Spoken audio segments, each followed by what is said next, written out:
A Chinese individual finds himself transported to the year 2002, becoming an illustrious star within Arsenal's youth academy. He embarks on a journey of transformation from goalkeeper to forward, marking the commencement of an extraordinarily legendary career.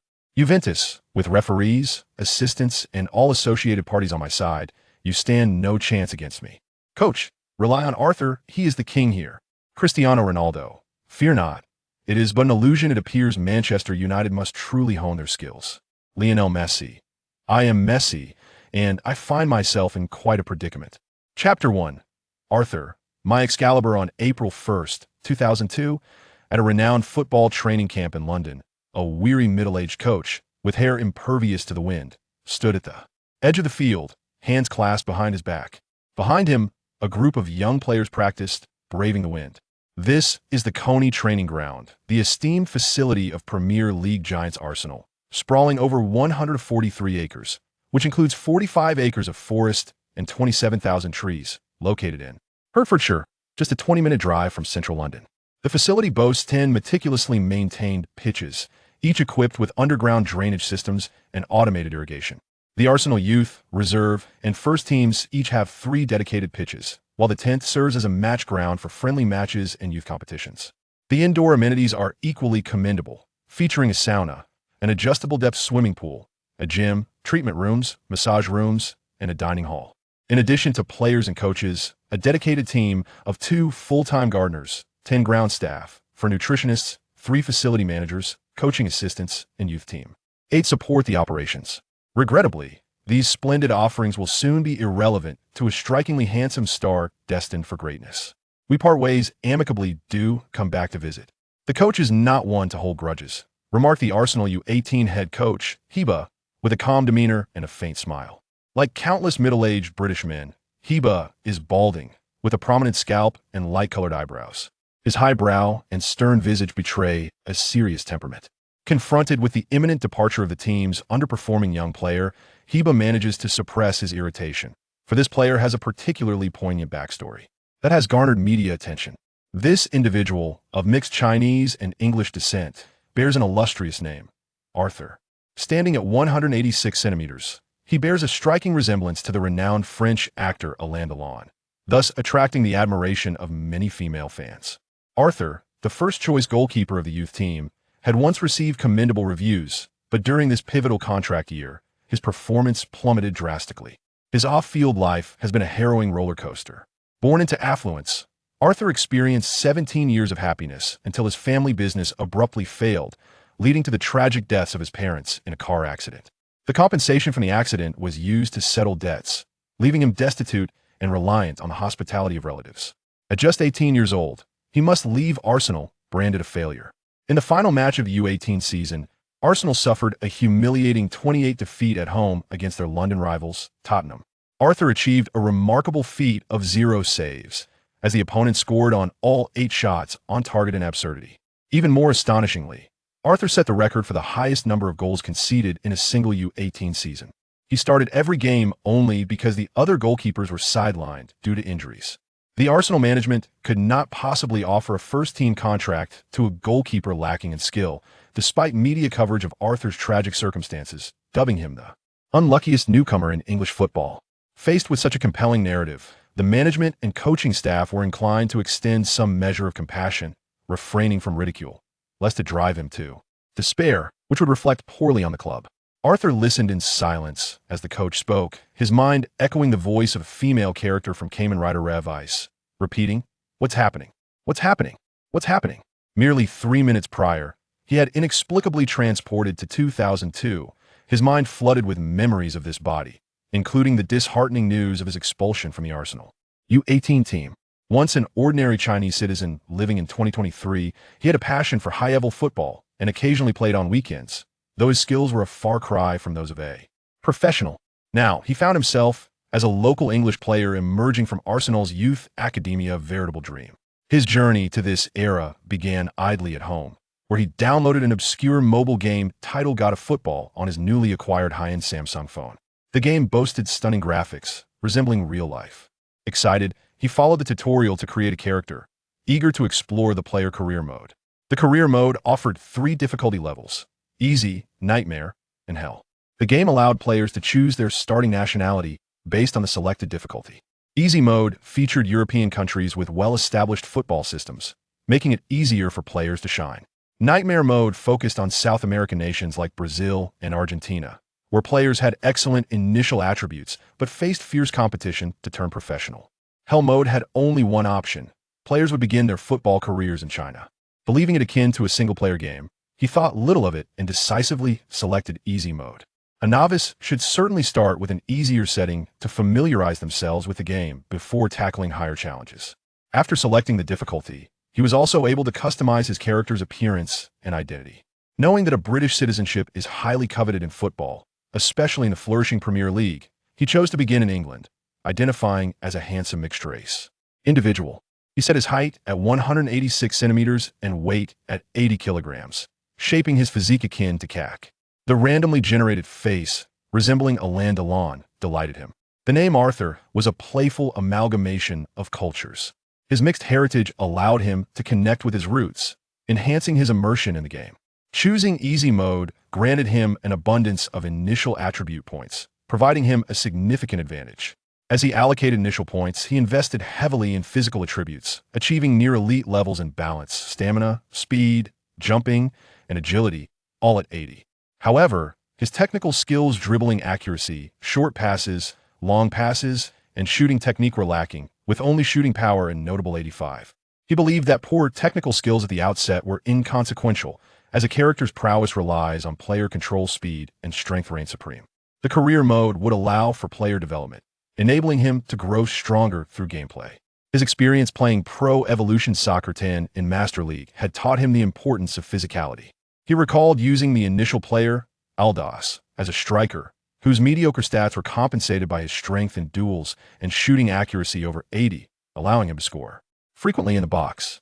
He could also set the starting time and team for his player career, opting for 2002. That year marked China's historic qualification for the World Cup, leaving a lasting impression on him. Arsenal was at its peak during those years, and, if possible, he wished to experience playing alongside renowned stars like Henry, Perez, and Bergkamp. Strangely, just as he completed the settings, his phone became unbearably hot and emitted a terrifying red glow, suggesting it was on the verge of combusting. In a fit of desperation, he hurled his phone onto the table, exclaiming, my holy sword, ah!" as he reached for a piece of paper. To his surprise, the phone did not explode. Upon closing his eyes and reopening them, he found himself outdoors, having traversed into this new world. Listening to Coach Hebe's ramblings for a few moments, Arthur understood his current predicament. He had transformed into the very game character he had just created. A fortunate twist of fate accompanied his journey. He had automatically acquired proficiency in English, enabling him to converse fluently with the locals. In a daze, Arthur came to accept the reality of his transmigration. He felt no sorrow. Instead, a hint of laughter bubbled within him.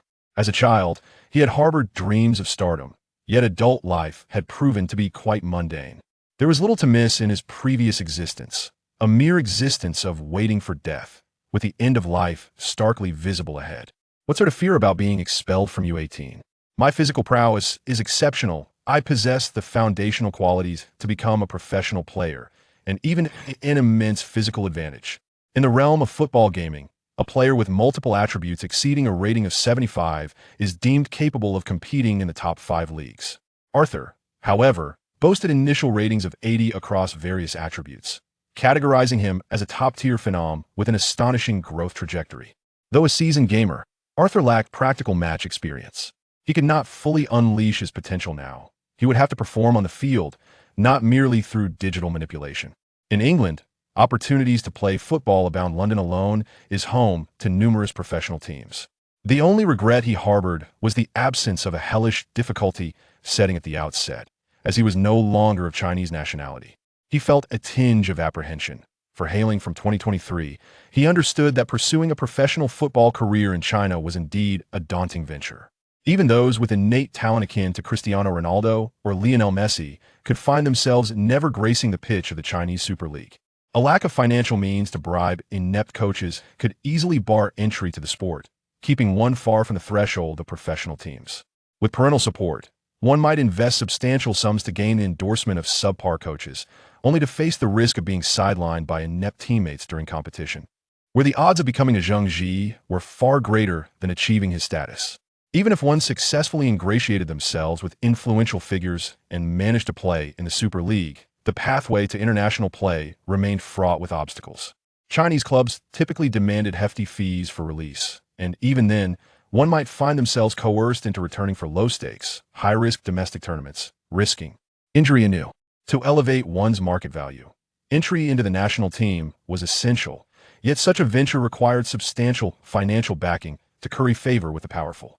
Moreover, one might be compelled to consume unpalatable foods provided by sponsors. In such an environment, how could one excel at football? Chinese professional players, after a decade in the sport, would often succumb to the prevailing culture, with even the most virtuous turning into scoundrels. In China, good-hearted individuals seldom thrive in the professional leagues. Ironically, even the nefarious would soon find themselves without a game to play, as the Super League faced imminent demise. Wage arrears were commonplace among Super League teams, with recently crowned champions disbanding outright. Some clubs in the second tier would resort to match fixing to avoid promotion, fearing unemployment post-promotion. Can you believe it? The president of the Football Association passionately denounced corruption, vowing to eradicate it, only to be apprehended by anti-corruption officials the following week. Such surrealism. Arthur's opportunity to embark on a football career in England could potentially lead him to stardom, though a debut with Arsenal seemed utterly unattainable. He harbored dissatisfaction with the random designation of a goalkeeper, suspecting that the game had arranged this to facilitate prominence in that position within Arsenal. The first-team star goalkeeper, the colossal Schmeichel, had aged, leaving the team in dire need of a youthful successor. Having only enjoyed playing as a forward in casual games, Arthur now faced an inevitable transition. He must leave Arsenal, no matter the cost. Chapter 2, Double Dragon. Arthur conversed with his coach for a while before returning to his dormitory to pack his belongings for his journey home.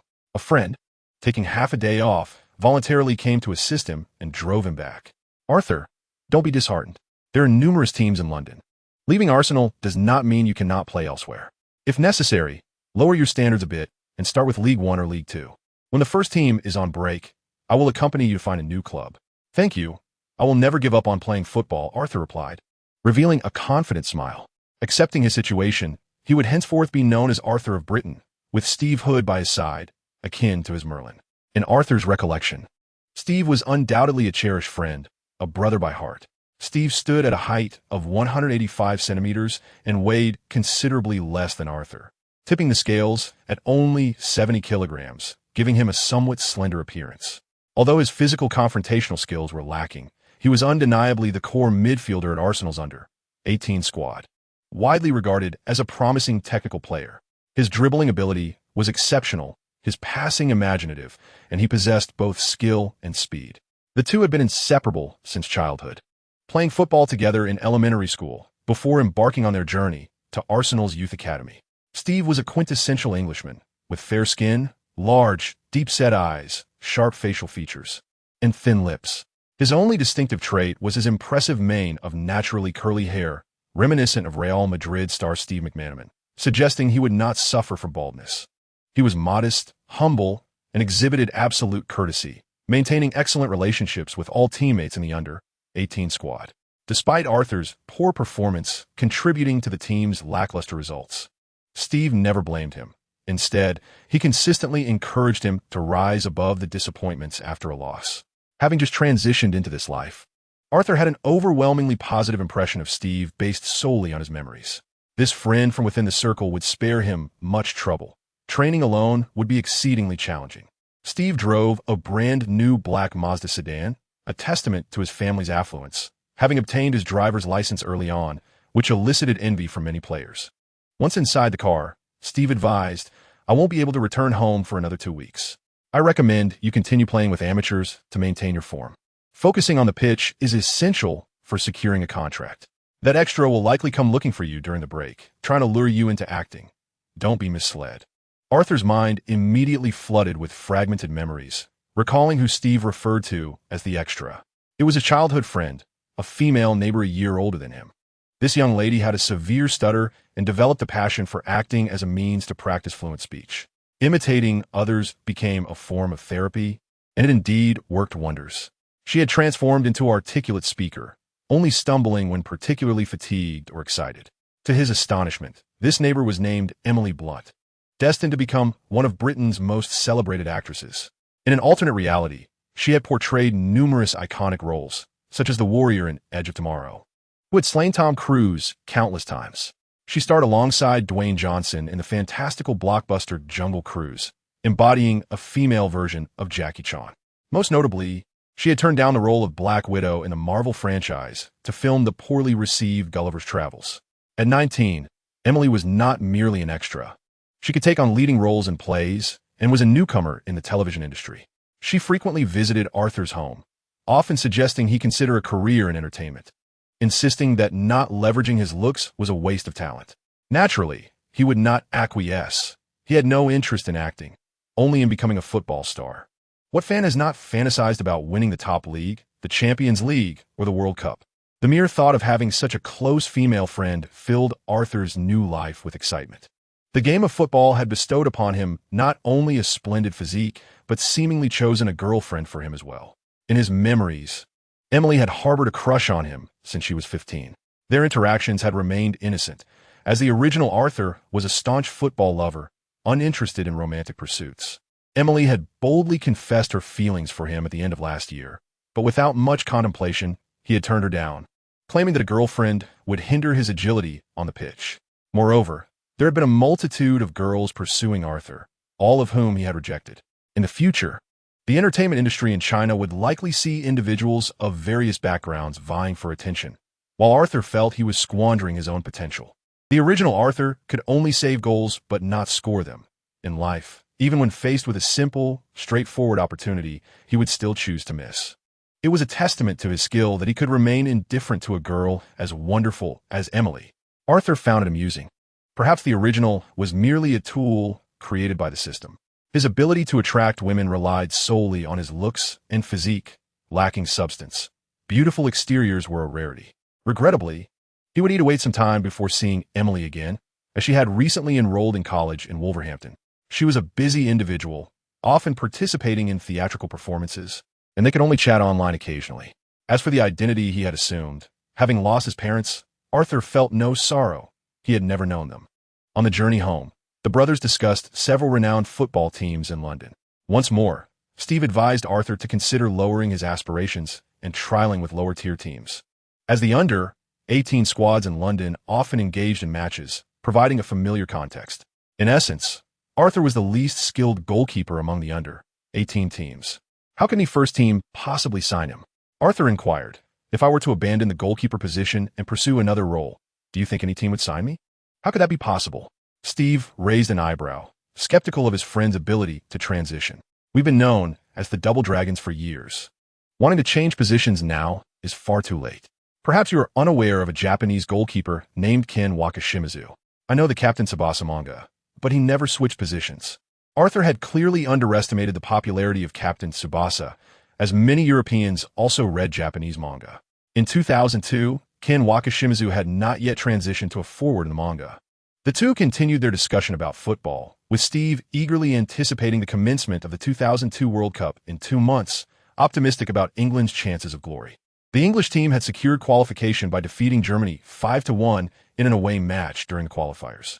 Countless England fans brimmed with confidence in their team's prospects, believing this to be a true golden generation, with an extraordinarily lavish lineup. Although Arthur was aware of the outcome, he continued to engage with Steve's enthusiasm. England's squad entered every World Cup as title contenders, a star-studded 3 Lions team. After competing, the fans would transform into football hooligans, criticizing the team and dubbing them the 3 Meows. In his memories, during the 1998 World Cup, he and Steve had vehemently criticized Beckham for receiving a red card in a pivotal match. Now, Steve had become a Beckham fan, dreaming of joining the national team to participate in the 2006 World Cup. Steve believed Arthur was overly excited due to the impending World Cup, having been concerned that leaving Arsenal would deeply affect his friend.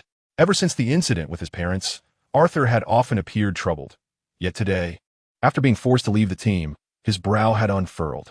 Steve did not understand why Arthur seemed to have suddenly found peace, but he was genuinely delighted to see his friend emerge from the shadows. The truth was, Arthur had no reason not to be happy. He had suddenly become a prodigy fluent in 2 languages, requiring no time to learn. Moreover, he had acquired a physique capable of competing in the top leagues without sacrificing his intellect.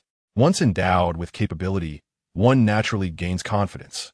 It will not be long before I ascend in my career, become a football maestro, earn the prestigious Ballon d'Or, attract an affluent partner, and ultimately reach the zenith of my existence. The mere thought stirs a sense of exhilaration within me.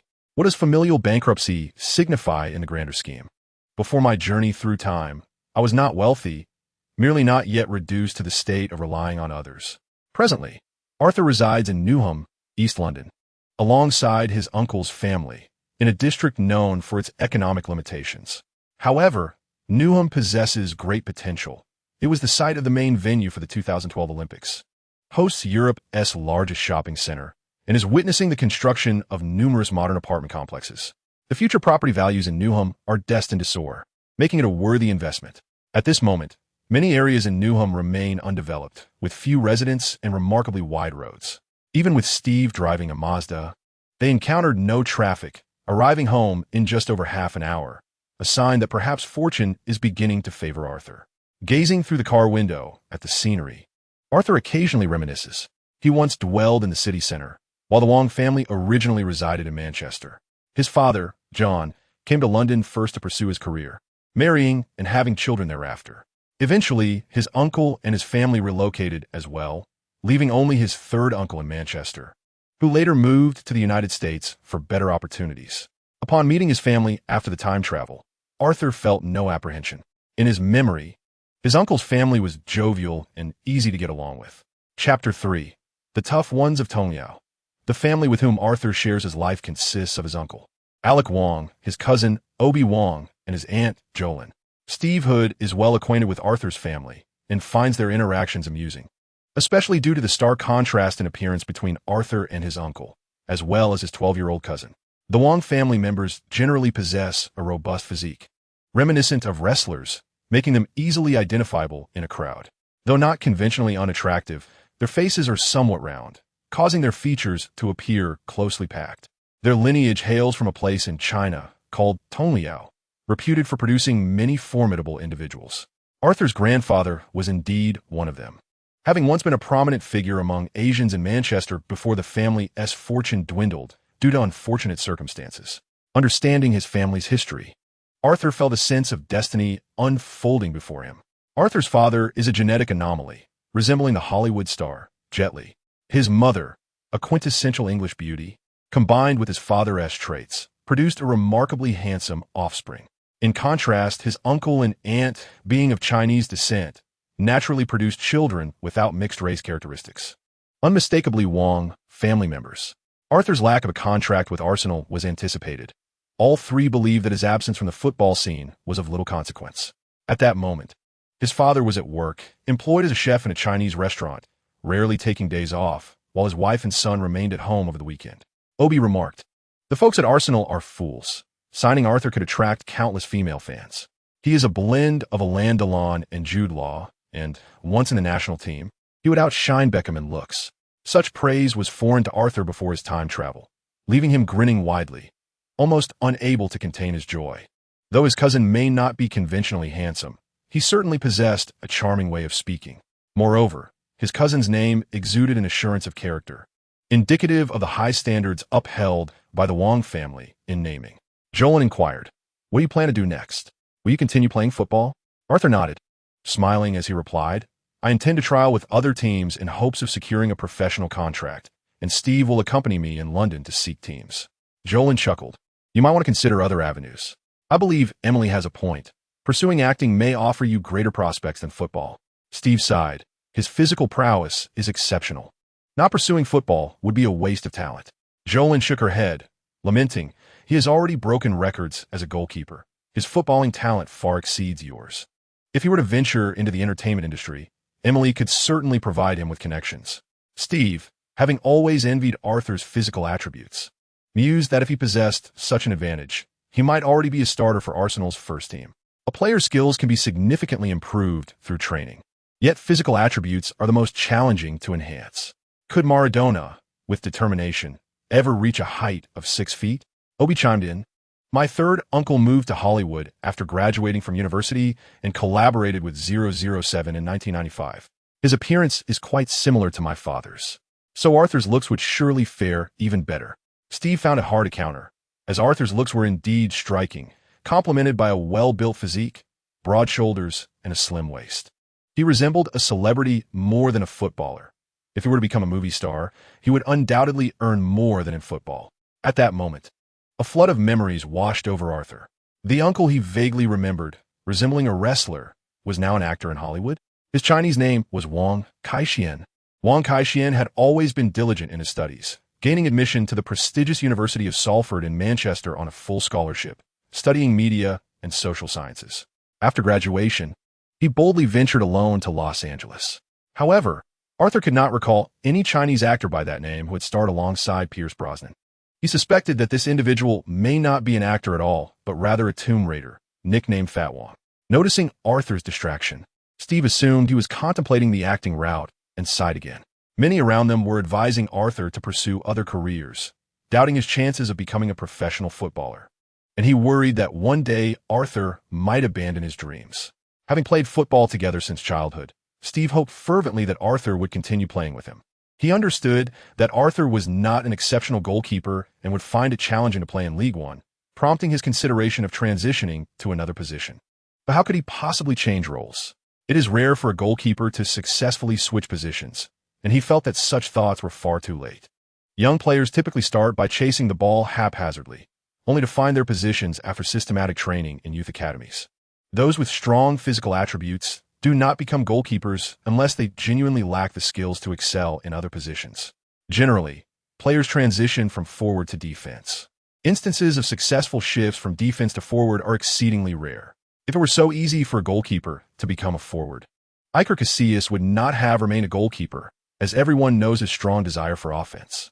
Steve believed that Arthur could only feasibly transition to a center-back role. Given his advantages, he possessed remarkable strength, speed, and jumping ability. Little did he know that Arthur's thoughts were solely fixated on becoming a forward, with no consideration for alternative positions. After a brief silence, Arthur inquired, "If I wish to play casual football, do you have any recommendations?" Without hesitation, Steve replied, "Hyde Park." Of course, you won't lack for partners to practice with. Hyde Park, situated in the heart of Westminster, is London's south largest royal park. Before the 18th century, it served as a royal hunting ground, but has since opened to the public, becoming one of the primary recreational areas for citizens in central London. As well as an ideal venue for casual football, 2 backpacks thrown on the ground can easily serve as makeshift goals. Regardless of familiarity, one can simply greet others to join a game. No matter nationality, race, age, gender, or skill level, as long as one has a passion for football, everyone can partake in the fun. However, Arthur expressed a desire for more structured competition, stating, "I wish to participate in a more formal amateur match, one that is timed for 90 minutes with a definitive outcome." He had compelling reasons for wanting to engage in regulated matches. On his way home, he attempted to communicate with the system that had brought him here, discovering that merely by mentally invoking the god of football, he could summon a virtual high-tech game panel. Glancing at it in the car, he felt as though he had transformed into a character living within a game set in reality. This panel was visible only to him, while Steve, seated beside him, remained oblivious to any anomalies. After a cursory inspection, he mentally dismissed it, noting the introduction of a novice task, which was to play a match. Even without delving into the details, he was certain it wouldn't involve a casual game at the park. Steve chuckled, suggesting it would be better to play a proper match, and offered to call David that evening, who had many acquaintances. Would he be willing to assist me? He seems to be the one who finds me the least agreeable on the team. No worries. He'll find you more agreeable in the future. As you will no longer be our goalkeeper, Steve replied, referring to David Bentley, an 18-year-old star teammate born in August 1984, regarded as a rising talent like himself. Bentley was scouted by Arsenal's youth team at the age of 13, initially positioned as a forward before being developed into a right winger and right midfielder. Like Steve, Bentley caught the eye of Coach Wenger at 16, who arranged for him to train alongside first-team players. With a striking image and early fame, Bentley garnered numerous fans in London, often approached for autographs. He was an ambitious young man with an insatiable desire to win, aspiring to represent the England national team. This year, his frustration mounted as he lacked opportunities to play for the first team, and Arsenal's mediocre performance infuriated him, leading him to publicly criticize Arthur multiple times. In truth, Coach Wenger believed Bentley possessed the capability to play in the Premier League, but the formidable attacking lineup at Arsenal hindered his advancement to the first team. Bentley held himself in high esteem, viewing his absence from a youth team as a failure, often attributing his struggles to the inadequacies of his team's goalkeeper. Arthur could empathize with Bentley. Had he been a forward, he too would have felt frustrated with such a subpar teammate. No unwritten rules dictated that teammates must be united in camaraderie. A degree of arrogance often accompanied genius.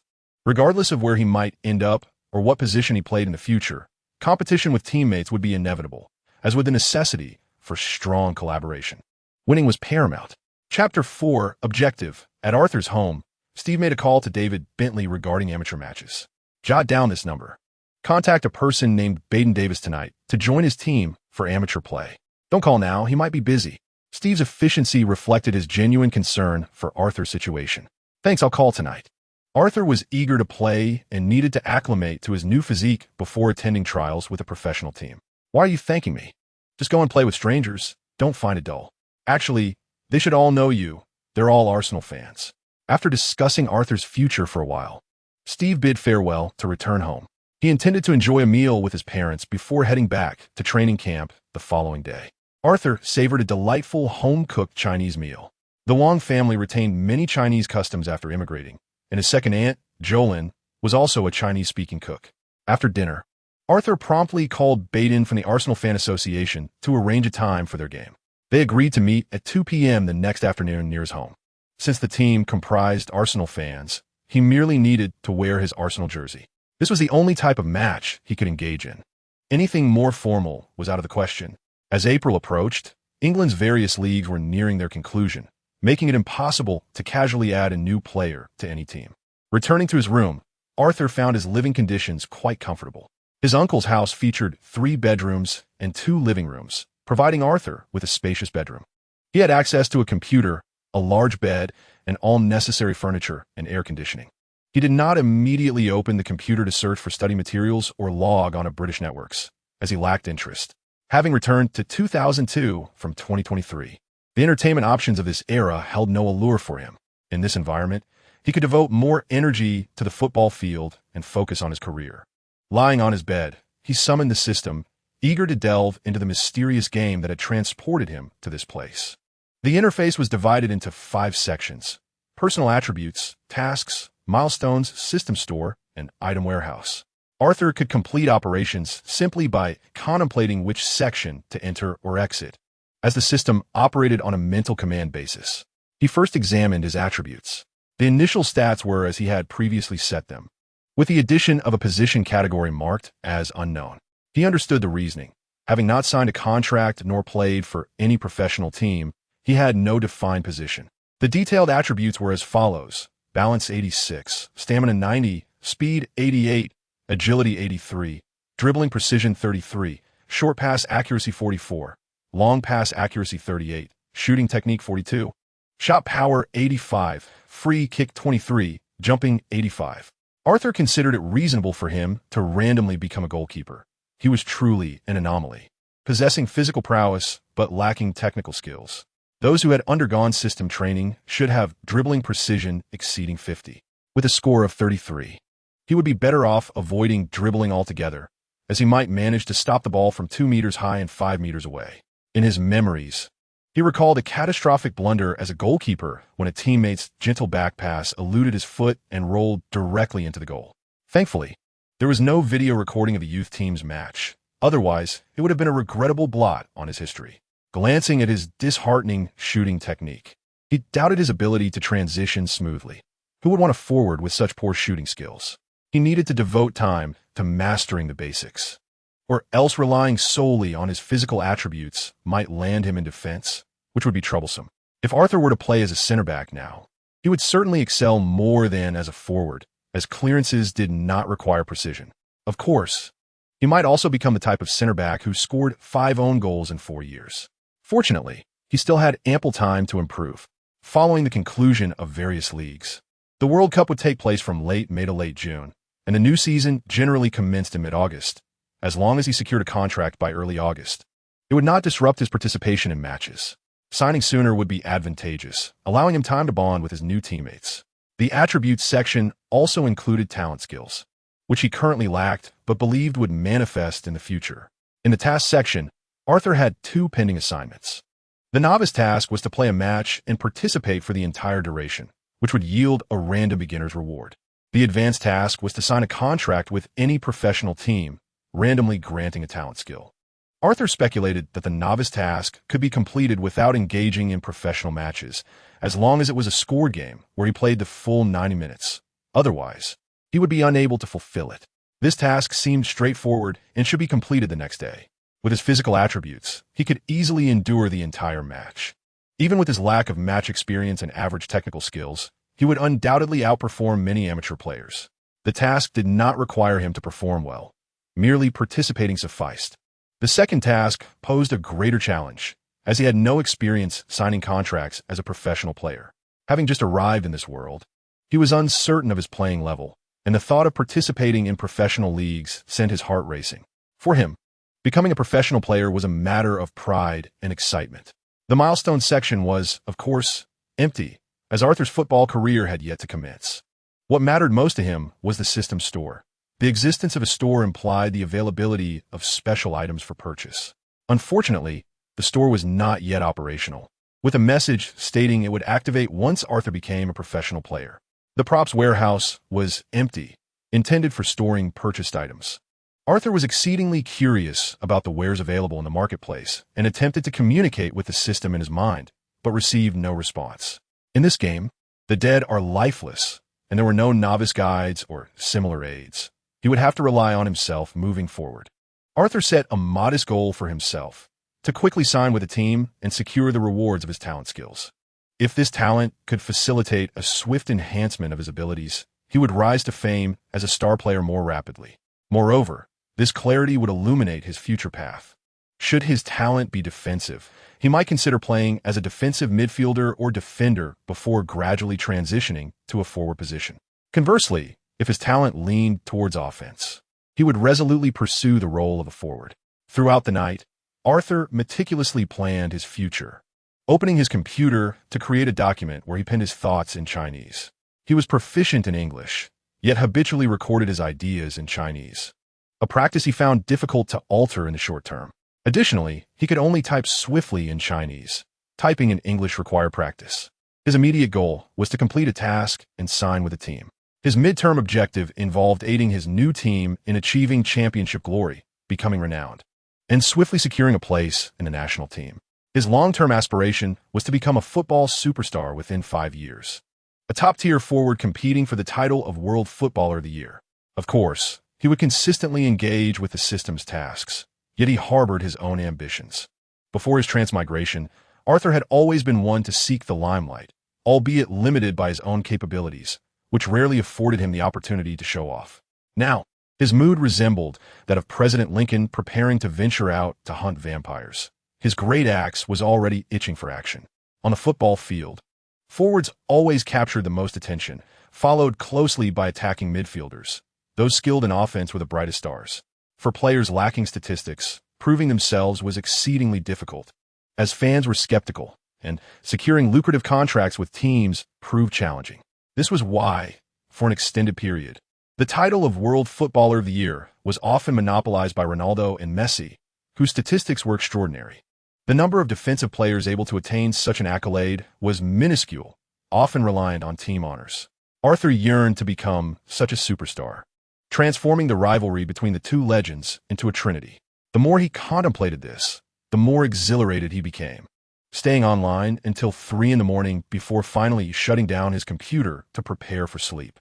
He spent over half an hour freshening up, gazing into the mirror, feeling as though he were looking at someone else. Then, slightly restless, he found himself enchanted by his own appearance, with the potential to surpass Kak and Beckham in charisma. He knew that if he performed at a high level, his popularity would undoubtedly soar, solidifying his status as a top-tier idol. That night, Arthur did not sleep soundly, waking intermittently 3 times. Each time he awoke, he would mentally shout the name of the football deity. Only when the softly glowing virtual game page appeared before him could he feel at ease. It was real. Thankfully, it was real. His greatest fear was that this adventure was merely a beautiful dream, and upon waking, he would still be that ordinary person who stayed up late watching football matches. He indulged in a leisurely sleep until nearly noon before rising, having lunch, and changing into his sports attire to head out. Chapter 5. Dimensional Assault. After a night of memory assimilation, Arthur no longer required guidance to locate a place to play football. He eschewed transportation, jogging for 20 minutes to reach the nearby park's football field, simultaneously completing his warm-up. Numerous individuals were already engaged in practice, crossing and competing for headers in front of the goal. Arthur gravitated towards the side adorned in Arsenal's away yellow jersey, instantly recognizing his comrades. The teams for this match comprised the London Arsenal Supporters Association and the West Ham United Supporters Association. The players warming up on the opposite field donned West Ham's away red jerseys. Although it was an amateur match, it exuded a sense of ceremony, complete with a referee officiating. The West Ham United team, affectionately known as the Hammers, had their home ground located in Newham, an area teeming with fervent supporters. Every weekend, fans would gather at the field to partake in football matches, and today, both sides had brought forth their elite, each hoping for victory. Many of the younger participants were members of university teams, showcasing considerable skill. As Arthur approached the sidelines, a burly middle-aged man with a Mediterranean hairstyle, approximately 6 feet tall, waved to him. "Arthur, you've arrived." "Hello, Mr. Davis." "Indeed, it is I." Baden Davis greeted Arthur warmly with a handshake. "It is splendid that you could join us today. Everyone knows you. With your presence, victory is assured." "Why aren't you dressed as a goalkeeper?" "Because I wish to play as a forward today, if that's acceptable." "Of course." Baden introduced Arthur to his friend Mark, who played as a forward. Mark, shorter and leaner than Arthur, immediately acknowledged his own limitations. "Arthur is certainly superior to me. I shall take on the role of spectator today." "Thank you." Arthur smiled as he shook Mark's hand, thinking to himself that if he played in this team, Mark would have to remain a spectator in his position. Baden proceeded to introduce Arthur to the others, briefly outlining the team's core members. Baden himself played right back, possessing average skills but excelling in organizational abilities off the pitch as the president of the supporters club. They had come together through their mutual love for football to form a team devoid of ranks or salaries, yet they played joyfully. This was a significant reason why professional football thrived in England. There were simply too many individuals who loved to play. After a century of exploration, the English Football League boasted a comprehensive system with various levels of leagues interlinking, forming a well-defined hierarchical structure akin to a pyramid, continuously nurturing the top levels of English football. In 2021, it was estimated that there were approximately 300 football clubs in England, with the number of men's teams exceeding 7,000. Almost every locality had teams formed by fans, with London housing the most. In contrast, China at that time had merely 8,000 registered football players. Arthur, though a failure in Arsenal's 18th team, was a notable figure in London's amateur football circles. To amateur players, someone emerging from a Premier League training camp was regarded as a prodigy. Even if dismissed, the potential to become a professional player remained. For the overwhelming majority of fans in England, the Premier League, League One, and League Two were lofty aspirations. Even competing in the fourth division was considered a high level of play. Anyone who had experienced a season in the fourth division could boast about it for a lifetime. Arthur wasted no time, shedding his outerwear and warming up on the field. He wore the number 10 jersey of Steve Hood from the 18 team, as they had exchanged jerseys upon entering the 18 to encourage one another. Arthur, upon practicing, was taken aback by the sheer athleticism of his body, a quality he could scarcely believe. When leaping for headers, he soared above everyone else. Others barely managed to reach his shoulders. What did this signify? He was confident that he could effortlessly execute a dunk on a basketball court. While football players typically possess less vertical leap than basketball players, Arthur exhibited player-level jumping ability. Even among the elite, a cross that appeared impossible to contest was met with Arthur's header, propelled by considerable core strength, creating a downward motion that sent the ball crashing into the ground and rebounding into the net before the goalkeeper could react. Brilliant! Bloody hell, that was an astonishing leap. Indeed, he is one of Arsenal's top talents. What remarkable physical prowess. Why on earth would he choose to be a goalkeeper with such abilities? Arsenal had three main training camp stars, with Arthur ranking first, captivating countless fans with his striking looks. Following him were the sunny, 175 centimeters tall Bentley, and the midfield core, Steve Hood. Arthur reveled in the moment, feeling as though he could soar. Prior to his transmigration, he had never jumped so high. It was astonishing. How could heading the ball be this effortless? My shooting power of 85, does it encompass heading as well? In the past, whenever he headed the ball, he would feel a slight ache in his head, but now there is no sensation whatsoever. His resilience has become a significant advantage in football. Continuing his practice, Arthur has discovered that his reaction speed and agility have become remarkably formidable. After seeing the ball being passed, he can swiftly anticipate its landing point and race toward it. Out of 5 crosses from his teammates, he contested 4 and scored 2. On 2 occasions, he misjudged the height, employing a challenging lion's headbutt technique. Each goal he scores elicits a chorus of admiration. He is extraordinarily powerful, unmatched by any amateur player. Judging the ball's landing point is a skill Arthur possessed even before his transition, with his average physical condition. Failing to make such judgments would have rendered it nearly impossible to seize opportunities. His reaction speed has accelerated beyond what it was before his transition, possibly due to his brief stint as a goalkeeper, where quick reflexes are essential to predict and respond to rapid shots on goal. Baden excitedly inquired, "Are all the players in the 18s this physically impressive?" Perhaps. My preferred position is actually as a forward, but the competition is fierce, and my skills are inadequate to compete with them, so I have remained a goalkeeper. Arthur smiled confidently, stating, "Now that I have left Arsenal, I no longer wish to be a goalkeeper." The fans, upon hearing this, felt that Arsenal was poised for invincibility. Such is the legacy of a prestigious club. How many exceptional talents in the youth academy must exist to compel someone of Arthur's physical caliber to take on the role of a goalkeeper? If a goalkeeper's ability to contest for the ball is this formidable, how potent must the genuine center forwards be? Surely, one of them is destined to become a superstar. By the way, what is his name? In their eyes, Arthur would also excel as a forward. Perhaps his claim of lacking skill is but a display of modesty. Baden, no longer hesitating, cheerfully asked, "Does anyone have objections to Arthur playing as a center forward today?" No objections. He is too strong. No objections. His participation is a dimensional reduction strike. I feel the same way. I cannot even fathom how to defend against him. All you need to do is wait in the penalty area to seize the opportunity. A university student playing as a center back side. He had tried to challenge Arthur twice and found himself barely able to stand against the force. Arthur, despite being 2 years younger, possessed an extraordinary strength that made the student feel as though he was pushing against a wall, rendering any effort futile. Curiously, Arthur's weight did not appear substantial. Baden asked, "When we counterattack with a long pass, can you flick it with your head?" Absolutely. Arthur's advantage in heading is immense. Lacking competitive experience is not an issue. The opponents were warming up on the other half of the field, comprised solely of fans rather than professional players. The spectators on the opposite side were also observing Arthur and began to converse. How formidable is the Arsenal 18?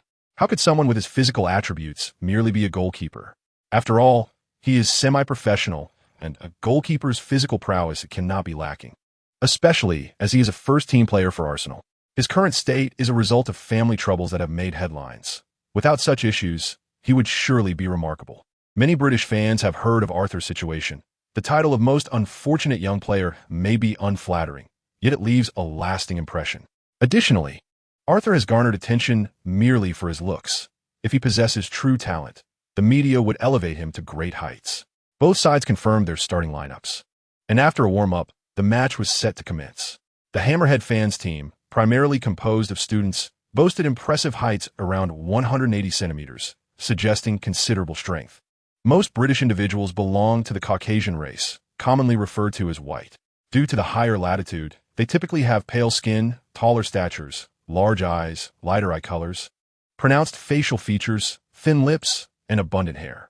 This ethnic group generally has broader frames than their Eastern counterparts, contributing to their tall appearance, coupled with dietary factors that slightly elevate their height. Arthur stood in the center of the field, observing his opponents with immense excitement. This marked his first experience playing football with foreigners, making this match particularly significant. Chapter 6, Invincible. The Hammerhead fans team, clad in red jerseys, kicked off the match. Arthur immediately charged toward the opposing forward with the ball, driven by an eagerness to discover just how fast he could push himself. He felt the feedback from his strength, growing increasingly confident, as if he could shatter his opponent with a collision. The opposing player, startled, quickly passed the ball back. Arthur dashed after the ball, and the young opponent's leftward pass went awry, allowing Arthur to intercept and successfully reclaim possession. Amateur players often lack the personal skills to avoid mistakes, whether attacking or defending. In street football, players typically create opportunities through individual ball control with minimal teamwork. The Arsenal fan team, donning yellow jerseys, seized a counterattack opportunity. 30-year-old Simon, another forward on the team, was no pushover, deftly maneuvering past one defender and accelerating forward. Simon had once entered a football training camp, but his lack of extraordinary talent and skills relegated him to the sidelines, making it impossible to pursue a professional career. He could only treat football as a hobby. Despite this, Simon's skills were exceptional among amateur players, making him a valuable teammate. Aware of his own limitations in ball control, Arthur skillfully positioned himself within the penalty area. The red team's center back immediately felt the pressure, unable to budge Arthur at all. If he were a professional player, he could exploit his teammates' positions to create offside traps for defense. However, this center back chose to confront Arthur directly, seizing the rare opportunity to face off against a player from the Arsenal training camp. Having witnessed Arthur's prowess in heading, Simon attracted defensive attention before distributing the ball to the flanks, where a teammate on the right, unmarked, delivered a high-quality cross. Amateur players can be quite skilled, and this student had practiced crossing extensively. The long ball tactics originated from the British, with the England team popularizing them, despite their lack of success in major tournaments. Due to David Beckham's influence, many British individuals harbor a keen interest in long passes and crosses. Regardless of precision, they take pride in executing curved shots. Arthur slightly exerted himself to push past the defender, swiftly sprinting a couple of steps before leaping high to connect with the ball from a close distance to the goal. Heading is one of the most challenging techniques to defend against, as the ball travels at great speed, leaving the goalkeeper with little time to react. Drawing on his experience, Arthur directed the ball downward, which then ricocheted off the ground and into the net, leaving the goalkeeper with no chance to respond. Just moments into the match, Arthur scored a beautifully executed goal. His teammates rushed to celebrate, while the red team players regarded him as their primary target for marking, fully aware of his formidable presence. The red team's captain expressed dissatisfaction, admonishing the center back responsible for defending, "Stay close to him. How could we allow someone to slip through so early? It's not that I lost him. He's just too strong. When he charges, I nearly toppled over," the center back replied helplessly. "What are you talking about? You're nearly 30. You're 10 years older than him." The captain was incredulous. Arthur had just turned 18 and had made headlines. It seemed inconceivable that someone of his age could surpass adult men of similar height and strength. "I'm serious. This kid's physique is extraordinary. If you don't believe me, try it yourself." The red team captain, named Harris Tanson, was a notorious football hooligan from the Newham district. At 30 years old and standing at 178 centimeters, he bore a resemblance to a blend of comedic actor Gwada and action star Jason Statham. Primarily positioned as a defensive midfielder, he was known for his aggressive defense and average offensive capabilities.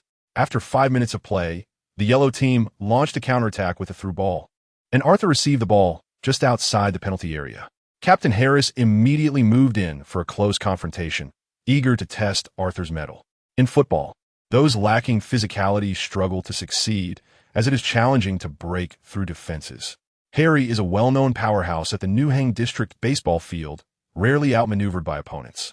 He often forces rivals to lose their balance with his closed-body challenges, resulting in stolen balls. His defensive prowess can be summed up in one word: tenacity.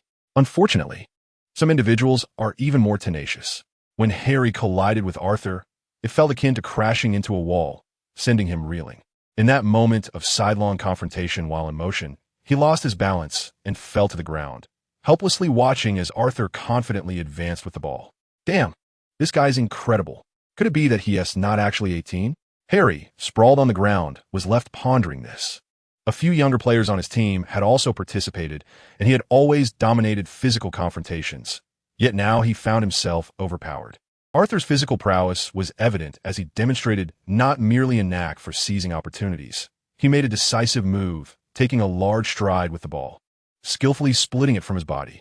Utilizing his speed, he maneuvered from a slightly left position into the center, bypassing the center back and creating a one-on-one situation with the goalkeeper. While both players were of similar height, Arthur's amateur opponent was a step behind, his turning speed virtually non-existent. Arthur actually took a heavy touch, yet this only accentuated his speed advantage. In a flash, he outpaced the defender, and as the goalkeeper lunged forward, Arthur deftly prodded the ball with his right foot, sending it through the keeper's legs and into the net. 2-0. Arthur was not without formal match experience. Having inherited the knowledge of a former goalkeeper, he understood the methods that vex goalkeepers the most. His quick reflexes allowed him to seize the moment and decide how to strike. When players are close to the goalkeeper, a precision shot aimed at the corners is often ineffective. A powerful strike risks hitting a defender instead. A deft poke is challenging to save, being both swift and unexpected. As Arthur continued to score, his excitement soared. The sensation of transformation was exhilarating. Before his journey, he struggled with his playing due to poor physical condition. As a seasoned fan from 2 decades in the future, although his playing skills were modest, his theoretical knowledge was profound. Had he never seen a pig run or tasted pork, Arthur played with remarkable strategy, always positioning himself near the goal, awaiting opportunities to score. If a direct shot was not available, he would protect the ball and seek a teammate for support. His style was perceived by his teammates as selfless and impressive. On the baseball field, most players tended to be solitary, charging forward with little regard, a stark contrast to those who had undergone systematic training. After half an hour of play, Arthur achieved his 3rd goal.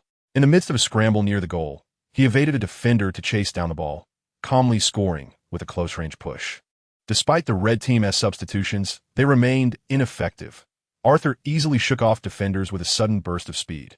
In amateur matches, players often hesitate to double-team someone, allowing Arthur to play with remarkable ease. As the second half commenced, Arthur's performance became even more striking.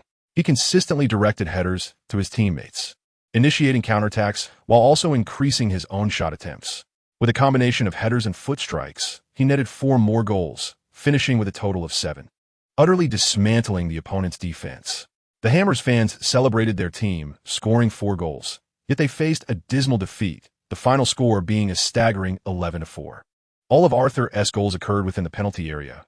He did not attempt any long-range shots, nor did he chase assists, focusing solely on minimizing errors. His passing was sound, executed with the inside of his foot, a fundamental skill every player learns without needing instruction. His prowess only grew, amplified by the inferior stamina of his opponents. How fit could a group of amateurs possibly be? Arthur belonged to a different echelon, ranking among the fittest of professional players. Gamers know that the most physically capable players are rated around 95. Arthur, at 90, was not far behind. According to official statistics from FIFA, a professional footballer typically covers approximately 10 kilometers in a match, with players in Europe's top 5 leagues averaging around 12 kilometers. Back in 2002, the sport hadn't seen such a high level of stamina. Arthur's 90 rating equated to the endurance of those who never tire in the top leagues, making amateur matches a walk in the park for him. Due to the lack of intense physical confrontation, his stamina remained abundant. In truth, Arthur was the most physically gifted player in Arsenal's under-18 squad. His previous role as a goalkeeper had obscured his talent from the coach, a consequence of his past preference for goalkeeping. Wasting talent is a phrase that aptly describes individuals like him, but fortunately, he would no longer squander it. Arthur merely had to leverage his physical advantages to become a goal-scoring machine, reigning supreme on the baseball field. He recognized the low level of competition, yet reveled in his newfound glory, for he had never experienced such prominence, standing as the sole focus of attention.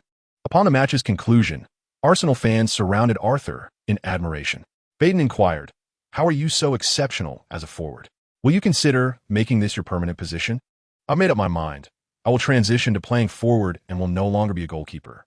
Arthur responded affirmatively, unbothered by the prospect of others knowing. Another fan asked, "Will you seek trials with professional teams as a forward?" "Yes. I've discovered my passion for attacking play and am confident in my potential as a professional player." Baden continued, "Will you still play with us? We have matches every week, sometimes 2. "Absolutely. The more matches, the better." Chapter 7. Eagle's Eye. The fans did not shower Arthur with excessive praise. While he scored many goals in amateur matches, it did not guarantee success at higher levels, simply due to his overwhelming physical advantages. This match had significantly boosted Arthur's confidence, revealing not only his superior physical abilities, but also the completion of his introductory task. On his walk home, Arthur summoned the system to check his rewards. In the task section, the system provided a Chinese description. The host completed the novice task and randomly acquired the talent skill, Eagle's Eye. Arthur then entered the personal attributes section to review his talent skill, activating a star. Accompanied by a textual description, the host has obtained this talent, greatly enhancing vision akin to the Maasai, broadening his field of view to better identify teammates and openings on the field. This was indeed a remarkable talent skill. After receiving the reward, Arthur's eyesight improved dramatically, surpassing that of an ordinary individual. The Maasai, a prominent East African nomadic tribe with a population nearing 1 million, reportedly possess an average vision of 60. The world appeared different through Arthur's eyes. He could discern details from far away, clearly reading license plates from 50 meters. Whether he played as a forward, orchestrating passes from the midfield, or as a defender providing cover, this ability would prove invaluable. A player's vision is difficult to enhance through practice. It is a gift many individuals have struggled with since school, often relying on glasses. Arthur inhaled deeply, envisioning a bright future where he would score abundantly in the World Cup and UEFA Champions League. Peek, before my eagle eyes, your every defensive maneuver shall be futile. Foolish Pepe, hate me if you must. Live on in your ugliness. As these thoughts swirled, Arthur's smile grew increasingly audacious. But why call it Eagle's Eye? Will there be wolf's ears, leopard's speed, or bear's strength in the future? Irrelevant. The most crucial thing is to grow stronger swiftly. He initially believed that he would acquire talent skills only upon signing a contract, yet he received one merely by playing a casual match, months ahead of schedule. Truly, this is the essence of an easy game. Now, he firmly believes that transitioning to a forward position will be effortless. If a player possesses expansive vision and excels at positioning, even with average physical attributes, they can rise to stardom, much like Inzaghi. Inzaghi did not exhibit exceptional technical skills, speed, or physicality. His attributes were decidedly mediocre, yet he secured a place among the elite forwards in the world. He relies on ghostly movements, cunningly maneuvering beyond the offside line like a wily fox, coupled with an instinctive sense for positioning at the goal. Arthur's physical prowess far surpasses that of Inzaghi. With a refinement of his positioning and striking techniques, he can excel even without long-range shooting skills. Inzaghi, throughout his illustrious career, scarcely scored from distance, rarely initiated breakthroughs, and possessed only average aerial capabilities. Arthur has also been assigned a new task, to participate in 10 matches and play the entirety of each to earn a random rookie reward. Accumulating these matches will take some time, but Arthur is unhurried, confident in his ample timeline. He no longer intends to call Steve for assistance in securing matches, but will instead mingle with the Arsenal supporters. Having once been a member of the Arsenal U18 team, he is met with warmth and is readily facilitated in passing the ball. His playing style demands assistance. Without support, it is challenging for him to create opportunities independently. On Tuesday afternoon, he represented the Arsenal supporters in a match against the Tottenham supporters, scoring 5 goals and providing 2 assists. With a newly acquired eagle-eye talent, Arthur played more smoothly than before.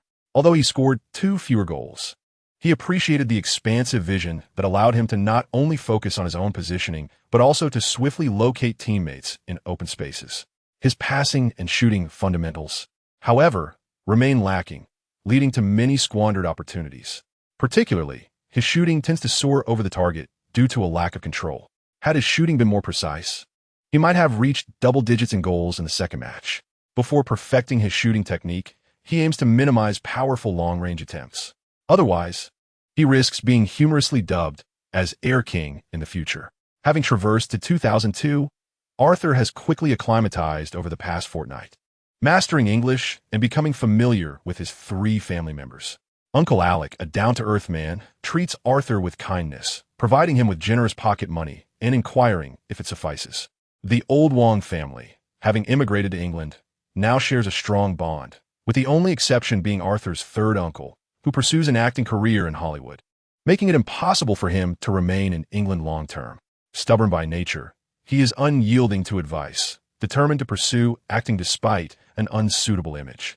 Alec observes that Arthur's character mirrors that of his third uncle.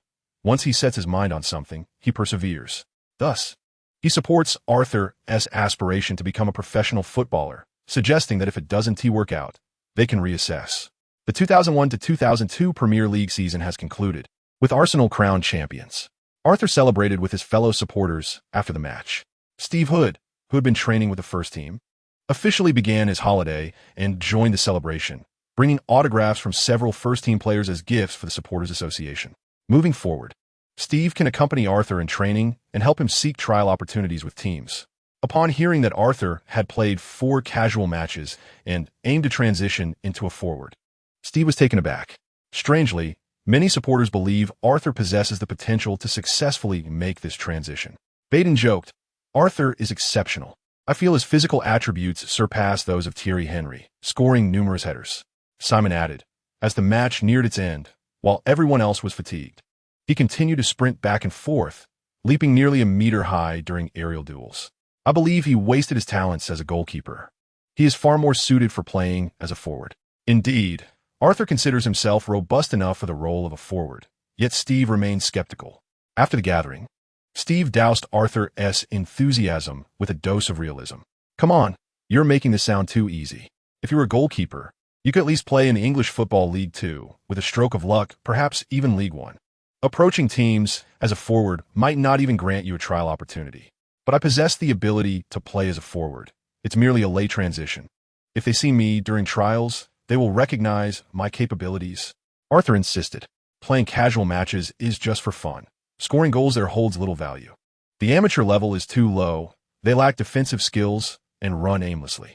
If Bentley and I played in amateur matches, we could easily dribble past everyone for the back to score. Wenger wouldn't promote us to the first team for such performances." Arthur, however, remained unconvinced. "I'm not aiming to join Arsenal's first team. My expectations are not that lofty. But you're a well-known figure in the news. Everyone recognizes you as a goalkeeper." Steve lamented, "You haven't been practicing goalkeeping lately. In your current state, a trial as a goalkeeper would be futile. I've decided to switch to playing as a forward and will persist in that role. Only if the mountains crumble and the heavens align will I return to being a goalkeeper." Arthur exclaimed passionately, his nostrils flaring, his gaze resolute, and his gestures reminiscent of Iron Man. Steve had not encountered such a literal translation of English before, yet he recognized Arthur's determination. "But you can hardly juggle the ball. Your fundamentals are lamentably poor." "I can practice," Arthur replied. "You've already attempted to practice. It didn't yield results," Steve countered, perspiring. "What I couldn't achieve before doesn't mean I can't now." Arthur remained undeterred. "You used to shy away from advancing into the attacking zone, preferring to guard the goal. What has triggered this sudden shift in your mindset?" Steve pondered, knowing Arthur better than his uncle or family. This transformation was peculiar. Previously, Arthur exhibited neither attacking talent nor desire, squandering his physical potential. After years in training camps, he had never considered switching positions, rarely venturing out of his goal to defend. Now, however, he yearned to inhabit the opponent's penalty area, thrilled by the prospect of positioning himself within the box. "I can truly do this. I've recently discovered my knack for positioning. Perhaps due to my extensive experience as a goalkeeper, I possess a broad vision, enabling me to spot openings. If I timely move to those gaps, I can effectively position myself for headers or quick shots on goal," Arthur explained. Steve chuckled, but believing in something is not sufficient. "You must convince the team's decision-makers. How many people in this country genuinely believe a goalkeeper can transition into an adept forward? Furthermore, I suspect you lack a clear development direction. Do you even understand how coaches formulate strategies for forwards? I believe I have some understanding. Then enlighten me about your aspirations for development. If you don't comprehend what it means to be a forward, success in transitioning is improbable." Chapter 8. It's all the system's fault. Steve wished to dissuade Arthur from pursuing unrealistic fantasies, yet Arthur demonstrated a clear vision for his future, understanding the role of a forward. Having watched numerous matches before his journey, he knew how forwards played in the future. "I can practice 2 styles of forward play, the physical type and the opportunistic type. The embodiment of the physical style is Batistuta, known for his strength and outstanding physicality, excelling in physical confrontations and powerful shooting. The opportunistic type is represented by Inzaghi, who skillfully navigates the offside line without actively seeking physical confrontations, relying on the defender's concentration. Both players seldom showcased technical dribbling skills, and Arthur's shortcomings in that area would not hinder his learning. It's not enough to possess strength to become Batistuta. One must also develop a unique playing style, Steve remarked. I've made up my mind. I want to be an aggressive forward. What type is that? Steve had never heard of such a classification. It means actively engaging with and challenging the opposing defenders. If their physicality does not match mine, they will have nowhere to hide throughout the match. Arthur relished dominating the defenders in casual matches, never avoiding confrontation, displaying a ruthlessness. Steve, however, was more of an evasive player, favoring steady running with occasional bursts of speed to break through. His style aimed to stimulate the opponent's nerves, processing the ball swiftly and unpredictably. In contrast, Arthur sought to test opponents physically, leveraging his own physical advantages. After a moment of contemplation, Steve acknowledged that Arthur's transition to forward indeed held considerable feasibility. To maximize his physical attributes, Arthur must either play as a forward or a central defender. In many ways, the Argentine football legend Batistuta bears a resemblance to Arthur. In their youth, both struggled with technical skills, with even the simplest juggling proving elusive. Yet, both swiftly ascended to the status of stars. When Batistuta joined Fiorentina at the age of 22, he still had ample room for improvement, while Arthur was merely 18. Sometimes, a change in perspective occurs in the blink of an eye. Steve had long believed that Arthur's talent was being squandered by playing as a goalkeeper. But Arthur lacked the desire to attack, making it difficult for Steve to convince him otherwise. That's all I have to say. What are your thoughts? Arthur inquired. If you wish to pursue a career as a forward, then by all means, give it a try. I could devise a training regimen for you.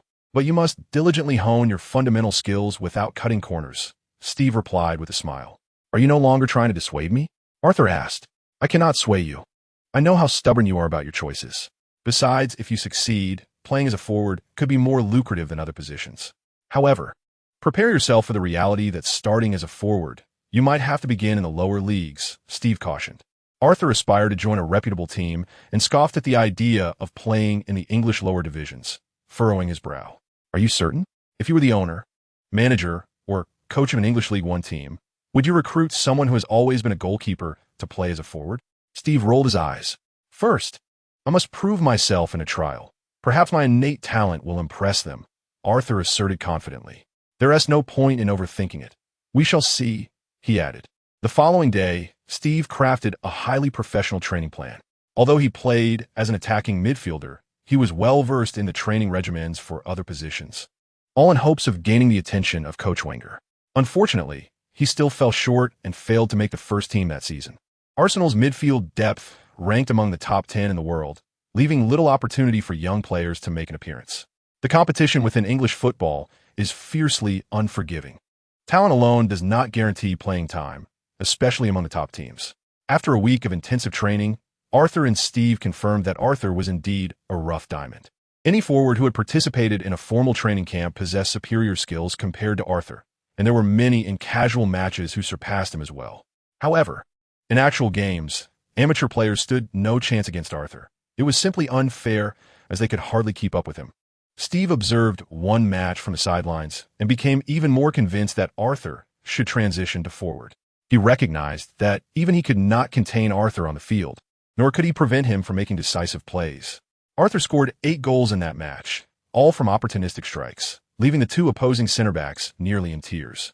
He consistently managed to slip past defenders and find open spaces, demonstrating an impressive instinct for positioning. His physicality was complemented by a significant aerial threat. In terms of heading ability, Steve felt that none of Arsenal's star forwards could rival Arthur, not even Thierry Henry or Dennis Bergkamp. By late April, Steve began accompanying Arthur to trials with various teams. Unfortunately, the results were disheartening, even when they avoided the Premier League and League One. They were met with closed doors at League Two clubs. Their destination was Queen's Park Rangers, a team with a lackluster history, having been relegated from the Premier League in 1996 and subsequently descending into the lower divisions without recovery. Arthur held little regard for this club, perceiving no future there. Were it not for Steve's belief that at least it was a London team with a storied history and a loyal fan base, he would have declined to attend. The bald-headed coach of the Rangers dismissed Arthur outright, making his rejection painfully clear. Transition? A pathetic goalkeeper turning into a forward? Allowing you to trial would be a waste of our time. We have no shortage of goalkeepers nor forwards. A player like you is unwanted across all of England. Arthur retorted, "You're so certain without even giving me a chance? If you wish to play as a forward, seek your fortune in the lower leagues. Perhaps at levels 7 or 8. I assure you, no League 2 team would entertain a trial for you. We are a third-tier club," the coach scoffed. "Indeed, a team that has plummeted to the third tier. How impressive," Arthur shot back. "I have no interest in your club. Steve, let us go." This bald man will regret his decision. He will come to realize what he has missed. The bald coach sneered, "Missed out on the goalkeeper with the most goals conceded? I've seen plenty of incompetent players like you who are full of themselves." Arthur laughed. "I've encountered many bald coaches like you. Truly, this is England for you." Though they found each other distasteful, neither was driven to physical confrontation. Steve remained silent, astonished. Arthur had never spoken in such a tone before. He had always been quite reserved. Upon returning to the car, Steve asked, "Given that no League 2 teams would allow you to trial, why did that coach mock you as if you were unconcerned or unbothered?" Arthur smiled. "I am confident in my transition. I have little regard for this team, so there is no need for anger. Gold will shine eventually. There will be a club that recognizes my talent and offers me a trial."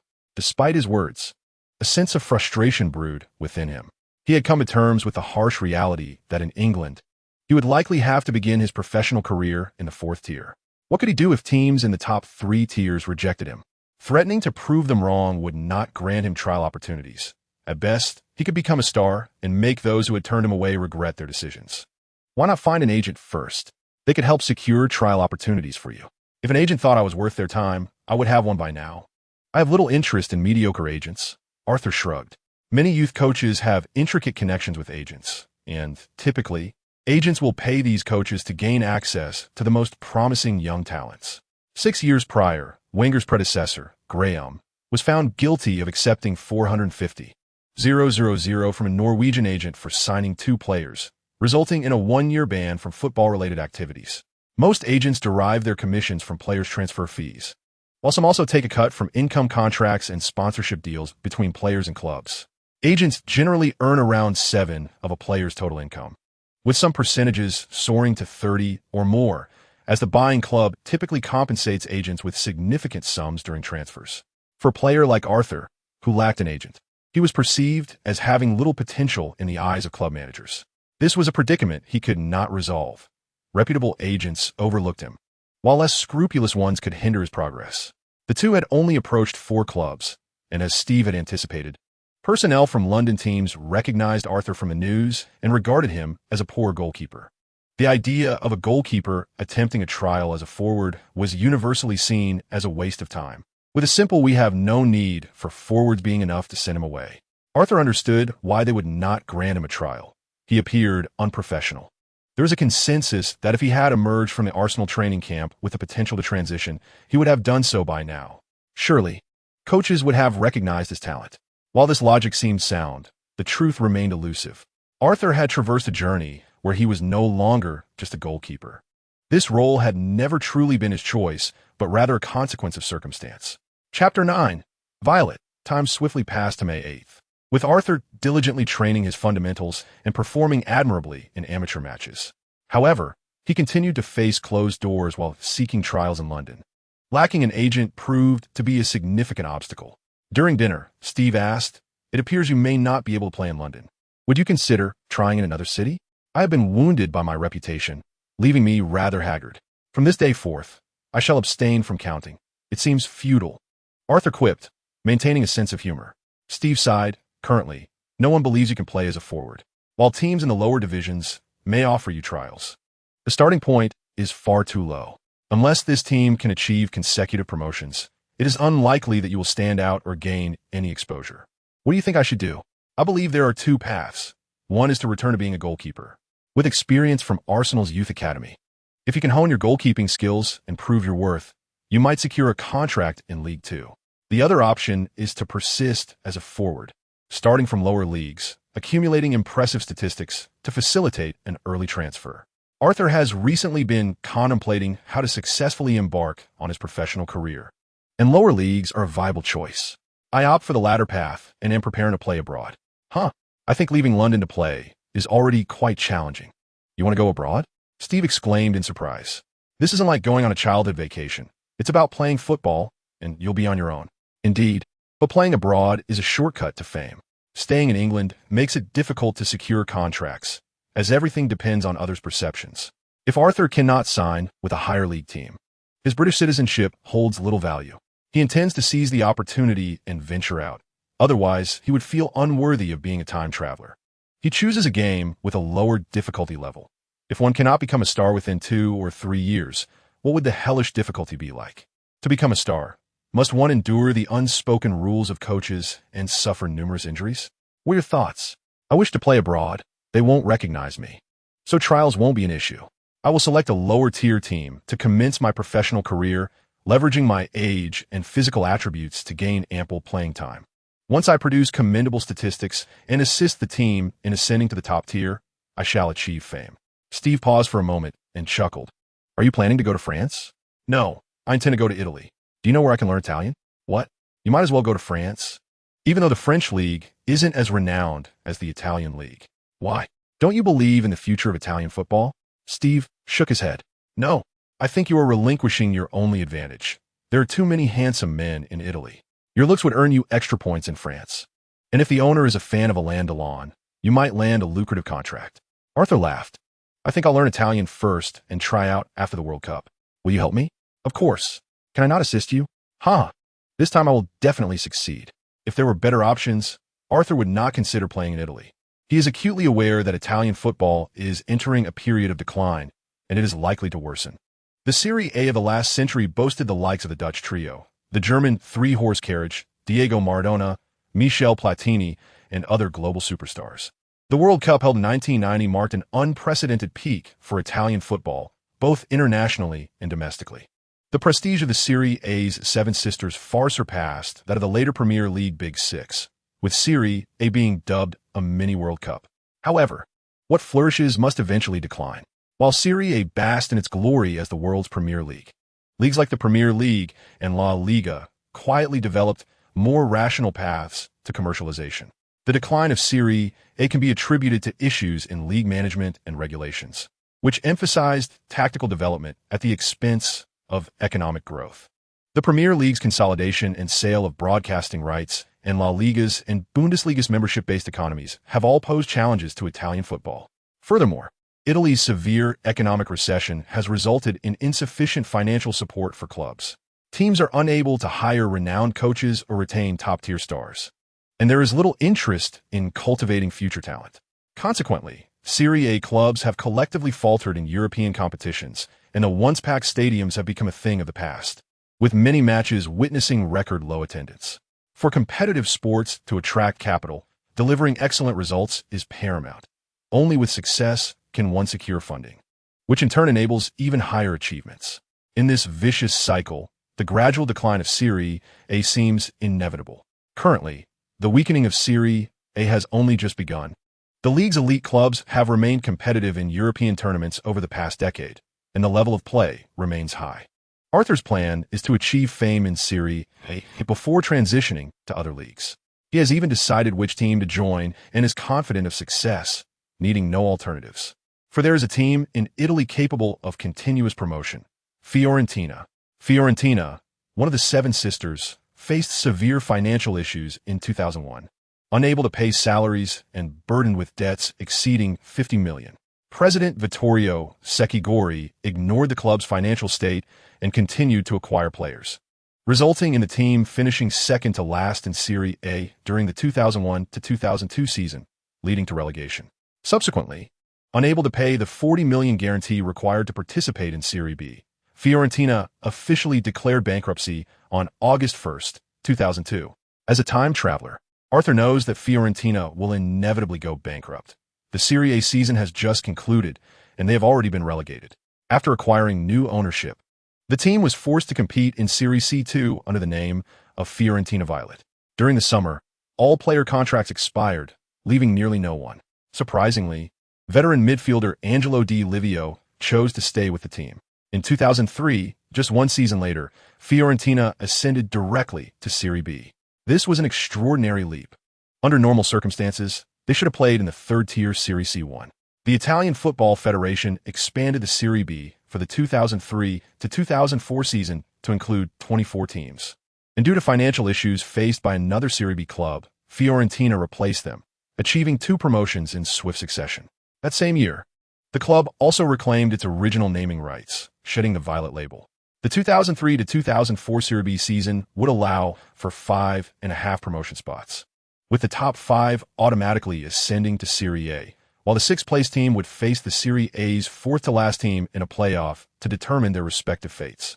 The fortunate would play in Serie A, while the unfortunate would receive a $5 million compensation. Then, something even more miraculous occurred. Fiorentina ultimately secured 6th place in the league and faced Perugia, who finished 15th in Serie A in the playoffs, unexpectedly winning and returning to Serie A. No other team in football has ascended as swiftly as Fiorentina, and Arthur's first year in Serie C2 holds numerous advantages. Firstly, his match experience is scant, making a novice village the perfect place for him to level up. If he were to join a high-league team from the outset, his playing time would not be guaranteed. What if the system assigns him tasks requiring him to play the entire match? Even if he gets on the field without solid fundamentals, relying solely on physicality would make it difficult to impress the coach and play the full game. Playing in Serie C2 entails considerably less competitive pressure. If all goes well, he will have refined his fundamentals within a year, laying a solid foundation for his future endeavors in Serie A. Thirdly, he can encounter a good mentor at Fiorentina. He remembers clearly that Fiorentina has a tall forward named Cristiano Ronaldo, nicknamed the Bull, who is instrumental in helping the team ascend.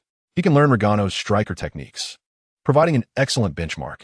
He must surpass Ronaldo's skill to establish himself in Serie A, since Ronaldo struggled to score once he reached the top league. Arthur is certain to secure a trial opportunity. This summer, with no one left at Fiorentina except for the captain, a new crop of players will be selected. His youth and exceptional qualities make him the future of the team. Other promising young players are not time travelers and would not know that Fiorentina will soon return to Serie A. They would generally refrain from joining. An Englishman playing in Italy is also an excellent talking point. Previously, veteran players from Serie A joining Premier League teams could dominate. Entering the 21st century, Serie A's overall strength still surpassed that of the Premier League. Moreover, there are very few British expatriates in Serie A who are often overlooked. Once Arthur helps Fiorentina return to Serie A and secures a starting position, entering the national team would be all but guaranteed. Chapter 10: Delightful Discovery. Arthur discovered an Italian language crash course with exceptional reviews online and, after enrolling, made rapid progress within just 3 days of classes.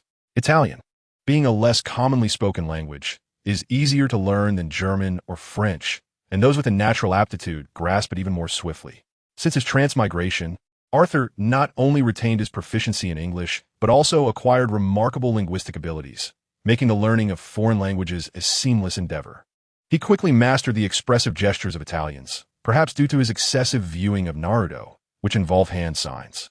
Beyond pasta and pizza, Italy is renowned for its distinctive hand gestures. The Italian penchant for gesturing has a long-standing history, traceable back to the 8th century BC during the era of Greek colonization. The influx of diverse dialects in Italy led to the evolution of a systematic set of gestures to facilitate communication. It is said that there are approximately 250 distinct gestures, with about 30 to 40 being commonplace. Some netizens humorously remarked that if you bind an Italian's hands, they would be rendered mute. This jest carries a kernel of truth. On the football field, players from other nations tend to keep their hands down during disputes with referees, fearing they might be misconstrued as provocations. In contrast, Italians express their protests with an array of gestures, showcasing their unique character. Having a natural talent for languages is indeed a boon. In the future, Arthur could easily explain why he speaks fluent Chinese. Another benefit he discovered was that he could maintain his physique without the need for strict discipline. His height and weight, predetermined before his transmigration, seemed immutable. After his arrival, he intentionally indulged in food without any restrictions and had an insatiable appetite, devouring an all-you-can-eat barbecue 7 times without a change in weight. If his physique remains constant, he would be exceedingly pleased. Many football stars showcase their muscular physiques online, achieved through stringent self-discipline. For instance, Messi adheres to a monotonous diet consisting of whole grains, olive oil, fresh vegetables, and fruits, refraining from soda and fried foods for years.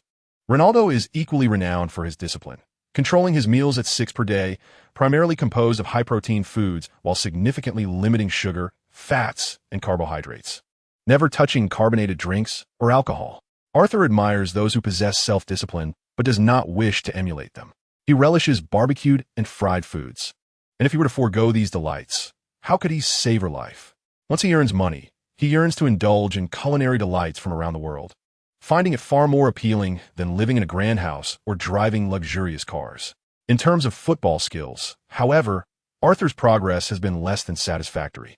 His fundamental skills, including dribbling, ball control, and passing, were subpar, and his improvement was slow. He had no effective solutions. Aware that his limitations stemmed from his system's focus on enhancing physical attributes, his only recourse was to participate in as many matches as possible to fulfill the requirement of 10 games for task rewards. Recently, during matches, he experienced the benefits of his eagle-eyes ability, which granted him exceptional vision. He successfully made long passes from a midfield to assist teammates in scoring, something he could never have accomplished before, only being able to observe those around him. A week later, Arthur played in more matches, quickly completing the 10-game task. In his final match, he scored 9 goals, netting 7 in the second half, dominating the opponent's defense and becoming the undisputed king of the penalty area. Steve, watching from the sidelines, was left in awe, transforming into a cheerleader. "Why didn't you mention your talent for transformation earlier?" he exclaimed. Steve grew increasingly optimistic about Arthur, believing that with his formidable physique, he could excel in football despite his shaky fundamentals. Michael Owen of Liverpool was a prime example of a player who shone on the world stage despite lacking solid foundational skills during the 1998 World Cup. Steve was now convinced that they could forge a successful partnership in football, though he remained uncertain about the heights they could ultimately reach. Upon returning home, Arthur accessed the virtual page while showering, and a system notification indicated that he had completed the beginner's task. Excitedly, he checked the rewards and was bewildered to find a pair of multicolored socks. Surely, I must be misreading this. How could it be such a trivial item? Arthur suspected he was seeing things, exiting and re-entering the item warehouse only to confirm that the reward was indeed the colorful socks. What on earth is this? He mused. Are all rewards going to be such seemingly absurd items? Taking a deep breath, he recalled the formidable potential of his eagle-eyes ability, and suddenly found himself intrigued by the socks. Calm down. These must possess significant utility, despite their unattractive appearance. As he focused, a detailed description of the equipment materialized. Beginner training gear, multicolored football socks. Each color signifies different training aspects. Green for ball control, yellow for tackling, red for sliding tackles, blue for long passes, purple for short passes, pink for dribbling, and black for shooting. When equipped, the host's training experience in each skill accumulates at an increased rate of 20, applicable only during training. Arthur took another deep breath. Why do I feel as though I'll earn a yellow card after one tackle and a red card for a sliding tackle? And pink for dribbling. What on earth does that signify? This color has no correlation with dribbling whatsoever. The socks, being knee-high, would cover the entire calf, allowing players to secure shin guards within them. Regulations stipulate that players must wear shin guards during official matches to prevent serious injuries, including fractures. Additionally, wearing football socks helps tighten leg muscles, facilitating powerful movements. Consequently, these socks would be conspicuous unless Arthur wore long pants while practicing. Arthur closed the page, covering his face with his hands to collect his thoughts. Should I don a black eye mask during training? That way, no one would recognize me. He contemplated that at most, people would see a figure clad in colorful socks, somewhat reminiscent of Zorro. To become stronger, he must utilize the available equipment. Otherwise, with his current skills, he could only focus on opportunistic plays in the penalty area. How could he represent the England national team at the 2006 World Cup relying solely on such tactics? Never mind. I'll just claim that I wear colorful socks out of superstition, believing that colors can bring good fortune. Arthur devised a clever plan, knowing many athletes are superstitious. Not just those in football. Some engage in rituals for victory, don lucky charms, or partake in various eccentric behaviors. Wearing colorful socks seemed harmless and genuinely effective. As long as they served a purpose, he wouldn't mind wearing a helmet while fishing with friends. The system then issued a new task, prompting Arthur to participate in 20 matches for additional rewards. This was clearly an encouragement for him to play more and gain practical experience. Considering the situation at Fiorentina, he wouldn't be able to attend a trial until early August, giving him ample time. The following day, Arthur donned the colorful socks for practice, leaving Steve utterly stunned for half a minute. He believed this was less about superstition and more about a matter of taste. To add to his frustration, a little girl accompanying Steve erupted into laughter upon seeing Arthur's colorful socks. She had blonde hair and blue eyes, dressed in a white jacket and green leisure pants. Her features were exquisite, akin to a Barbie doll, but when she smiled, her mouth resembled that of a jester. Her name was Megan Williams, his neighbor. My parents are out, and I asked Steve to help watch her, Arthur explained. She is 8 years old and doesn't understand much. Don't take her seriously. Why am I not serious? These socks are hilarious and don't suit him at all, Megan exclaimed, still giggling. Arthur rolled his eyes, finding the child rather unendearing. The three conversed for a while, the discussion revolving around football. Despite her young age, Megan was an Arsenal fan and managed to contribute to the conversation. Arthur mentioned his aspirations to join Fiorentina, assuring Steve that he didn't need assistance in finding a trial opportunity. He enumerated the numerous advantages of joining the Fiorentina team, with the sole drawback being the necessity to venture abroad. Steve sighed, remarking, "The team sounds perfectly suited for you, but once you go there, our chances of meeting will diminish." He added, "I too am departing soon, heading to Manchester. Are you certain about joining Manchester City?" "Indeed. The path you have chosen is undoubtedly more challenging than mine. You must hasten your progress. Your foundational skills are currently lacking, which may displease the coach, making you appear as an amateur. No need for concern. I have already discovered the key, and 2 months will suffice." The two began to practice their fundamentals, and Arthur quickly realized that his floral socks were not worn in vain. He distinctly felt an improvement from the previous day's training, noticing advancements in various techniques and an increase in his insights. This was merely an initial piece of gear. With consistent practice, he was bound to grow stronger.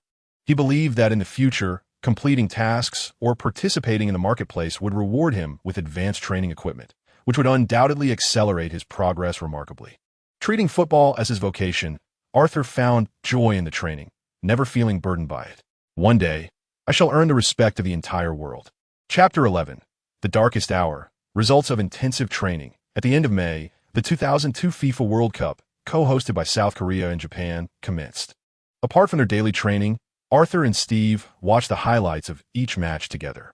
Due to the time difference, live broadcasts in the UK began in the morning and at noon, making it convenient for fans to watch. The matches became exceptionally thrilling from the round of 16, unveiling 2 monumental upsets.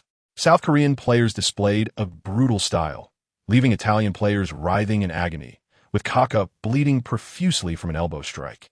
The referee, failing to penalize the South Korean players for their aggressive fouls during regular time, made a decisive call in extra time when Italy's star player Totti was lightly brought down in the penalty area, issuing a yellow card for diving and sending Totti off.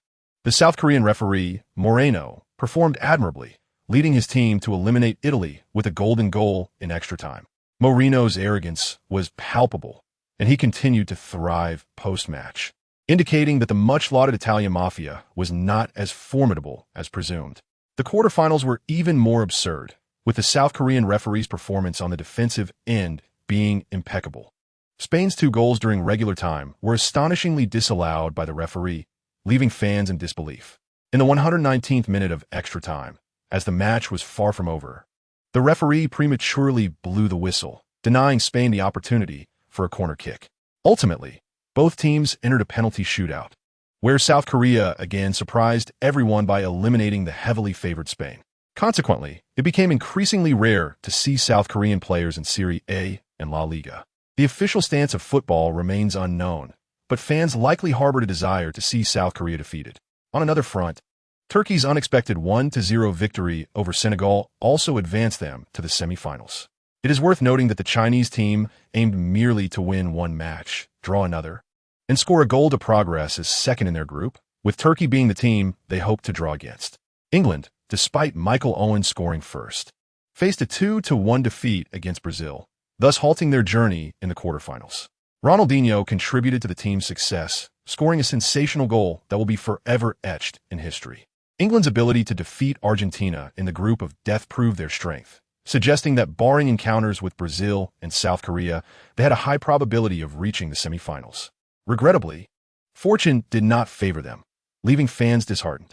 Following the match, countless individuals in London expressed their frustrations, primarily those who had lost bets. Britain is the birthplace of the betting industry. The concept of odds was proposed by the British as early as 1790. The prevalence of gambling among adults in the UK approaches 60, making it an integral part of life. Steve, reveling in the misfortune, remarked this year, "Bookmakers are sure to clean up. It is virtually impossible for anyone to predict all 16 teams accurately, given the multitude of upsets. Perhaps a South Korean might manage to do so." Arthur chuckled. In truth, Arthur could have predicted the outcomes, recalling significant match results. However, betting on football in the UK requires real name registration, and he was unwilling to risk his career for a chance at a few £1,000s. If his past betting practices were ever scrutinized, it could tarnish his professional football career. Additionally, there are limits on betting, preventing bettors from becoming wealthy through it. It is often said that gambling is fraught with deceit. Those who profit from betting are few, while many lament their losses and accuse the sport of corruption. Yet, those who consistently profit surely exist, and from this year onward, those who continually bet on the Chinese team to lose in international matches are likely to have amassed considerable gains. As the semifinals approached, London fans were more engrossed in South Korea's advancement to the Final Four than in England's elimination. Many regarded this as an affront to the sport, deeming it one of the darkest moments in football history. This was indeed the most brazen display of corrupt officiating in history. Years later, former FIFA vice president and South Korean national Chung Mong-jun openly revealed the secret. "If I had the ability to influence the referees during that World Cup, why wouldn't I?" He stated this with an air of justification, showing no shame. Many South Koreans took pride in their national team's controversial advancement to the semifinals, the shamelessness ingrained in their very culture. Fortunately, the German team had allies within FIFA. Beckenbauer requested the replacement of 3 South Korean referees prior to the match, allowing Germany to thwart South Korea's Cinderella run with a 1-0 victory. On June 30th, Ronaldo, with his distinctive hairstyle and golden voice, scored twice against the Lion King, Con, leading Brazil to win the World Cup. German midfielder Ballack achieved a remarkable feat of 5 runner-up finishes in a single season. Regrettably, as Ballack was not a player, 5 second-place finishes equate to approximately 2 championships. He was ever so close to his goal. Arthur, donning his floral socks daily for training, gradually grew accustomed to them, enabling him to focus entirely on his practice, undeterred by the onlookers. Steve was astonished by Arthur's progress during this period. As a child, Arthur had not been without technical training. His prior struggles had led him to focus solely on goalkeeping. Why then, as an adult, was his improvement in fundamental skills so pronounced? Steve could only conclude that Arthur had previously lacked dedication. Only with earnest effort could one play the finest football. The World Cup ignited a greater desire among London fans to play the sport. Within a month, Arthur represented the Arsenal fan team in 11 relatively formal matches. And prior to his trial with Florentina, he was capable of fulfilling the task of completing 20 matches. Arthur's training experience noticeably increased his attributes by 20. By July, his stats transformed to balance 86, stamina 90, speed 88, agility 83, dribbling accuracy 55, short pass accuracy 51, long pass accuracy 48, shooting technique 62, shooting power 85, free kick 23, and jumping 85. The first 4 attributes remained unchanged from his initial stats, while his dribbling accuracy saw a significant increase of 23 points. Previously, he often mishandled the ball, and if there were defenders nearby, he would lose possession or fail to clear it. His dribbling skills were similarly lacking. He could only maintain control during one-on-one situations and frequently overextended the ball when accelerating. Now, Arthur could successfully receive rapid ground passes and occasionally execute chest traps, while aerial balls were primarily handled through heading and direct shots. His ball protection abilities had also improved significantly. Under pressure, he could utilize his physical advantage to shield the ball and assess his teammates' movements before passing. With his natural athleticism as a foundation, while Arthur's ball protection skills had not yet reached the level of Thierry Henry, he could now be compared to Lee E. The second most improved area for him was shooting technique, which increased by 20 points due to its initially low starting point. He could now score with pokes, pushes, and headers, and even execute powerful volleys, showing marked improvement since his earlier days. When the ball was on the ground, Arthur often sent it soaring with his power. Theoretically, volleys are more challenging, yet he managed to control his strength effectively. This is related to his personal characteristics, as his reaction speed and agility are truly exceptional. His ability to strike the ball with precision is facilitated by the rapid swing of his calf, resulting in a high likelihood of scoring. Arthur is quite satisfied with his progress and is gradually becoming more professional. Techniques such as shielding the ball with his back and turning to shoot are essential skills for a forward, which Steve is not particularly adept at. Arthur will need to practice these after joining Fiorentina. On July 3rd, Steve announced the conclusion of his special training. From now on, he must either practice independently or engage in the team's systematic training.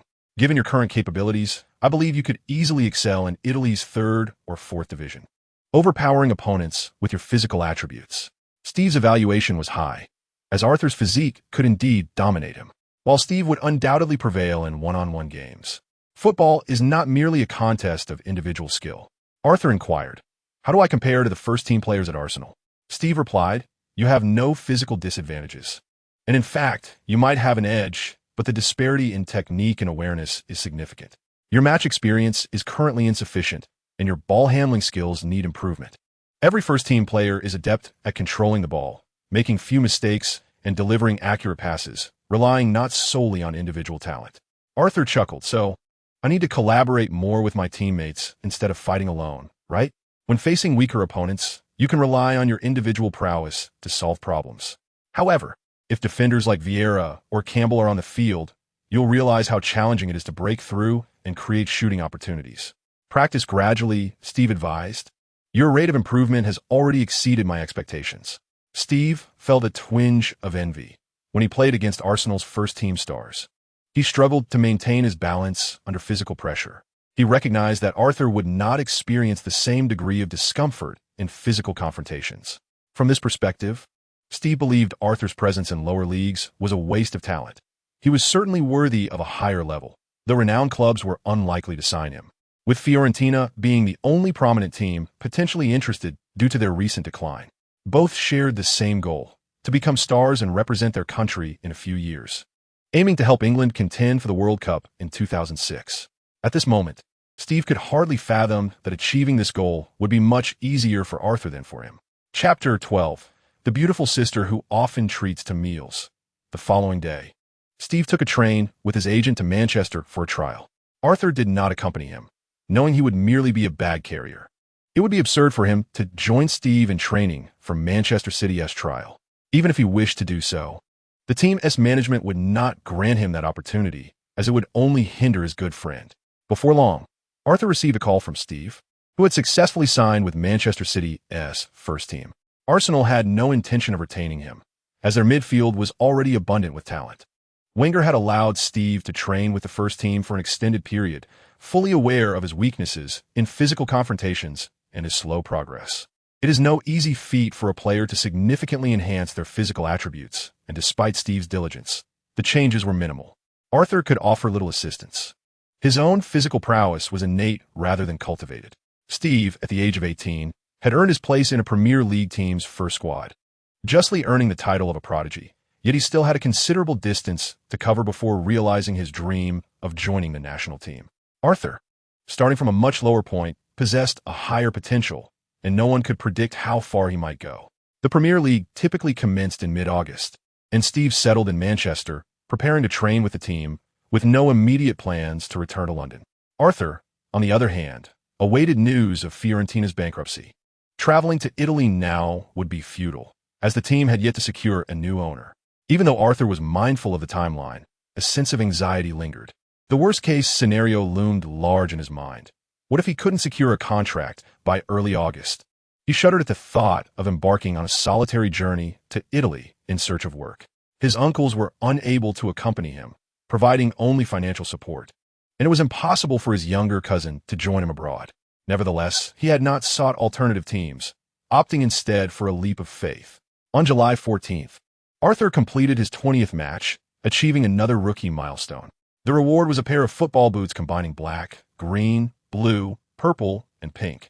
A rather ordinary style, yet strikingly peculiar in color. Arthur felt a sense of numbness. He wondered if his future nickname would be Flower Boy, and not in a playful sense. However, he had no choice but to wear them, as the attributes of the gear were enticing. Much like his flower-patterned socks, these boots were designated as entry-level training shoes. After donning them, he discovered that the colors represented a 20 increase in his technical enhancement speed. With the combination of these two pieces of equipment, his practice in ball control, long passing, short passing, dribbling, and shooting would yield a 40 increase in experience. These 5 areas would be his primary focus for training, promising efficient results. Somewhat discontented, he noted that he had not received further rookie tasks, only advanced tasks related to signing contracts. His abilities were now sufficient to advance to a novice village for practice, and he would not continue receiving advantages indefinitely. The next day, he tried on the new boots, which fit comfortably as if custom-made. For a football player, boots are akin to battle gear, crucial companions in their endeavors. These boots provided excellent support, shock absorption, and stability, enhancing the athlete's performance. They surpassed any footwear Arthur had previously worn, and despite their lack of aesthetic appeal, he tolerated it. As Arthur played with others, he sensed an increase in strength. He attempted to dribble past opponents and showcased his speed by maneuvering past 4 players. In high spirits, he returned home in the afternoon, eager to share his joy. Upon entering the house, he called out with vigor, "I'm back." His aunt, Jolene, responded from the living room, "You're just returning? Emily has been waiting for you for quite some time." "I can't just leave after one match," Arthur replied. He had left for the game unencumbered, without his phone, making it impossible for others to reach him. In the living room, a tall and stunning woman sat gracefully on the sofa, adorned in a sky-blue knitted dress. The seemingly simple design suggested a high price, with its intricate elements reflecting sophisticated taste. The lace-trimmed sleeves lent an air of princess-like delicacy, exuding a cool and refreshing vibe. Arthur instantly recognized Emily Blunt. Her features had not changed significantly since their youth, though she appeared more youthful, her face glowing with collagen. She now possessed an undeniable star quality. If one could overlook the infatuation, as their eyes met, a moment of stillness enveloped them. From Emily's perspective, Arthur approached the living room in slow motion. Though his football attire was slightly soiled, he had washed his face, appearing fresh and clean, complemented by a hint of a smile that made him exceptionally handsome. Arthur found her expression amusing and smiled, seeking conversation. "Hi," Emily replied, her tone somewhat dazed, as if the entire world learned English from the same textbook. Arthur found her endearing. He had previously overlooked her, treating her like a friend, which now seemed utterly absurd. In truth, their familiarity made it difficult to alter their relationship. They had been childhood friends for so long. Now, as Arthur had transformed into a different persona, Emily had also evolved into someone extraordinary. "I feel like you've changed in some way," Emily remarked. "In what way?" "You seem more cheerful than before." After pondering, she added, "It's like Zorro has become the mayor." Previously, Arthur often wore a frown, but now his brows were relaxed, and a smile graced his lips. This subtle change had transformed his entire demeanor, radiating a sunny disposition. "I think you've changed too," Arthur responded. "In what way?" "You're more beautiful and particularly fashionable. It's evident you're destined to become a Hollywood star." "Really?" I dressed rather casually, chuckling to myself. After 2 hours of preparation, Emily's laughter revealed her teeth, prompting her to quickly cover her mouth. Arthur had never complimented her in such a manner before, and she felt an overwhelming joy. "It seems you look good in anything you wear," Arthur added. Emily fanned her face with her right hand, feeling a bit warm. "You never used to act this way. It's as if you've transformed into a different person." "I used to be a goalkeeper, often taking a powerful shot to the head, which left me a bit dazed. Recently, I've switched to playing forward, and my mind feels much clearer, allowing me to express my thoughts more freely." To Arthur, the original persona had always seemed rather dull-witted. "Ha! Switching to forward is great." Emily laughed heartily. "It's not just about the position. It's as if you've fundamentally changed." Emily was unfazed. She found the more talkative Arthur to be far more charming than his previous stoic self. The original persona would never have praised Emily or considered her attractive. In Arthur's memories, the original self often mocked Emily's Batman chin. Now, He viewed this characteristic as an asset in the entertainment industry, making her more memorable to the audience. Lin Qingxia had a similar chin and had achieved great fame in Asia.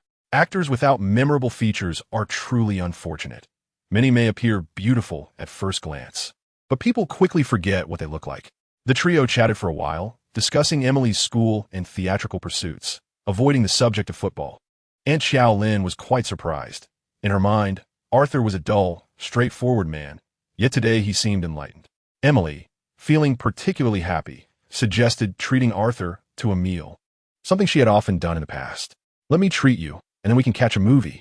Just wait a moment while I take a shower and change. I can't go out like this after playing football." Unlike the original persona, Arthur understood the importance of reciprocity. He couldn't simply expect girls to treat him due to personal issues at home. That would be utterly unreasonable. He had some pocket money saved up, having spent little during his time at the Arsenal training camp. Soon, Arthur finished a shower and changed into casual attire, and the two set off together. Walking down the street, they turned heads, both quite pleasing to the eye. Arthur had attracted the attention of talent scouts before, and with Emily's striking height of 170 centimeters, they appeared quite compatible. They first visited a Japanese restaurant for okonomiyaki, a dish Emily had long wanted to try, but had never had the chance, fearing she might embarrass herself not knowing how to eat it. Afterwards, they went to see a film, choosing the popular zombie sci-fi feature Resident Evil. Arthur had watched the first installment starring Mila Jovovich numerous times, but this was his first time in a cinema. However, his intention was not merely to enjoy the film. He wished to showcase his boyfriend prowess. Unfortunately, he miscalculated. Unlike many young girls who snuggled into their boyfriend's arms out of fear, Emily watched attentively, thoroughly engrossed. Upon leaving the cinema, she exclaimed how thrilling it was. "That was fantastic. I want to star in monster movies like that in the future. The action scenes were so cool. You will definitely have that opportunity," Arthur replied with a smile, knowing that in a parallel world, Emily had starred in more than one monster film. Besides her representative work Edge of Tomorrow alongside Tom Cruise, she had also featured in her husband's self-directed films, A Quiet Place Parts 1 and 2. She was well suited to be an action star, agile and skilled. She was so engrossed in the film that she forgot to swoon over Arthur, missing a chance for their relationship to deepen. After returning home, Emily finally realized the implications. The next day, the two met again. Emily Blunt had plenty of time during her summer break and was willing to accompany Arthur for football practice. She was aware that numerous women were pursuing Arthur, and although he had consistently resisted their advances, she felt more at ease being present at the sidelines to prevent him from being swept away by some enchanting temptress. Upon seeing Arthur's flamboyant socks and shoes, Emily felt relieved and burst into laughter. His taste was absurdly poor, but she didn't mind. She could help him design better outfits if necessary. If this man were flawless, it would be more troubling. Once he moved to Italy, how many women would vie for his attention? Italy was renowned for its beauty, and who knew when he might find someone appealing enough to become an Italian son-in-law? Emily and Arthur often chatted online. She was already aware of his intention to develop his career in Italy, which left her feeling a bit disheartened. Today, she revisited a question she had asked before. With so many teams in England, why do you insist on playing abroad? Surely you could sign with a fourth-tier team here? If there were better options domestically, I certainly wouldn't leave. I have to pursue my career. I will succeed quickly in Florence. Staying with a poor team in my home country would only lead to my downfall. Arthur was unaware of any notable teams in the English lower leagues. He wouldn't accept an invitation to join a team, even for a high salary. At this time, only the Premier League held any allure for him. The English Football League One had little influence, and it would be somewhat better after it was renamed the Championship in 2004. Emily inquired, "When will you go to Florence?" "Early August. There's still some time." "Isn't that a bit late? Many leagues start around mid-August, right?" Emily's entire family were football fans and followed Premier League matches closely. "Don't worry. The situation with the Florence team is unique. I must attend the trial in August. When the time comes, let me know, and I can accompany you to Italy. You might get scammed since you're unfamiliar with the place. I'm not suggesting you're inexperienced. I've traveled abroad more than you and have been to Italy several times." Emily looked at Arthur, her eyes filled with anticipation, fearing a refusal. "Sure, we can make some preparations in advance." Arthur was not foolish enough to decline. He was very much looking forward to a trip abroad with a beautiful companion, certain that their relationship would solidify during the journey. After all, this was a star girlfriend falling into his lap. He wouldn't have to exert himself to pursue her, which was exhilarating. With Emily by his side, he felt less anxious about going abroad, no matter what challenges arose. Having someone to discuss matters with was far preferable to facing them alone. He felt a touch of gratitude. What a wonderful girl she was. He had never experienced such good fortune before his reincarnation. With a blush, Emily lowered her head, her right foot drawing circles as if preparing to unleash an unstoppable kick. What preparations? Check the local weather to decide what clothes to wear. And since you'll be there for a few days, consider whether to pack a change of clothes. It's quite simple. Arthur chuckled. All right. Emily sighed in relief, already contemplating names for their future children. In the following days, Arthur continued to practice and play matches. Even without specific match obligations, he dedicated himself to training, ensuring he would be in peak condition for the trial.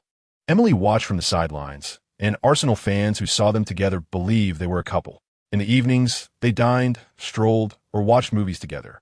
Although they had not confessed their feelings or engaged in particularly intimate gestures, it was in essence sedate. Before signing any contract, Arthur felt it imperative to conserve his energy and not let personal emotions take precedence. He aimed to make the best impression on the coaches and management, hoping for a more favorable contract. On August 1st, the Florentina team officially announced its bankruptcy. Arthur had been following the team's situation online, waiting for the opportune moment to attend the trial. If he went to Italy immediately, the team's management had yet to complete its restructuring, and there was no coach in place. Just a week later, under the guidance of Mayor Domination, a new club, the Florentina Viola Football Club, was officially registered with the Italian Football Federation. Subsequently, the Florentina team completed its registration for Serie C2. Upon seeing the news, Arthur realized the team was beginning to recruit players and set off for Florence with Emily, traveling light. Arthur firmly believed that attending the trial at this moment would be considerably easier, likely even sparing him from participating in group matches. Even if he were to play, the opponents would scarcely be formidable, primarily consisting of fellow aspirants vying for a chance. All he needed was to outshine the other trialists on that day, for he was certain that no one possessed greater talent than he. Although it was referred to as going abroad, a direct flight from London to Florence took less than 2.5 hours, a distance shorter than that traveled by Western teams flying east for away games. This convenience was one of the reasons Arthur found it acceptable to play in Italy. The relatively small size of European nations meant that if he wished to return to London during holidays, a short flight would suffice, alleviating fatigue and eliminating the hassle of time zone adjustments. Florence, the capital of the Tuscany region, is renowned as one of Italy's most illustrious artistic cities. Situated along the banks of the Arno River in central Italy, the city is celebrated for its rich cultural heritage, stunning natural landscapes, and exquisite cuisine. Its diverse topography includes mountains, hills, and plains characterized by a Mediterranean climate, hot and dry summers, mild and damp winters, with pleasant temperatures in spring and autumn. The peak tourist season occurs in summer when temperatures rise, yet the cooling sea breezes offer some respite in the evenings. Upon arriving in Florence at 3 p.m., Arthur did not immediately seek out the team for trials. Instead, he and Emily took some time to explore and find a suitable hotel. Steak is one of Tuscany's traditional delicacies, and since Florence is a beef-producing region, they anticipated savoring the most authentic Florentine steak. However, after placing their order, both regretted their choice, finding the local steak unacceptable. The so-called Florentine steak consists of a bone-in ribeye, renowned for its tender and juicy texture, but must not exceed medium rare. Although waitstaff politely inquire about the desired doneness, any request for medium well raises concerns that the Italian chef might storm out of the kitchen to confront those who would ruin his premium cuts.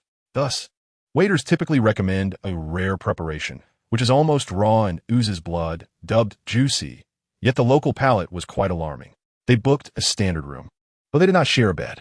Arthur felt no need for explanation, and Emily considered this arrangement entirely normal. Their conversations were sweet, and she felt no urgency, waiting for Arthur to complete his trials. Should he succeed, they would celebrate. Should he falter, she would offer him comfort. The following day, they traveled together to the current training ground of Florence. The club's efforts to rebuild and compete in Serie C2 was a significant event in the locality, and inquiries would easily reveal the location of the training facility. The team had fallen on hard times, and after the bankruptcy, they lacked quality training grounds, resorting to renting this remote site from the city government. Nevertheless, a number of local fans still came to support the team. The community held deep affection for the Florence squad, wishing to see it thrive, prompting the mayor's involvement. After the announcement of bankruptcy, Domination promptly negotiated with Diego Della Valle, the Italian shoemaker, aboard his yacht in Cannes, swiftly finalizing the team's registration. Upon arriving at the training ground, Arthur and Emily immediately caught the attention of fans, especially the female supporters. "Who is he? Here for trials? He is incredibly handsome," they exclaimed, wearing an Arsenal jersey to trial in Florence. "How unique. I wonder about his skills." They speculated about his star potential, believing the team must retain him. And who is that beside him? Surely not his girlfriend. She's quite plain. They seem mismatched. It is often the case that individuals with appealing appearances, regardless of gender, hold certain advantages in the job market. Arthur wasted no time. He knew whom to seek. The new coach, Pietro Vergiovord, a retired star with thinning hair, was easily recognizable. After stating his purpose and presenting his Arsenal Youth Academy certificate, Arthur found that, as he had anticipated, no one from the previous season's roster wished to stay. Aside from the captain, all had departed as free agents. Players who had competed in Serie A last season would hardly agree to a significant pay cut to play in Serie C2. Observing only a few players practicing on the field, Arthur sensed that securing a contract was likely a formality. In the absence of competition, all he had to do was display his talent. Chapter 14. I am not here to waste time. The most prominent figure in the Florence team at present was Coach Vergiovord, an essential promotional asset for the club. He was a celebrated defender, comparable to legends like Baresi and Bergami, with a career featuring 562 Serie A matches, second only to Dino Zoff in Italian football history. He was of mixed Russian and Italian descent, with his father being Russian and his mother Italian, earning him the moniker Tsar among fans. In life, he was known for his cold demeanor, often appearing unapproachable. His illustrious career spanned from 1975, when he debuted at just 16 years old, until his retirement with Piacenza at the age of 41 in 2000. Standing at 179 centimeters, he epitomized the archetype of a tough footballer. Naturally, with such a background, his coaching preferences leaned towards physically adept forwards who could confront defensive players, an approach he had mastered during his playing days. Even legends like Van Basten feared Vergiovord, who had a penchant for targeting ankles, often striking like a lumberjack, sometimes even launching surprise attacks from behind. Despite his confidence as a player, Vergiovord now felt uncertain about his coaching role, grappling with the lack of experience. More troubling was his disdain for the new players on the team. Within just 3 days of his tenure, witnessing the lackluster performance of the squad left him wanting to shout in frustration. Coaching them was proving to be an arduous task. Having spent his entire career facing off against star players, it was evident how high his standards were. To him, Serie C2 felt amateurish. Since the team's registration, trialists have been flocking daily. Players from second teams of clubs like Ancona, Regina, Bologna, and Catania, alongside young talents from Italian amateur leagues, had all come to try their luck, yet none were stars. Just yesterday, a young aspirant, lacking in skill, attempted to curry favor with the coach by claiming to be a devoted fan of Vergiovord, asking, "Coach, will you teach me how to play?" Vergiovord was nearly incensed, thinking, "Play football." In sum, aside from the captain, Angelo Di Livio, Vergiovord found no merit in any of the newcomers. He believed he could outperform them all, despite having retired 2 years prior and experiencing a significant decline in physical fitness. After sizing up Arthur, Vergiovord's interest was piqued. Just by looking at his physique, he could tell Arthur possessed commendable physical attributes. Upon reviewing Arthur's youth career record, he was momentarily taken aback. "You are English, having joined the Arsenal Youth Academy at 15. A key player on the U18 team. Why are you here for trials alone? Where is your agent?" Vergiovord was genuinely curious. He quickly discerned that Emily was too young to be a football agent. She was clearly his girlfriend. "My agent advised against my coming to Italy, which is why I took the initiative to come myself," Arthur replied, offering a rather cool explanation. The implication was clear, suggesting a rift with his agent, possibly even a termination of their relationship. Vergiovord pressed further. "What motivates you to seek a trial here?"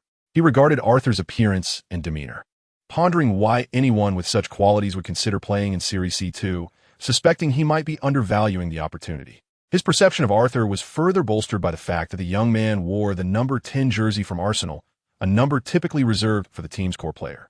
Arthur responded in fluent Italian, declaring loudly, "My favorite football star is Batistuta, and I aspire to become a super striker like him.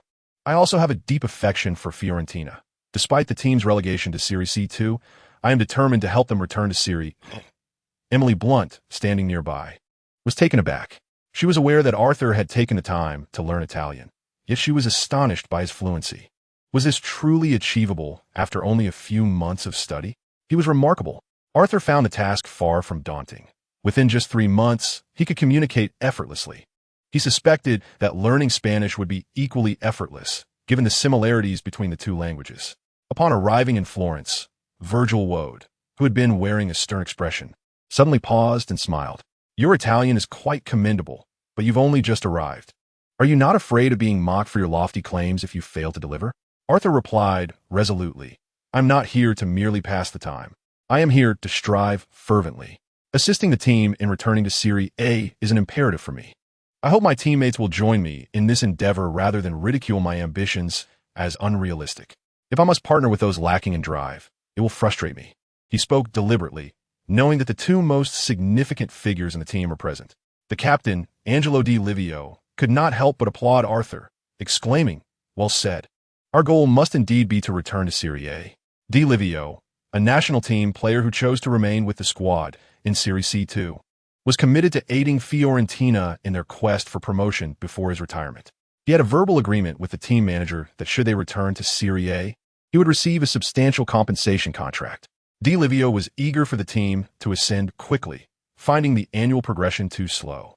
He held a favorable impression of Arthur, recognizing his ambition as sincere rather than mere platitudes. Di Livio was once known for his tenacity, earning the nickname Little Warrior during his time at Juventus.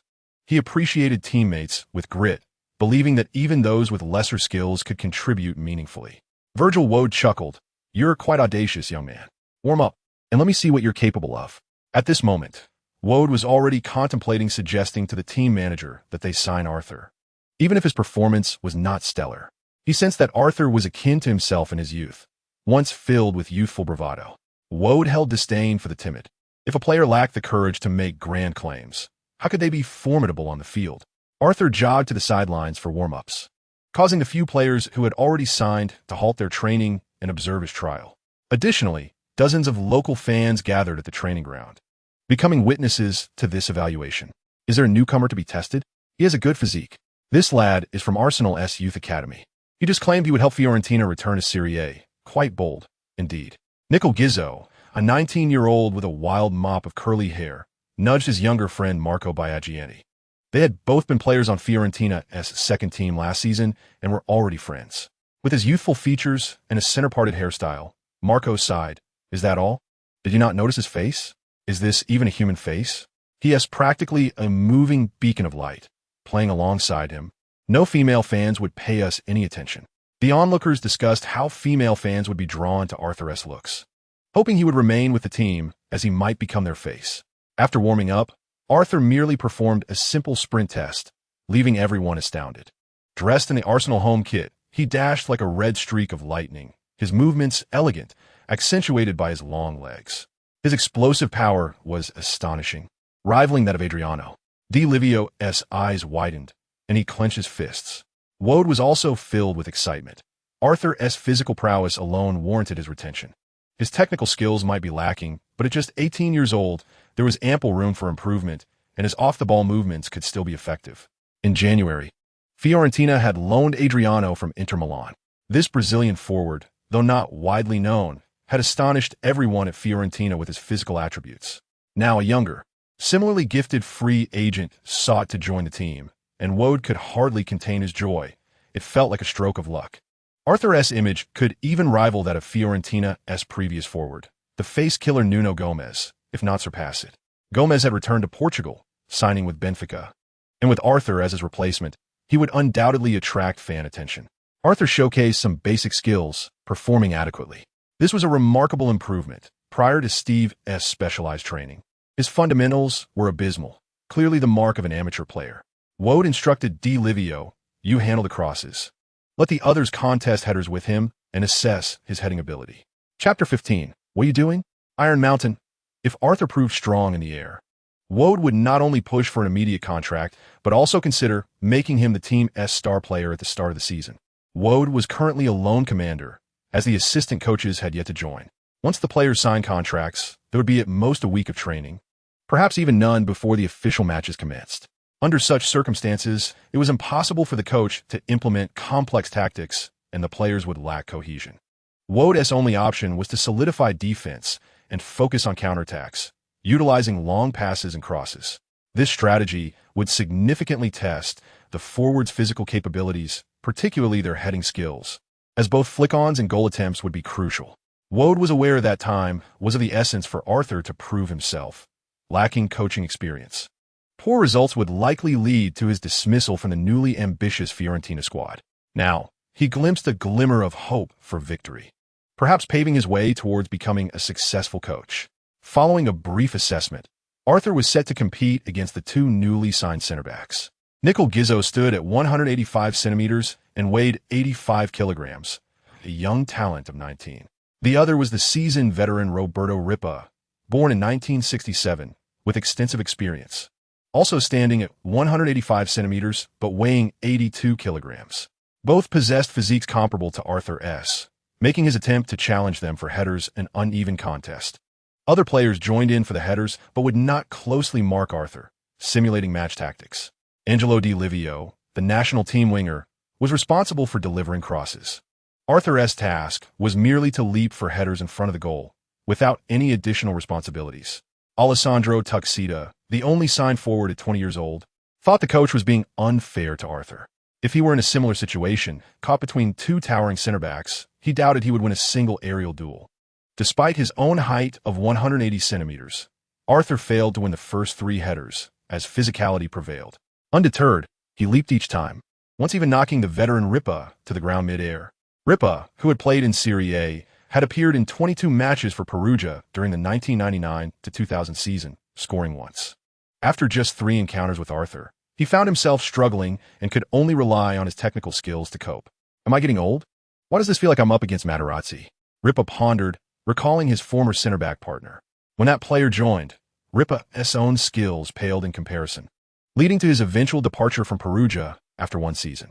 Now, Ripa found himself unable to outmaneuver or outjump Arthur, resorting solely to experience to defend against him. Arthur's physical balance attribute is truly formidable. Few in the football world possess a value exceeding 90. Even when facing such individuals, he can still hold his ground, albeit slightly inferior. At 35, Ripa's physical condition has declined, while Arthur effortlessly dominates in every aspect. In Di Livio's fourth cross, the young player Guzzo exerted all his strength to stay close to Arthur. With a swift motion of his right hand and a powerful shoulder push, Guzzo instantly lost his balance and failed to jump. Arthur then leapt high into the air, accurately predicting the ball's descent, and with a commanding header, he overpowered Ripa to score. The angle of his header was precise, yet the ball's speed left the goalkeeper no chance to react. Following the goal, Arthur's confidence soared. He realized he had a physical advantage even against professional players, feeling no pressure at all. The burden on the two center-backs was immense. Upon seeing Arthur, Guzzo instinctively sensed he was up against a formidable opponent, and indeed, his current thoughts mirrored those of a renowned figure facing overwhelming odds. My combat power is merely 6,000. His is at least 10,000. It wasn't he that Guzzo was lacking, but rather that his opponent seemed to possess an unfair advantage. "Hurry!" shouted Virgil Ward from the sidelines, enthusiastically applauding Arthur before turning to Guzzo and bellowing, "Nicolo, have you skipped lunch? If you can't hold your position, then use your hands." The referee won to easily call a foul in the box. After a while, Arthur had headed the ball into the net 4 times. As long as he read the ball's trajectory correctly, most of his headers found their mark. Even if he didn't T-score, his success rate in aerial duels was impressive. In a match where both offensive and defensive players engaged in minor tactics, Arthur was clearly an advantage. No expert was needed. Spectators could easily discern his prowess. Suddenly, Virgil Ward blew his whistle and stepped onto the pitch. He pointed at Guzzo and then gestured towards the sidelines with a fierce expression, saying, "Get out of the way and watch how I defend him." Guzzo felt despondent. It was evident the coach held him in disdain, leaving him to ponder how he would fit in with the team moving forward. Virgil Ward approached Arthur and said coldly, Show me everything you've got. Don't hold back, or you will regret it. Arthur smiled and replied, I've never held back with anyone. The players were astonished. Wow, the coach is personally on the field to defend against you. And you're so calm? Is the coach insane? Has he warmed up on the sidelines? Isn't he afraid of getting injured? Virgil Ward, however, was unperturbed by injury. Throughout his career, he had primarily inflicted pain on others, with few able to harm him. After a few warm-up jumps, he signaled to continue and called for Dilivio to pass the ball. Thus began an intense, physical confrontation between him and Arthur, leading onlookers to believe the two harbored animosity. Arthur encountered the seasoned defender's defensive techniques, which were fraught with discomforting subtleties. Having retired 2 years prior, Virgil Ward's athleticism paled in comparison to Arthur's, and at a height of merely 179 centimeters, he would struggle to keep pace with Arthur's rhythm in a match. Yet in their aerial duel, he could employ his technical skills to disrupt. His ground reactions, interception anticipation, heading ability, and aerial contesting were all commendable. He had played in Serie A until his retirement season, appearing in 22 matches. Arthur faced setbacks 3 times in a row, finding it difficult to jump and uncomfortable when he did, resulting in a header that veered off course. Despite Virgil Ward's significant pulling actions, Arthur could not complain of fouls. Such occurrences were commonplace in professional matches. Football allows for reasonable collisions and appropriate pulling and shoving, and as long as one party remains upright, referees seldom call fouls. If referees penalized every hand movement, football matches would become as disjointed as many basketball games, a scenario that is simply untenable. Simultaneously, he gleaned valuable insights. In terms of experience, he was far inferior to the legendary Italian defender. In a contest of skill, he stood no chance. He was a roughneck, while his opponent was a retired superstar. His only recourse was to rely on his physical prowess. To score against Virgil Ward's defense, he needed to exhibit ferocity. The coach's presence on the field was to assess not his technical skills, but his physical attributes and character. He could not afford to be gentle with the coach, who had just told him not to hold back. Arthur surmised that the more fierce he was, the more the coach would value him. If he restrained his full potential to spare the coach's feelings, it would backfire, leading the coach to perceive him as lacking assertiveness and excellence. Thus, in the next round, Arthur dispensed with technical considerations and focused solely on the ball. As the cross was delivered, he charged towards the ball's trajectory.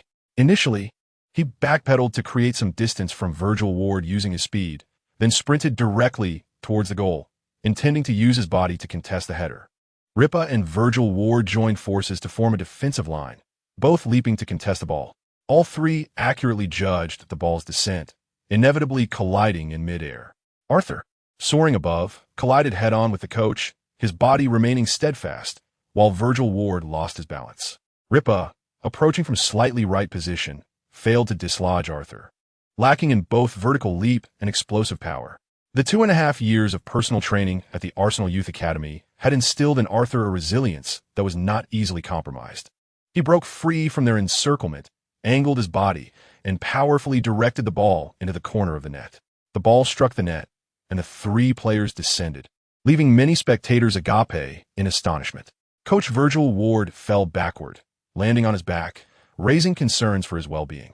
Ripa landed unsteadily, stumbling to the ground. Arthur, however, supported himself with his right hand, bending his right knee while extending his left arm and leg to the side, landing with the grace of a superhero. The contrasting manner in which the 3 landed was striking. On the sidelines, a group of spectators seemed to morph into a line, their movements resembling a collective dance. What on earth is happening? Is this a display of beastly behavior? He just knocked the coach down during his trial. They wondered, if he joins the team, will the coach hold a grudge and prevent him from playing? Arthur approached Virgil Ward, extending a hand. Are you all right? Virgil Ward grasped his hand and stood up laughing. Since I arrived in Florence, I have never felt as good as I do today. Kid, get ready to sign. Chapter 16, a 3-year contract. Ambitious aspirations. Virgil Ward was an arrogant man. The only way to build rapport with such an individual was to demonstrate superior strength and earn his respect. Typically, players require several days to showcase their abilities during trials, but Arthur needed only a brief period to prove his worth. Presently, Florence was merely a 4th-tier Italian team, and Arthur's skills were top-notch here, a bit of a mismatch. He had contemplated directly trialing with first- or second-tier Italian teams, but ultimately chose Florence due to his unique circumstances and the lingering weaknesses in his foundational skills.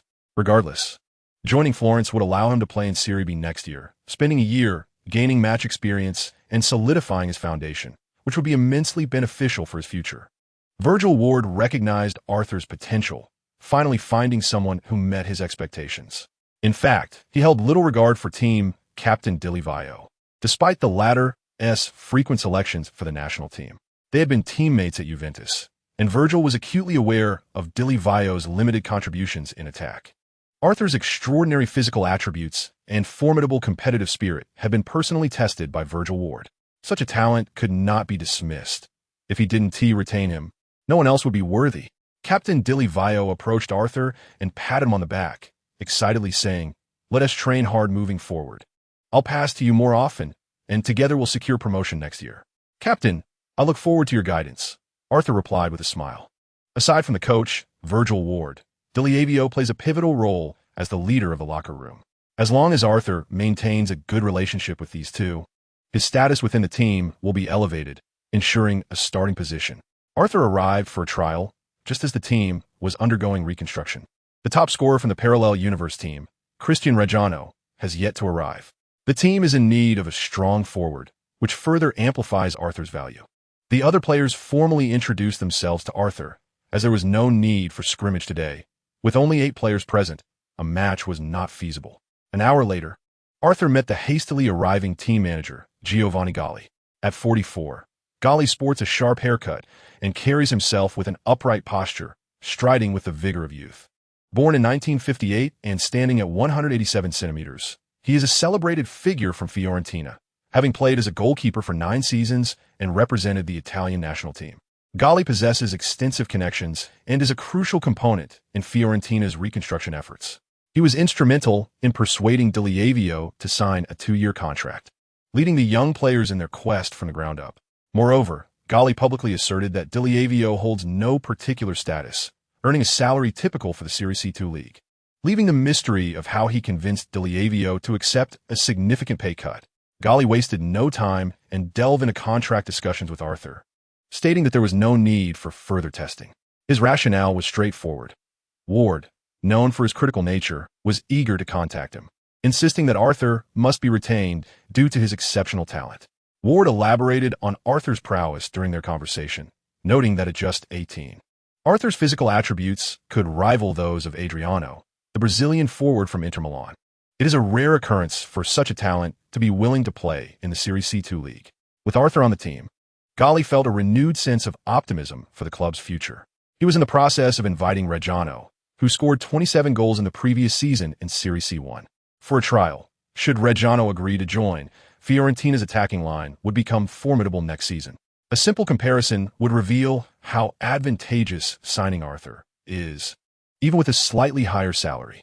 Adriano, who emerged from the Brazilian club Flamengo, made his mark at just 18 years old during the 2000 to 2001 season. Inter Milan acquired the promising young talent for $5 million, a deal that the management felt was exceedingly profitable. At 19, Adriano signed a 5-year contract with Inter, his salary escalating from $4,200 to $675 million. Had Inter not been overflowing with forward stars, they would not have loaned Adriano to Fiorentina for a period last season. Fiorentina could sign Arthur without any transfer fee, which is a significant advantage. As a newcomer playing in Serie C2, his contract would not be excessively large. Unlike other young players, his potential is immense. Arthur emphasized his strengths, particularly his physical attributes in youth, while refraining from discussing his previous position at Arsenal. Through his outstanding performances, he projected himself as a forward, leaving no suspicion of his transition from goalkeeper. This fact would eventually come to light, but by then, it would be inconsequential. His performance would garner attention. Fiorentina would not penalize him for concealing his past experiences. This narrative serves as an excellent promotional angle, as a former goalkeeper succeeding as a forward could captivate fans. After negotiations, Galli proposed an annual salary of $60,000 for a 3-year contract, a gesture of sincerity. Any lower, and Arthur would have sought trials elsewhere. The team had previously signed veteran Roberto Ripa for 50,000, a linchpin in defense. Given that Ripa has the upper hand in physical confrontations, it would be unreasonable for Arthur, still a forward, to have a salary on par with him. Although Arthur could have aimed for a higher figure, a significant disparity in salaries would create discontent among teammates. Arthur learned that Deliavio's highest salary was 120,000, a stark contrast to his previous season in Serie A, where he earned tenfold more. With a maximum of 60,000, Arthur lacked any notable accolades to justify a higher demand. Ward discreetly conveyed his approval of the contract to Arthur, who consented. Football is a team sport. Championships are not won by the efforts of one or two players. Furthermore, if Arthur excels, a salary increase is inevitable. No manager would allow a player of his caliber to be lured away by other clubs. If a player deserves a higher salary, retaining them without a raise can lead to discontent. Arthur agreed to the 3-year contract and was satisfied with the salary, viewing the team as a transitional phase and a stepping stone. Provided no unforeseen circumstances arise, he anticipates playing in Serie A during the 2004-2005 season. Establishing himself in Serie A would open doors for lucrative transfers or contract renewals, making negotiations easier. Arthur's foresight surpasses that of others. This is the greatest advantage of his rebirth. At present, no one else envisions Fiorentina returning to Serie A in merely 2 years. Arthur is unfazed by the initially low starting point, confident that clubs will soon be vying to offer him lucrative contracts. His focus is on enhancing his skills and leveraging his pressure advantage to amplify his contributions to the team. Thus, the first declaration during his trial was to vocalize his ambition to help Fiorentina return to Serie A, unafraid of being perceived as overly ambitious. If he proclaims it and fails, he is merely boasting. If he succeeds, he is a conqueror. The rapid pace of the Italian language is astonishing. With 699 syllables per second, Emily Blunt, who accompanied Arthur, was struck by his fluency in conversation. She had assumed that Arthur could only manage simple communications in Italian, such as shopping phrases, but was pleasantly surprised by his eloquence and expressive gestures, seamlessly interacting with the locals. It became evident why he felt confident seeking work abroad without an agent. His learning capabilities are exceptional. She felt reassured, no longer fearing that Arthur might be taken advantage of. Though only 18 years old, he exceeded her expectations significantly. During her time away at university, Arthur had undergone considerable transformation, emerging from the shadow of his parents' passing. The current Arthur exudes charm, reminiscent of a romance where one feels their heart race. After reaching a verbal agreement, Arthur would officially sign with the club the following day. He would spend the night at a hotel before searching for accommodation, of course, opting for a location convenient for his football commitments. "I'll inquire about rental options when I return and help you choose a suitable neighborhood," Deliavio offered, having lived in Florence for 3 years and knowing the best places to reside. "Thank you," Arthur replied with a smile. After their trial, the two had become friends, united by a shared objective. As captain, Deliavio not only aimed to stabilize the team on the pitch, but was also willing to assist his teammates in their personal lives. Once the signing time was arranged, Arthur expressed his desire to take his girlfriend out for a celebratory meal. Ward had no objections. With the current number of players being so few, training lacked significance. After officially signing, Arthur would need to train daily to quickly develop chemistry with his teammates. Emily lay on the bed, her cheeks flushed as she said, "I must consult my parents. They believe I will return home within a week at most. Let them know the truth. We are in love and wish to spend more time together. Once the season begins, I will have numerous matches to play, and you will be heading to university, making it inconvenient for us to meet." Emily nodded, feeling disheartened at the thought of parting so soon after they had just begun their relationship. She believed she was an adult now, capable of making her own choices, no longer needing to adhere strictly to her parents' wishes. The prospect of cohabiting with Arthur in Italy excited her immensely. At just 18, Arthur had already begun to assert his independence, and she was confident she could do the same. Arthur independently completed his contract signing at the team's headquarters without any complications. The Fiorentina team was eager to recruit players, and they were overjoyed to sign a young athlete with Arthur's physical prowess. It was improbable that they would send someone to the UK to investigate his background, even if they were aware of his transition from goalkeeper to forward. Fiorentina was still keen to keep him on board, not merely for his handsome appearance, but because he evoked memories of the young Argentine superstar Batistuta, brimming with passion. Batistuta's style was not typical of an Argentine player. He lacked the finesse and agility often associated with them, but embodied the quintessential characteristics of a powerful striker. His ferocious shots, precise kicking technique, and formidable headers left fans in awe. Arthur was young and possessed significant potential for growth. Currently, his heading ability alone could aid the team. The primary component of his contract was a medical examination, which he passed with ease, having suffered no serious injuries. Upon signing the contract, Arthur felt a sense of accomplishment as he accessed the system interface to check his rewards, discovering a new talent skill that illuminated his second star, Tiger's body. This skill, a result of prolonged training, indicated that he had developed a strong physique, significantly reducing the likelihood of injury during physical activity while slightly enhancing his resilience. What an unreliable name, Arthur thought, though he remained remarkably calm about his newly acquired skill. Whether it was called Tiger or not, he simply desired it to be effective on the field. With his skill in addition to Eagle's Eye, he now possessed two talent skills, seemingly without enhancing his attributes, yet significantly boosting his capabilities. With Tiger's body, Arthur could exert himself more during matches. Players in the Serie C2 league rarely played with abandon due to low salaries and minimal popularity. Risking injury did not seem worthwhile. Most players shied away from risky maneuvers, aware that a careless mistake could lead to severe injuries, such as a broken leg from a tackle or an arm from fall during aerial duels. Despite it being just a trial, people praised Arthur's bravery. He was determined to show everyone that he was even fiercer in official matches. The system also issued a new advancement task: complete your first professional match and score a goal to receive a random reward. Thus far, the rewards Arthur had received were immensely beneficial, and he began contemplating the prospect of scoring in his debut match. Just one goal seemed manageable, and he was resolute in completing it. In an alternate reality, Florentina was the champion of the Serie C2 league, conceding very few goals. The team's main center-back, Roberto Ripa, would struggle to contain him. How formidable could the opposing defenders be? As long as the opposing center-backs were weaker than Ripa, Arthur's ambitions extended beyond merely scoring. He aimed to achieve a hat-trick during the match. He wondered if accomplishing a hat-trick in his debut would be recognized as a milestone by the system. Since Arthur was an English foreign player unfamiliar with the Italian landscape, Virgil Ward granted him a 2-day holiday. The following morning, Arthur went apartment hunting, as he intended to settle in the city for some time. Living in a hotel every day was not feasible. His requirements were straightforward.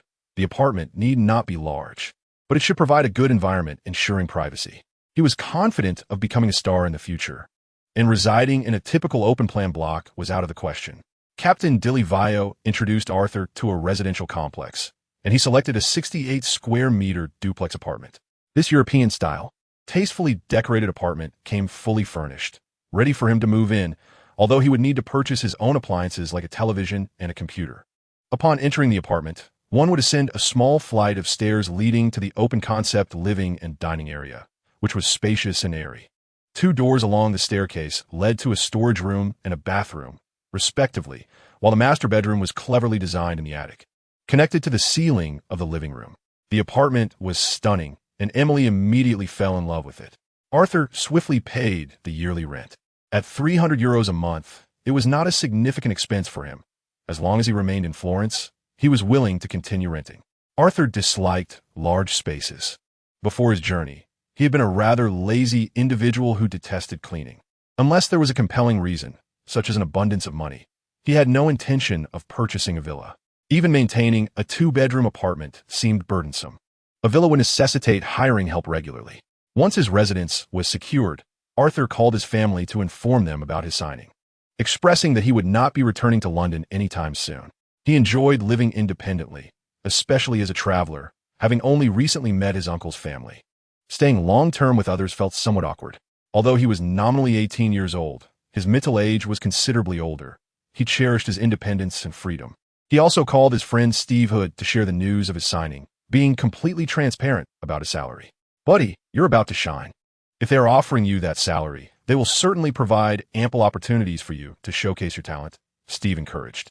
Nonetheless, he felt the Serie C2 league was too low in caliber. Unless there were annual promotions, it would take too long for players to make a name for themselves. Joining Fiorentina, Arthur's dream of being selected for the national team in 2006 seemed almost unattainable. Arthur inquired, "How have you been? Have you achieved anything with Manchester City?" "I still struggle with physicality, but the coach is pleased with my technical skills. I should be able to make the match-day squad. Although I will likely start as a substitute," Steve replied. "Being a substitute in the Premier League is still a great opportunity. You'll have time to hit the gym and seek advice from the veterans on fitness. They surely know the ropes," Arthur chuckled. "It won't be easy. Most 18-year-olds like me are still quite lean." "You're an exception," Steve remarked. After chatting for a while, Steve wished Arthur and Emily a delightful honeymoon in Florence before ending the call. It was unlikely they would play together again soon unless both teams participated in European competitions. Emily called home to update her parents, who were very open-minded and had no intention of thwarting their relationship. They knew Arthur, and they preferred that their daughter dated her childhood friend rather than someone she had just met in college. Once settled, Arthur officially joined the team's training, and on his first day, he became the source of much amusement. He wore eccentric socks and colorful sneakers produced by the system, a quirk that everyone found amusing, as it seemed out of character for someone like him. Arthur explained it was due to superstition, which only added to the amusement. Most British people take pride in their sense of humor, yet foreigners often find it challenging to grasp their dry wit. Arthur, however, provided humor through his actions, and his teammates appreciated him, believing that playing alongside him would increase their chances of winning. Later that day, at Dilly Vio's recommendation, Arthur visited a second-hand car market. He purchased a used Santana for transportation. This legendary vehicle was not a taxi in Italy and came at a very reasonable price. After training, he returned to his apartment to enjoy a cozy life with Emily, relishing each day that was both fulfilling and joyful. Good news. He has confirmed that having a girlfriend will not hinder his training. His physical condition is exceptional. Chapter 19. The Butterfly Effect. The upcoming match. Many players have joined Fiorentina through trial training, and the team's roster reached 20 within a week. As one of the former Seven Sisters of Serie A, Fiorentina possesses a certain allure. The 28-year-old powerhouse, Cristiano Ronaldo, has also joined. Manager Gali believes the team requires an experienced forward, and Ronaldo proved himself last season in Serie C1, standing at 191 centimeters and weighing 84 kilograms. He is a tall striker skilled in heading the ball. Gali does not see a conflict between Arthur and Ronaldo's positions, and Virgil Ward believes they can play together, as Arthur's remarkable speed allows him to contribute beyond merely positioning himself in front of the goal. Confident Ronaldo found himself somewhat outshined during his first training session by Arthur. Although taller, he struggled in physical confrontations and jumping ability, losing out in aerial duels. After training, Ward congratulated Arthur, assuring him that his starting position for the new season was secure, even if only one forward was fielded.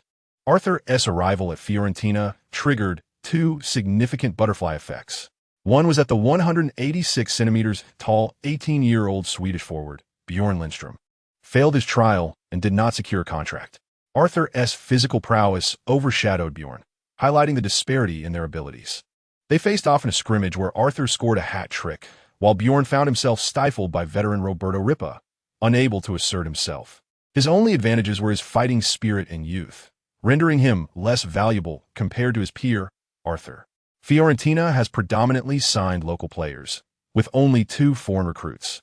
Apart from Arthur, the other is Ghanaian winger Bismarcky Kerr, a physically gifted 21-year-old.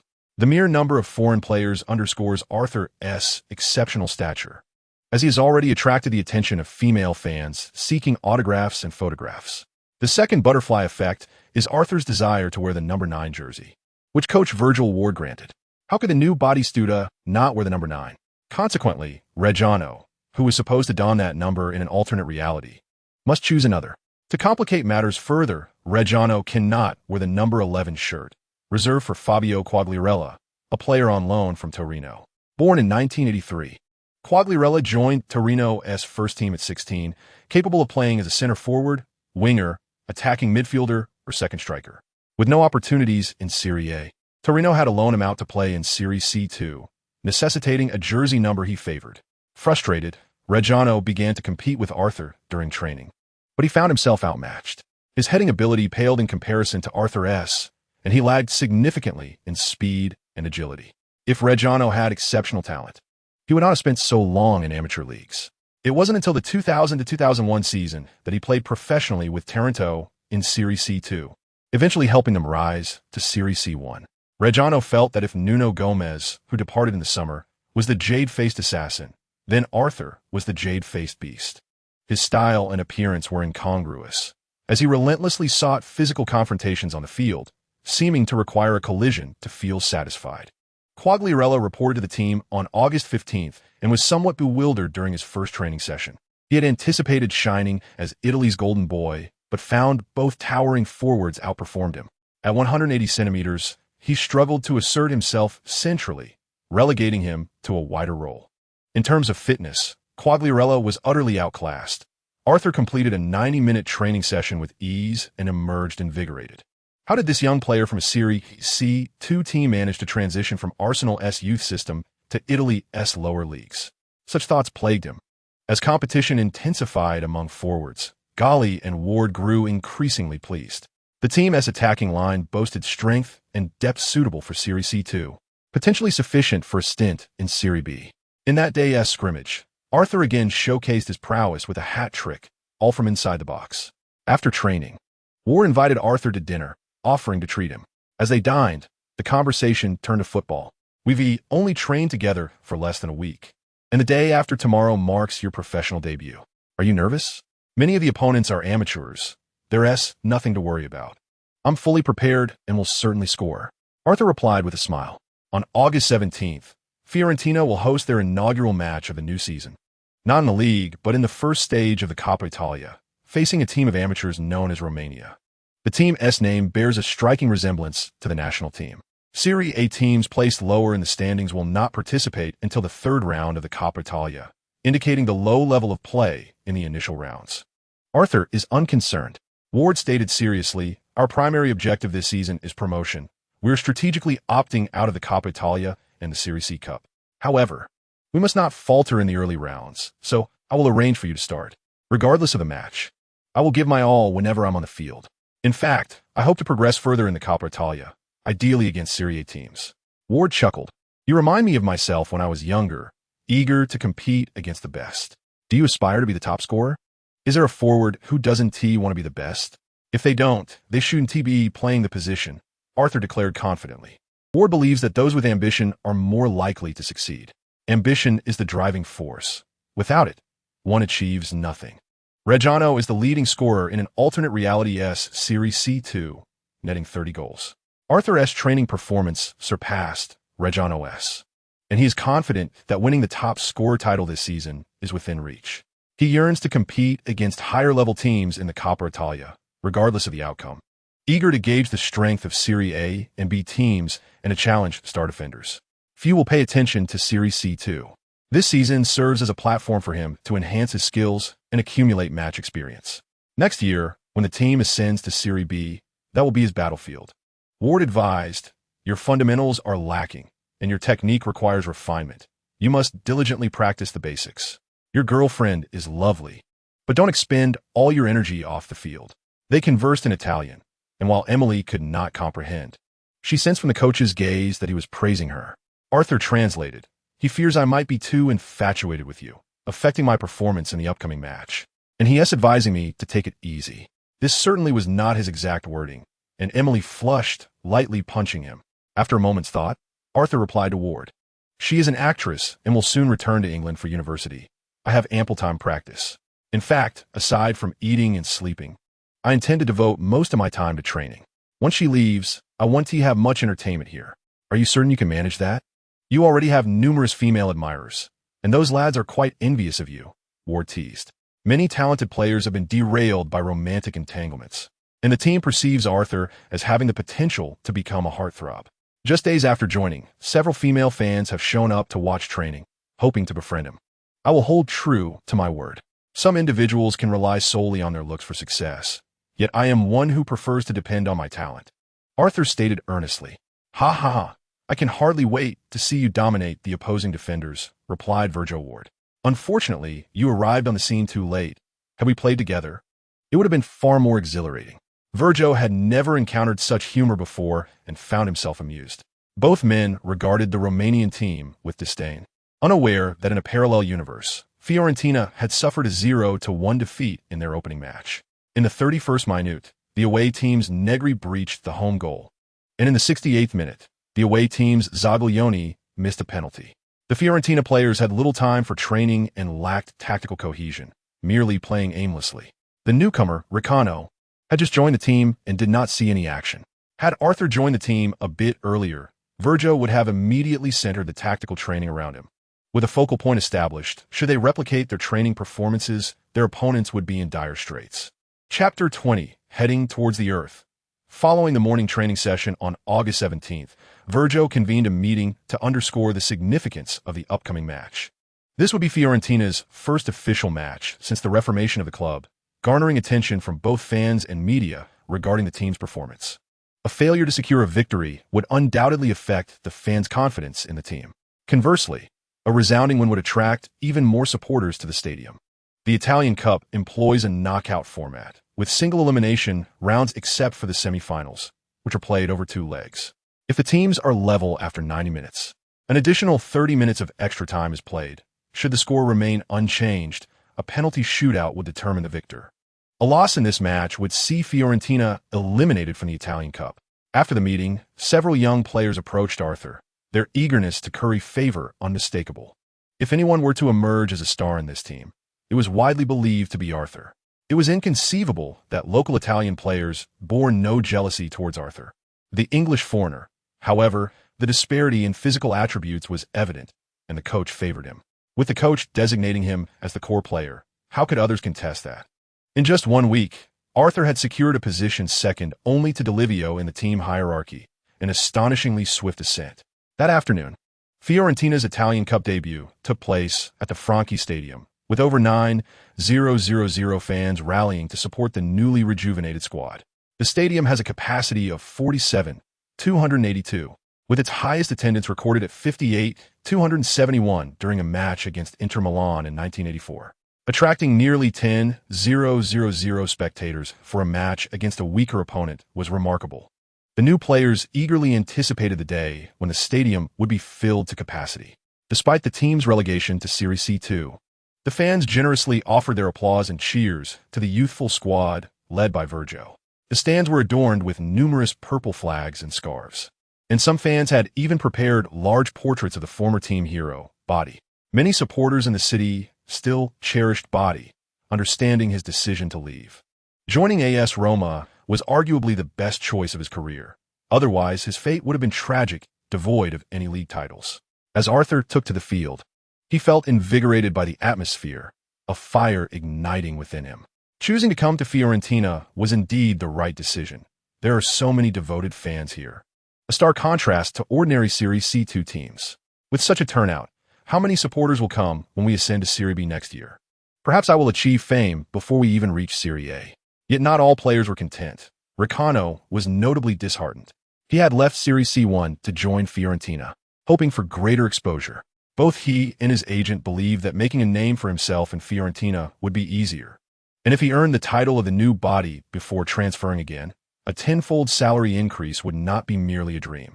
Regrettably, Virgio overlooked Ricano, opting instead for Arthur and the loaned Quagliarella to partner in the attack. The unfortunate Ricano, donning the number 18 jersey, found himself relegated to the bench, facing a significant psychological setback. The coach's arrangement made sense. Arthur was not adept at dribbling past defenders, and playing alongside Ricano would lead to positional overlap. With Quagliarella on the field, the team could not only utilize long passes, but also execute swift counterattacks. Quagliarella's speed surpassed even Arthur's, reportedly clocking multiple sub-11-second sprints during his time at Torino. In terms of pure speed, he ranked among the elite in football. Emily Bronte had yet to return to England. Using internal tickets to attend the match as a spectator, she felt a twinge of nervousness, as it was her first time attending a football match, especially abroad. Simultaneously, she felt immense pride for Arthur, knowing such a large crowd had come to witness his debut. Captain D'Olivio took the field as a right midfielder. While it was merely the first round of the Italian Cup, it seemed somewhat unfair for national team members to play against such a weak opponent. However, Virgio aimed to expedite the team's cohesion, and D'Olivio was unwilling to rest. In the parallel universe, D'Olivio had only come on as a substitute in the second half, unable to lead the team to equalize. Presently, he relished the opportunity to collaborate with Arthur, no longer holding back. The left midfielder was Marco Andreotti, a 25-year-old domestic player known for his speed, while the 25-year-old central midfielder, Rafael Longo, served as a crucial organizer for the team. Having previously played for Napoli in Serie A at the tender age of 18, he had made numerous appearances for Napoli over 4 seasons before joining the prominent Italian club Parma for 2 seasons, where injuries limited his appearances to just 13. His decline in performance led him to play in Serie B last season, where his athleticism waned, yet his commendable passing ability remained intact. The only notable name in Fiorentina's defense was center-back Roberto Ripa, whose weaknesses were quite apparent. These individuals constituted Fiorentina's core lineup for the match, employing a conservative 4-4-2 formation. As the match commenced, Fiorentina's fans were somewhat disappointed, as the home team found themselves under pressure from their opponents for the first 15 minutes of the Italian Cup opener. Virgio, a coach with a defensive background, placed great emphasis on solidifying defense. In the absence of standout defenders, he instructed the backline to reposition deeper, refraining from pressing high up the pitch while organizing a robust defensive formation in the midfield and defense. This approach ensured a more stable defense. However, which formidable team would adopt such a cautious strategy against weaker opponents? Fiorentina's attacking players lacked synergy, with the midfield and forward lines struggling to maintain possession, resulting in numerous errors. Quagliarella, who would later be known as the master of dream goals, was still inexperienced, often attempting to rely solely on his speed and technique to evade defenders, leading to frequent misplays under pressure. The only standout performer was Arthur. He kept pace with the opposing center-backs, successfully controlling long passes aimed in his direction, provided they were not excessively overthrown. When receiving ground passes, he assessed the situation before distributing to his teammates, though he refrained from shooting due to the distance from the goal. Arthur was acutely aware of his limitations regarding shooting range.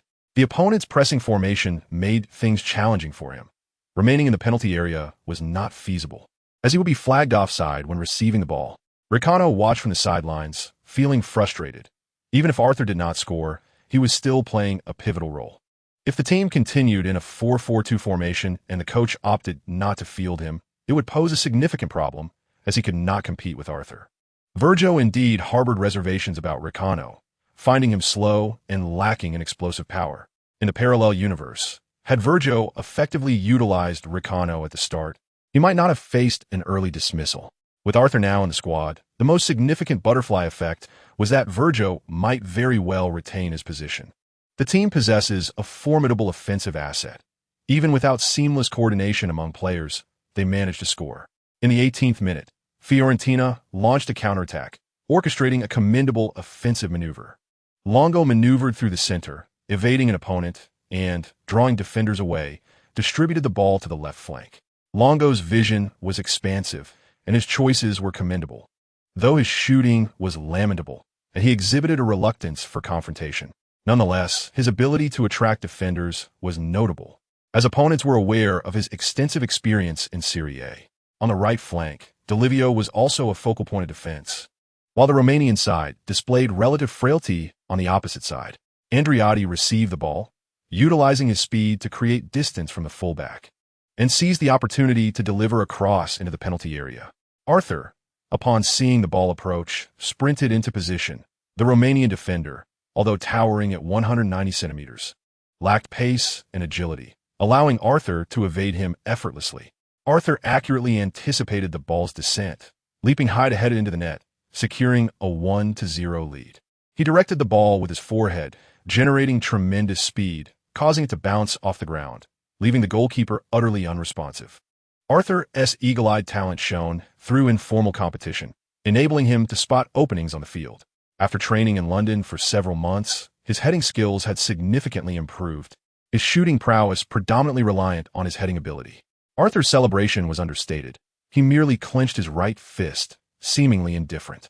Yet internally he was elated, having accomplished the task of scoring in his inaugural professional match, anticipating further rewards post-match. In Chapter 21, First Half Hat Trick, it was indeed Arthur, a long-haired boy in the stands, clad in Fiorentina's purple jersey, exclaimed in delight. "So impressive. I wonder if he has a girlfriend?"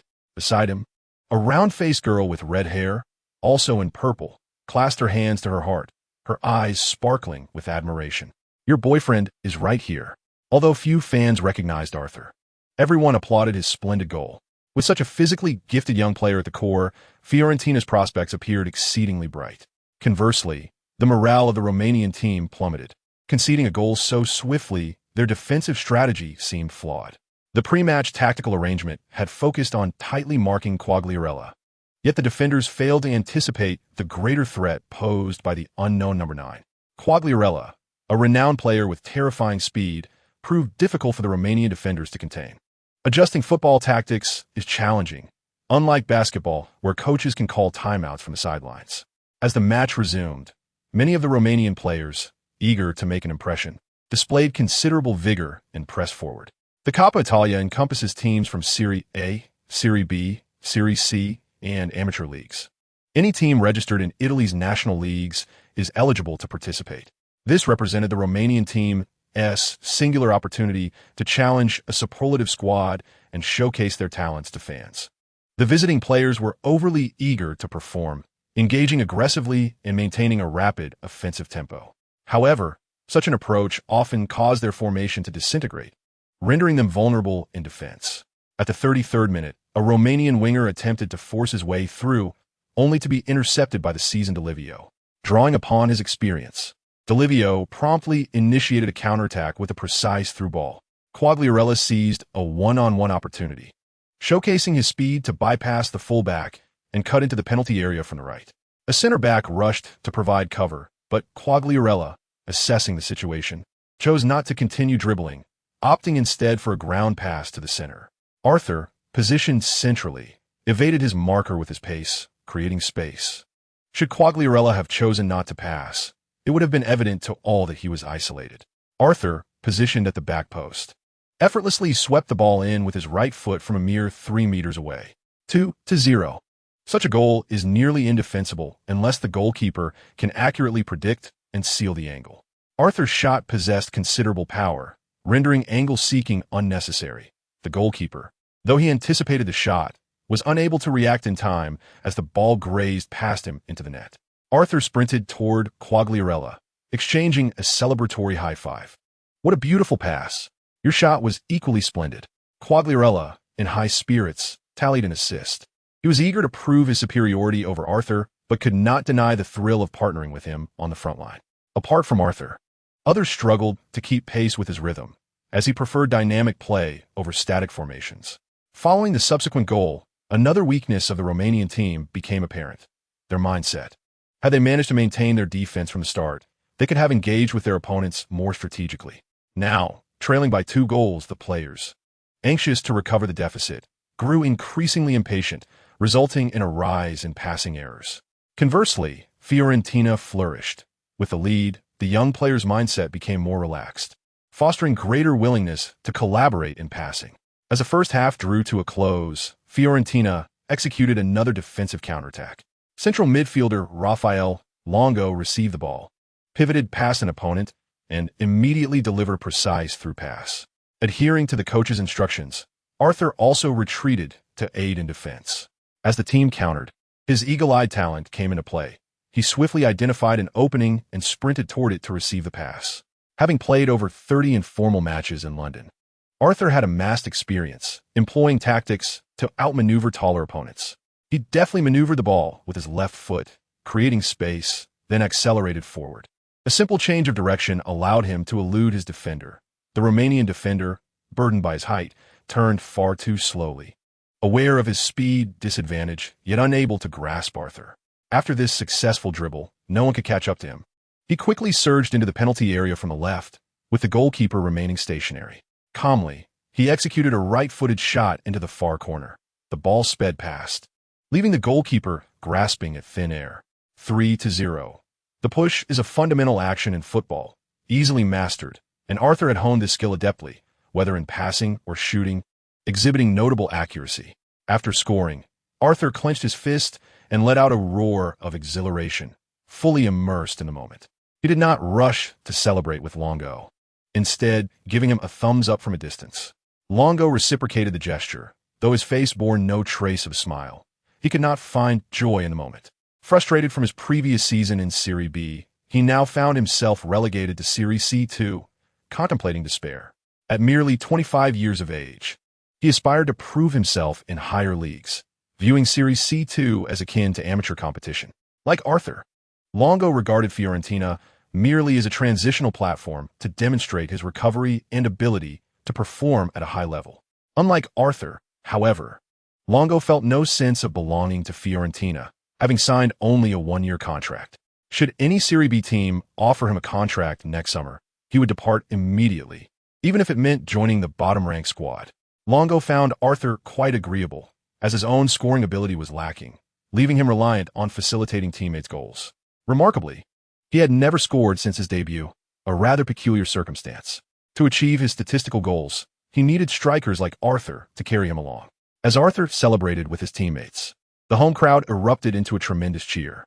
Everyone was now optimistic about Arthur, adorned in the number 9 jersey, having achieved a hat trick in the first half. In Fiorentina's history, only Batistuta had ever accomplished such a feat. Chiesa had not. 3 minutes into injury time, the whistle signaled the end of the first half, and Arthur returned to the dressing room with his teammates. Typically known for his sharp critiques, Coach Virgil Ward surprisingly commended his players in the locker room. "You played exceptionally well, maintained this momentum in the second half, focusing on defense while seeking opportunities to score. In counterattacks, direct the ball to the flanks and look for chances to cross." With a 3-0 lead, Virgil Ward found the players endearing, considering it a flawless start. He is a somewhat temperamental individual, driven by an insatiable desire for victory. If his team triumphs, he can rein in his bad temper, a trait that has persisted since his playing days. Currently, the players do not perceive their coach as lacking in ability, nor do they find the defensive strategy unreasonable. From another perspective, this tactic is indeed quite sensible, as the Fiorentina squad consists entirely of newcomers who have joined gradually. They have only trained together for a few days. So what kind of chemistry can be expected? Today, Fiorentina's substantial lead relies solely on the individual prowess of the players. In the first half, they managed only 7 shots on goal, with Arthur's 3 finding the target, all of which resulted in goals. Ordinarily, Arthur does not possess such an extraordinary scoring efficiency. It was merely a stroke of luck and an exceptional performance. Virgil Ward inquired of Arthur, "How does it feel to score a hat trick in your debut match?" "As long as you don't substitute me, I feel I can score again in the second half," Arthur replied with a grin. He was in a state of euphoria, seemingly ablaze with energy. It was as if he were on the brink of transforming into a super saiyan. The opposing team would find it impossible to contain him in the second half. Virgil Ward playfully clapped him on the shoulder, saying, "Rest? Not a chance. I intend for you to play the full match every time. A true warrior does not require rest." This was the ethos of Serie A in the 80s and 90s. If a team's core player was substituted early, they would feel insulted. Even Roberto Baggio, known as the Prince of Melancholy, possessed a remarkably strong character. Reginato's expression darkened as he overheard the conversation between the coach and Arthur. He felt a chill in his heart. Lacking speed, Reginato could only play as a center forward, a position where he could not compete with Arthur. What was he to do? He sadly realized that even if Virgil Ward opted for a 3-forward formation, he might not secure a place on the pitch. The team was structured around Arthur, and would the coach really shift Arthur to the wing to accommodate Reginato? Arthur certainly would not agree, as that would mean relinquishing his status within the team. Only teammates collaborate with the central player in the attack. No central player would alter their style of play for role players, sacrificing possession. Reginato deeply regretted his decision to join the team. In the second half, the Romanian players, desperate to catch up, pushed forward aggressively, yet their efforts yielded little success. They had no choice. The match was a single elimination format. A loss would mean they would depart the Coppa Italia and return to the amateur league, devoid of attention and applause. Fiorentina's players retreated to their own half during defense, vigorously contesting in midfield. The fullbacks paid little attention to the opponent's attempts to cross from the flanks, while the defenders positioned themselves in the penalty area, ready to clear the ball, with coverage at both near and far posts. This defensive style would be a challenge even for top-tier teams, let alone an amateur squad. Due to regular training against Arthur, several Fiorentina defenders had honed their aerial skills, resulting in a match where they felt no pressure. He can't even jump, and he lacks strength. This is truly amateur, they thought. Is this really a forward? At the 55th minute, a Romanian player misplayed a pass in midfield, allowing defensive midfielder Maximilian Scalia to intercept the ball and initiate a counterattack.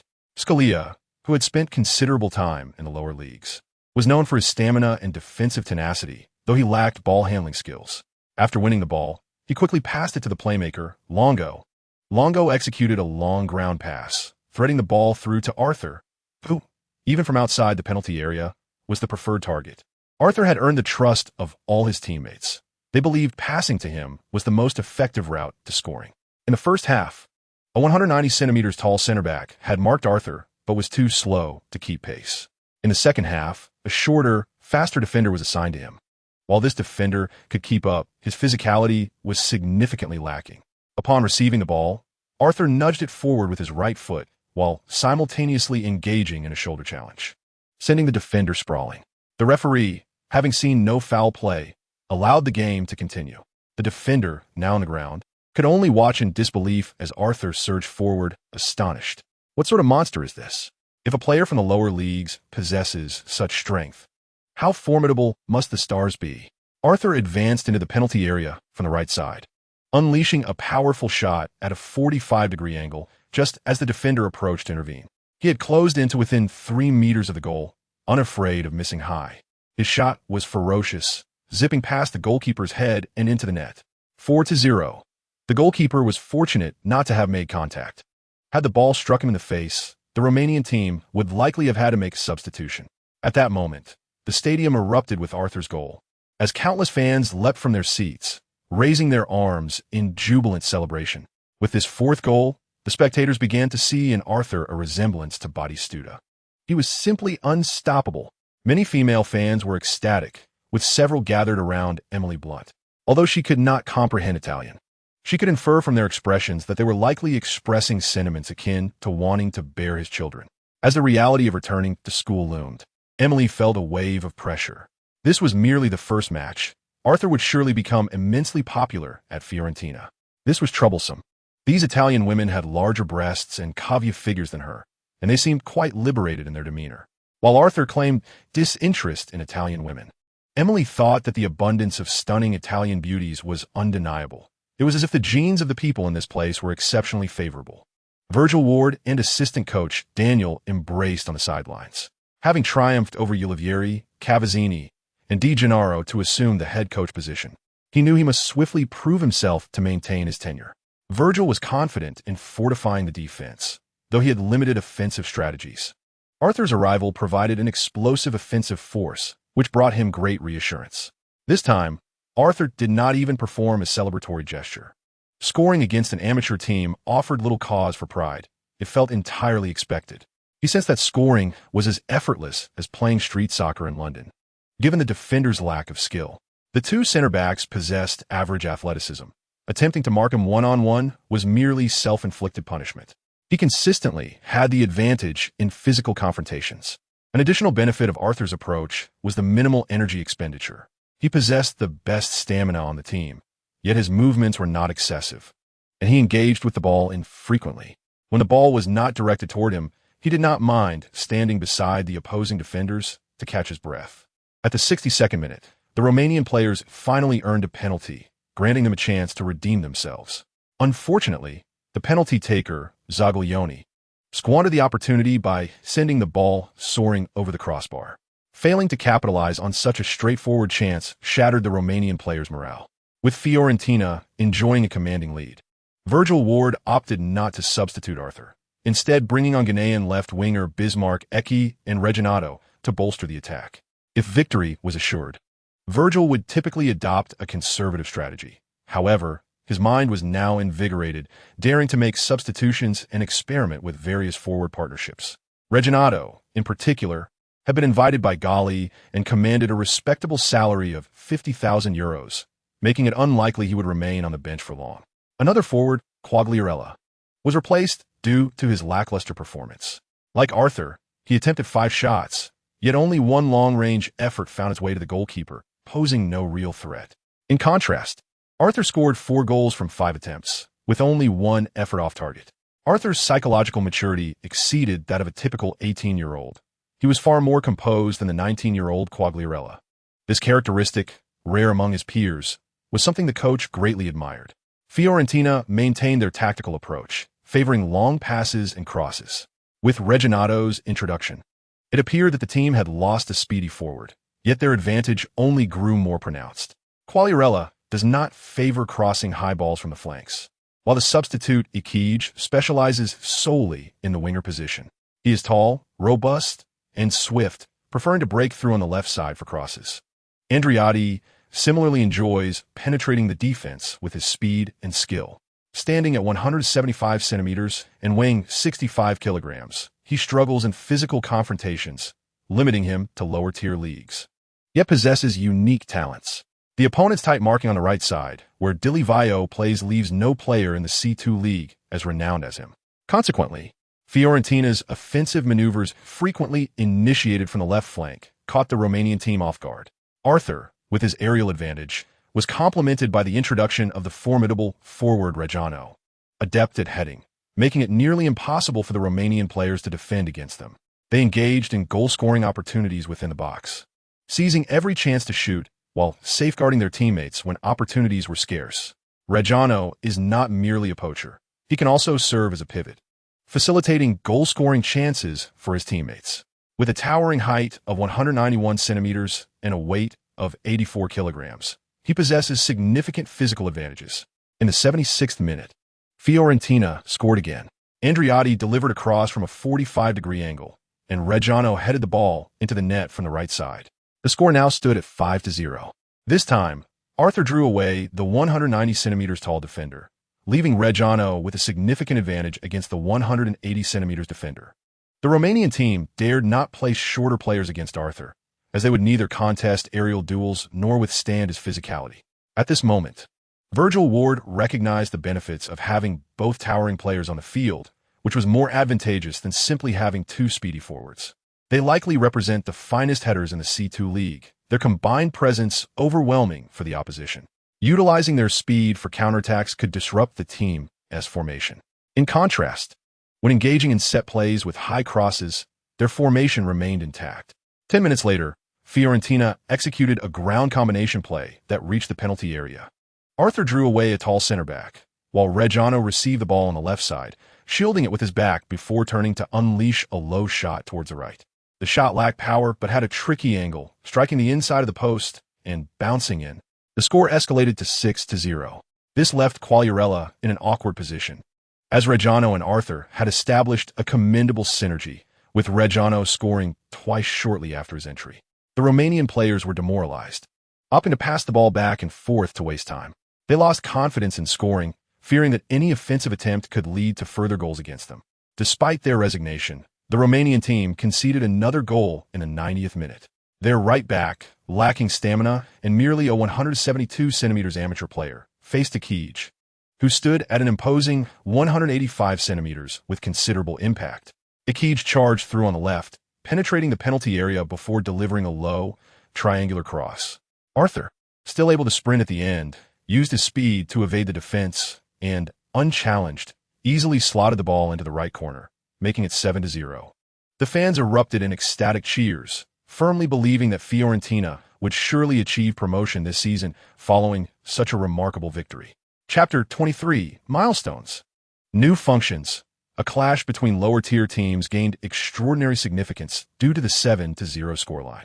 Arthur's outstanding performance attracted local sports journalists for interviews post-match. Whether it was Fiorentina's resounding victory in their season opener or the emergence of a new Batistuta for the team, it all made for compelling news. Arthur began with a self-introduction before confidently articulating his goals, stating that he came to help Fiorentina return to Serie A, and that today's victory marked a promising start. A short-haired, middle-aged male journalist inquired, "Your Italian is quite proficient. Did you undergo youth training in Italy?" Arthur replied, "No. I previously resided in London and came from Arsenal's youth academy. I learned Italian in my spare time as I aspired to develop here. I understand that there are few British players here, but I am confident in my ability to excel in Italian football." Arthur deliberately shared insights to leave a lasting impression, aware that consistent, commendable performances would prompt the media to delve into his past. As for his reasons for joining Fiorentina, it was undoubtedly due to his admiration for his idol. I love this team and have watched many of Batistutta's matches. I aspire to become as strong as he was. Or even stronger. The journalist chuckled. Isn't that a lofty ambition? Arthur responded. From a young age, I understood the importance of dreams. Those who dare to dream are more likely to succeed. As a time traveler, he recognized the significance of visibility. To remain unnoticed while playing in the C2 League would be futile. He needed to consistently present himself as a formidable star, with charisma, skill, and good looks. It would be difficult for him not to gain recognition in a few years. The journalist was captivated by Arthur's articulate demeanor. A bold persona generates news. A high-profile British player draws attention and ignites the competitive spirit among local players. Regardless of whether Arthur performed exceptionally or poorly in subsequent matches, he would generate headlines. The media merely needed to publish Arthur's original statements, and many would inevitably draw comparisons between him and Batistuta, instantly generating buzz. The journalist also prompted Arthur to evaluate the team's coach, Virgil Ward. Arthur replied, I felt an immediate rapport with Pietro. We communicate well. The team has recently undergone reconstruction, and we haven't had much time to develop synergy. I haven't even memorized all my teammates' names yet. I'm grateful he believes in me, and we are confident we will navigate the challenges together. The journalist remarked, You achieved a significant victory today. Do you anticipate that the upcoming matches will be challenging? Arthur replied, Today's opponent wasn't particularly strong, but we still lack cohesion. No one knows what the future matches will hold. We are a new team, and we must give our all in every game. Virgil Ward, during his interview, praised Arthur, stating he is the most talented player on the team, excelling in training, which is why I made him the core of our squad. The journalist inquired, He inherited the number 9 jersey and possesses an explosive playing style. Do you think he could become the new Batistuta of the team? Ward responded, It is premature to compare him to Batistuta. This was merely a regular match, and we are currently a C2 team. Let's discuss comparisons when he has netted 20 goals over multiple seasons in Serie A. The journalist asked, What heights do you estimate he can reach in the future? Ward replied, I cannot predict. It depends on his dedication and a touch of luck. Throughout his 20-plus years of professional experience, Ward had witnessed numerous talented players falter for various reasons. He believed that Arthur's style of play was prone to injury, citing examples like Ronaldo and Vieri. Luck is indeed crucial. Ronaldo sustained a severe injury in 2000 without any contact from an opponent. He stumbled upon a hidden pit on the pitch, leading to a year and a half of recovery. Van Basten's talent was unquestionable, yet he retired at 29, a fate even more unfortunate. However, Ward would not advise Arthur to alter his style. To become a star, one must strive relentlessly in youth. After returning to the locker room, Arthur received congratulations from many teammates. It is rare for a newcomer to score in their debut match, and to net 5 goals is likely unparalleled in history. After a brief conversation, Arthur went to shower and accessed the system to check his rewards. He had successfully completed the task of scoring in his first professional match, earning a reward of basic training gear, a red vest. Upon entering the item repository, he saw a red, sleeveless, form-fitting vest, which appeared rather standard. While the item was not unattractive, Arthur felt disheartened. The singular color suggested that wearing it would only enhance his tackling skill by 20 experience points, which he had not practiced much. As a forward, he seldom retreated to defend in his own box, rendering tackles in the attacking third rather insignificant. The likelihood of successful interceptions in the front line was too low, and even if he managed to regain possession, his current skills made it challenging to dribble past multiple opponents to score. Players who employ sliding tackles may incur penalties. Accumulating 3 yellow cards results in a 1-match suspension, while a red card necessitates immediate expulsion from a game, followed by an additional suspension. With new tools at hand, one cannot afford to waste them. It is prudent to hone the skill of tackling, as it could become a valuable asset. Virgil Ward is undoubtedly proficient in this area and could impart his knowledge, which would yield a 40 experience boost. Imagining oneself as a character in a game, treating practice as a playful endeavor, makes the allure of an additional 40 experience points irresistible. Arthur's desire to practice tackling is not merely to dispossess opponents, but to execute precise, well-timed sliding shots. Mastering this technique would effectively endow him with an additional shooting skill. The rewards he earns are contingent upon the difficulty level. Merely participating in a professional match and scoring a goal suffices for completion. He previously benefited from 2 beginner tools as part of a novice package, but he is no longer a novice. Upon returning to the main page, he noticed that both the milestone and system store sections were flashing, indicating new content. Upon entering the milestone section, he discovered a new objective: to score a hat trick in his first professional match. Good news ensued as he achieved this milestone and was rewarded with a beginner training item: pink wristbands. The pink color, which he detested, added to his dismay, as he found it absurd to train in such a hue. Coupled with the pink accents on his socks and shoes, it felt less like superstition and more like an overwhelming embrace of femininity. Despite his reluctance, Arthur knew he had to utilize these wristbands to expedite his dribbling practice. A forward who lacks proficiency in dribbling faces a significant weakness, as his physical advantages would remain underutilized. After all, he possesses the tiger and wolf body talent, making him less susceptible to injury than Ronaldo. If he could refine his skills to match that of the legendary Ronaldo, he would be unstoppable. With a 40 boost, his progress would be swift, and he could not allow pride to hinder his advancement. His dribbling skills had not improved in some time. Previous enhancements were due to a low starting point. To become a star player sooner rather than later, he must make the most of the tools available to him. Many players fail to develop good dribbling skills throughout their careers, as innate ball sense dictates their potential. Fortunately, he now possesses methods to compensate for his lack of ball sense and break through limitations. Viewed from this perspective, even the most ostentatious attire becomes justifiable. The system store opened, offering Arthur even greater surprises. His recent match yielded not only tools but also 15 points, akin to game currency. He earned 10 points for winning the match and an additional 5 points for scoring 5 goals, equating to 1 point per goal. He eagerly perused the items available in the store, only to find that he could not afford a single one. Chapter 24. That kid is really handsome. The store operates under specific rules. Not everything available for purchase is displayed to Arthur, as the selection refreshes at the beginning of each month, offering a total of 10 purchasable items. If he desires to make a purchase and has sufficient points, he may proceed. However, if points are lacking, he must wait for the next refresh, regardless of his desire for certain items. He observed that 7 of the items were training tools, 5 beginner, and 2 intermediate. These included shoes, jerseys, shorts, socks, shin guards, and other training equipment, all in vibrant colors, leaving Arthur at a loss for words. The cheapest item was a pair of beginner black training shoes, priced at 100 points. The good news was that he had significantly profited from the tools acquired during his beginner tasks. Each color was worth 100 points, with rainbow socks priced at 700 and multicolored shoes at 500.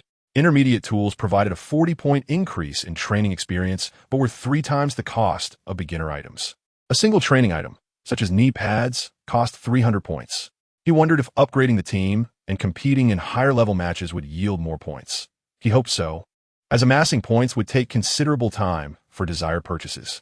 Higher-tier items, if they appeared, would still be unattainable for him. The remaining 3 purchasable items were skills, each priced exorbitantly. Nakamura Shunsuke's free kick technique was valued at 8,000 points, a sum he could not hope to accumulate anytime soon. This was merely a skill package. An initial success was not guaranteed. Practice was essential for mastery. Although Nakamura is renowned as one of the greatest left-footed free kick specialists, his other abilities are relatively average, placing him amongst Asian-level stars rather than global icons. Even if Arthur possessed sufficient points, he would not consider purchasing this skill, as his dominant foot is the right. It would be futile to train a free kick technique with his weaker foot. Curiously, the available skills were not solely football-related. The other 2 skills offered were Tai Chi and Taekwondo, priced at 5,000 and 3,000 points, respectively. Arthur felt a flicker of interest, realizing that mastering martial arts could enhance his football prowess. For instance, Tai Chi might allow him to deftly maneuver opponents during tackles, making ball control easier. Taekwondo, while flashy, has proven ineffective in actual combat, but could lend itself to various acrobatic kicks and shots. Overall, the cost-effectiveness of these skills was low. Even the most flamboyant stars score primarily through conventional techniques, with extraordinary goals being rarities. For now, he need not dwell on these expenses, as acquiring such skills would be impossible within an entire season. This more closely resembles a system designed to motivate him to strive for excellence on the pitch, showcasing the potential rewards and guiding his future path. Winning matches, scoring goals, and saving points are the keys to success. Arthur aspired to secure as many championships as possible and intended to discuss with Virgil Ward the importance of not overlooking the Serie C Cup. This tournament, featuring teams from Serie C1 and C2, lacks prestige, yet with effort, Fiorentina could potentially claim victory. All football games share a common premise. Winning championships yields rewards, regardless of their significance. Achieving a double crown in his first season could also be recognized as a milestone by the system, resulting in further rewards. Competing more frequently would also allow him to accumulate points, providing multiple benefits. As for how cup competitions might affect team upgrades, if he lacked confidence in winning even the Serie C Cup, he would never possess the aura of dominance. After just one professional match, Arthur firmly believed he could become a football superstar within 3 years. A new task was also issued to assist the team in achieving 10 consecutive victories. The following day, Arthur made headlines, with local newspapers and television reporting on Fiorentina's resounding victory and his 5-goal performance. The newspaper even featured a close-up of Arthur. The media quoted him directly, and while fans were astonished by his ambition, few believed he could reach the heights of Batistuta, let alone surpass him.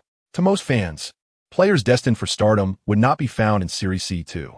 During the Sports Channel's coverage of the match, the host opened with, "That kid is really handsome."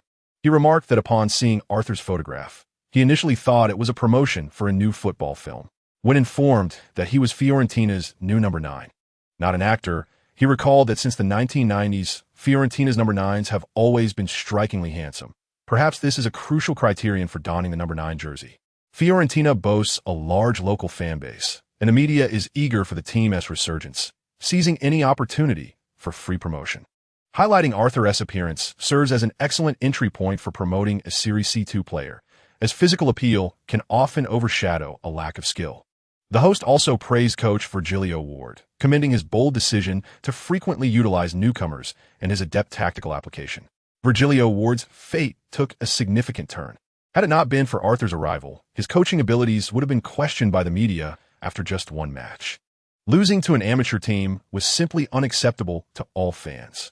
Following the broadcast of the television program, Arthur became an overnight sensation in Florence. Many locals were indifferent to the team's relegation. They only cared about the team itself and were thrilled to welcome such a remarkable newcomer. Some had developed a habit of attending matches at the Franchi Stadium. Relegation was inconsequential, as the quality of play was what truly mattered. Furthermore, ticket prices had become more affordable, allowing them to attend matches without pressure. Arthur's status as a foreign player bestowed upon him an aura of allure, igniting interest among countless locals in the handsome Englishman. Were British men not supposed to be unattractive? Why was Arthur so striking? Did British people not typically have yellow teeth? How was it that Arthur's teeth were so perfectly white? Good teeth ensured a hearty appetite and robust health. This must be the reason behind his exceptional physical prowess. By 2002, the internet was well developed in Italy, and Florence had a fan forum for its team. Many people were online discussing the match, primarily focusing on Arthur, whose popularity had eclipsed that of the national team's Delivio. Delivio's playing style was modest and pragmatic. During his time with Juventus and the national team, he was the least star-like figure, as a muscular individual standing at only 173 centimeters. His image could not compare to Arthur's, and he had never garnered much affection from fans. Several of Arthur's photos appeared on the forum, clearly taken and shared by female fans. Arthur was not only handsome, but also an excellent player. He was destined to become the team's core in the future. Below, fans responded, "Is he really English? He looks more like a Frenchman. Perhaps he has some lineage with a Landalon." The news stated he was of mixed heritage, being of Chinese and English descent, hence the surname Wang. Destined to be the team's core? He already is the core. The attacking strategy revolves around him. Even if he stands still in the penalty area, he poses a threat. He is simply incredible. I believe Arthur possesses the capability to play in Syria right now. A foreigner from a factory background, with no selfish motives, dedicating himself to Florence's promotion campaign. What spirit is this? It is the spirit of internationalism that every player in Florence should emulate. The richness of the Italian language is profound. The above is not the exact wording of the netizens, but conveys a similar essence. Chapter 25. The last days of Pompeii. Arthur had no habit of browsing Italian websites. His command of Italian was decent, but he struggled with reading. He felt quite awkward navigating British sites as well. so he could not gauge his rising popularity through the internet. The next day, he attended team training, remaining the most diligent participant, unaffected by his goal in the inaugural match. His relationships with teammates improved, and he could converse with anyone. Arthur practiced his Italian, eager to engage in conversation. Everyone found him to be an amicable individual, devoid of the arrogance often displayed by prodigious talents who had been praised since childhood. Arthur was certainly not of such disposition. No one had lauded him, and he had struggled to make his way in London. On August 25th, Emily Blunt tearfully bid farewell to Arthur and flew back to England alone. Her family urged her to return to London for a few days before resuming her studies.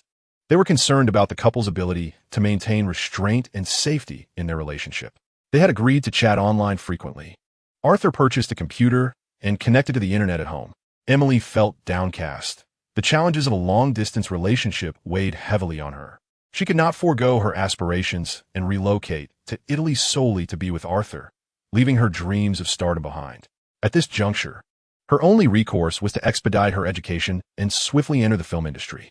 She was confident that once she began working, she could manage her time more freely.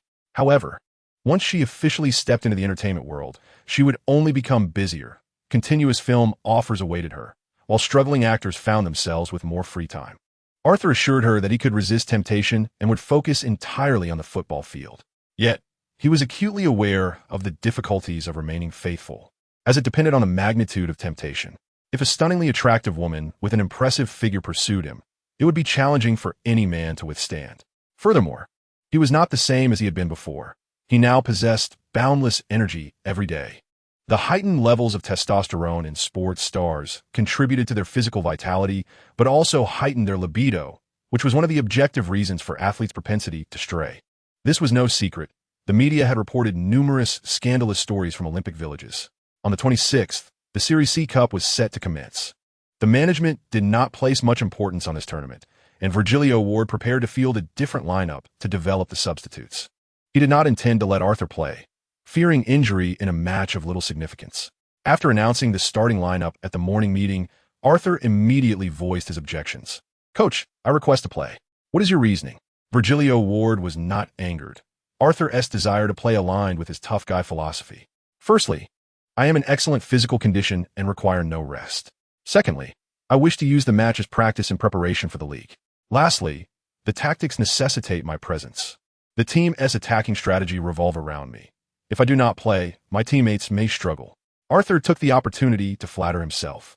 "Indeed, I am an indispensable core of the team. Our primary objective is league promotion. What if you were to get injured in a cup match?"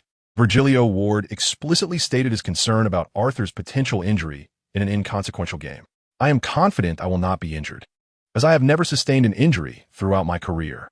At Arsenal, they joked that I sacrificed a third of my intelligence for an indestructible physique." Arthur quipped in a self-deprecating manner. Many players chuckled, and Virgilio Ward joined in the laughter. In 2002, there were no jokes about sacrificing intelligence for physicality. Virgilio Ward quieted the players and remarked, "Then you may start in place of Felice. The other positions will remain unchanged." Felice Evacuio, a 20-year-old Italian player standing at 187 centimeters and weighing 85 kilograms, hailed from the ancient city of Pompeii. He occupied the same position as Arthur, but lacked the physical attributes and was not a strong offensive focal point. His performance in training paled in comparison to that of Arthur, Riggin, and Quagliarella. Alessandro Tucada, standing at 180 centimeters, and Ghanaian foreign player Bismarck Eki also showcased superior skills. Hence, Felice was merely the sixth striker on the team. At that moment, he appeared vacant, already numb to the situation. He had not been given a chance to play in the Series C Cup. When would he ever get on the field? This felt like the end of days for Pompeii. After the players dispersed, assistant coach Daniel remarked, "He truly possesses vitality and audacity. I believe he is the only one in the entire team who would dare to voice such a desire to play and oppose your starting lineup." Virgilio Ward replied nonchalantly, "Thus, he is the only one in this team with the potential to become a star. The weak accept their fate, while the strong act according to their will." Daniel inquired, "Do you think he spoke the truth? Never been injured?" "It is possible. Otherwise, it is hard to explain why he trained so intensely. He genuinely does not believe he will get injured. If he plays alongside Riggin, we are bound to win this match." Manager Gali also suggested that Virgilio Ward grant Riggin more playing time to foster chemistry with Arthur. Quagliarella was a lone player, and given the short duration of his loan, even if he performed well, Torino would not consider a transfer. If the team's forwards lack strength, they can rely on Quagliarella as the core player. Currently, the team possesses ample scoring options, rendering it unnecessary to aid Torino in developing their players. Both the management and coaching staff believe Arthur significantly surpasses Quagliarella in skill. Once the loan period concludes, Quagliarella can return to Torino as a peripheral figure. With the opportunity to play, Arthur feels more at ease. The match is his sole avenue to earn game points, and only through playing more can he enhance his prowess. He does not require rest, as Fiorentina is not engaged in European competition, thus the matches are not overly taxing. The game is set to commence at 6 in the evening against the opponents, Brusque. The attendance at the home ground surged to 20,000, reportedly attracting numerous journalists. The new president of the club, Diego Della Valle, along with Mayor Domenici, attended the event, eager to assess the capabilities of this newly established team and their potential for promotion. Previous opponents had been too weak, whereas Brusque is a formidable team in Serie C2, a strong contender for promotion this season. Many fans came specifically to witness Arthur, hoping he would score consecutively. As the match began, Fiorentina exhibited tremendous vigor, launching aggressive pressing from midfield. On the offensive front, the players aimed to utilize the flanks for crosses, targeting both Arthur and Riggin. Coach Virgilio's tactics were straightforward, centered around urging players to exert themselves on the field. Today, veteran center-back Roberto Ripa was absent, leaving only Riggin and goalkeeper Ivan as the players over 25 years of age. Virgilio's approach mirrored that of the Sampdoria team that unexpectedly clinched the championship in the 1990-91 season. At that time, Inter Milan was spearheaded by the German trio of Mathus, Bremer, and Klinsmann, while Napoli was led by Maradona, and Milan's Dutch trio was renowned. The youthful Sampdoria's triumph in Serie A was nothing short of miraculous. Meanwhile, the Allies secured the season's top scorer title with 19 goals. And Mancini was honored as the Italian Footballer of the Year. The advantage of youthful players lies in their physical attributes and stamina, which can compensate for deficiencies in skill and experience. However, the drawbacks are equally apparent as they tend to commit more errors. In the 8th minute, Fiorentina's left-back Luca Ariati made a glaring mistake, delivering a wayward pass directly to the opponent. Brusque capitalized on the counterattack, with their forward seizing a clear opportunity and effortlessly scoring. 0-1. Assistant coach Daniel shook his head, recalling that he had advised Virgilio to reconsider Ariati's starting position as a full-back, but his counsel went unheeded. Ariati has primarily played as a left winger, ill-suited for the role of a full-back. However, Virgilio's choices were limited, as most trial players were forwards and midfielders with few defenders available, and assigned players did not possess high levels of skill. Following the goal conceded, the Fiorentina players remained unfazed, fully aware of how to proceed, with a strong leader on the field. In the 22nd minute, Fiorentina leveled the score from a corner on the right side, with Arthur scoring a header at the near post. He did not jump, but instead utilized his speed to evade the center back, accurately predicting the ball's descent, and struck it cleanly from 2 meters in front of the goal. 1-1. Arthur has effectively harnessed his eagle-eyed talent in the match. Within the penalty area, he can keenly observe his teammates run up distances and leg movements during crosses, allowing him to deduce whether the pass is intended for the near or far post solely based on the strength of the kick. His perceptive abilities in football are unparalleled, akin to a superpower. Just before halftime, Arthur assisted Riggin with a header, allowing Riggin to control the ball steadily inside the right side of the penalty area and execute a low shot at a tight angle. 2-1. Riggin rushed to embrace Arthur in celebration. After 2 weeks of training, Riggin suddenly found Arthur more agreeable. Having partnered with Arthur on the front line for 2 consecutive matches resulting in goals, it should be evident to the coach that Riggin is more suited for a starting position, while Quagliarella remains on the sidelines. In this match, Quagliarella did not play, as the 2 wingers in the 4-4-2 formation could better execute wing crosses. Virgilio was uncertain how to effectively utilize Quagliarella. In a 4-4-2 formation, his tactical role was minimal, while a 4-3-3 formation would lead to disarray, as none of the 3 forwards excelled at crossing. Due to the single elimination format, Brusque players pressed forward aggressively in the second half, launching relentless attacks on Fiorentina's goal. In the 61st minute, Brusque's 2 consecutive shots were denied by goalkeeper Andrea Ivan. Fiorentina's defense again revealed its flaws, as young center-back Nicolo Gizzo, with the opportunity to clear the ball off the goal line, opted instead to turn and boot it forward, failing to observe the situation. His kick struck the approaching Brusque forward, ricocheting directly into the net. 2-2. Virgilio erupted in fury on the sidelines. Gizzo was placed on his blacklist. As long as he remained, this player would not see any playing time in the league. The visiting team's morale soared, but fortunately, Fiorentina still had Arthur, who could create opportunities even under pressure. In the 67th minute, Fiorentina launched a counterattack, with Arthur showcasing an impressive display of overpowering his opponent. With both players of similar height, he shoulder-checked the center-back to the ground. He surged into the penalty area from the left side, calmly slotting the ball into the net. 3-2. Since arriving in this era, Arthur had yet to encounter anyone who could best him in physical confrontations. Even defenders of similar stature were overpowered. Riggin, standing at 191 centimeters, was slightly less capable in their confrontations, lacking the same explosive power. In the 81st minute, Fiorentina's players delivered a cross from the right side, and Riggin headed it in to secure the victory. 4-2. After the match, several media outlets reported on the game, noting Fiorentina's impressive strength and the rapid cohesion built around Arthur as the core. Head coach Virgilio, renowned for his prowess as a player, also demonstrated commendable coaching skills, boldly reintroducing young players. Fiorentina media praised Arthur's exceptional talent and boundless potential. He clearly outshone Quagliarella, albeit regrettably not being an Italian national. Arthur discerned a new pattern. Assists to teammates did not yield point rewards. The system appeared to encourage him to score more goals, favoring individual achievement. This suited him perfectly. While a selfless forward benefits the team, the leader is typically the player with the most shots and goals. Status is earned, and while he can pass, he prefers to score. Knowing today's opponent is a promotion favorite, Arthur felt that a 10-match winning streak was not beyond reach. If the opponents were of this caliber, he should be able to handle them. Anyone with comparable physicality would likely be star defenders. The Serie C2 defensive line lacks star players. Capable defenders would not find themselves in such a league. Following 2 consecutive victories, Fiorentina's popularity surged. Serie C2 teams consistently score many goals, attracting fans who come to witness the excitement of goals, who would claim to prefer defensive play over goals.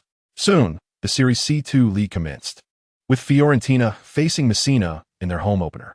Approximately 20,000 fans attended the inaugural match, many of whom were Arthur's supporters, eager to see him score. A player's stellar performance can be attributed to chance. 2 successes may suggest luck, but if Arthur scores again today, that would signify true skill. Simply hearing the opponent's name, Arthur felt assured of victory. There was no doubt of their ineptitude. His focus was on how many goals he could score today, determined to play with utmost intensity. This club has long languished in lower leagues, lacking the financial means to attract top-tier players. One could say they are a mediocre team, an ideal opponent. Unlike cup matches, today's game would also be broadcast live by a sports channel. As the fervent supporters continue to rally behind Fiorentina, the broadcasting rights for the team's matches have been sold, albeit at a significantly lower price than during their Serie A days. Coach Virgil Ward maintains a 4-4-2 formation, pairing Arthur with Riggin at the forefront, while Quagliarella observes from the sidelines. He intends for Quagliarella to come off the bench to avoid disrupting the tactical setup. The match is being broadcasted by Daniel Tassicori and Luca Abbas, both adept at generating viewer engagement, as they focus their commentary on Arthur, closely monitoring his every move. The only players who manage to draw some attention are Riggin and Di Livio. The rest of the team barely merits mention, as the commentators show little interest in those less renowned. Just 2 minutes into the match, Fiorentina successfully defends against an attack.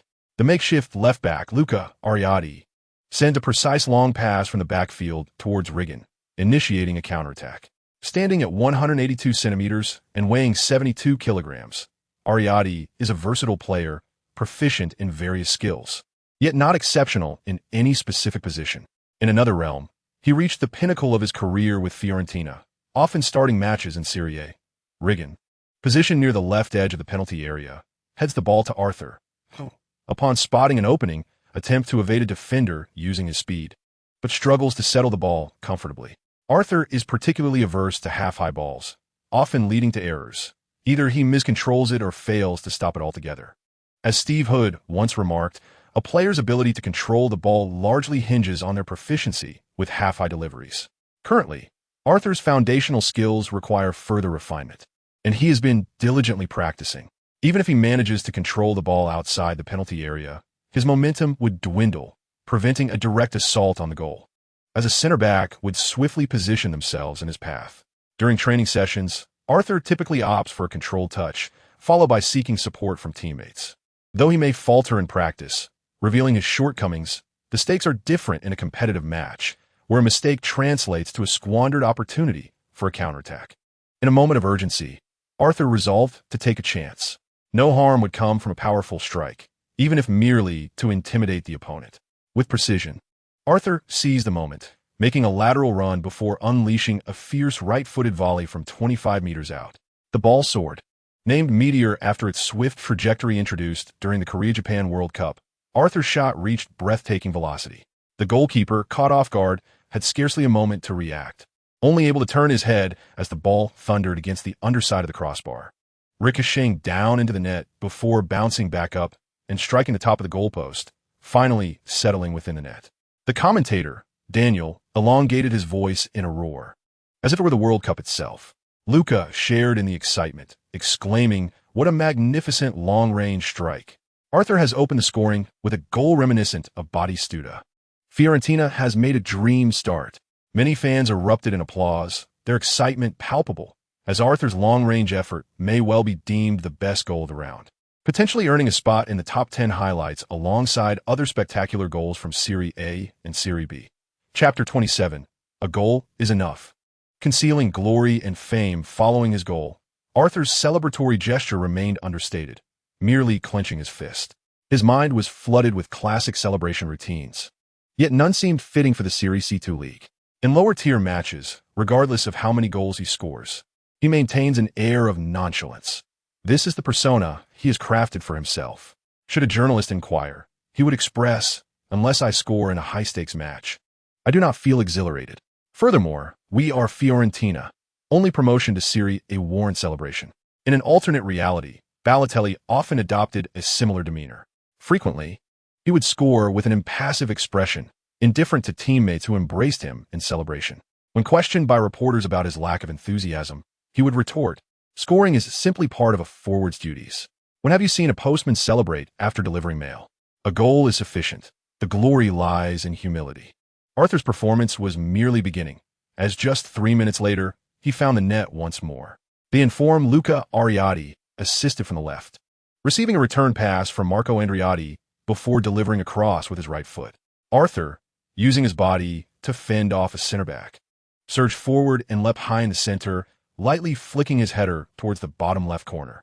2-0, though he did not exert much force. The proximity to the goal and the acute angle left the opposing goalkeeper with no chance to respond. Luca Abbas sighed, just 5 minutes into the match. Arthur has already netted twice. He is unstoppable. Daniel Tassicori remarked, "The only verifiable information about Arthur is his origins from Arsenal's youth academy."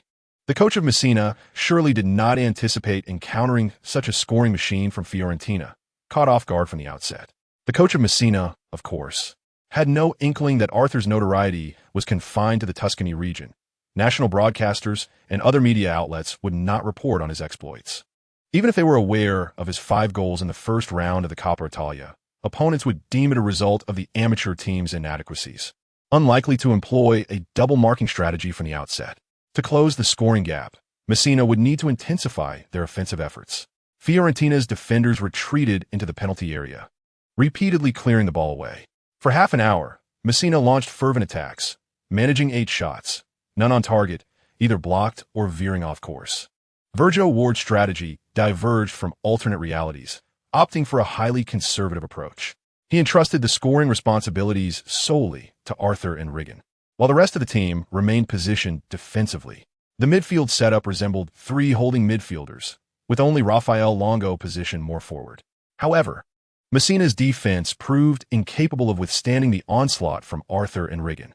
Their physical prowess overwhelmed the 2 center backs, granting them advantages even in one-on-one situations. In the 40th minute, Arthur headed the ball to Di Livio, who cut inside and delivered a ground pass to Riggin, using his body to shield against the defender. Turned to the left and struck low with his right foot, scoring 3-0. Arthur also had 2 more attempts on goal, one a misdirected shot, the other a feeble effort easily collected by the goalkeeper. In the second half, Messina managed to pull one back with a long-range strike in the 52nd minute.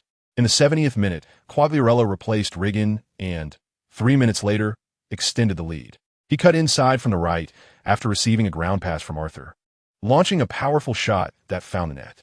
4-1. Assists do not count toward individual accolades. Yet Arthur, recognizing his teammates' prime opportunity, chose to pass. The emphasis lies not in his expansive vision, but rather in the fact that he poses no threat while receiving the ball with his back to goal, lacking proficiency in turning to shoot, thus opting to protect possession and distribute. Ultimately, Arthur did not achieve a hat trick, but his performance garnered high praise from local media. He had scored 9 goals over 3 matches, averaging 3 per game. In the second round of Series C2, Arthur continued his stellar form, contributing to a 3-1 victory for his team. Despite being closely marked, he managed to net a brilliant header and added another with a follow-up shot. He even drew a penalty when fouled by an opponent while attempting to score, graciously allowing Riggin to take the spot kick. Due to Arthur's gestures of goodwill, the relationship between the two has blossomed, leading to significant communication during training sessions. In truth, Arthur has not incurred any losses. He simply does not possess the skill to take penalty shots. For most players, a 12-yard unimpeded shot is relatively simple. Yet for Arthur, it poses a challenge. His strikes may falter if he overexerts himself, while a gentle push could be thwarted by the goalkeeper. While in London, he engaged in a penalty shootout game with Steve Hood, where his success rate was dismally low. Local media reported on the match results, further elevating Arthur's popularity. However, the accumulation of game points has been sluggish. With the items refreshed in September, he remains unable to afford anything. Subsequently, the Florentina team has consistently performed remarkably well, starting the league with an impressive 8 consecutive victories, complemented by 11 consecutive wins in cup matches. More impressively, they average 4 goals per match. Arthur has started every game, completing full matches, and has even executed a hat trick in the Italian 3rd Division Cup, alongside 3 double-goal performances in league matches. The only match where he failed to score was against Ascoli, where he squandered 2 golden opportunities. 1 solitary chance went awry, and a close-range shot struck the post. In 8 league matches, Arthur has netted 10 goals, all accomplished without the responsibility of taking penalties. Reggiano has scored 3 penalties, leading to some discontent among fans, who believe that had the penalties been entrusted to Arthur, he would undoubtedly have been the season's top scorer.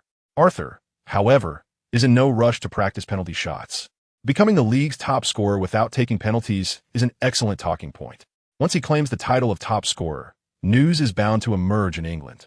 The achievement of 10 consecutive victories was effortless, and Arthur received a set of basic training equipment, yellow knee pads. The color yellow signifies confrontation, and given his already formidable ability in this aspect, practicing positioning and ball protection will yield an additional 40 experience points. Although this equipment is basic, it holds significant utility. Arthur possesses a considerable physical advantage in the 3rd division. However, this advantage may diminish in Serie B. Should his confrontational skills improve, he would continue to dominate his opponents in Serie B, which would be exhilarating. He now owns 5 pieces of basic training equipment, which he feels are sufficient. He has no immediate plans to purchase items from the store, instead intending to accumulate points to acquire a formidable talent. Upon thorough research, he has discerned that talents directly enhance one's strength, albeit without adding attributes. The talent of Eagle Eyes resembles a superpower, while Tiger's body is no less impressive. He has often been brought down on the field, yet his limbs bear not a single bruise. Only momentary discomfort accompanies such encounters. He speculates that these 2 talents are perks exclusive to the easier game difficulty. Fortunately, he did not opt for a higher difficulty. Otherwise, enhancing his strength from the onset would have been exceedingly challenging. He has been assigned 3 new tasks: to win the 3rd Division League title, to secure the Italian 3rd Division Cup, and to triumph in the Italian Cup. Before the season concludes, no further simple tasks will be presented. He had anticipated that becoming the top scorer would also constitute a task, yet the system seemingly disregards the Golden Boot award in lower leagues. Given the composition of the Fiorentina squad, the league championship seems assured, but the Italian Cup remains beyond reach. To garner multiple rewards, Arthur is resolute in his quest to secure the Italian Third Division Cup. Chapter 28. The diligent prodigy that morning in the president's office. The elated Della Valle conversed with coach Virgilio Vord and manager Giovanni Galli. The team's recent performance has left Della Valle exceedingly satisfied, leading him to lavish praise upon both men. The attendance at the home games is guaranteed, and media coverage is increasing. Della Valle had not anticipated that investing in football would be so lucrative. He initially believed it would require prolonged financial losses before yielding positive results. Yesterday, Football News reported on Arthur's performance, predicting he would become the next Batistuta. Giovanni, should we consider a salary increase for him at the end of this season? His physical prowess is exceptional, and his playing style is electrifying. He has already attracted the attention of numerous scouts. To retain him, a contract, renegotiation, and salary increase are imperative. Galli nodded in agreement, smiling. The team as promotion this season appears assured, and Arthur's current salary does not reflect his performance, particularly since he is the core of the team. The management is typically generous towards players with immense potential to prevent discontent. Once a player becomes dissatisfied, even with 2 years remaining on their contract, the team finds itself in a precarious situation. If a player feels slighted and decides not to perform, the team inevitably suffers. The management cannot justly blame the player, as they have valid reasons to underperform. If I sign a youth player contract, performing at a youth player level, what is the issue? If it reaches that point, the only option left for the player is a transfer. If the core of the team is let go, finding a similarly skilled replacement may prove costly, and additional time will be required for team cohesion. Thus, a contract renegotiation is warranted, given his outstanding performance. A salary increase is well-deserved. Della Valle is not lacking in funds and is eager to see the team rise swiftly. Galli added, Reggiano must also be retained. Their partnership in the forward line provides an advantage in Serie B. Quagliarella can be returned. He himself has expressed a desire to leave. Virgilio Vord stated matter-of-factly, "It is not that I do not give him opportunities. He simply lacks dedication. If he were truly skilled, Torino would not have loaned him for development. He seems more focused on enhancing his individual capabilities rather than on tactical coordination. Quagliarella's primary issue is his lack of a sense of belonging to Fiorentina, leading him to play erratically. He is unwilling to alter his playing style for the team, still perceiving himself as a Torino player. He has made 25 attempts on goal during his time at Fiorentina, managing to score just once, and he seems quite unhappy here. He cannot voice his dissatisfaction, as Virgilio Vord is not one to tolerate such behavior and is quick to reprimand. With the young players signed by Fiorentina performing exceptionally, there is no justification for aiding Torino in developing their newcomers. The team has adopted a dual-forward arrangement, reducing errors despite the limited fast breaks. Both Arthur and Reggiano excel at shielding the ball and locating teammates, serving as effective pivot players. Additionally, the 4-4-2 formation is conducive to Della Valle's performance. Virgilio Vord has experimented with a popular 3-5-2 formation, but the results were unsatisfactory. Della Valle possesses commendable ball control and short-range dribbling skills. However, he faces physical limitations in mid-range ball coordination. His speed is lacking, and even when he manages to evade opponents, he is often caught up to, resulting in fewer opportunities to make independent runs. Instead, he frequently delivers crosses from wide angles, demonstrating precise timing and placement. His strength lies in his crossing abilities, and he maintains remarkable stamina, running tirelessly even at the age of 36. In other aspects, he is rather average. He can play both as a defender and midfielder on the right side, though his offensive capabilities are modest and his defensive skills are quite solid. His glory days were spent partnering with Torricelli on the right flank, but after Zambrotta's transfer to Juventus and Torricelli's departure, he became somewhat of a liability in the 3-5-2 formation. Virgilio Vord, having been a teammate of Della Valle at Juventus, is well aware of how to utilize seasoned players effectively. Galli inquired of Virgilio Vord, "What do you believe Arthur's future potential is? How long can we retain him? He has expressed genuine intentions to help Fiorentina rise, and we have discussed this over meals more than once. However, he clearly possesses a well-defined vision for his future and will inevitably move to a prestigious club." Virgilio Vord replied with certainty. Della Valle chuckled and asked, It seems you have quite a good rapport with him, dining together often. Indeed, a genius is not to be feared. Rather, it is the diligent genius that poses a challenge. He frequently seeks out young players to practice fundamentals and has sought my advice on tackling, as well as consulting Reggiano on ball protection and shooting techniques. His ambition is immense. As long as he remains injury-free, he is destined to become a superstar. Arthur has never concealed his ambitions. Even if he does not articulate certain thoughts, others can easily infer them. The younger players envy Arthur's popularity and the multitude of female fans who admire him. Yet, despite receiving numerous phone numbers from beautiful women, Arthur has declined all, clearly stating that he has a girlfriend. Everyone is aware that Arthur's girlfriend has returned to England, yet he chooses to dedicate his ample free time to training, shunning the allure of indulgences. How could such a person possibly fail? He is exceedingly hard on himself. If young players are presented with the opportunity to play for prestigious clubs, would they choose to remain in Florence?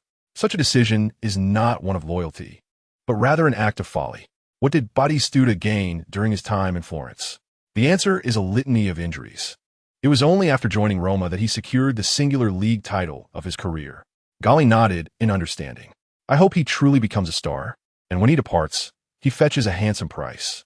Della Valle saw nothing amiss. As a businessman, he viewed player transactions merely as a lucrative enterprise. If Arthur can perform admirably in Florence, aiding the team in their ascension, then he would have fulfilled his obligations to all. Virgilio Ward, recently quite self-satisfied, remained oblivious to the fact that his fate had already been altered, had it not been for Arthur's arrival at Florence. Virgilio would have been dismissed due to the team's dismal start. In September 2005, he returned to the pitch to coach Triumphant, only to be relieved of his duties by December, never to coach again. In a parallel universe, Virgilio Ward is not a competent coach. He not only lacks experience, but also the acumen to recognize talent. He dismissed Riggan, allowing Quagliarella and several wingers to run amok, resulting in issues on both offense and defense. After aligning himself with Arthur, Virgilio resolved to adopt a defensive counterattack strategy, confident that Arthur could score through his individual prowess. To enhance defensive effectiveness, the team adopted a 4-3-1-2 formation, with 3 defensive midfielders forming a barrier in front of the back line, providing alternating protection for the area at the top of the box and along the flanks. The core tactical principle revolved around compact defense and explosive counterattacks. As for his poor adaptability during matches and limited tactics, Virgilio could justify it as a lack of time rather than ability. Both he and the players were new and unfamiliar with each other's technical characteristics, making it impossible to devise suitable tactics for everyone. He steadfastly centered the offense around Arthur, believing this to be the path to victory. Arthur's stellar performance led to consecutive wins, which in turn mellowed Virgilio's temperament, creating a positive feedback loop. There was someone on the sidelines who occasionally muttered expletives. Everyone accepted it. Virgilio's insults held about as much sting as a light-hearted quip, hardly an affront. Arthur was pleased that Virgilio remained, as their rapport was strong. As long as there was no coaching change, Arthur felt particularly comfortable in the team, his position secure. The coach was even willing to take him out for meals after work, a gesture Arthur was more than happy to reciprocate. Their interests became intertwined, as the long ball strategy suited Arthur perfectly. It can be said that this approach required minimal midfield capability, relying instead on the backline's ability to distribute the ball and the front player's individual skills. Arthur was acutely aware that Virgilio's tenure would not last long. If they aimed to challenge in Serie A, his capabilities were insufficient. He needed to learn as much as possible while Virgilio was still around. For as a player, Virgilio had been quite successful. Chapter 29, Defeat. My advantage is diminishing. As soon as Quagliarella's loan period ended, he was sent back to Torino, with Florence harboring no intentions of renewing the lease. His playing style was far too unique, perpetually drifting outside the tactical framework. His teammates held a poor relationship with him, rarely communicating, and naturally, they were reluctant to pass him the ball. In a parallel universe, Quagliarella's early career was fraught with challenges. He initially played for several years in lower leagues, and once he secured a position in Serie A, he became embroiled in scandalous rumors and was extorted by former acquaintances. Ultimately, the perpetrator was apprehended, clearing his name, yet he was no longer young. Now, Quagliarella began to doubt himself. Many labeled him a genius, and he had believed it too, yet in comparison to Arthur, he fell woefully short. He no longer considered himself a genius.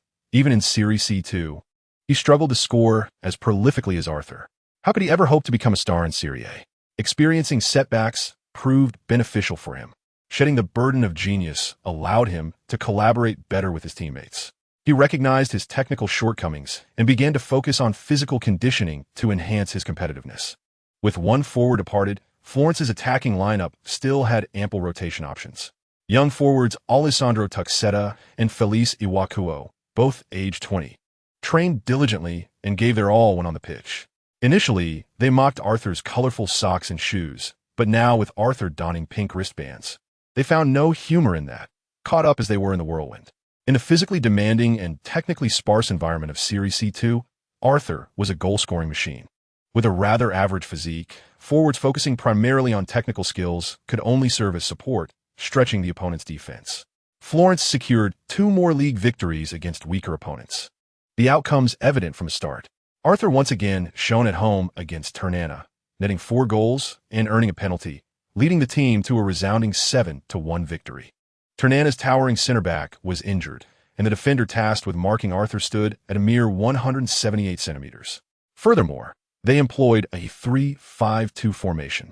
Having one player solely responsible for marking Arthur was tantamount to self-destruction. All 4 of Arthur's goals came from headers, establishing him as the king of the penalty area. He and Riggin executed a remarkable header relay, with Riggin flicking the ball on, and Arthur leaping forward to connect with a diving header from a distance. This maneuver was nearly akin to a torpedo header, a feat only the most formidable athletes would dare attempt. Riggin remained the designated penalty taker, and the team respected Arthur's prowess. His goal was to be the top scorer, yet he did not take penalties. Such confidence was remarkable. With 10 league matches and 15 goals, the media in Florence proclaimed him the leading candidate for the top scorer title. His performances in cup matches were equally impressive, and his total goal tally for the season was likely to exceed 50. Even in Serie C2, Arthur's scoring efficiency was alarmingly high. Fans were thoroughly entertained, though they harbored concerns about his explosive playing style leading to injuries. He bore a striking resemblance to Batistuta, never shying away from physical confrontations. His jumping ability appeared superior to Batistuta's, frequently losing his balance and falling, only to rise and continue playing. Each match saw Arthur knocked down several times, often provoking the opposing defenders. Against Ternana, he was brought down 7 times, with the penalty awarded for a foul from behind, prompting the referee to issue a red card to the defender. Fans held their breath for Arthur, relieved he emerged unscathed, merely sitting on the ground for a moment. In truth, Arthur was fine, experiencing only minor discomfort. His temporary repose was a strategic move to prompt the referee to penalize the opponent severely. His robust physique was astonishing, making it exceedingly difficult for opponents to injure him. They could not target his legs, but rather had to aim for his vital body parts. Moreover, he could see and evade approaching tackles, ensuring that any attempt to bring him down would have to come from the side or behind, actions that were perilous and likely to incur penalties. Riggin had transitioned into a supporting role for Arthur, providing flicks from outside the box and within the penalty area. He would yield space in the center while shielding the ball from the side, serving as a pivot and seeking shooting opportunities.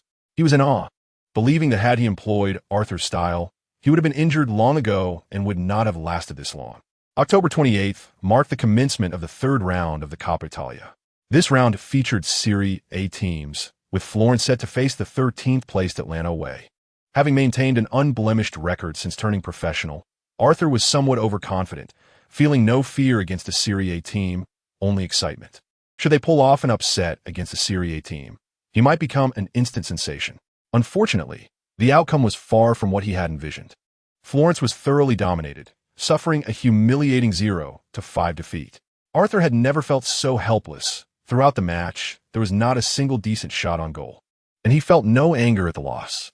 He realized a significant truth. The champions of Serie C2 were merely that, and the gap between them and Serie A teams was insurmountably vast. Upon returning home, he logged onto the internet to engage in conversation, and fortuitously, Steve Hood was online. Steve remarked, "It's entirely normal for you to lose. Your team is 3 tiers below. Frankly, I'm astonished that you managed to score so many goals in both the league and cup. How did you fare against the defenders from Atlanta? Do you still hold an advantage?" Arthur candidly replied, "I feel my advantages have diminished. The opponents cling to me like a tenacious adhesive. I can outmuscle them, but football is not solely about physicality. In this match, I struggled to even control the ball. When I did, I was unable to pivot effectively." Steve expressed envy, saying, "Be grateful. You possess a physical edge against Serie A players, whereas I've always found myself at a disadvantage in the Premier League. I have only appeared as a substitute twice in the league. The opposition is far too aggressive." Arthur, reluctant to dishearten his friend, thought to himself that players in Serie C2 could also be quite rough, yet he remained undaunted. The main reason Arthur was unable to threaten Atlanta's goal was not his own shortcomings, but rather the inadequacies of his teammates. They were tirelessly clearing the ball from the back, and the midfielders struggled to maintain possession, resulting in frequent errors. The wingers were incapable of breaking through, lacking quality crosses, which rendered Arthur's aerial advantage ineffective. He was the only one on the team with any edge.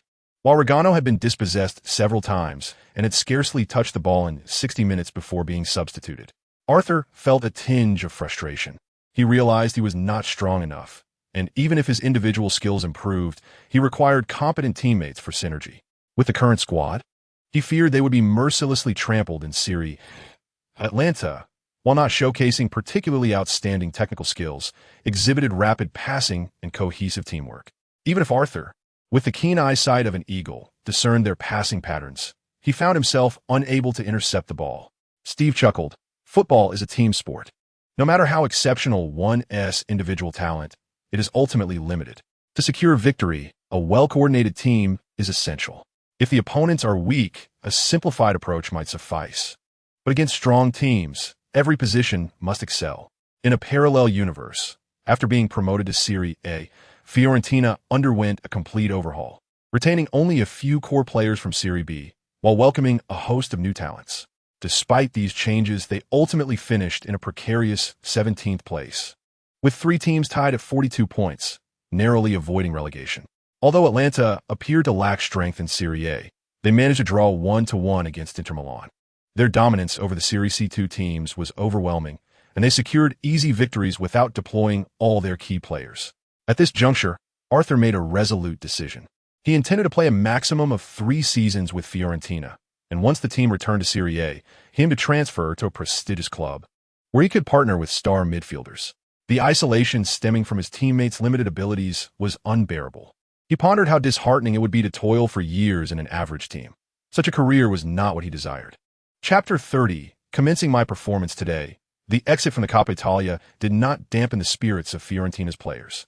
Apart from Arthur, the others had no illusions about advancing far in the cup. The management's goal was to secure the league title. Pursuing a deep cup run would be a misallocation of resources. Nevertheless, Arthur insisted on participating in the Serie C Cup, driven by an insatiable desire to win. His reasoning was compelling. We are certain to be promoted this season.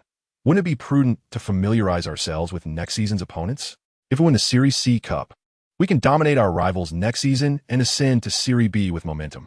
After deliberation, the management agreed with Arthur's perspective and resolved to compete vigorously in the Serie C Cup, aiming for the championship.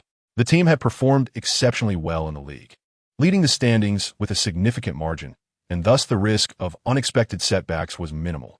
If there was an opportunity to secure another trophy, why not seize it? Arthur's enthusiasm was contagious, igniting the spirits of his teammates. Players accustomed to the lower leagues craved recognition. Having a championship title would enhance their prospects for future employment. In the league, Arthur and Regano wreaked havoc, earning the title of the most formidable attacking duo in Serie C.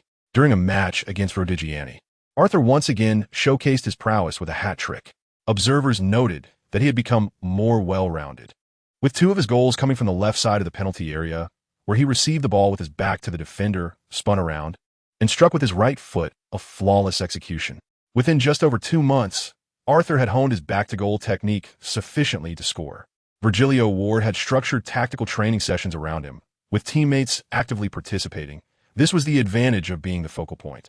The team divided the training ground into 3 sections, each equipped with small goals. In each section, players donned purple jerseys as the attacking side, while those in white represented the defense. In the left section, teammates passed to Arthur, who shielded the ball from the defender.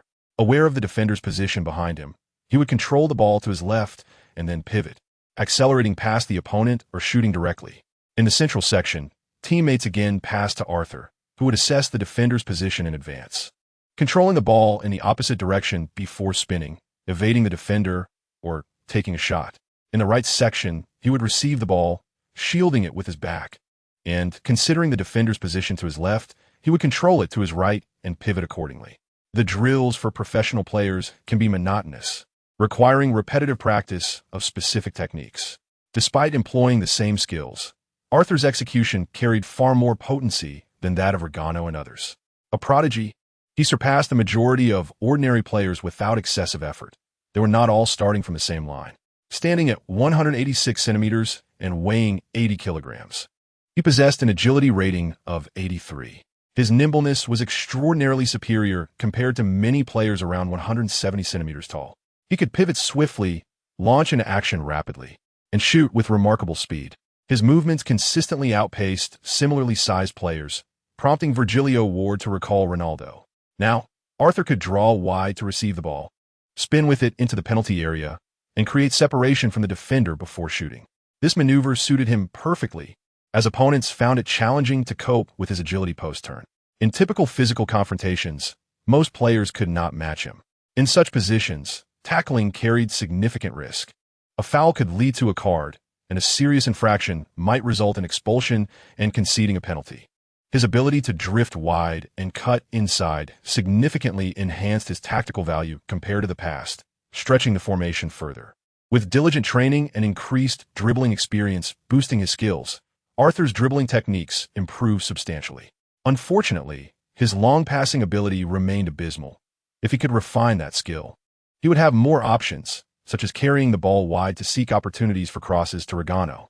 Arthur was not in a rush to practice high crosses, as he was already the team's most proficient header. In the future, he would allocate time for practice, as a versatile forward could better elevate the team.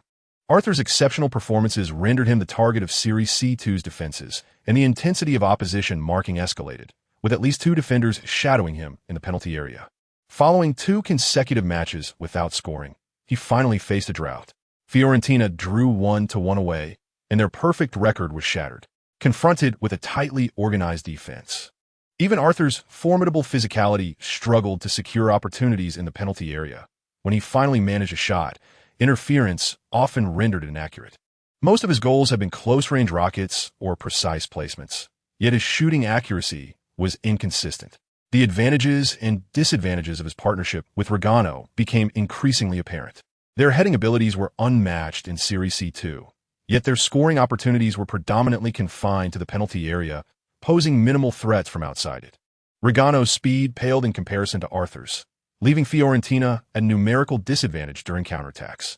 After Regano sustained a right ankle sprain, he would be sidelined for a week, leaving Arthur without his reliable partner for the upcoming match.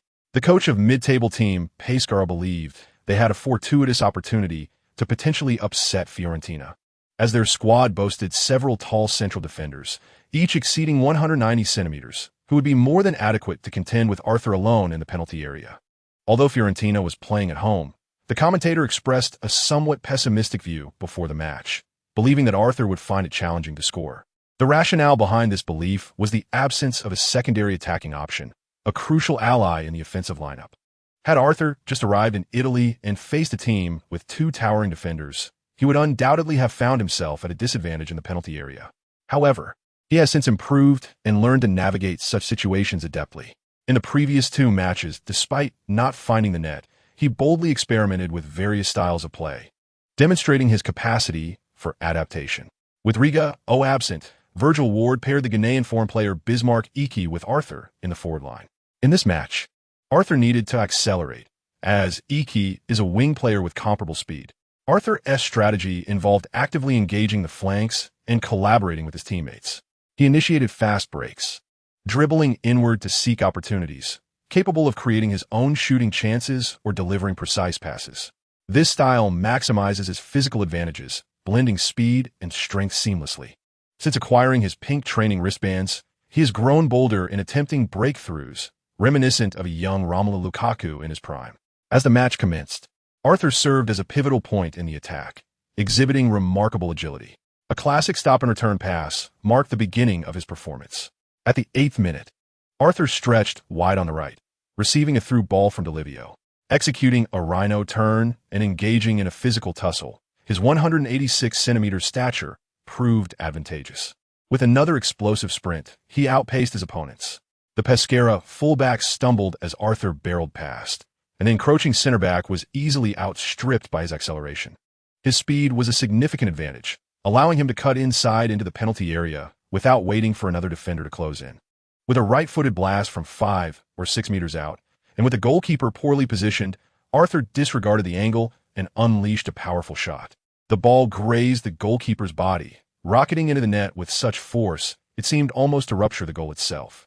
The score stood at 1-0. Those taller than me cannot outrun me. Those faster than me cannot match my strength. This was the secret behind Arthur's exceptional performance, his qualities overwhelming the competition. Amidst the resounding applause and cheers from the crowd, he felt a surge of adrenaline, sensing an imminent explosion of brilliance.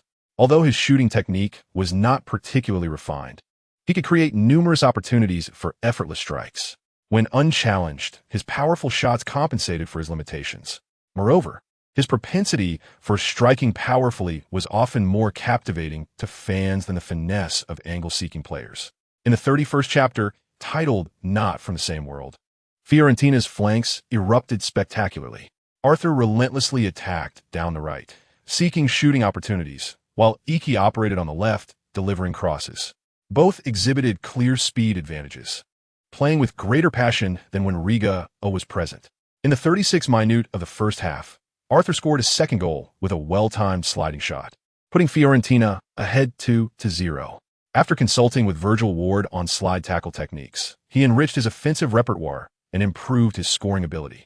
Slide tackles are divided into defensive and offensive categories, both practical techniques. The former is used to halt the opponent's attack and reclaim possession, while offensive slide tackles can be used for passing or shooting. If timed correctly, a slide tackle can overcome the difficulties of turning at high speed, achieving passing and shooting effects that are otherwise challenging. Arthur refrained from slide tackling in defense, fearing a card, instead focusing on passing and shooting with his slides to intercept balls at a distance. In the second half, Arthur squandered 2 promising opportunities, indicating a need for improvement in shooting precision.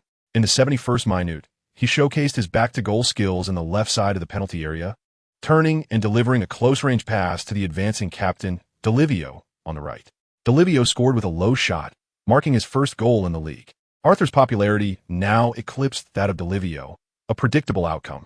Delivio had a lackluster offensive record throughout his career, scoring only 3 goals in 6 seasons at Juventus. And even in Serie C2, he failed to shine like a star, with few breakthroughs. In the 80th minute, Arthur was brought down by a defender while dribbling in the penalty area, prompting the referee to award a penalty decisively. With Riga absent, fans expected Arthur to take the penalty. To their surprise, he passed the opportunity to his midfield teammate, Rafael Longo. After converting the penalty, Longo was ecstatic, as it marked his first career goal.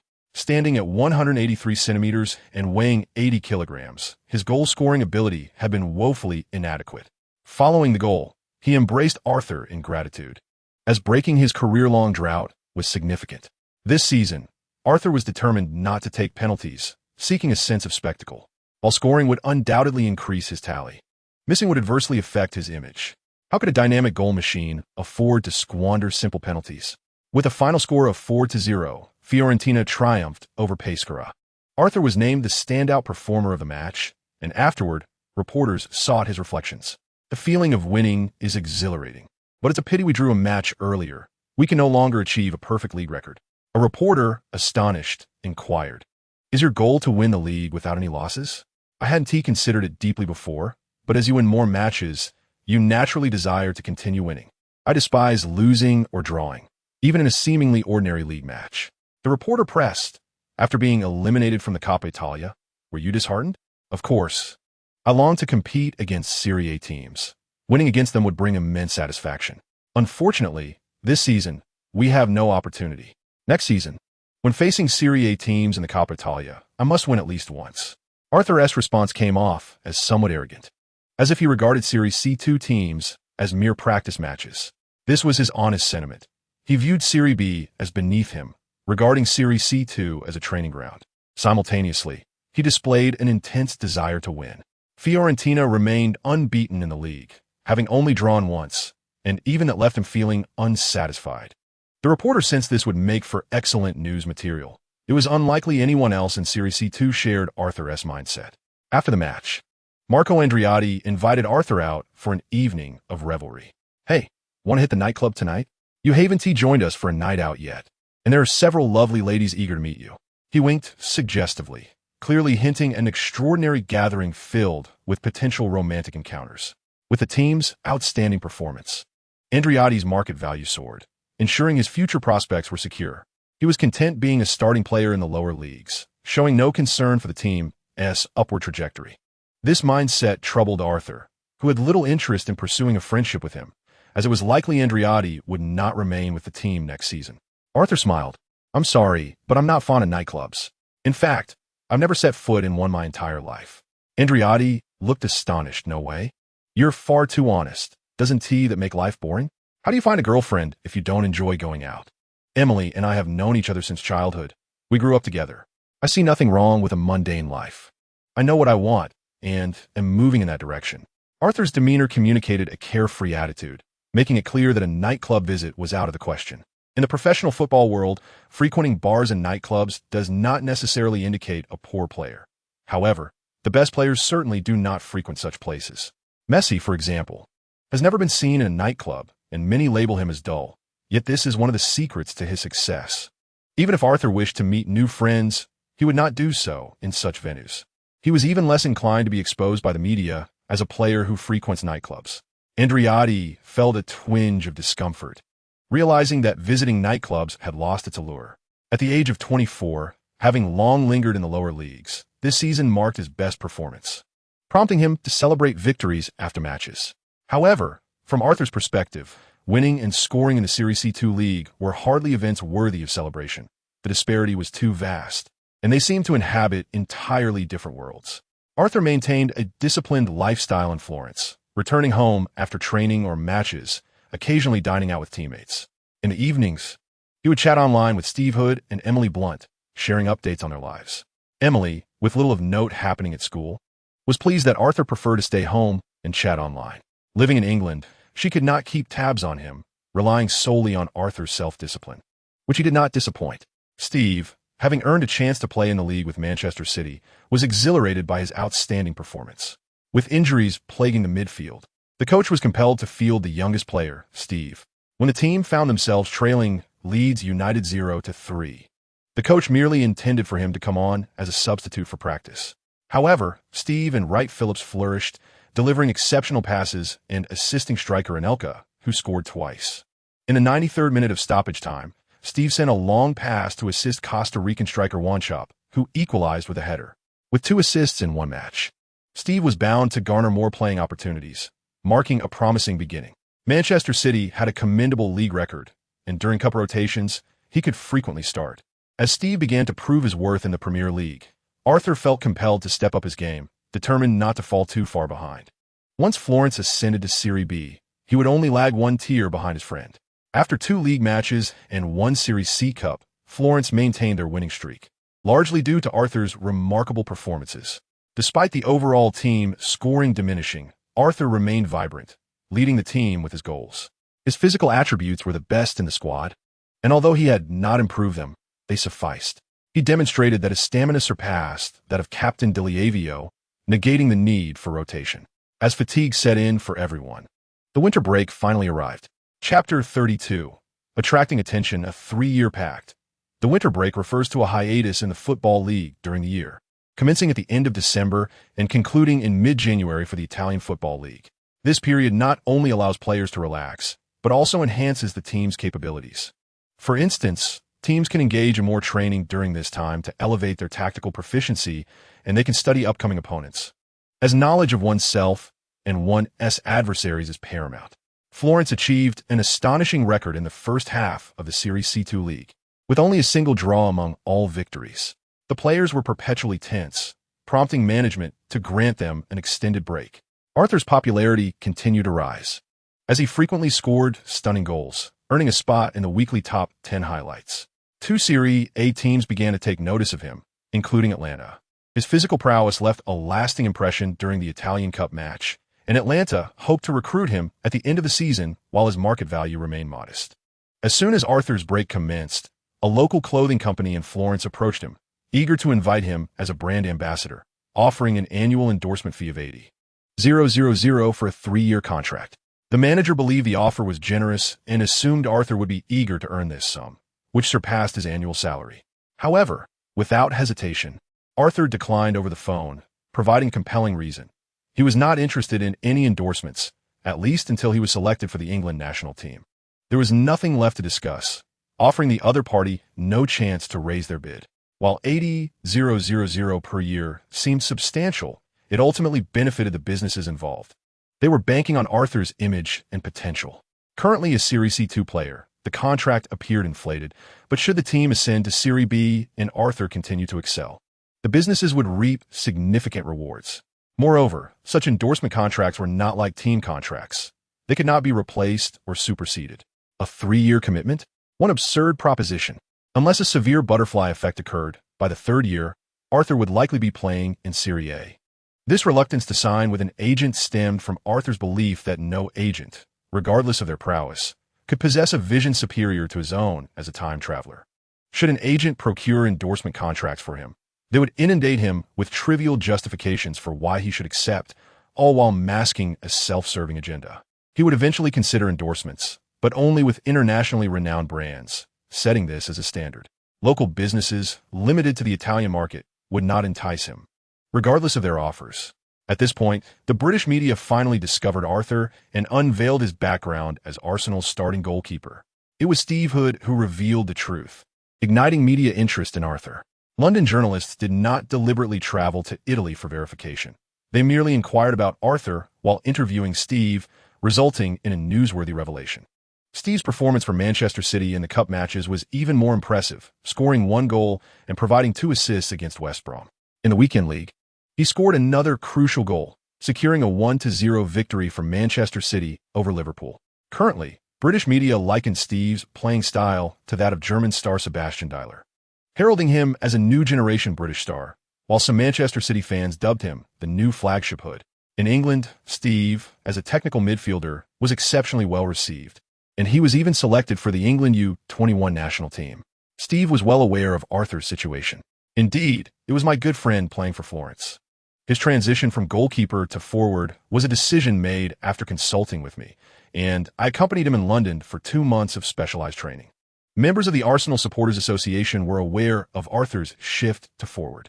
Familiar with the association, he had represented the fan team in over 30 amateur matches, achieving a perfect record with countless goals. Upon returning to London, journalists interviewed members of the Arsenal Supporters Association.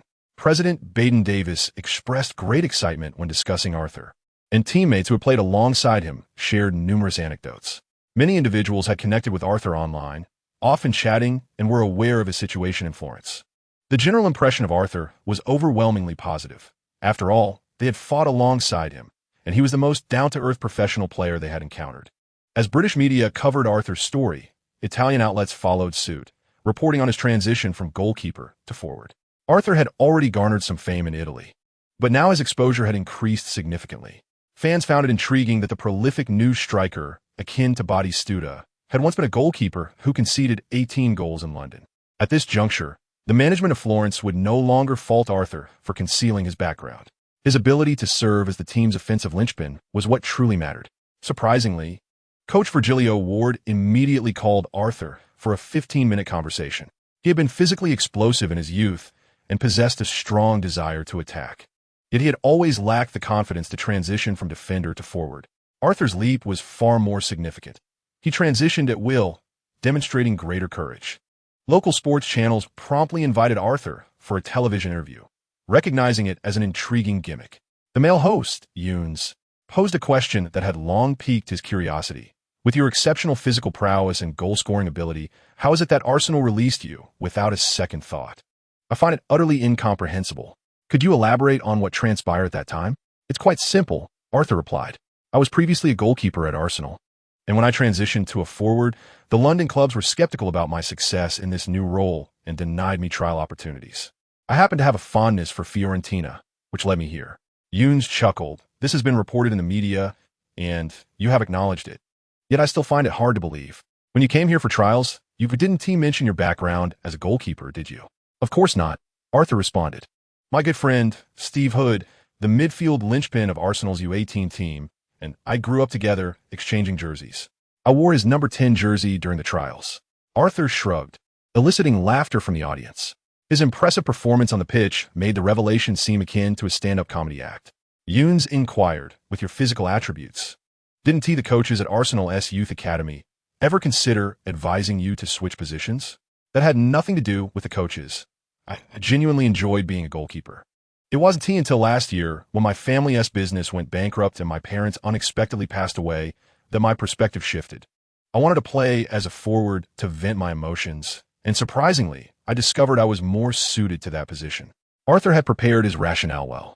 This explanation made perfect sense. Significant life changes can indeed alter one's temperament. Younes asked, how are you feeling now? I have completely moved on. In Florence. I enjoy each day immensely. Here, I need not dwell on many matters. My sole focus is to play well and score consistently. Younes probed further. Do you believe you can become a star forward, a prolific scorer like Body? Absolutely. I am destined to become a top scorer. As a player who has made the transition, those who have played alongside me know how rapidly I have progressed. Younes pressed. How long do you estimate this will take? 3 years should suffice. When Fiorentina returns to Serie A, everyone will realize I was not merely boasting today. The audience erupted in applause for Arthur, and the production team was equally pleased. They had invited Arthur in hopes of him delivering captivating remarks. With those words, Arthur essentially made a 3-year pact with the local fans, ensuring that it would be difficult for him to escape the limelight in the future.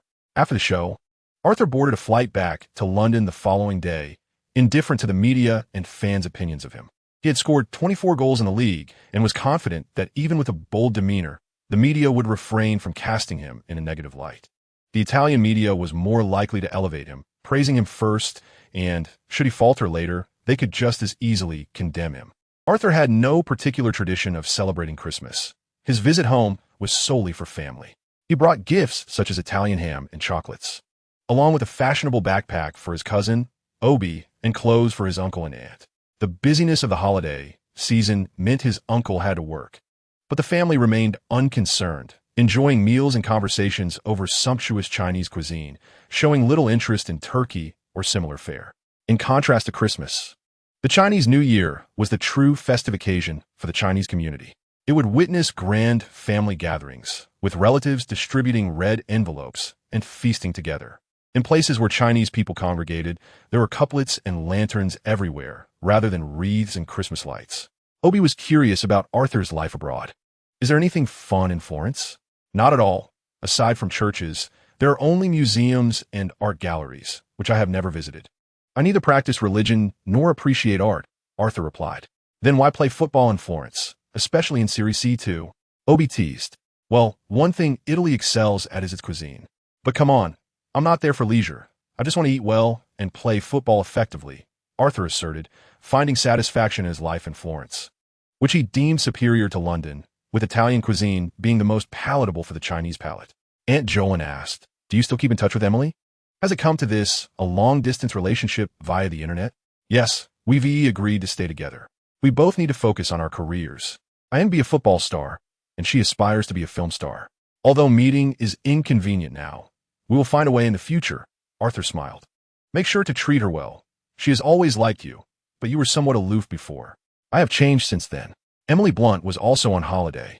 So that evening, Arthur visited her family, bringing along small gifts. English parents do not interfere in their children's relationships, respecting their emotional freedom. Having known them numerous times throughout his life, Arthur felt no anxiety. With his charming demeanor and newfound eloquence, Arthur won over Emily's family. After 2 hours of conversation, the two went out for dinner together. How do you feel about Florence? Is it lonely? Emily inquired softly, observing Arthur's expression. It's quite pleasant. I practice football during the day and chat with you and Steve in the evening, Arthur replied cheerfully. Don't you go out with your teammates? Doesn't that make you seem unsociable? Emily worried about being a hindrance to Arthur. I always train the hardest. After training, I prefer to stay home. My teammates often go to nightclubs, but I detest such places. I could never follow them there. Emily laughed. You've never been. Aren't you curious? Seeing them on television is enough for me. I have no intention of ever stepping foot in a nightclub, Arthur stated confidently. Emily continued, have any female fans tried to befriend you? Of course. Arthur paused for effect, then added with a smile, but I pretend not to speak Italian well.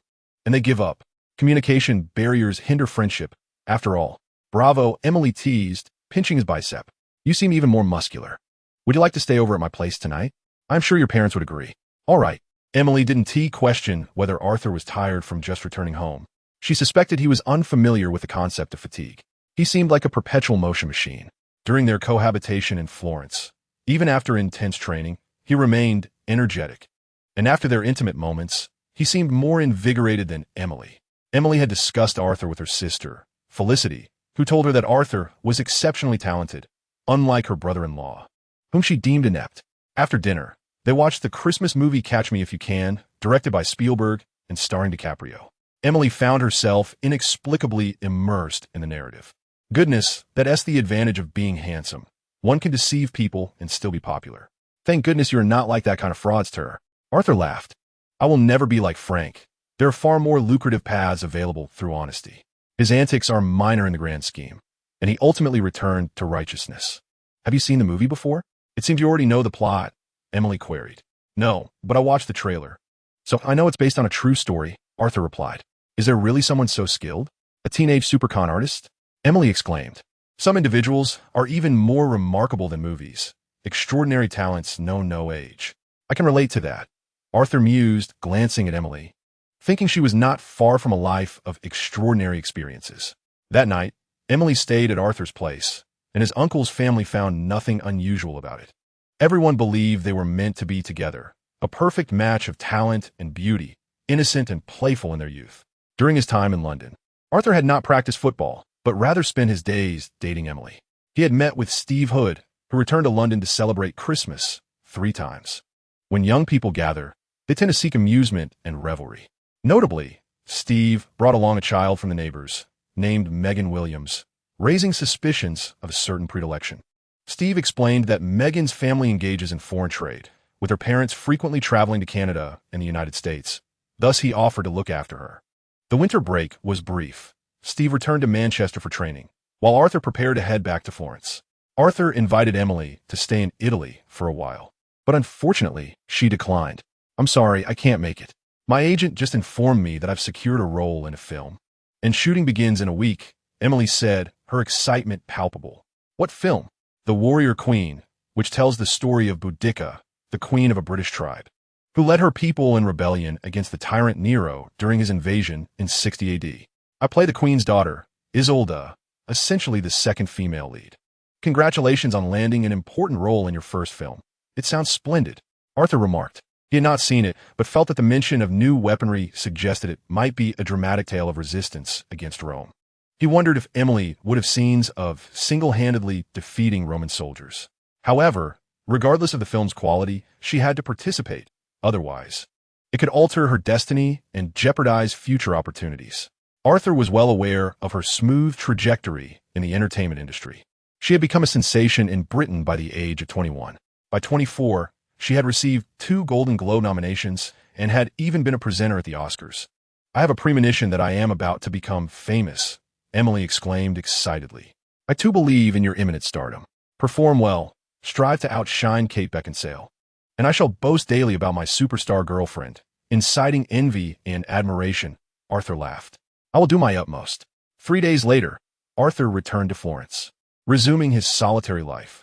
Despite the plethora of stunning Italian women, he remained unmoved and uninterested in any interaction with them.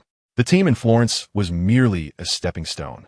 He had no intention of residing in Italy long-term and would eventually depart. In his eyes, none of the local beauties could compare to Emily. She possessed the allure of stardom, destined to become a leading Hollywood actress, while these local women were simply ordinary individuals. The notion of being pursued by an ordinary person lacked fulfillment. It would be folly to jeopardize his relationship with a star for the sake of mediocrity. Chapter 34, Coppa Italia Final. After rejoining the team, Arthur played 2 warm-up matches, culminating in a 4-2 defeat against Torino in Serie A, where Arthur scored the only goal for Florence from a corner kick, alongside an own goal from a Torino defender. Torino was struggling, relying on matches against lower-tier teams to help players regain confidence.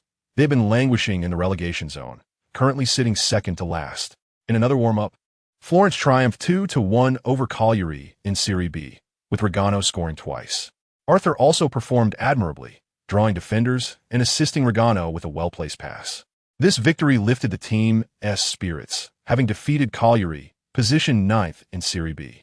As the latter half of the season commenced, Florence continued to secure victories, although Arthur found the matches increasingly challenging. By midway through the season, Arthur had virtually locked in the title of league top scorer, being the highest goal scorer in Italy for the season. If opponents did not focus on him, their coaches would be deemed foolish. Moreover, media reports revealed Arthur's transition from an Arsenal goalkeeper to a forward. A player who had only recently transitioned was now dominating in Italy, inciting jealousy among local young players. The tone of Serie C2 shifted to a point where losses were acceptable, but Arthur had to be neutralized. In a match against Sora, the coach deployed 2 players to double-team Arthur, forming a formidable defense. If he drifted wide, he faced a center-back and a full-back closing in on him. Opponents were studying Arthur's technical attributes, preferring to relax their defense on others to focus solely on him. Yet, even under such circumstances, Arthur managed to score. The Florence players, through half a season of synergy, became increasingly adept at counterattacks, with Arthur proving a significant threat during these moments. Coach Virgilio Ward began to rely more on Ghanaian player Bismarck Eke, relegating Marco Andreotti to the bench. Eke's speed and superior training form earned him the coach's trust, while Andreotti appeared to have lost his edge after the break, likely distracted by nightlife escapades rather than focusing on practice. Whether in league play or the Coppa Italia, Arthur increased his forays into the flanks, with his primary scoring method evolving into cutting in from the right. This approach spread the team's formation, allowing Regano to score numerous goals as well. The robust striker had an advantage in one-on-one situations in the box, with opponents unable to allocate just one defender to mark him. Florence achieved a remarkable 10-match winning streak in the league and exhibited even greater strength in the Coppa Italia, eliminating 2 Serie C1 teams consecutively. Arthur continued to maintain an impressive scoring efficiency, albeit not as explosive as in the first half of the season, earning him the moniker of successor to the God of War among Florence fans. Serie C1 teams proved more manageable than Arthur had anticipated. Those ranked higher were focused on promotion and less concerned with the Coppa Italia. Ordinary Serie C1 teams lacked the capacity to dominate opponents as Florence did in Serie C2. In terms of raw strength, Florence held the advantage, featuring Regano, who had scored 27 goals in Serie C1 the previous season, alongside the formidable Arthur. Initially, manager Galli contemplated abandoning the Coppa Italia due to the lengthy schedule and the numerous home and away matches. Yet, unbeknownst to them, the team advanced to the finals, making retreat impossible. The final of the Coppa Italia commenced on March 10th, with Florence facing Albino Lef, currently ranked 2nd in Serie C1. Since the runners-up in Serie C1 were required to play 2 additional matches for promotion, Albino Lef did not prioritize the Coppa Italia final. Their primary goal was to secure the league title for direct promotion. Winning the Coppa Italia would mean little if they failed to achieve promotion and had to continue in Serie C1 the following season. Before the match began, Virgilio Ward shared delightful news. Several key players on the opposing team would be rested.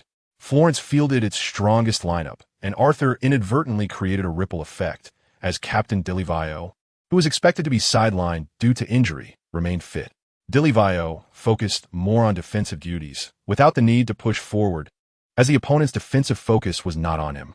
In essence, the opponent's best defender was primarily devoted to marking Arthur, with tackles directed at the strongest player. Once the match commenced, Florence found themselves under pressure from their opponents, with limited opportunities to cross the halfway line. Fortunately, their defense remained solid, utilizing their numerical advantage to fortify the penalty area without conceding a goal. In the second half, Albino Lef continued their onslaught, yet they could not breach Florence's impenetrable defense. Virgilio Ward's tactics, while unglamorous, proved effective, employing 3 defensive midfielders and 4 defenders, relying on 2 forwards for offensive thrust.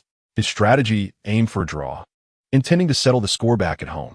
To optimize counterattacks, he opted not to start Regano, pairing Iki with Arthur in the forward line. Frustrated by their inability to score, Albino Left's players became increasingly anxious, pushing their entire midfield forward, while defenders frequently ventured into attack, desperate for a home victory. In the 83rd minute, a chink in Albino Left's armor became apparent. The midfielder unleashed a long-range shot from the edge of the penalty area, which was deflected, sending the ball to the feet of center-back Michelangelo Minelli. Standing at 183 centimeters and weighing 74 kilograms, Minelli was rather unremarkable in most aspects, with the sole advantage of possessing notable agility. His thought process while playing was clear. After taking a step towards the right side of the pitch, he executed a powerful kick. This effort lacked technical finesse, relying purely on fortune, yet it fortuitously found its way towards Arthur. In this match, Arthur was relieved of defensive duties, as well as the responsibilities of a modern center forward, such as receiving the ball and linking up play. The coach had assigned him a straightforward task, to act as the spearhead of the team's attack, seizing any opportunity to surge forward with the ball. The high ball was challenging to control, but Arthur utilized his speed to evade the towering center back, who stood at 191 centimeters, only to miscontrol the ball slightly. Fortunately, the distance to the goal remained significant, allowing him to sprint at full pace to chase it down. The opposing goalkeeper, underestimating Arthur's speed, opted to rush out. But by the time he reached the edge of the penalty area, Arthur had already claimed the ball and deftly maneuvered around him. The goalkeeper refrained from attempting a tackle, mindful of the potential for a red card and conceding a penalty.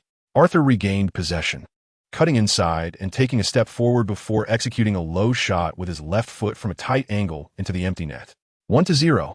The Fiorentina Sports channel broadcasted the match, with commentator Daniele Tassitoro exclaiming, "It's in! It's in! What goal!"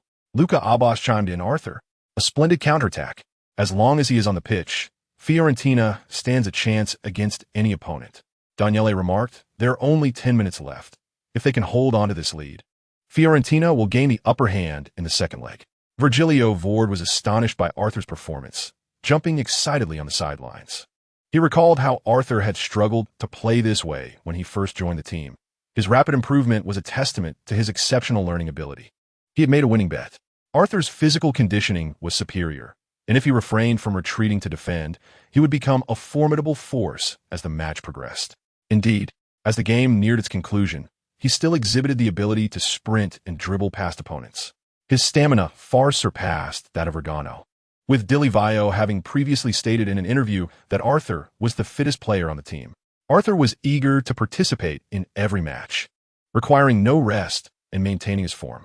Subsequently, Fiorentina's formation retreated entirely, with even Arthur dropping back to defend near the penalty area, contesting headers to clear the ball.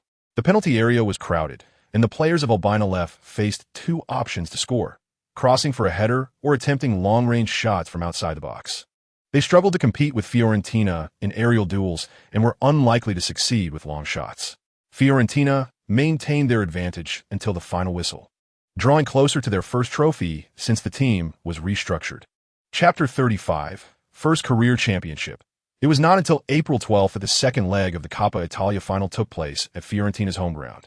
This scheduling proved highly advantageous for Fiorentina, benefiting from favorable circumstances. They had already secured the league championship and were determined to claim the Coppa Italia.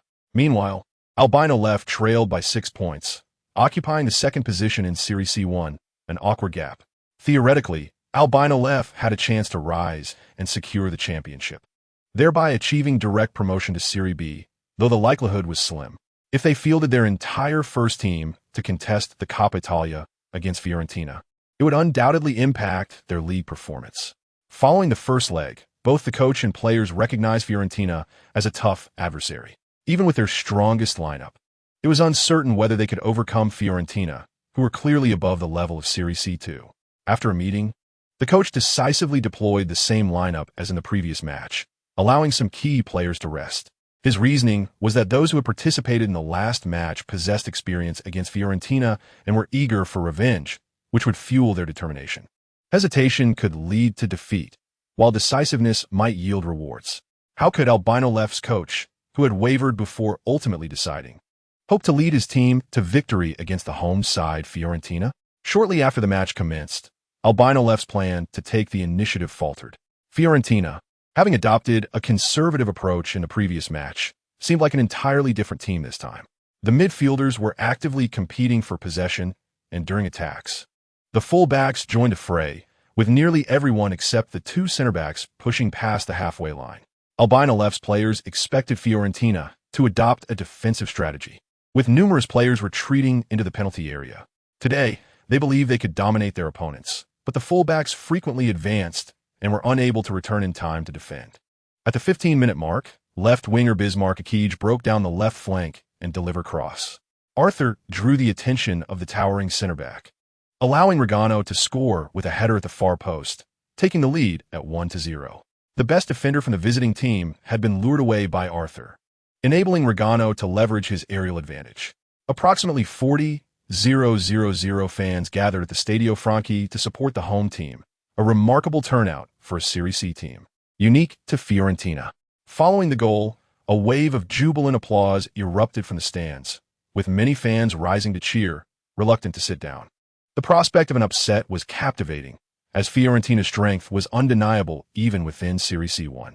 After conceding, Albino Left's players grew increasingly anxious. They needed to score twice to overturn the deficit and leverage the away goals rule to claim victory. The full-backs refrained from joining the attack, leaving the team at a numerical disadvantage in the final third. If the full-backs advanced too far, they risked being countered, as evidenced by the first goal. Albino Left's starting defensive midfielder was rested and did not travel with the team, rendering them unable to bolster their defense. In the 41st minute, Fiorentina seized another counterattack opportunity. Arthur and Regano spread out wide, each drawing a defender away. Akij, dribbling in from the left, cut inside, bypassing one defender before charging into the box. Akij struck with a low shot near the penalty spot. The two center-backs, drawn away, could not recover in time, and the goalkeeper, although diving in the right direction, failed to make the save. 2-0. After scoring, Akij celebrated with an exuberant somersault. He had only managed 3 goals this season, and this one was the most significant. For a player who had emerged from the amateur leagues of Serie D, this was his moment of glory. "We are champions," resonated in the minds of all the fans. With a 3-goal advantage, the outcome of the match seemed inevitable. The head coach of Albino Left sighed silently upon witnessing the goal. Catching up was now nearly impossible. In the second half, Fiorentina merely needed to defend their lead. However, he could not concede defeat and substituted a speedy winger to enhance their attack. With a 3-goal cushion, Fiorentina's players played with greater freedom, daring to engage in short passing combinations, resulting in an increase in ball possession. Arthur occasionally drifted wide to exploit gaps, applying pressure to the opponent's defense. Albino Left had no choice but to hasten their offensive efforts, attempting to reach the goal through a series of passes. They registered several attempts on goal, but with limited threat, only 2 shots on target were saved by the goalkeeper. In the 77th minute, Arthur received the ball in the penalty area with his back to the defender. Finally, he had the chance to showcase his technical skills. Leaning against the tall defender, he controlled the ball and swiftly turned to his left, using his speed to completely elude his marker. As he caught up with the ball, he unleashed a powerful shot that struck the left post and ricocheted into the net. The goalkeeper, having anticipated the trajectory, was unable to reach it. The ball's velocity was simply too great. 3-0. Arthur had played the entirety of every match for Fiorentina, and coupled with his regular training, he had become increasingly adept at powerful shooting. His shooting power attribute had risen to a remarkable 90 points, placing him among the elite in the world. Few players in football could match his shooting strength, as most were seasoned goal scorers in top leagues. Many spectators chanted Arthur's name, hailing him as the hero of the team. However, after Arthur scored, he refrained from any elaborate celebration, merely clenching his right fist gently. Commentator Daniel remarked that even in the finals of the Series C Cup, Arthur maintained a rather subdued demeanor. Perhaps scoring was simply a matter of course for him. His total goals this season surely exceeded 50, potentially shattering the scoring record for Serie C players. Luca was uncertain, as no one meticulously tracked the various records in the lower leagues, and the fans were indifferent. Following Arthur's goal, the match entered garbage time, with the opponents lacking the drive to compete. The score of 3-0 held until the end. The referee blew the final whistle, prompting the fans in the stands to rise and applaud, while Arthur and his teammates waved an acknowledgement to the supporters surrounding the field. The 37-year-old veteran, Di Livio, smiled broadly, genuinely believing that staying with the team was the right decision. Although he could have earned more by joining other clubs, he would not receive such heroic treatment elsewhere. Financial gain was no longer his priority. He yearned for the glory of heroism. Daniel commented that although Arthur scored only once today, the other 2 goals were closely linked to his influence on the game. Albino Lef, who had a chance to be promoted to Serie B this year, lacked a star of Arthur's caliber. Luca excitedly proclaimed that he viewed Arthur as a striker of Serie A quality. His physical attributes reminded him of Adriano during his loan to Parma from Inter Milan. Moreover, Arthur was even younger than Adriano, possessing extraordinary potential. Daniel chuckled, expressing his belief that as long as Arthur remained, he would undoubtedly help Fiorentina return to Serie A. This was merely his inaugural season, yet he had already secured a double crown for the team. In Florence, many regarded Arthur as a star, despite his lack of proof in higher leagues. He had amassed numerous goals in both league and cup competitions, with statistics that were fearsome and unmatched by others. Upon scoring today, the commentator instinctively felt that 1 goal was somewhat insufficient. Several more would have been expected. After returning to the locker room, Arthur exchanged a few words with his teammates before eagerly heading to the shower, leading one to suspect he had a penchant for cleanliness. He was anxious to see the rewards for winning. It had been a while since he had accomplished such a feat today. He not only claimed his first championship, but also sought to enhance his abilities, ideally acquiring a new talent. Chapter 36, Friedball. A future of greatness. Arthur had fulfilled his mission of winning the Serie C Cup, with the reward being a skill called a Friedball.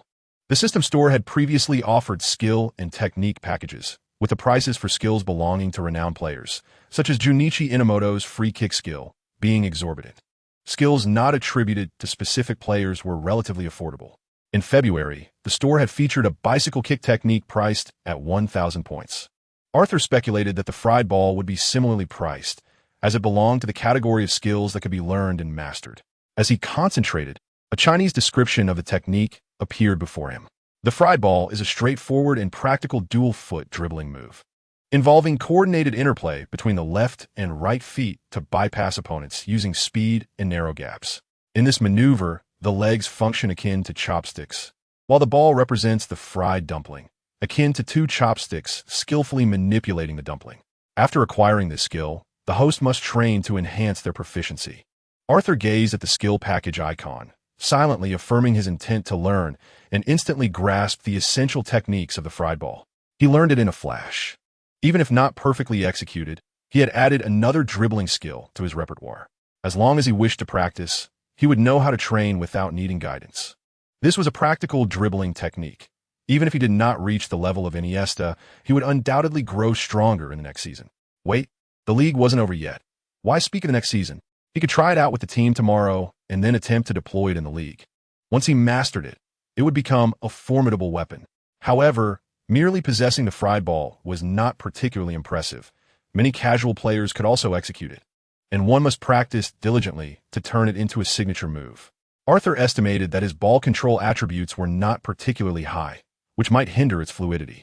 Yet, even if it lacked smoothness, he could still dribble past opponents due to his speed. With a swift maneuver followed by a powerful burst, he could achieve success. Indeed, with his physique, explosive acceleration was key, and occasionally employing finesse would prevent him from appearing overly brutish. Online, some Italian fans had dubbed Arthur the Jade-Faced Beast, which irked him considerably. Wasn't that an insult? Perhaps by utilizing more technical dribbling, he would earn a more flattering nickname in the future, akin to Klinsmann's Golden Bomber, Canigia's Son of the Wind, or Bergkamp's Ice Prince. The rewards he received encompassed not just the football technique, but also 300 points. As he had anticipated, winning the championship rapidly accumulated points, allowing him to purchase formidable talent skills. Unfortunately, the Serie C Cup lacked awards for top scorer or best player. Had there been such honors, he could have garnered additional points. The media reported on Fiorentina's championship victory, with Arthur being the most frequently mentioned player, leading to a surge in his popularity. He felt that life had not changed much. His existence in Italy remained monotonous, with ample time dedicated to practicing football.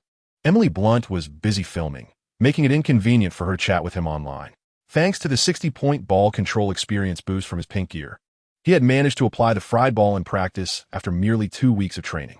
Players utilizing the Friedball must maintain a quick pace. Otherwise, it would be ineffective. Typically, this move is employed by smaller players, but Arthur's agility was comparable to larger players, allowing him to execute it effectively. Its efficacy was significant, as after bypassing one defender, he could immediately follow up with a powerful burst. If the second defender was positioned nearby but failed to challenge, he might also be evaded. Even if the defender was not successfully bypassed, he could engage in physical confrontation, sending weaker opponents tumbling aside. Fans were astonished to witness Arthur's dribbling ability growing stronger. Defenders attempting to thwart him were thoroughly frustrated, as a player of his caliber was simply insurmountable in Serie C. Double-marking him in the penalty area proved futile, as opportunities arose in other positions. Arthur possessed the ability not only to score, but also to attract defenses and distribute the ball wisely to his teammates. Although his passing accuracy needed refinement, his keen vision allowed him to identify defensive weaknesses on the field. On May 14th, the final round of the Serie C2 league commenced.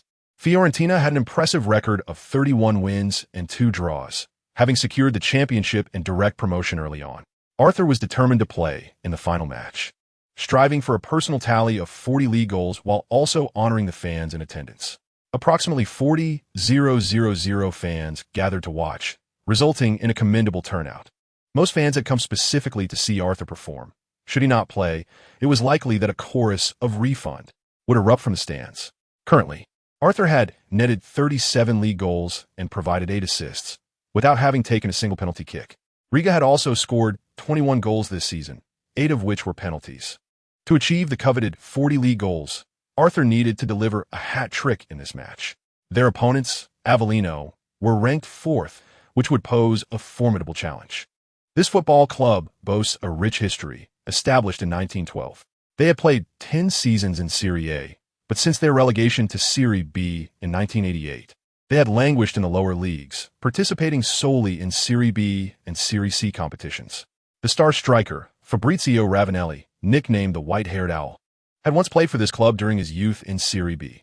Journalists from various regions and foreign reporters flocked to Florence, eager to interview Arthur post-match. They all hoped to witness him achieve a hat trick, as it would undoubtedly make for captivating headlines. If a goalkeeper transitioned to a forward and became the league's top scorer, achieving an unprecedented 40 goals, his future would undoubtedly be bright. Arthur's decision to forego penalty kicks has significantly heightened his visibility, fulfilling the promotional goals set prior to his arrival in Italy. Meanwhile, Avellino seeks to conclude the season with a victory. Though they cannot ascend this season, they aim to bolster their morale in preparation for the next. A triumph over the undefeated Fiorentina would etch their name in the memories of the fans. As the players warmed up, the Fiorentina supporters erupted with excitement, their various chants intertwining like the joyous cacophony of elementary school children released from confinement. Before the match commenced, Virgil Ward animatedly rallied the team with fervent gestures, eschewing any sentimentality. Go out there and kick their butts. Show them what you're made of. His spirited exhortations, too brash for broadcast, epitomized his style. The strategy he devised was straightforward, urging the players to play as they routinely practiced, coordinating their movements with Arthur's attacking runs. In the VIP box, owner Della Valle and manager Gali sat side by side, beaming at the electric atmosphere on the pitch. With this many supporters, if we advance to Serie A, will every match not be a full house? Della Valle musée d'about a promising future. It seemed possible, provided Arthur remained. However, Serie A and Serie B teams were already eyeing him. I've never heard of a player from Serie C garnering such attention, he reflected, resolute in the need to retain Arthur. He hasn't expressed a desire to leave, has he? Della Valle, no stranger to the world of football, recognized the immense draw Arthur brought to the team. No, we need not worry about other clubs discreetly contacting his agent. As he has none, Gali chuckled. Isn't that quite peculiar? Doesn't he want to earn more? Della Valle inquired. Gali sighed. Several companies have approached him for endorsements, but he declined them all. I believe that's why he continues to grow stronger. His focus remains solely on the pitch. Della Valle took a deep breath, sensing that someone like Arthur was beyond their control. If Arthur desired to leave, Fiorentina would undoubtedly be unable to retain him. On and off the field, he exuded an aura of exceptionalism, destined for greatness. Chapter 37, a stunning encounter. The lad from England, I will mark you tightly, and you shall not score in this match, declared Mangani, Avellino's number 4 center back, positioning himself beside Arthur. Excuse me, who are you? Arthur inquired with a puzzled expression. Damn it, I'm Andre Mangani. Remember my name, for I shall ensure you are contained throughout this match, Mangani boasted, using a hand gesture that implied foolishness. Arthur had not remembered him from their previous encounter. At 19, Mangani stood 187 centimeters tall and weighed 84 kilograms, a fiery young player. During their last clash, Arthur had not scored, and the media had failed to mention Mangani, which irked him. I shall do my utmost, Andre, Arthur replied, knowing he would likely forget the name. If all went as anticipated, this would be their final confrontation. 2 decades later, Mangani might brag about once facing Arthur. But would the illustrious Arthur admit to having played against a young center-back from mediocre Serie C team? Arthur's prolific scoring was undoubtedly linked to his formidable mental fortitude. He recognized that his ascension to stardom was merely a matter of time. He always approached matches against Serie C players with unwavering confidence, as he knew they were not of the same caliber. Mangani's initial defensive efforts against Arthur were somewhat effective. He was robust and unafraid of confrontation. Yet, while Mangani employed the same defensive strategy as before, Arthur had evolved. His speed attribute had surged to 89, rendering him more impactful than when he first arrived in Italy. Initially, Arthur had been quick, but with each match, he grew more adept at running and refined his technique. With agile positioning, even a player of moderate speed could create space. Just 8 minutes into the match, Dilly Vio intercepted the ball in midfield, delivering a precise through ball to the flanking Arthur. In their first encounter, Arthur would have likely halted the ball, shielding it to find a teammate. When too far from the goal, he seldom considered dribbling. He merely sought to avoid errors. Now, however, upon realizing he was unmarked, Arthur decisively opted to take matters into his own hands. He deftly pulled the ball back with his right foot, pivoted quickly, and surged forward with his left, accelerating off the sideline in mere steps. Mangani, weighing 4 kilograms more than Arthur, was left bewildered, completely outmaneuvered. As the right back advanced to provide support, Arthur deftly cut inside, leaving the defender momentarily off balance. Had the right back attempted a foul, he would have faced a yellow card, and any hesitation would allow Arthur to penetrate the penalty area. Arthur did not contemplate passing. Instead, he took a step to the 45-degree angle, and before defenders could converge, unleashed a powerful shot towards the near post. From around 5 meters out, the goalkeeper found it nearly impossible to save, especially as Arthur's shots were consistently precise. He lacked the finesse to produce beautiful curves, never attempting delicate shots. Instead, he relied on sheer power, and his strikes traveled straight and true. When unchallenged, he maintained a shot velocity exceeding 80 kilometers per hour, posing a risk of injury to the goalkeeper attempting to stop such a shot. Bang! The ball thundered into the net. 1-0, exclaimed Daniel Tassitor, the Fiorentina Sports Channel commentator. What a magnificent strike. Arthur's signature blast opens the scoring. This marks his 38th league goal. Luca Abbas remarked, this goal was purely a testament to individual prowess. A rapid counterattack that saw him evade 2 defenders. If he maintains this form, I believe he can reach 40 goals today. The crowd erupted in applause. While Fiorentina fans had witnessed many of Arthur's matches, scoring after bypassing 2 defenders was still a rare spectacle. He had grown stronger, continually evolving. In recent weeks, the right flank had become Arthur's preferred avenue, as he ceded central play to Rigan. With his speed and exceptional physicality, he could carve out ample space for dribbling and shooting after cutting inside. The connection between the penalty area and the arc's edge represented the most vulnerable zone for opposing defenders. Through his breakthroughs and movements along the flanks, Arthur secured greater offensive space than a conventional center forward, launching multidimensional attacks from threatening areas. A stationary center forward, relying on teammates' passes, was susceptible to being surrounded. Arthur maximized his physical advantages, likely reaching the level of Trezeguet in Serie A, yet aspired to be a complete forward. Arthur celebrated his goal with a clenched fist. Defender Mangani felt a flush of embarrassment, acutely aware that Arthur had disregarded him, not even casting a glance his way following the goal. The match continued, with Fiorentina primarily focusing on wing play, differing from their initial clash as Arthur occupied the flanks rather than the wingers seeking crossing opportunities. Mangani, alongside another imposing 188-centimeter center-back, derived confidence from their aerial prowess and defensive capabilities. In the 19th minute, Arthur again seized the ball on the flank, executing a powerful burst past the right back. The 175 centimeters defender desperately pursued, only to find himself falling further behind. As the 180 centimeters defensive midfielder and Mangani converged to create a pincer-like defense, Arthur remained undeterred. Arthur's expansive vision became evident as he skillfully cut inward, drawing the defenders towards him before deftly passing the ball with his left foot to the advancing captain, Di Livio. Unhindered, Di Livio delivered an exquisite cross that soared over the defenders, allowing Lugano to head the ball into the net. The score stood at 2-0. Shortly thereafter, Avellino showcased several impressive attacking sequences, yet their forwards found themselves thwarted by the agile Andrea Ivan. Despite being over 30, exhibited remarkable reflexes and vast experience.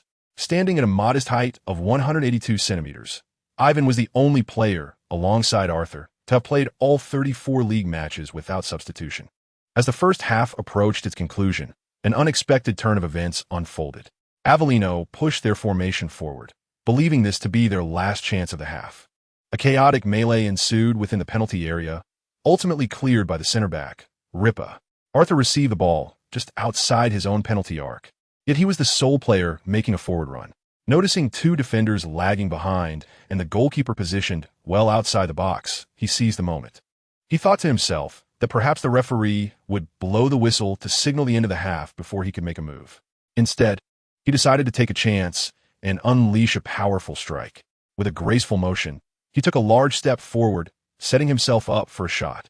The ball was played 1 meter to 2 meters from his body, and with a swift acceleration, he directed a fierce strike toward the goal. He was confident in his ability to send the ball from the backfield to the net, and this time, his shot was exceptionally accurate. The ball surged toward the goal, and the Avellino goalkeeper, realizing too late, rushed toward the box but was unable to react in time. The ball soared over the goalkeeper's head, descending rapidly and cleanly entering the net from the left side. The score was now 3-0. Arthur, with his keen perception, sensed the ball's trajectory and began to celebrate even before it found the back of the net, turning to face his own goal with arms raised in triumph. This celebration might be deemed one of the most audacious in football history, reflecting his immense confidence. Moments later, he heard the referee's whistle and the deafening cheers of the home crowd. As Arthur raised his arms in celebration, the audience was left in stunned silence. Whether present in the stadium or watching from afar, the goal had come as a complete surprise, and Arthur was the first to recognize it had indeed crossed the line. While the referee took a moment to process the event, the commentator, Daniel Taisatori, extended his voice in a jubilant roar, reminiscent of an alarm. As the excitement of the goal echoed for several seconds, they had been eagerly anticipating an Arthur goal. Luca Abbas expressed his astonishment, exclaiming, "My God! Arthur has scored with an astonishing long-range shot from nearly 70 meters." Daniel declared, "This is undoubtedly the best goal in Italian football this season, and perhaps the best in world football for the year." With this second goal before halftime, Arthur's tally for the league reached an impressive 39. The Franchi Stadium erupted in celebration, the crowd rising to their feet, arms raised in exuberance, their excitement pouring forth in an unending chorus. The referee's whistle signaled the end of the first half, yet the Avellino forwards, still in disbelief, continued to press forward in pursuit of a goal. Their coach, Virgil Vord, clapped vigorously along the sidelines, caught off guard by Arthur's remarkable method of scoring. Throughout the season, Arthur had rarely attempted shots from outside the box, and this particular goal was undeniably fortuitous. In reality, the distinction between the game and life lies in the sheer power of a strike. Even those unaccustomed to shooting can occasionally score from long distance, as it is a matter of probability. In contrast, a character with low shooting accuracy in a game would inevitably miss from afar due to set parameters. I am not here to coast. I am here to give my all. Helping the team return to Serie A is a task I must accomplish. Arthur's words echoed in Vord's mind. More than half a year later, he still recalled the expression on Arthur's face when he said those words, arrogant and defiant. At that moment, did he already foresee Florence's triumph in the league? Was it merely because of Arthur's impending arrival? The owner, Della Valle, was also visibly excited from the stands, beginning to treat the revival of Florence as a genuine endeavor, believing that managing the team would yield great benefits. Upon returning to the locker room, Di Livio inquired, "You scored a world-class goal that fans will discuss for a lifetime. What are your thoughts?" Arthur replied with a smile, "I want to practice long-range shooting during the break." The feeling of that goal was simply exhilarating. Indeed, it was exhilarating. He played not just for monetary gain, but also for the sheer joy of the sport. Before his journey here, he had never earned a penny from football. Even so, he still wanted to play. Becoming a professional player and scoring spectacular goals brought him unparalleled fulfillment. This goal would remain etched in his memory for a lifetime, and he might never score a more beautiful one again. Arthur's claim that he could master long-range shooting instilled confidence in his teammates. They believed in his ability. His learning capacity was remarkable, a stark contrast to the player he had been at the season's outset. Logano, having played football for over a decade, could not replicate Arthur's ability to cut inside from the wing. Although Arthur did not explicitly ask his teammates to pass to him in the second half, everyone intended to find him in that position, eager to assist him in achieving a hat trick and reaching 40 goals in the league. The Avellino players, trailing 0-3, sat in silence within the locker room, their confidence shattered. The coach faced a dilemma. Ideally, he needed his players to advance their formation and strive for a goal, even if it was merely to salvage some dignity. Yet, he was also concerned about being caught out by counterattacks should Arthur continue to score. What was feared came to pass. Just 7 minutes into the second half, center back Magny made a crucial error in the backfield, allowing Arthur to intercept the pass. Arthur was not merely lurking in the opponent's half awaiting opportunities. He actively pressed or dropped back into his own half to defend. Without having deliberately practiced defensive techniques, he relied on his physical attributes to disrupt many players. After stealing the ball, Arthur surged forward, effortlessly leaving Magny behind, and quickly burst into the penalty area. Bolstered by his first-half wonder strike, he unleashed a powerful shot from the penalty spot, once again penetrating the opponent's goal. The score was now 4-0. "Arthur!" Daniel exclaimed passionately. Lucas sighed. Arthur's 40th league goal came far too swiftly, and he achieved it without having taken a single penalty. This is truly a terrifying record. Daniel expressed a tinge of regret, stating, had he been responsible for penalties this season, he could have even challenged for 50 goals in the league. The stands erupted in applause once more, as Arthur's performance could only be described as flawless. Which fan could resist such brilliance?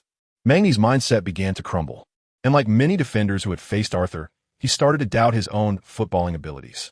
Others refrained from provoking Arthur, but his pre-match taunt had turned into a source of ridicule. How could one hope to contain Arthur in a one-on-one situation without teammate assistance? What kind of humiliation would he endure? If Arthur chose to mention the provocation during interviews, how could Magny ever show his face again?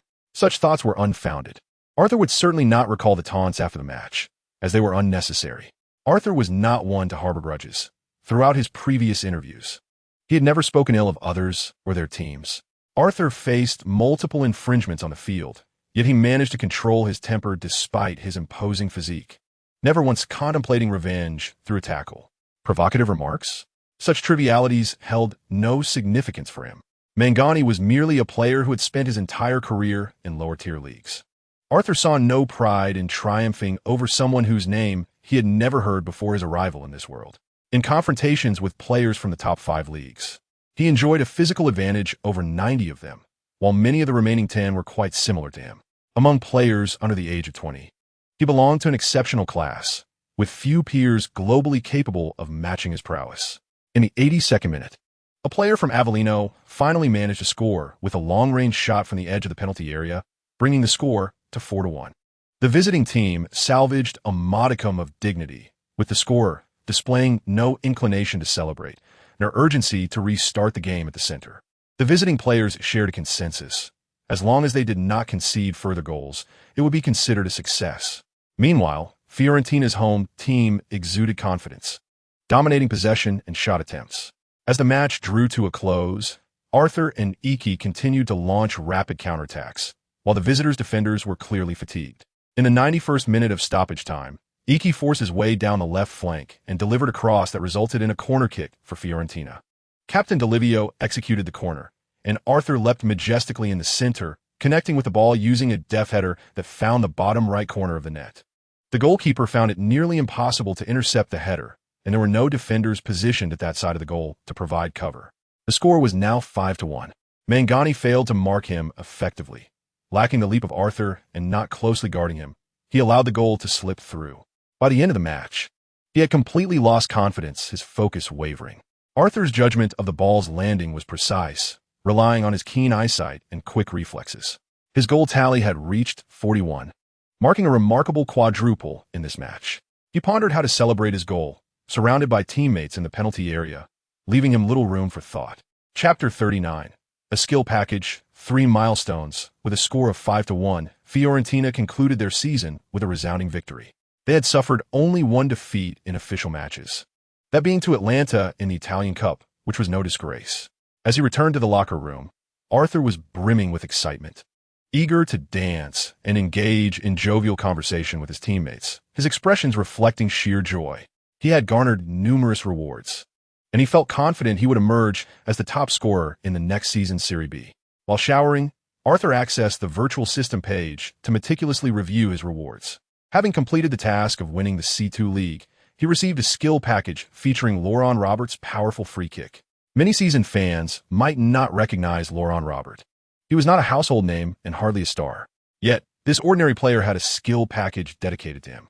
Laurent, born in 1975, was a French player standing at 176 centimeters who peaked in his career while playing as a left winger for Ligue 1 as Paris Saint-Germain and the Premier League as Newcastle.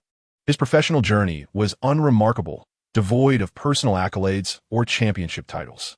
However, he was a man born for spectacular goals, once regarded as the Premier League's premier left-footed shooter, renowned for his devastating long-range strikes. Half of his Premier League goals for Newcastle came from free kicks, including a stunning shot against Liverpool at Anfield in 2004, which nearly tore the net apart. That free kick even featured in the film Goal, where the protagonist Santiago gained fame with his goal in Newcastle. The marketplace offered various name skills at exorbitant prices, with even the cheapest, Zlatan Ibrahimovic's scorpion kick, valued at 2,000 points. This particular skill was deemed less practical, hence its lower cost. While Lawrence's total free kick tally was not exceptionally high, the skill's worth could not be less than 2,000 points. In contrast, Nakamura Shunsuke's free kick skill was valued at 8,000 points. The only concern Arthur had was that Laurent was also a left-footed player. With a thought, the skill description appeared. Despite having played only 5 seasons in the Premier League, Laurent scored 11 remarkable free kicks, making him an uncelebrated expert in the football realm. After acquiring this skill, the host would need training to enhance proficiency.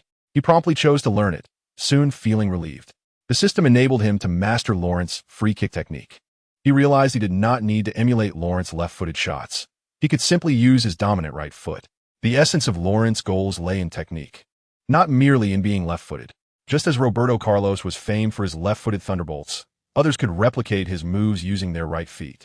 Upon savoring the technical nuances and practicing the essential points, Arthur comprehended why achieving the C2 championship warranted such a prestigious reward.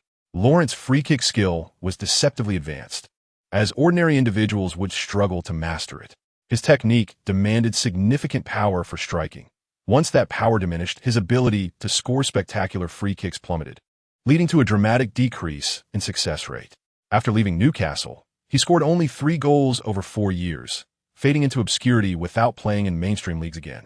Nakamura's banana kick technique boasted a higher success rate and required less force, relying instead on curvature and angles to bypass walls, leaving goalkeepers helpless. However, Arthur found Nakamura's method lacking in intimidation. This skill was perfectly suited to him. While other players might fear injury or diminished power, he harbored no such concerns. Arthur's ambition was to take all of his team's free kick opportunities next season, with teammates relegated to the sidelines. This season, Fiorentina had yet to score a single direct free kick. Many had attempted, yet most either sailed high or struck the wall. Countless free kicks aimed directly at the goal were created by fouls he had suffered. With no free kick specialist in the team, the missed opportunities were infuriating. Ugh, a bunch of incompetent footwork. Arthur glanced at his attributes. His free kick value remained at 23, unchanged since his arrival. Nevertheless, he understood the technique, and ample time remained for practice.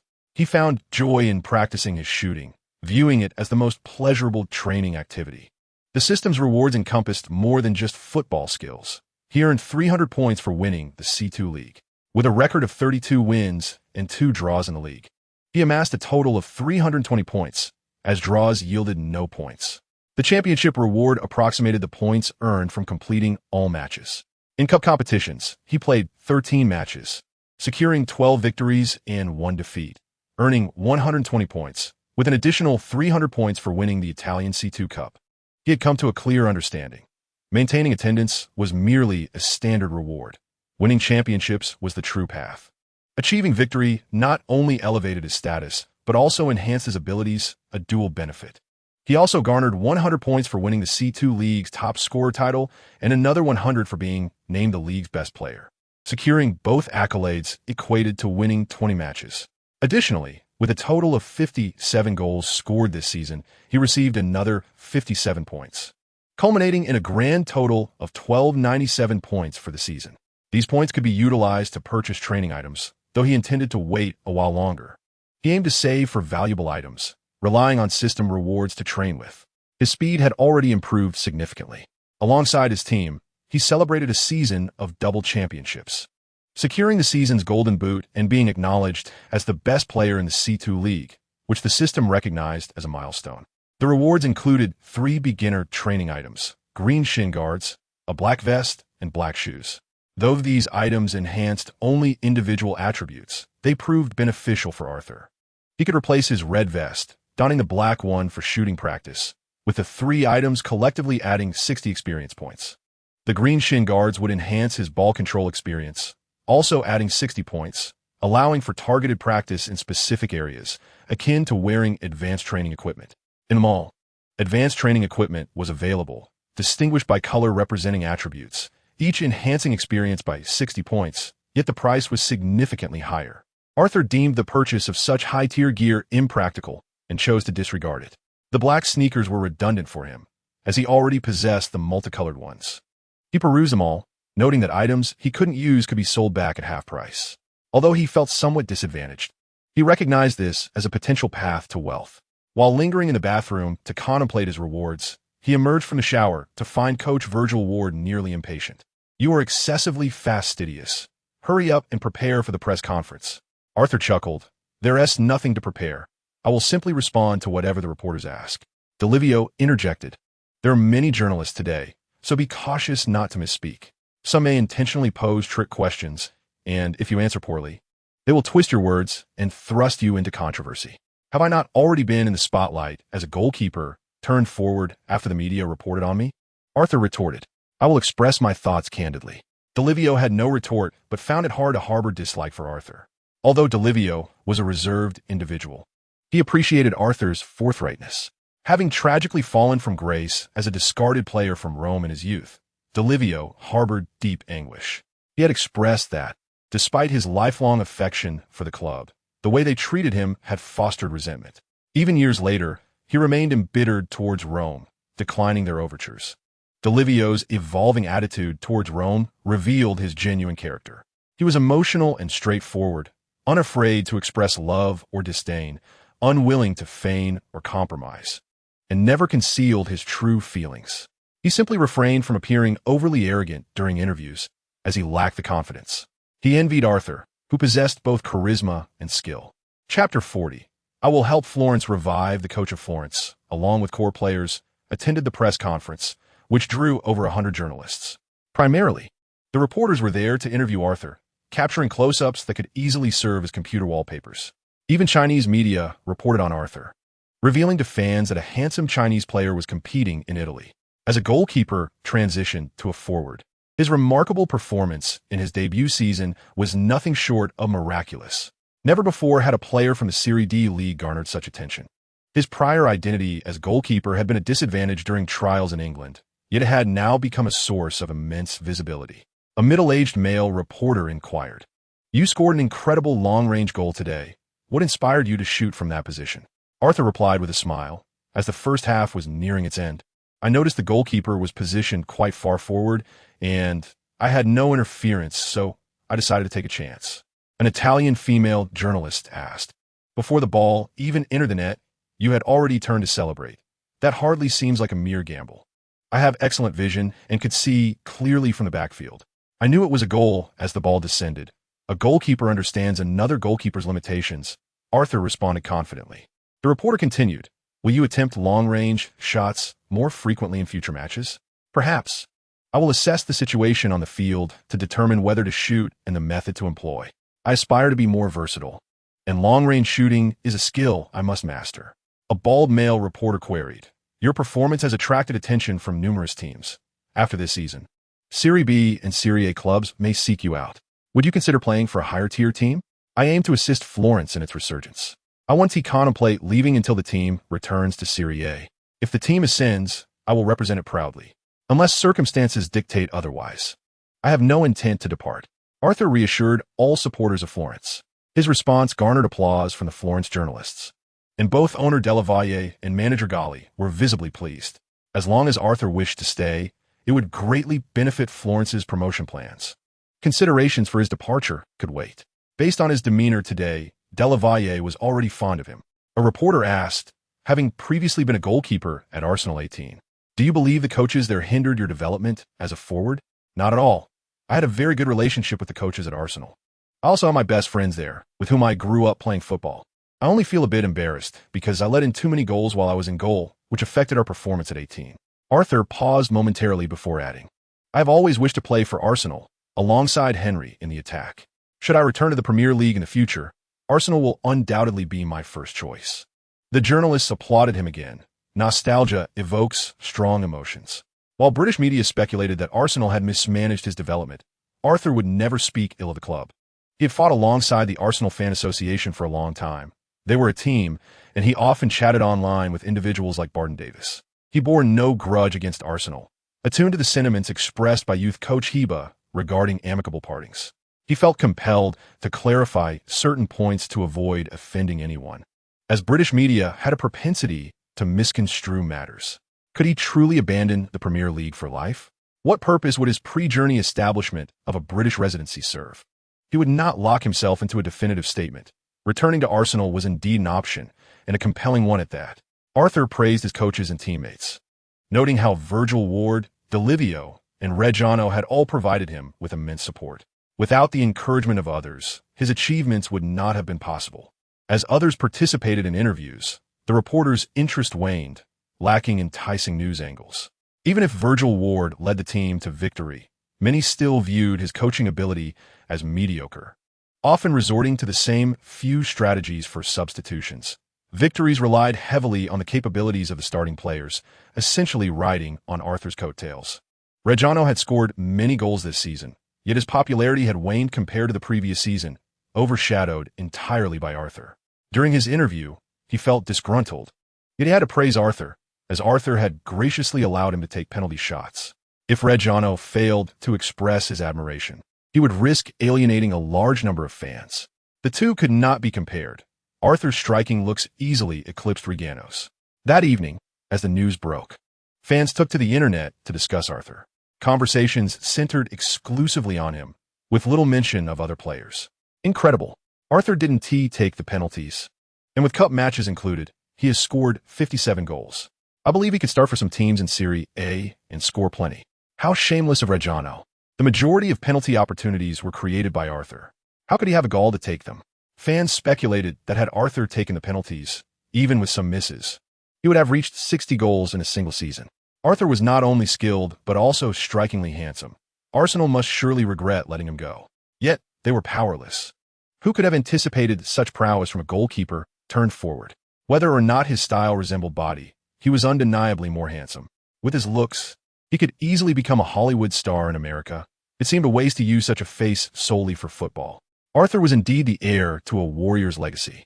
Even his words echoed this sentiment.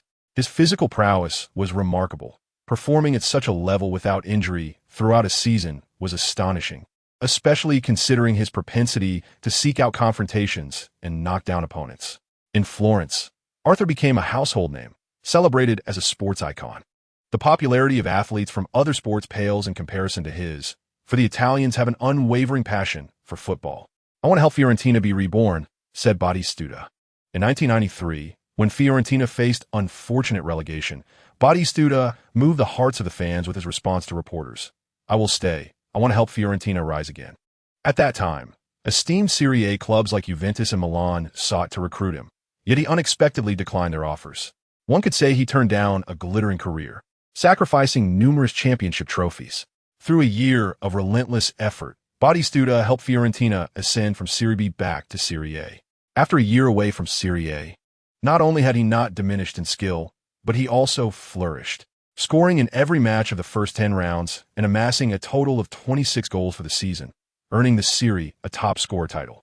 In tribute, fans erected a life-sized bronze statue of Batistuta, inscribed with the words of an uncompromising warrior, steadfast and loyal.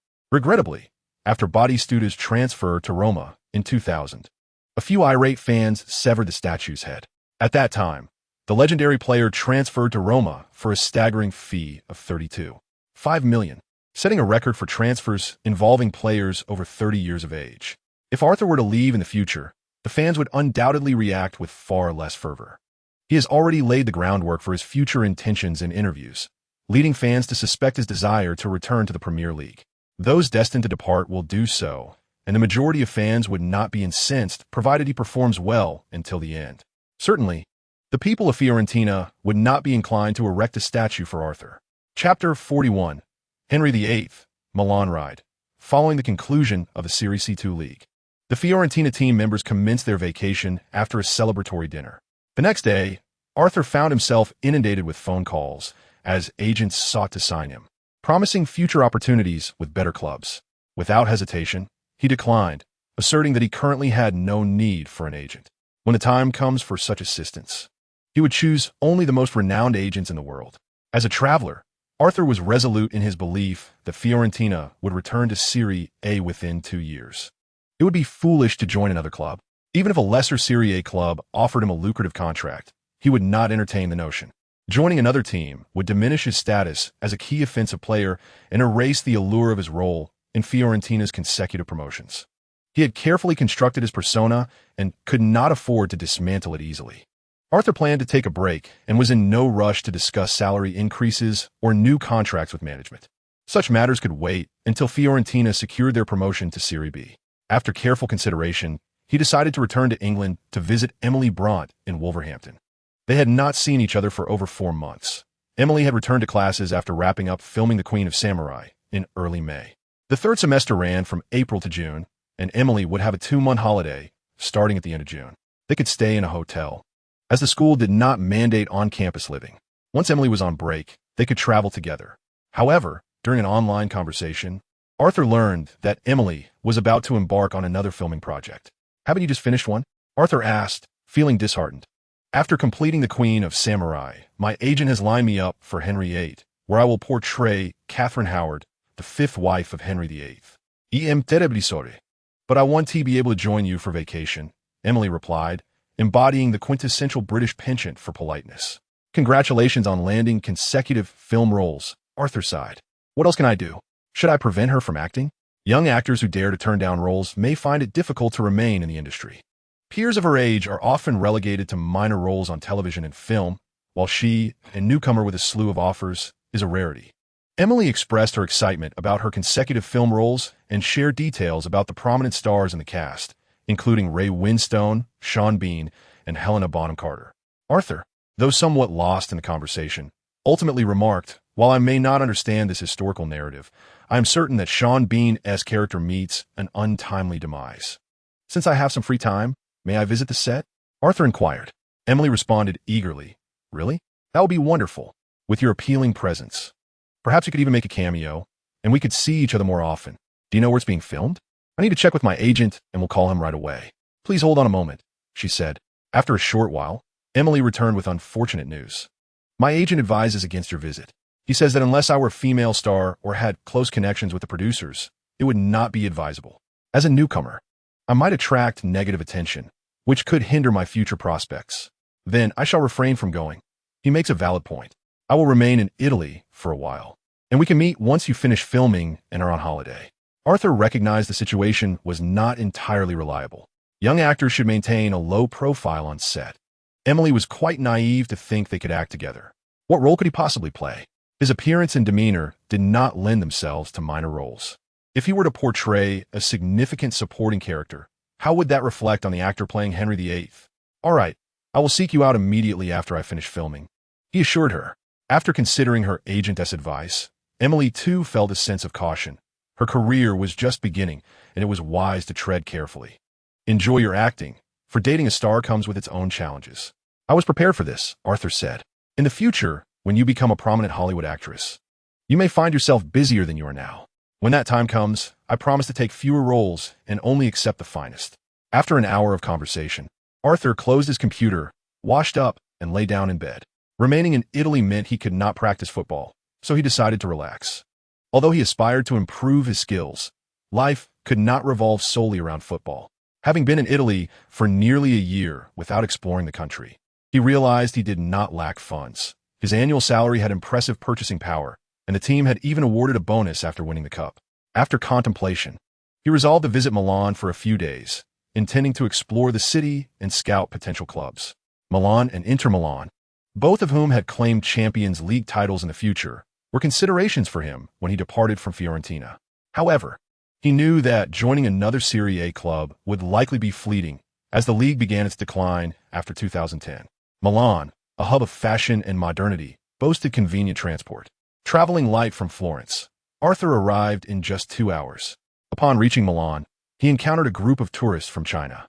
Hearing his compatriots speaking Mandarin, he noticed 2 girls with Beijing accents complimenting his looks and wanting a photo, yet they were unsure how to express their request in Italian. After a moment of hesitation, they approached him in broken English, asking for a picture. "Of course, I can understand you. You must be from China," Arthur responded in Mandarin, his accent slightly peculiar. He intentionally retained a hint of his British accent while speaking Chinese. The 2 Chinese girls exchanged glances, and the girl with long black hair excitedly asked, "Your Chinese is excellent. How did you become so proficient?" "I am of mixed Chinese and British heritage. I live in London, but have visited China and learned the language," Arthur replied with a courteous smile. "Are you here in Italy for tourism?" The girl with short hair and a round face inquired. "I am working in Italy and took a day off to enjoy myself," Arthur explained. The girl with long hair continued. "Then you must speak Italian fluently." "Well enough to communicate," he replied modestly. 2 individuals were filled with curiosity about Arthur's profession. Arthur prompted them to guess, and they suggested the roles of actor and model, but could not think of anything else. He truly possessed the visage of a star. Even when not filming, many felt they had seen him in some movie. "You guessed incorrectly. I'm a professional football player. However, quite a few have encouraged me to pursue acting," Arthur chuckled. He wished to take a photo with them, and, after a brief conversation and signing their notebooks, he took his leave. The 2 young women felt a tinge of regret, unable to stray from their tour group to spend time with Arthur. Unlike Chinese tourists, who typically travel in groups, foreign tourists often enjoy a sense of freedom.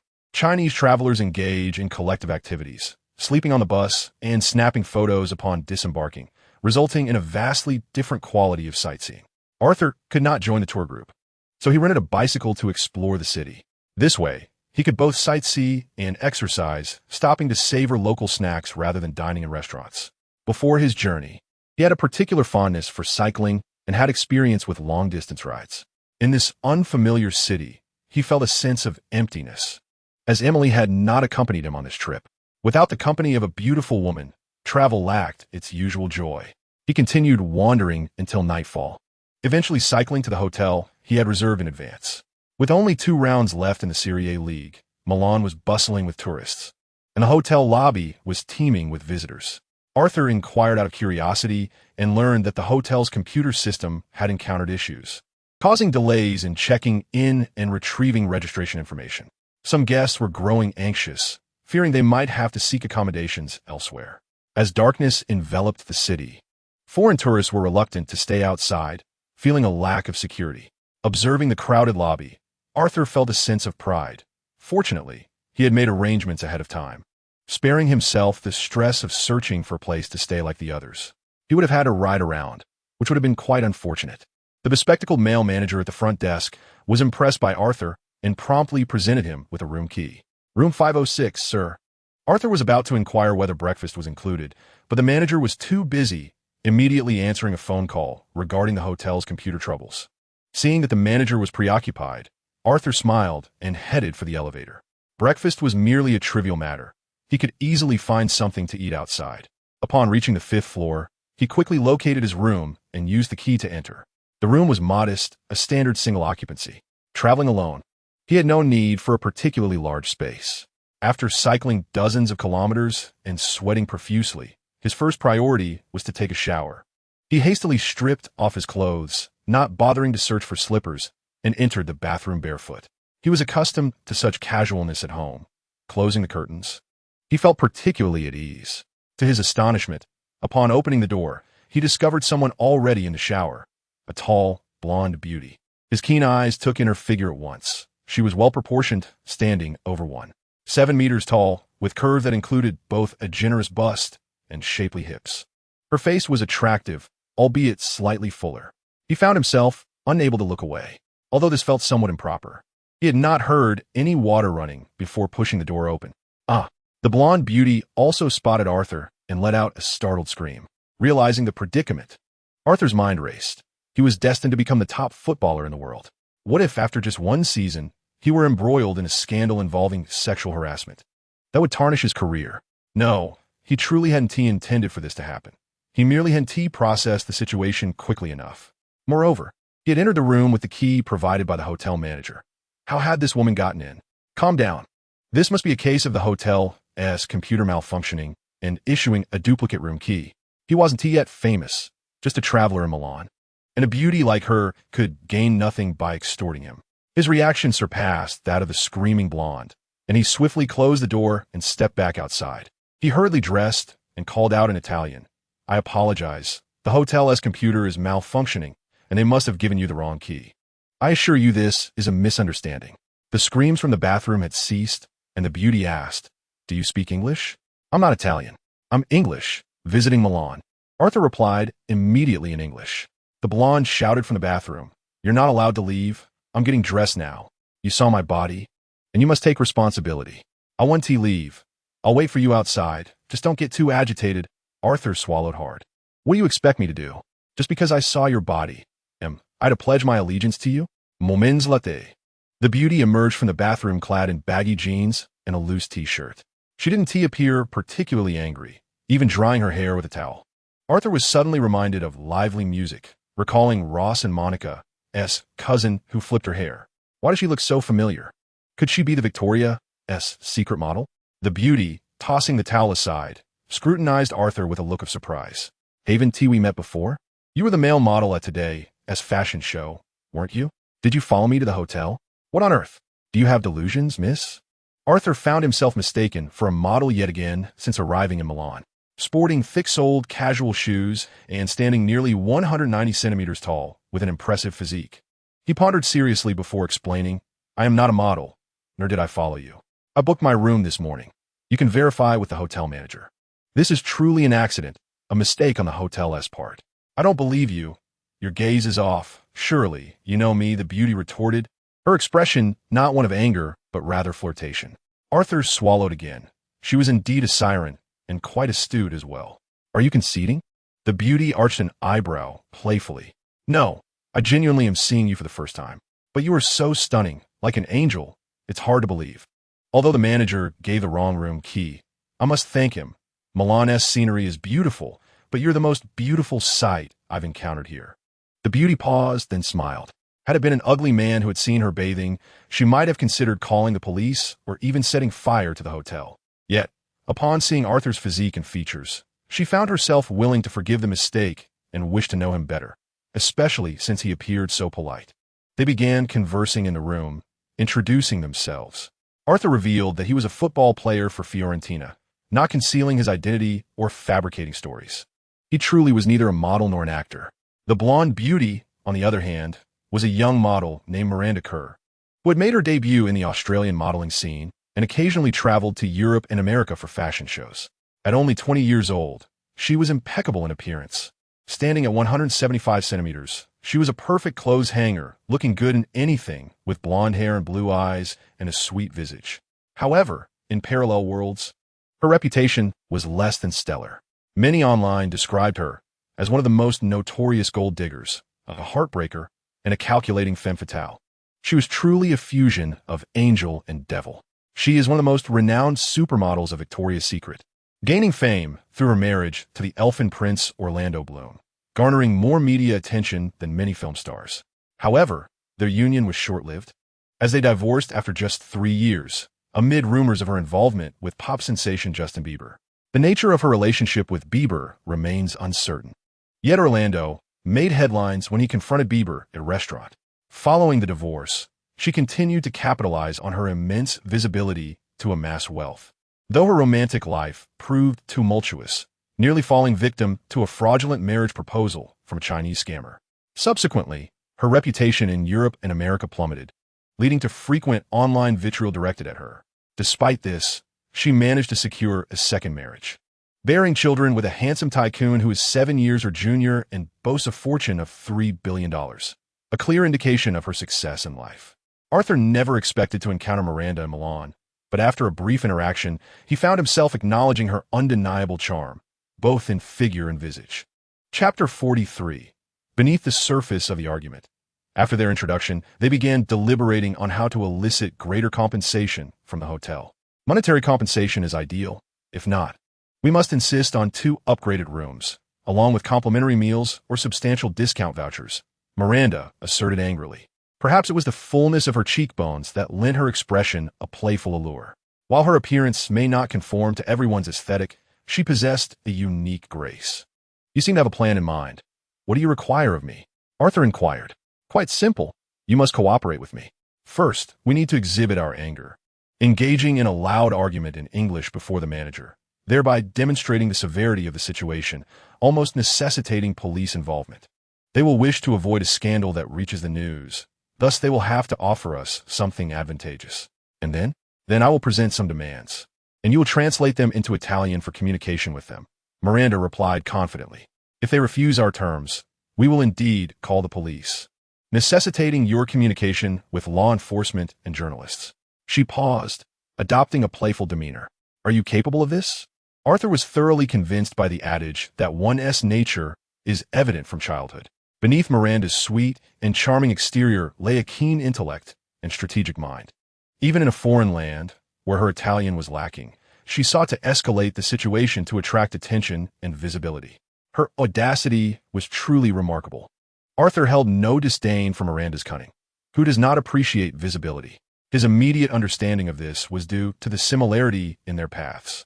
When he trialed in Florence, he boldly proclaimed his ambition to return the team to Serie A, subsequently reiterating this in interviews to deepen the media and fans' impression. This was the essence of seeking publicity. Without seizing such opportunities, he would have to wait until he played in Serie B to garner attention from Italian media. Had Miranda not sought publicity, she would have remained just another Australian model, unknown globally. Her aspiration to marry a wealthy individual hardly seemed a flaw, for she was undoubtedly exceptional, capable of attracting affluent companions. In contrast, those lacking any merits yet demanding their partners possess wealth and status in major cities were far more alarming. Despite the plethora of disparaging remarks about Miranda circulating in parallel worlds online, Arthur's initial impression of her remained positive. Their meeting here felt serendipitous. After finalizing their plan, they proceeded downstairs to confront the hotel manager. Upon reaching the front desk, the sweetly poised Miranda transformed into a formidable presence, vocally recounting her recent ordeal. Arthur engaged in the argument, as if defending himself, attributing all blame to the hotel's operational errors. Subsequently, he assumed the role of translator. If you cannot provide her with a satisfactory response, she will be compelled to contact the authorities. The manager, recognizing the hotel's culpability, offered repeated apologies. Miranda, still indignant, turned to Arthur and remarked, I can hardly imagine what might have transpired had the individual entering the room not been him, but rather a rude scoundrel. I appreciate that sentiment. Thank you, Arthur replied with a smile, choosing not to translate her words. Arthur mused to himself, you truly dare to speak so boldly. It invites a plethora of thoughts. I have seen you entirely, and yet you still find me dignified? That is rather endearing. The bespectacled manager was evidently intimidated. He recognized that Miranda was not merely posturing, but genuinely inclined to involve the police. An incident involving an Australian model at their hotel would undoubtedly attract media scrutiny. Chain hotels universally fear adverse media exposure. While the impact on business might be minimal, the potential effect on stock prices is significant. Furthermore, it would be unacceptable for foreigners to witness Italy's disgrace. Sir, could you translate for her? Please remain calm. I will consult with my superior. To be honest, I am somewhat intimidated by her. Arthur relayed the manager's words to Miranda. Very well. After consulting with his superior, the manager provided them with keys to 2 luxurious penthouse suites, allowing them to stay for 2 nights at the original room's rate. With checkout scheduled for noon on the 3rd day, Miranda still appeared dissatisfied, and it was Arthur's turn to intervene. You beautiful Australian girl. I believe she is quite gentle and considerate for 3 weeks out of the month.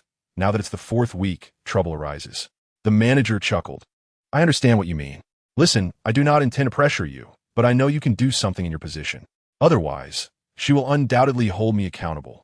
Given that I have seen her form, the manager nodded, addressing Arthur. I think you two should exchange phone numbers.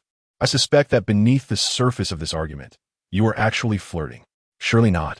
Please, I believe the tension between you two is palpable. You should be sharing a room rather than staying apart. After conversing with the manager, Arthur not only secured complimentary rooms, but also received 4 dining vouchers. For the next 2 days, they could enjoy complimentary breakfast and use the vouchers for buffet lunch, with half-price dining for dinner. As Arthur handed out the vouchers, he also requested Miranda's phone number, to which she readily exchanged contact information. Upon entering the lavish suite, Arthur finally had the opportunity to shower. Just as Miranda knocked on his door, their penthouse rooms were adjacent, and their initial openness had quickly fostered an unexpectedly close connection. As Australia is a member of the Commonwealth, Miranda, being of English descent, found communication with Arthur quite comfortable. After chatting for a while, Arthur asked, "Are you feeling unhappy?" "There is little to be happy about. I actually hope they refuse to compensate, leading to police involvement and media coverage that would land me in the entertainment news." Miranda sighed. "If you were to make the news in such a manner, people would certainly become aware of your exposure." Arthur chuckled. "Being a model is about being seen. I wear little fabric when I walk the runway," Miranda said nonchalantly. "If I could reach the level of Giselle Bündchen, I wouldn't mind being seen a few more times. You will undoubtedly achieve fame. I find you more beautiful than Bündchen." Her popularity largely stems from her relationship with Leonardo DiCaprio. You merely lack a celebrity boyfriend. Arthur recalled that among the 5 supermodels he knew, 3 gained immense exposure through relationships with stars. Relying solely on runway appearances, models could never compare to movie stars or singers. Moreover, supermodels are often on borrowed time. Once they surpass 30, their careers typically decline unless they manage to maintain visibility. Miranda is among the rare few who have remained successful past 30 without transitioning into acting. Miranda inquired, "Did you come to Milan alone? Where are your friends?" "My friends are all in the UK. My teammates have returned home for the holidays. So I'm traveling in Milan by myself." Arthur chuckled. "To be honest, I'm not quite sure what makes Milan so enjoyable. Would you care to join me? I'm a bit apprehensive about venturing out alone tomorrow. My Italian is not very good, so having you with me would certainly be advantageous." Miranda blinked her blue eyes. "You dare come to Italy with poor Italian skills? It's not even Milan Fashion Week right now." Arthur was curious as to why she was in Milan at this time. Being a model isn't solely about attending the 4 major fashion weeks. Those are simply the most renowned. We often have other engagements. As the big fashion weeks are quite exclusive, we rely on smaller jobs for our daily bread, such as fashion shows for new collections and modeling for photo shoots, Miranda explained. "All right, let's explore together tomorrow.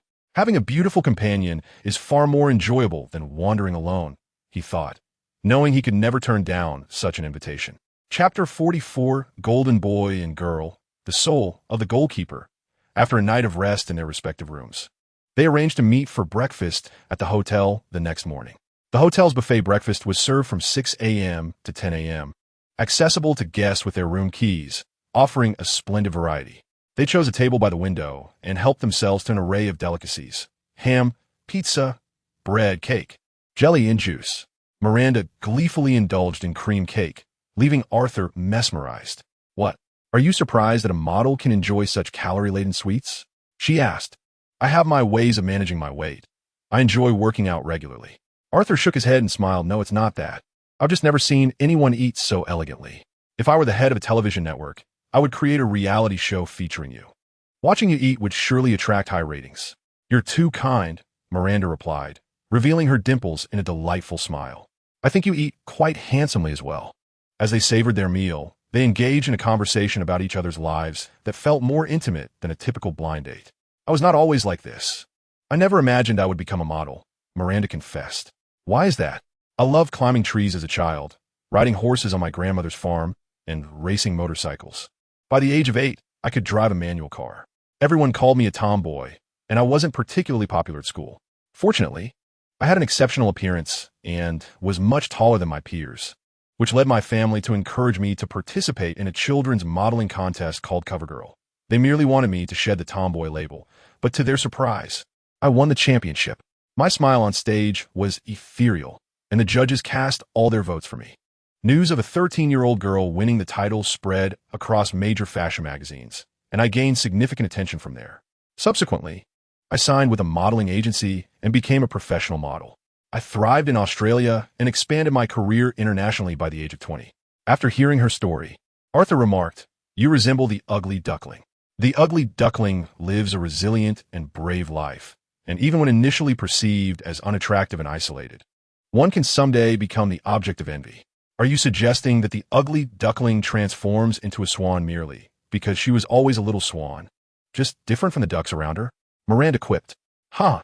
Miranda laughed so hard she bent over, then remarked, "You must have been quite popular with the girls in school. You must have had numerous girlfriends, right?" "Not all. My buddies and I were engrossed in playing football since elementary school, and we eventually made it into the Arsenal Youth Academy.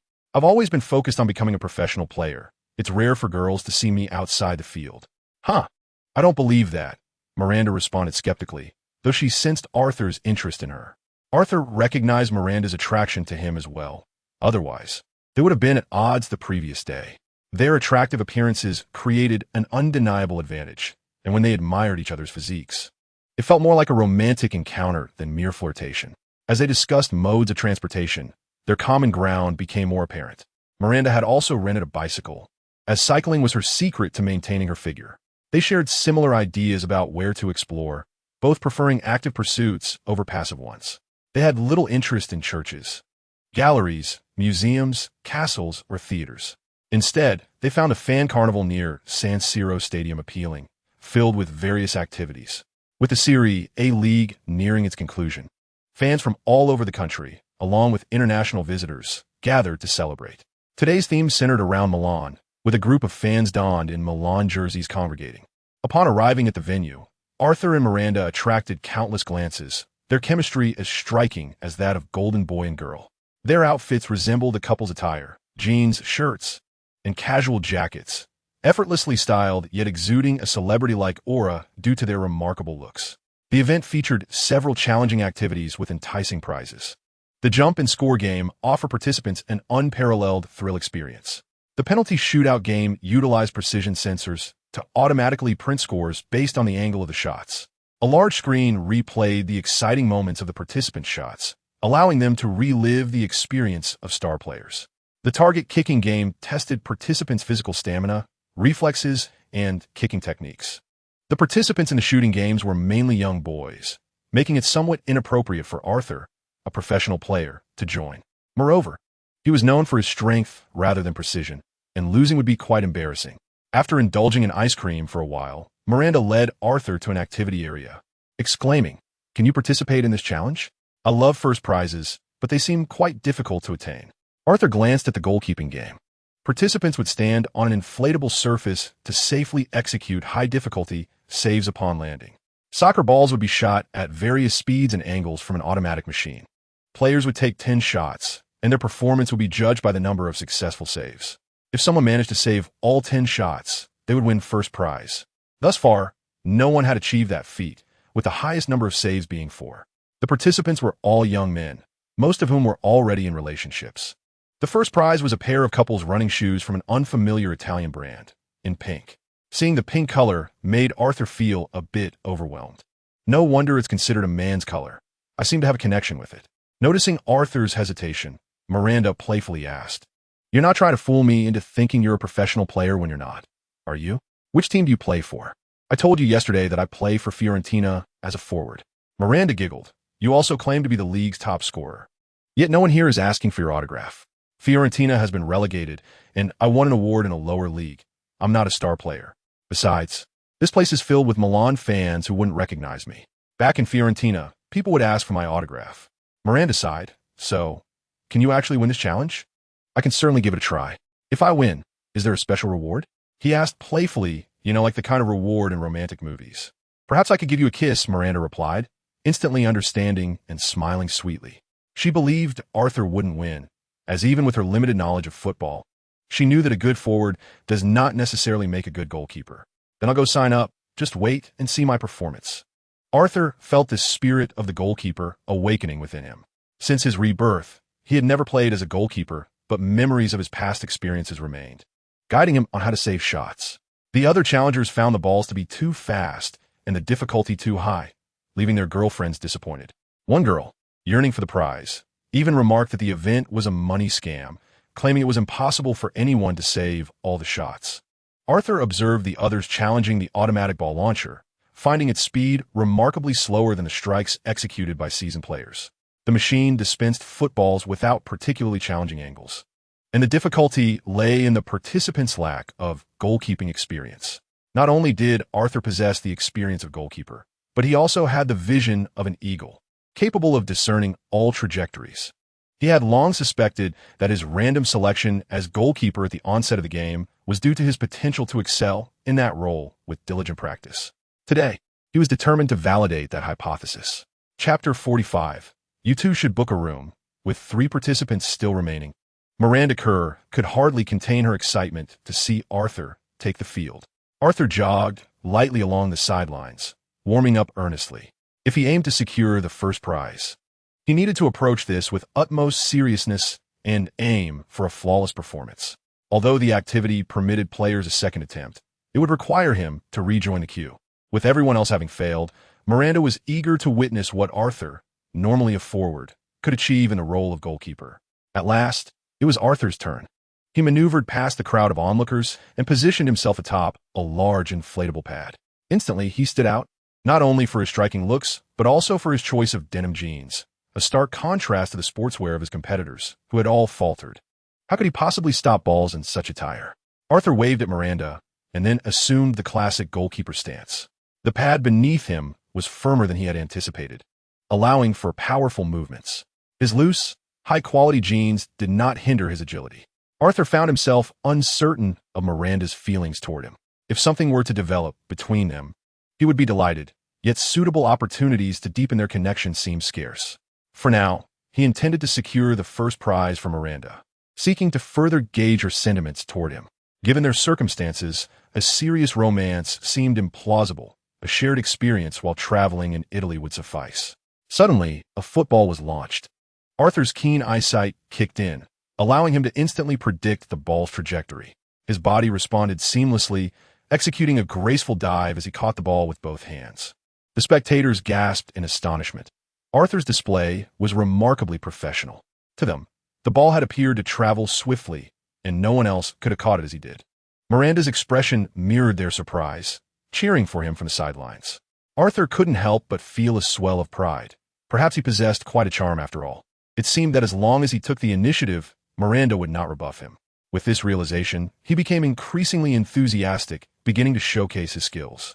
One ball was so straightforward that he opted not to use his hands, instead returning it with a powerful kick. At that moment, even the staff began to believe in his victory, while the audience erupted into applause. Arthur discovered that he no longer needed to deliberate on his movements. As long as he could track the ball's path, he relied on muscle memory to dive to either side. His movements were fluid, and his explosive power surpassed that of all others present. His eagle-like vision proved to be a remarkable asset for a goalkeeper, yet he chose not to dwell on it. As Miranda watched Arthur effortlessly block shot after shot, she felt a mix of sweetness and anxiety. Was he truly on the verge of winning? Would he really kiss her afterward? They had only just met. She felt as if she had developed feelings for a man destined to be out of reach. Someone far superior to any male she had known throughout her life. With the holiday drawing to a close, she wondered if they would ever meet again. However, some matters simply could not be orchestrated, especially those of the heart, which were often delicate and irrational. Affection could blossom unexpectedly, and in a fleeting moment, one might find that someone had already etched themselves into their heart. Perhaps it had occurred the instant he opened the restroom door. This man was extraordinary. Just by looking at his physique, she could envision how exhilarating such an intimate encounter would be. Miranda found herself lost in somewhat risque daydreams, her thoughts scattered.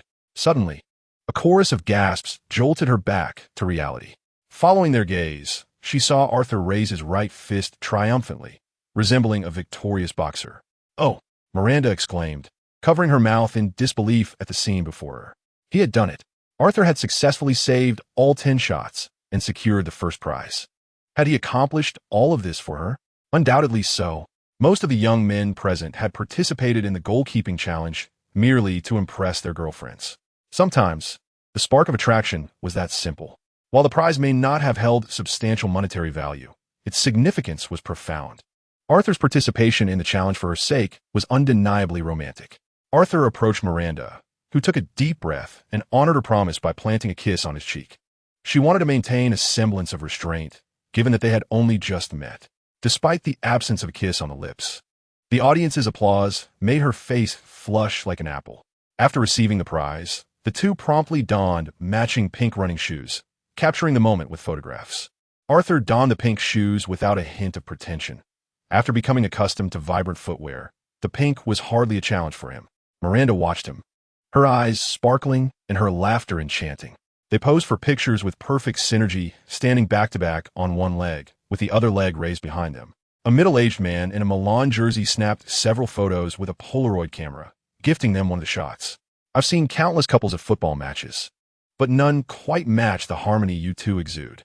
Miranda smiled, explaining, "Actually, we are not a couple. We are merely friends enjoying a day out." Arthur nodded, translating her words into Italian and adding, "She is a renowned Australian model, and I'm a football player. We have only just met." The man paused for a moment, then chuckled in Italian. "Wow, you two should book a room." Miranda felt her cheeks warm. This was the second time she had heard such a remark. Although her Italian was limited, she could manage simple conversations for work purposes. Perhaps this was what compatibility looked like. Despite their recent acquaintance, everyone perceived them as a pair. The allure of attractive individuals together often led to such assumptions, and their height difference seemed just right. Leaving the fan festival, they continued to cycle leisurely, taking in the sights and indulging in local delicacies.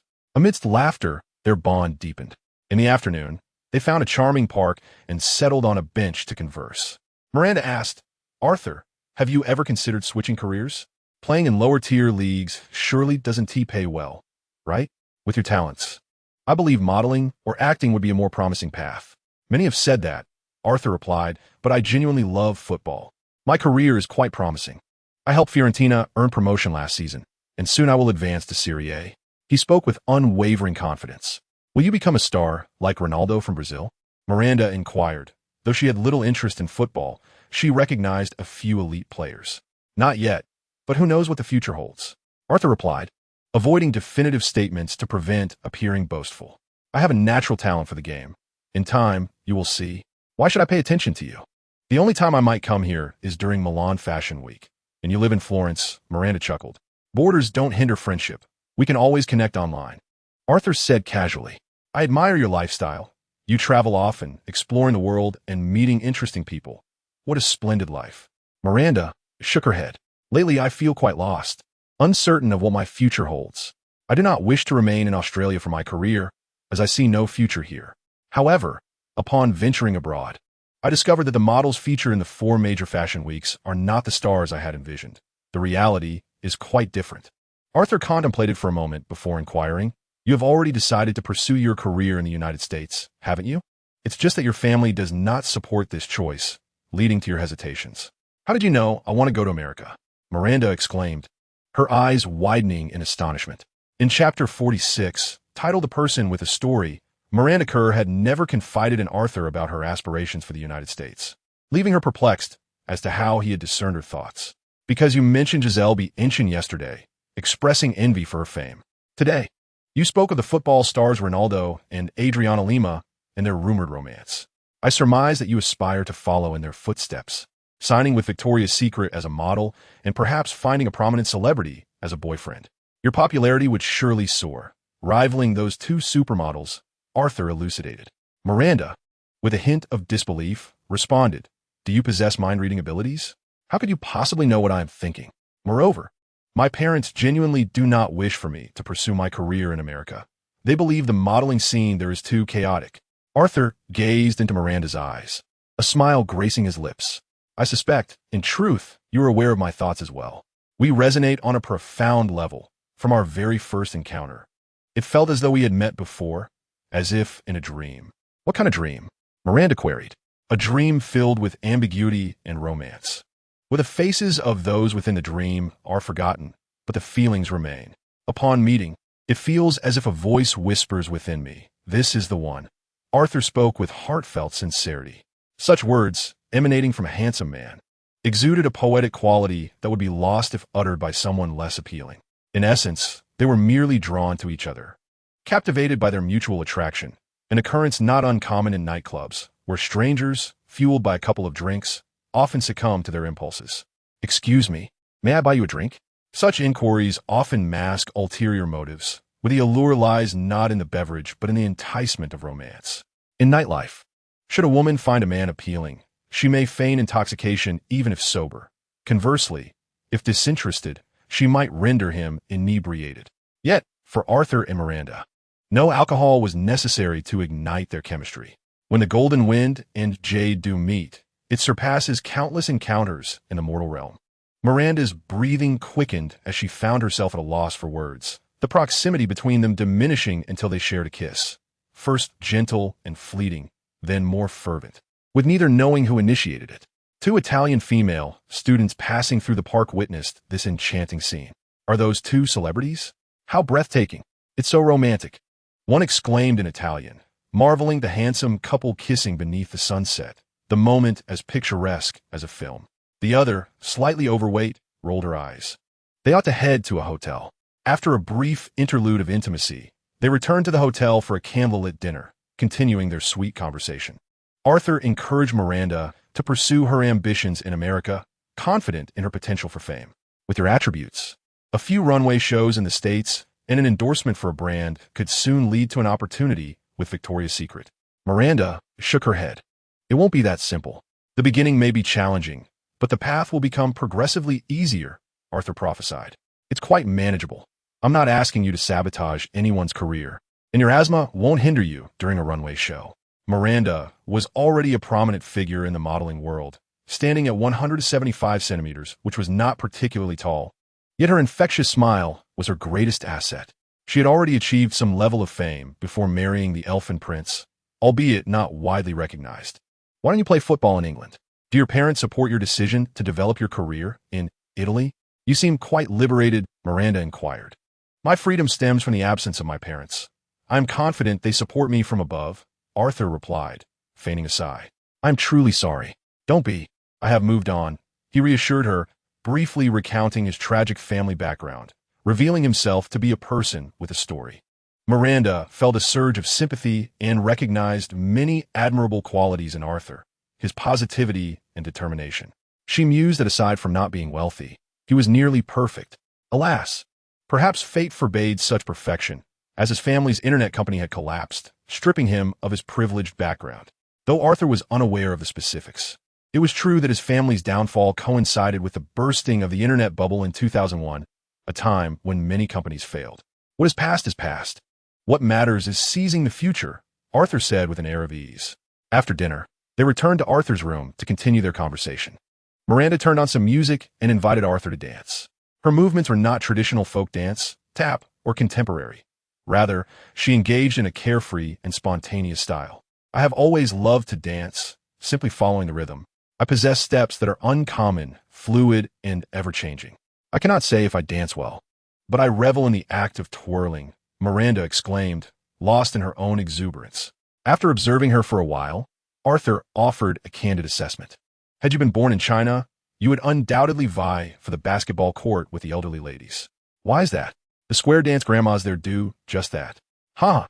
Miranda chuckled, unable to grasp the reference, but imagining the comical sight of older women competing with the youth for basketball space. As they danced, they shared kisses, oblivious to the passing hours until the night grew late. Arthur, with a gentlemanly demeanor, suggested, "It's quite late. Allow me to escort you back." Upon exiting, they turned a corner and arrived at the door of the adjacent room. Miranda's sweet smile belied her fatigue. "Then good night." Arthur nodded. "What a splendid day. Truly the best since my arrival in Italy. It is indeed my first." "Yes, mine as well. Until we meet again. Farewell." As they spoke, They found themselves irresistibly drawn into another passionate kiss at the door. Miranda slowly opened her door, and Arthur remarked, "I eagerly anticipate tomorrow." "Goodbye," Miranda replied, smiling as she gently closed the door. Arthur did not depart immediately. Today had been a day rich with memories. He understood why the parallel universe's Miranda attracted so many stars and affluent individuals. She was genuinely beautiful and charming. He felt the urge to ring her doorbell, though he hesitated, recognizing the rapid progression of their relationship and the ethical implications, as he did have a girlfriend in England. "Do not be a cad, do not be a cad," he chanted inwardly. However, at that moment, the door behind him swung open once more. In that instant, Arthur seemed to hear music. "I have resolved not to hide. You have chosen not to fear. We have decided to let love flourish like the green grasslands. The vastness of the world makes our meeting rare. Only those with stories can comprehend the song within their hearts." Neither spoke, but as they kissed, they moved inside. Everything was conveyed without words as they engaged in fervent embraces, rapidly shedding their garments. This was their second honest encounter in 2 days. It was far more passionate than before. Miranda was acutely aware of Arthur's desires, and her thoughts mirrored his own. They resolved to lay bare their intentions, both yearning for the other's body. In the realm of modeling, where allure often leads to fame, Miranda, though young, had encountered many male models. Yet, she had never seen anyone as striking as Arthur. Perhaps no one in all of Australia could compare. Yesterday, she had felt an instant connection. Today, it seemed she was bewitched. Arthur, having seen numerous beautiful female fans in Florence, had never been stirred. Now, he felt that even if all Victoria's Secret models gathered to choose from, Miranda would undoubtedly be the one who resonated most deeply with him. Not merely due to appearances and physique, the two found common ground in their conversations. Chapter 47. I Can't Control Myself. This friendly exchange among the Alliance nations culminated in a resounding defeat for Miranda Kerr. Unable to restrain herself, Miranda quipped, "Is this what you call being single? The absence of a girlfriend is likely because you drove yours away, right? Are all footballers monsters? And you're merely a player in a lower league. How formidable must the stars be? Beckham must surely surpass you." While Beckham is renowned, the notion that he possesses a physique superior to mine is unfathomable. Arthur held an unwavering confidence in his own physique. "Why should it be so? Just because you say it is, does not make it true. My voice exudes vitality and strength. Listen to my robust tone compared to Beckham's, which sounds as if he inhaled a canister of helium. Can he truly claim to be in better shape than I am?" Miranda paused, then erupted into laughter, soon finding herself in stitches. "Please, rub my legs. I'm cramping again." Arthur obliged, massaging her thighs, and she chuckled. "If Beckham heard you, you'd better not show your face in England again. With that attitude, you really think you'd make it to the national team? Those lacking talent, even if they're die-hard fans of Beckham and cuddle his life-size pillow every night, will never reach the national squad. As for me, my inclusion in the national team is merely a matter of time." Saying this in front of him wouldn't even ruffle his feathers. Arthur would certainly not be so brazen. He was no fool. They continued their playful sparring until dawn approached. Exchanging goodnights before resting, they indulged in a leisurely morning, savoring a buffet lunch at the hotel at 1 p.m. Today, Miranda had no desire to venture outside. She preferred the comfort of indoors. Consequently, Arthur downgraded their accommodation from a luxury suite to a standard room, and they spent another night together, lost in their affection. Arthur, however, did not forget to reply to Emily Blunt's text, informing her of his travels in Milan and wishing her well with her film shoot. Emily, engrossed in her cinematic endeavors, had little time to ponder Arthur's affairs. Even if she were aware of his escapade with a foreign beauty, she could not immediately rush to Milan. Initially, Miranda intended to return to Australia as soon as her work concluded, but now she wished to linger a while longer in Italy. She believed that a long-distance romance would ultimately be futile, but was reluctant to part ways so soon. Arthur shared her sentiments. Opportunities for future encounters would be scarce. Should Miranda pursue her career in America, she would spend most of her time there, while Arthur would remain in Europe for his football career, never venturing to the American leagues. Beckham's eventual move was a result of age and Victoria's aspirations for him to flourish in the entertainment industry. "Do you have a city in mind to visit?" Arthur inquired. "Could we go to Rome?" "I adore the film Roman Holiday," she replied. "Absolutely, let's visit Rome." Arthur was familiar with the classic film. In the movie's conclusion, Princess and, after experiencing a day of respite in Rome, ultimately comprehended her responsibilities to her nation and resolutely returned to the embassy, forsaking love for duty. Arthur pondered whether Miranda viewed herself as akin to princess and, regarding him as the journalist Joe, portrayed by Gregory Peck. Once their vacation concluded, would she too return to her homeland, abandoning love for her career? They both admired one another, yet understood the myriad challenges that lay ahead if they wished to be together. Their journey extended to Rome, Venice, Maranello, and Bologna, as they relished their time in Italy, seemingly enchanted. It became evident that Miranda was not the type of princess that and represented. Arthur flexed his bionic arm, exclaiming, "I simply cannot contain myself." Miranda chose not to accompany Arthur to Florence, and while she did not disclose her reasons, Arthur could surmise them. She wished to avoid encountering evidence of his past relationships and was disinclined to become embroiled in complex entanglements. They refrained from discussing it. The splendid memories they created deserved a flawless conclusion, lest the nature of their experience change. Ultimately, the holiday had to conclude. Miranda returned to Australia, and Arthur flew back to London. In London, Arthur was not short of company. The Premier League had concluded, and Steve Hood was back home for the break. The following day, Arthur met with Steve, eagerly discussing their respective situations. Arthur had secured 2 championships along with individual accolades, yet only in the 2nd division. Thus his performance could not be deemed superior to Steve's. Manchester City finished 8th in the Premier League, just 1 point ahead of Southampton. Steve's performance improved significantly in the latter half of the season, garnering high praise for his contributions in both league and cup matches. Although he did not score frequently, his comprehensive skill set, capable of both dribbling and passing, set him apart. He scored a stunning free kick against Chelsea in the FA Cup, receiving extensive media acclaim. Steve was profoundly impacted by the ripple effect of Arthur's influence. In a parallel world, Arthur was uncertain of the team Steve played for, but it certainly was not Manchester City. Without a reliable companion to grow up with, would Steve have aspired to become a professional player or sought training at Arsenal? All remained uncertain. Among the Arsenal Youth Academy, David Bentley was struggling the most, often lamenting online to Steve. This exemplified the drawbacks of signing with Arsenal's first team, where internal competition was fierce. Although Bentley made his debut in January, he only played a few cup matches and remained benched for the league. Arthur's achievement of 50 goals in a single season in Italy was widely reported by British media, elevating his profile in London far beyond Bentley's. As the top scorer among English players in Italy's leagues, the media deemed his story worthy of a spotlight, particularly since Italian clubs traditionally held a dismissive view towards English players, with only a select few, like Gascoigne and Paul Ince, having played in Serie A. Steve inquired about Arthur's romantic life. "Since your matches ended early and you stayed in Italy, you weren't out with a female fan, were you?" "Not a fan. I was with an Australian supermodel," Arthur candidly admitted, confident that Steve would keep this information confidential. Steve was taken aback. "Mate, you have completely transformed. I can hardly believe you would do such a thing, especially with a girlfriend. We're not seeking everlasting love. We simply had a serendipitous connection in Milan." Arthur recognized the questionable nature of his actions, yet felt a sense of pride. "Is she beautiful?" "Indeed, striking and well-proportioned. She is destined to become a top supermodel. You will see." Arthur smiled. "Is everything all right with Emily?" Steve asked. "Of course, we're doing well.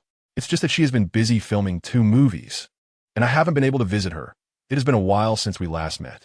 We want to break up or argue, as long as she remains unaware of this.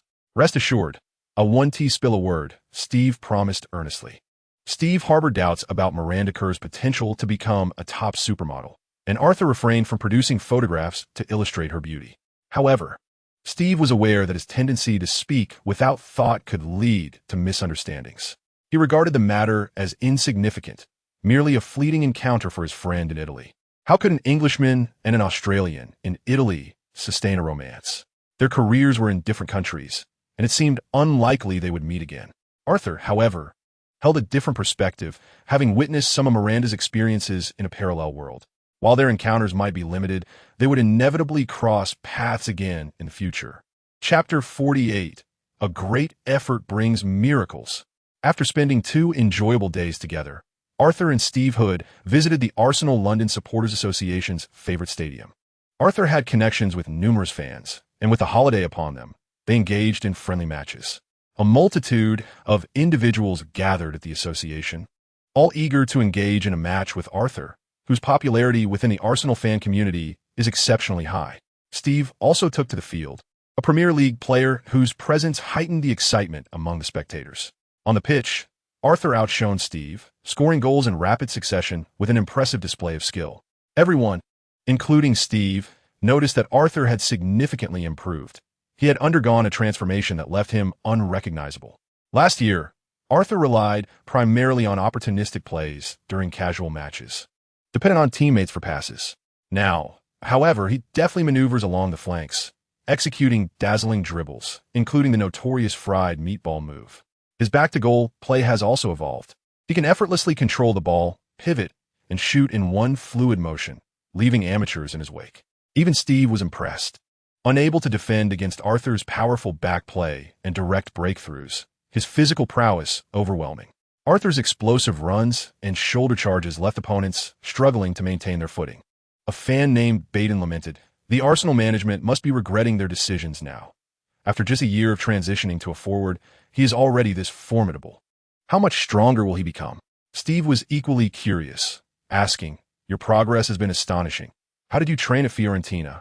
Arthur replied, "I simply participated in the team's regular training sessions and communicated frequently with my teammates and coaches. My physical attributes are solid, and through repetitive practice of specific techniques, I've reached this level." He paused and added, "I believe it mainly stems from training in flashy socks and shoes."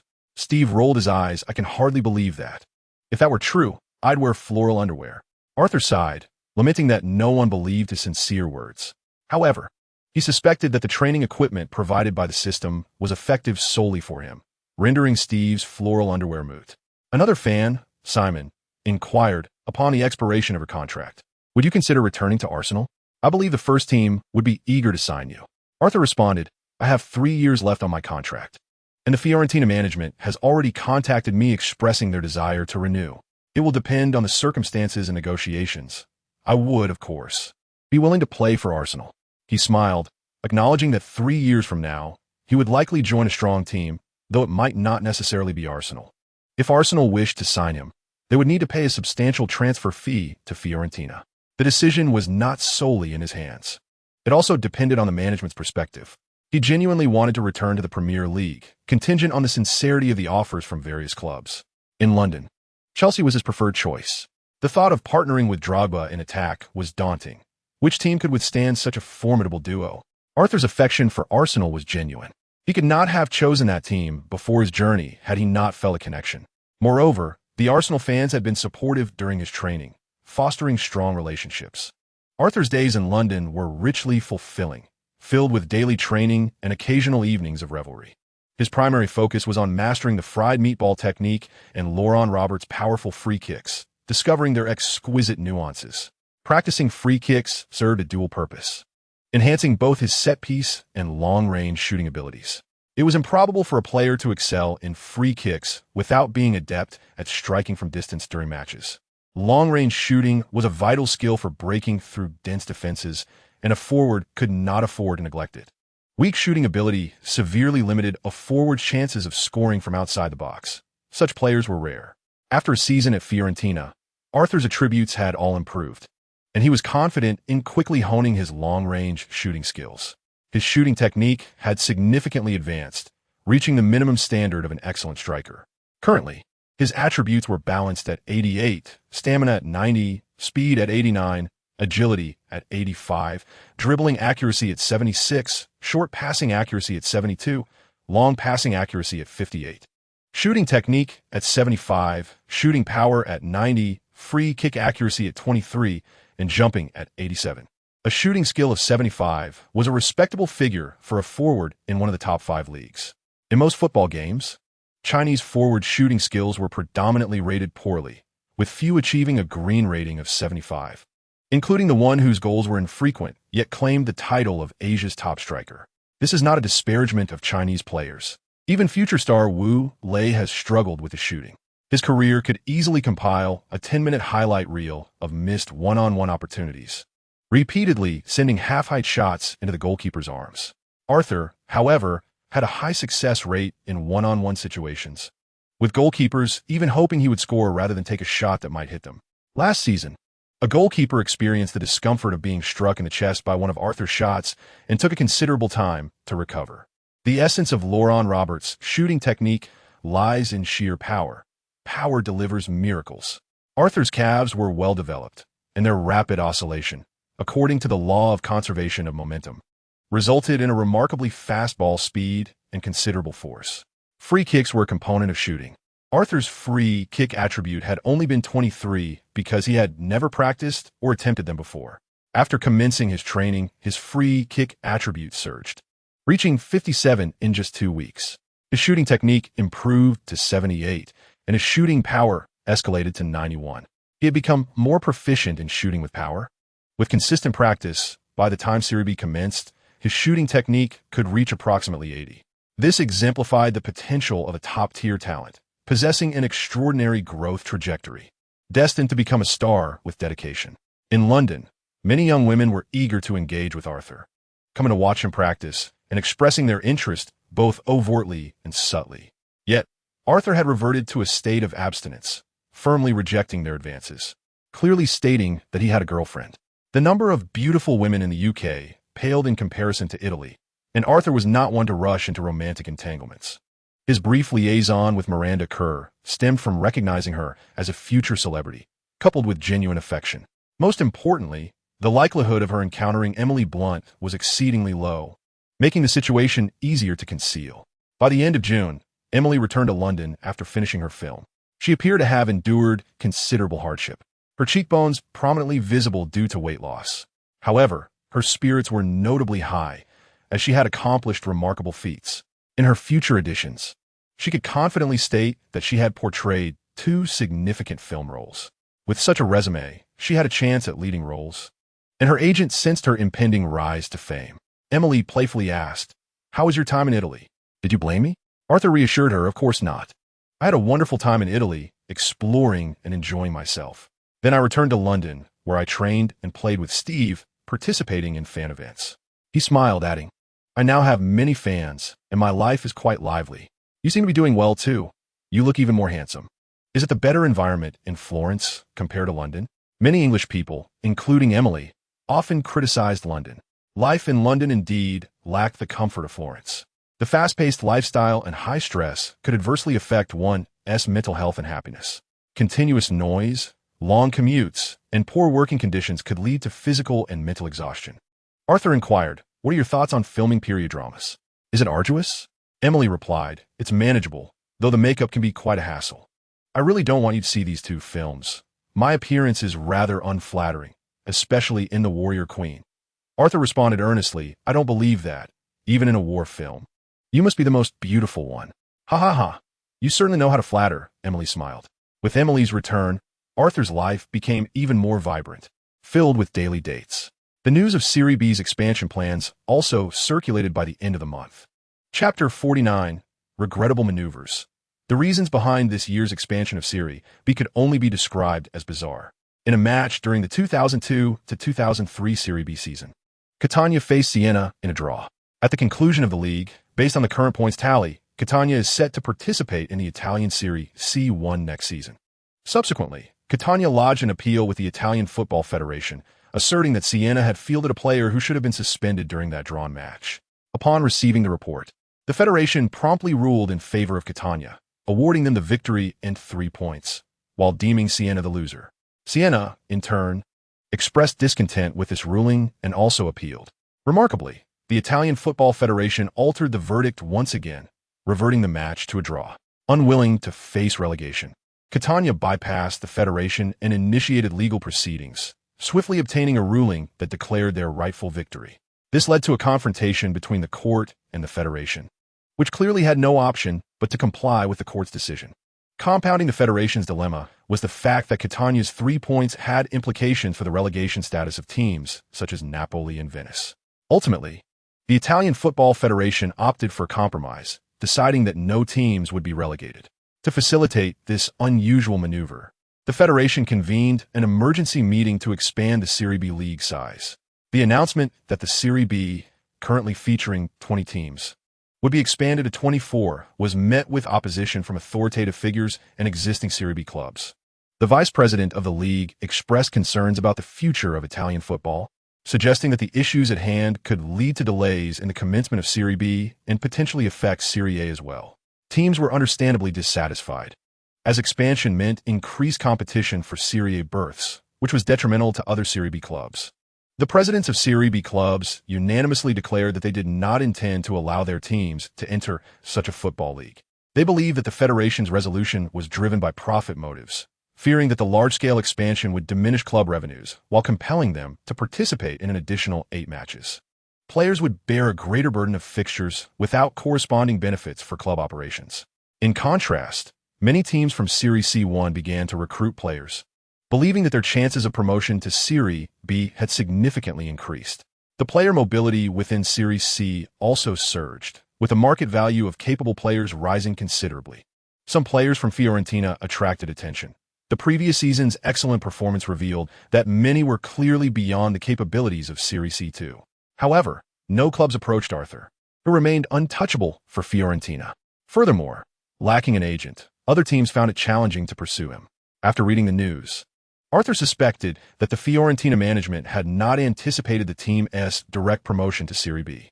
They had not rushed to recruit in the free market, and if they had sensed the opportunity, they should have sought to acquire stronger players.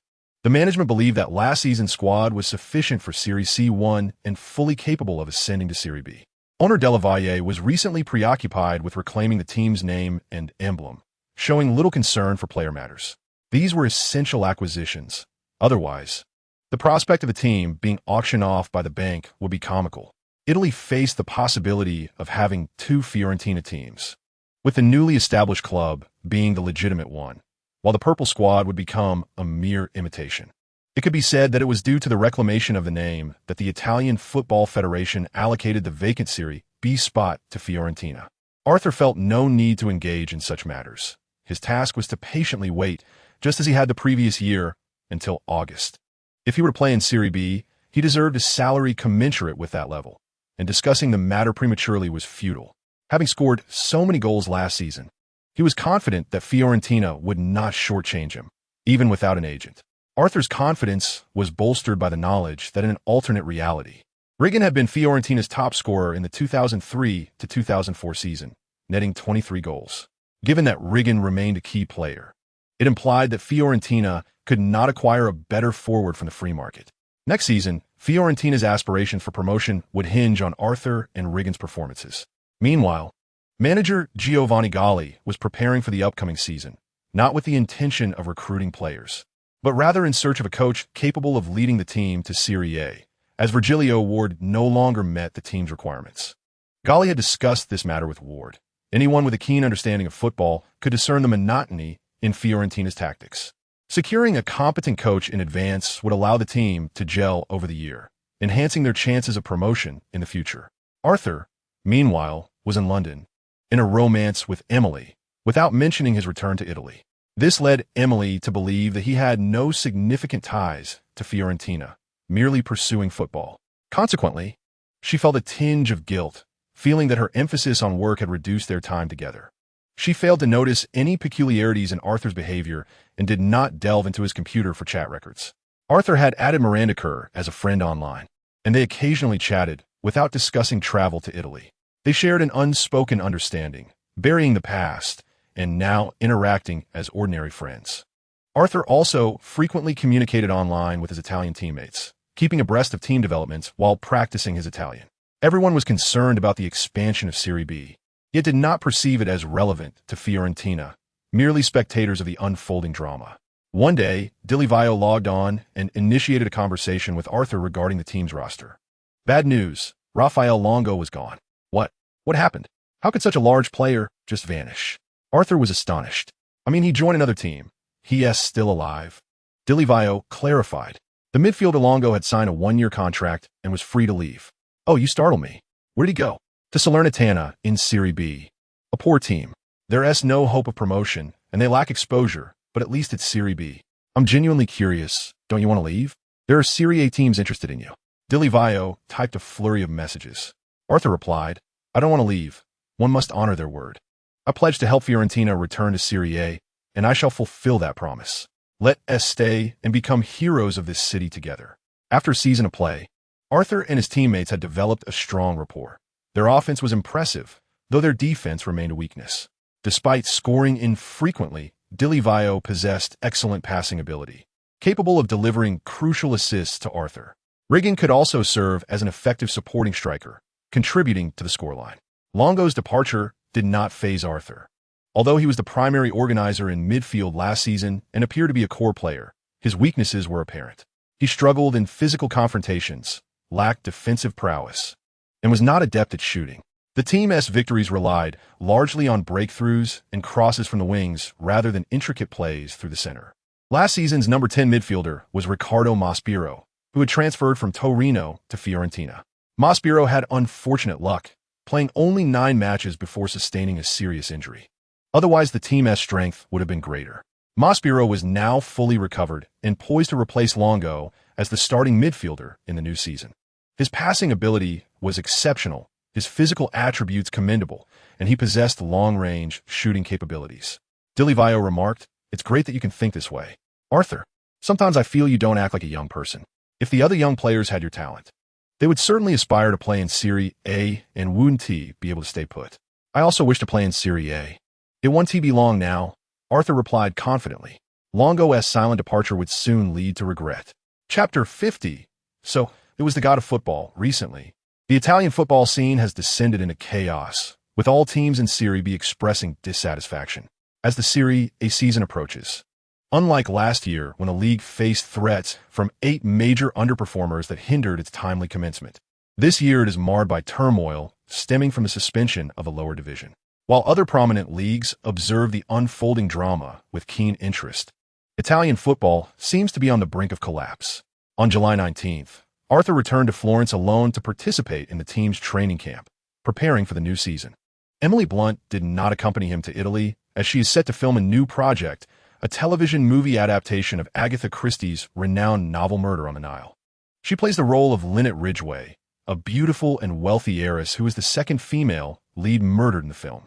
At merely 20 years old, she audaciously auditioned for the role of the affluent woman who covets another's fiancé, and her performance garnered unanimous acclaim, effortlessly securing the part. A cohort of 30-something actresses, filled with envy, found themselves at a loss against Emily, who seemed to possess an extraordinary advantage. On the first day of reports, all players in Florence sensed an unusual atmosphere. The coach, Virgil Ward, who had led the team to an unbeaten promotion last season, was unexpectedly dismissed, with assistant coach Daniel temporarily overseeing daily training. Manager Gali sought a conversation with Arthur that day, explaining the reasons behind the coach's departure. This indicates Arthur's exceptional standing within the team. His close friendship with Ward raised concerns that a coaching change might displease him. If the core of the team is dissatisfied, it could adversely affect performance. Had Ward continued coaching Florence, the prospects of promotion to Serie B were slim, with any future ascent to Serie A nearly impossible. Gali decisively terminated Ward's contract 2 years early, providing him with full compensation. Ward promptly left the city without bidding farewell to the players. Arthur remarked, "It is typical of him not to say goodbye. It's simply his nature. I suspect he is eager to find a new team to prove his capabilities. If he were here, he would likely express his frustration." Ward bore no particular animosity towards anyone. In his view, apart from Arthur and Dilivio, the rest of the team were subpar, rendering farewells unnecessary. He maintained a demeanor of cold toughness, often a loss for words even during triumphant moments. Gali jested, "I'm glad you're not upset. We all know of your close relationship, but the decision to replace Pietro was made in a meeting, and I hope you can understand." Arthur nodded in acknowledgement. He could comprehend the situation, yet what difference did it make? As a mere 19-year-old player, regardless of his prowess, he could not influence management's decisions. Gali's willingness to offer explanations stemmed from his regard for Arthur. For the team could survive without Ward, but could not afford to lose Arthur. Arthur had long recognized that Ward's volatile temperament was ill-suited for coaching. He excelled only on the field, where fervor was required. Coaching necessitated strategic insight from the sidelines, a facet where Ward faltered. Should the team have continued under Ward's guidance, Arthur would have been troubled. To ascend to Serie A, the coaching aspect must be devoid of fatal flaws. That evening, Arthur spoke with Ward over the phone for a brief, somewhat somber conversation. You possess talent, and you are more mature than your peers. You will undoubtedly become a star. Ward lamented. Thank you. What are your plans now? Surely a team will approach you for a coaching position? Arthur inquired. Indeed, a Series C2 team seeks my guidance to help them ascend. I have accepted the offer, though the players will need a bit more time to gel, Ward replied, exuding confidence. I wish you success in your promotion and hope you secure the top scorer title in Series C1 next season. Arthur extended his well wishes, though he held little faith in Ward's prospects, as the newly joined team lacked players of his caliber. He could envision Ward's dissatisfaction with player performances, which would likely lead to frustration, creating a challenging environment for the athletes. Nevertheless, Ward had achieved championships in Series C2 and the Coppa Italia, marking a successful coaching career. 3 days later, Florence officially announced the signing of new head coach Emiliano Mondonico, a specialist in promotion. During his playing days, Mondonico was a winger for Torino, Monza, Atlanta, and Cremonese. In 1984, as a coach, he led Cremonese to Serie A.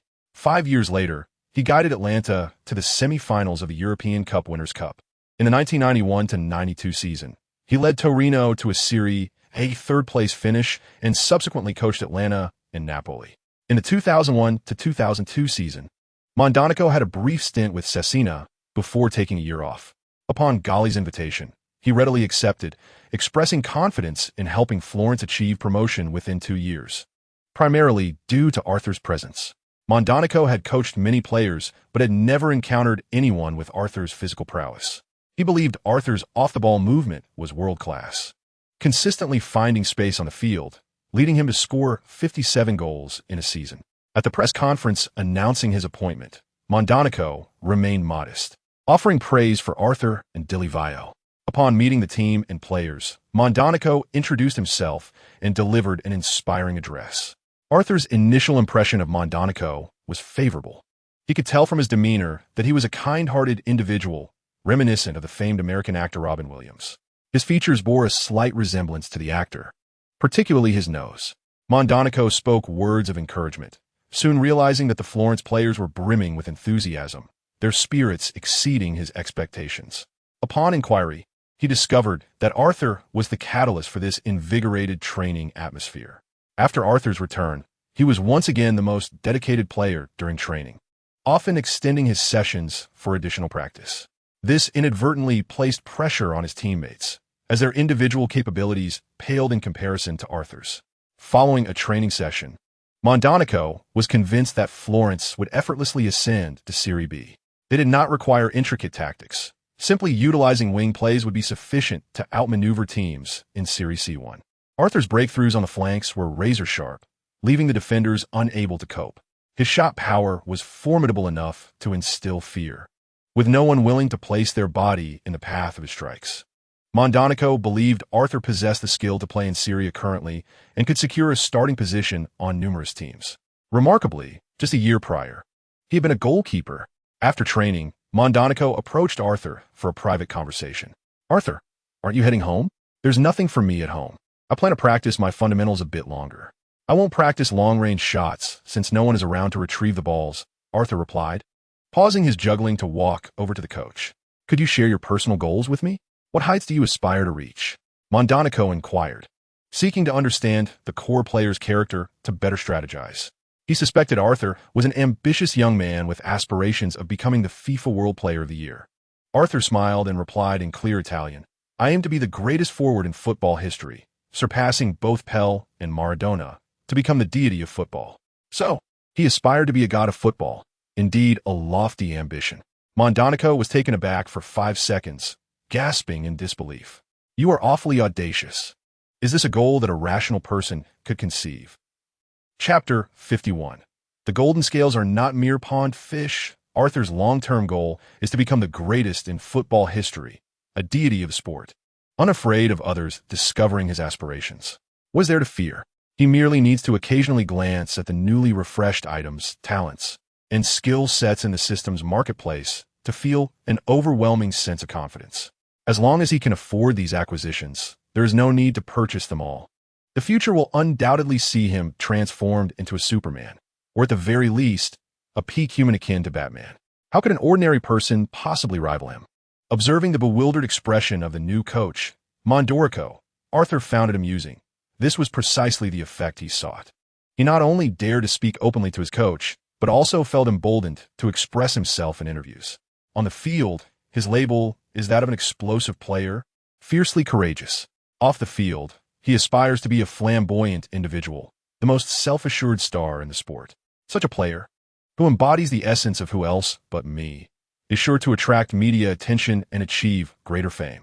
Moreover, he possesses a genuine confidence, believing in his inevitable invincibility, refusing to suppress his true nature. Rarely do football superstars lack flamboyance. A quintessential example is Diego Maradona. From the outset of his career, Maradona was a troubled youth with a chaotic personal life, embroiled in gambling, alcoholism, and drug use, which led to multiple suspensions. His arrogant demeanor and lack of discipline precipitated a steep decline in his performance during his prime, resulting in an early retirement. Arthur is determined to outlast Maradona and maintain his form, vowing to sever all ties with gambling and drugs. His flamboyance will not compromise his performance. Mondorico remarked, "I have never encountered a player who sets such lofty goals for himself. My grand aspirations fuel my relentless drive for improvement. If my aim were simply to be the best scorer in Serie A, the top scorer in the Champions League, or even a FIFA World Player of the Year, I would find no further motivation in a few years." Arthur smiled in response. Mondorico was left momentarily speechless. Is the title of FIFA World Player of the Year an easily attainable honor? Since the inception of the award in 1991, only Roberto Baggio from Italy has ever claimed it. Arthur's eyes sparkled with confidence. "Coach, do not concern yourself with my thoughts. Just know that I possess an insatiable desire to score and will continue to find the net during matches. I respect you and hope for a fruitful collaboration in Florence." Mondorico, still taken aback, extended his right hand for a handshake with Arthur. "You are correct. The primary duty of a forward is to score goals. I hope you can replicate your scoring prowess from last season in Serie C1. I shall score even more," Arthur declared confidently. "This season, I plan to take penalties." Mondorico inhaled deeply, considering Arthur a madman, yet his impression of him was favorable. He sensed that Arthur would astonish everyone in the upcoming season. The reason behind Arthur's confidence was clear. He intended to take penalties. Last season, Arthur scored 57 goals without taking penalties. With penalties, he could easily surpass 60. The disparity in strength between Series C1 and C2 teams is minimal, and he is entirely capable of achieving 60 goals. Mondorico speculated that Arthur's decision to avoid penalties last season was a deliberate strategy, wanting to see how many goals he could score without them, while simultaneously increasing his visibility. Such a tactic could be executed once, but consistently avoiding penalties would be foolish. Arthur felt assured in his ability to convert penalties this season.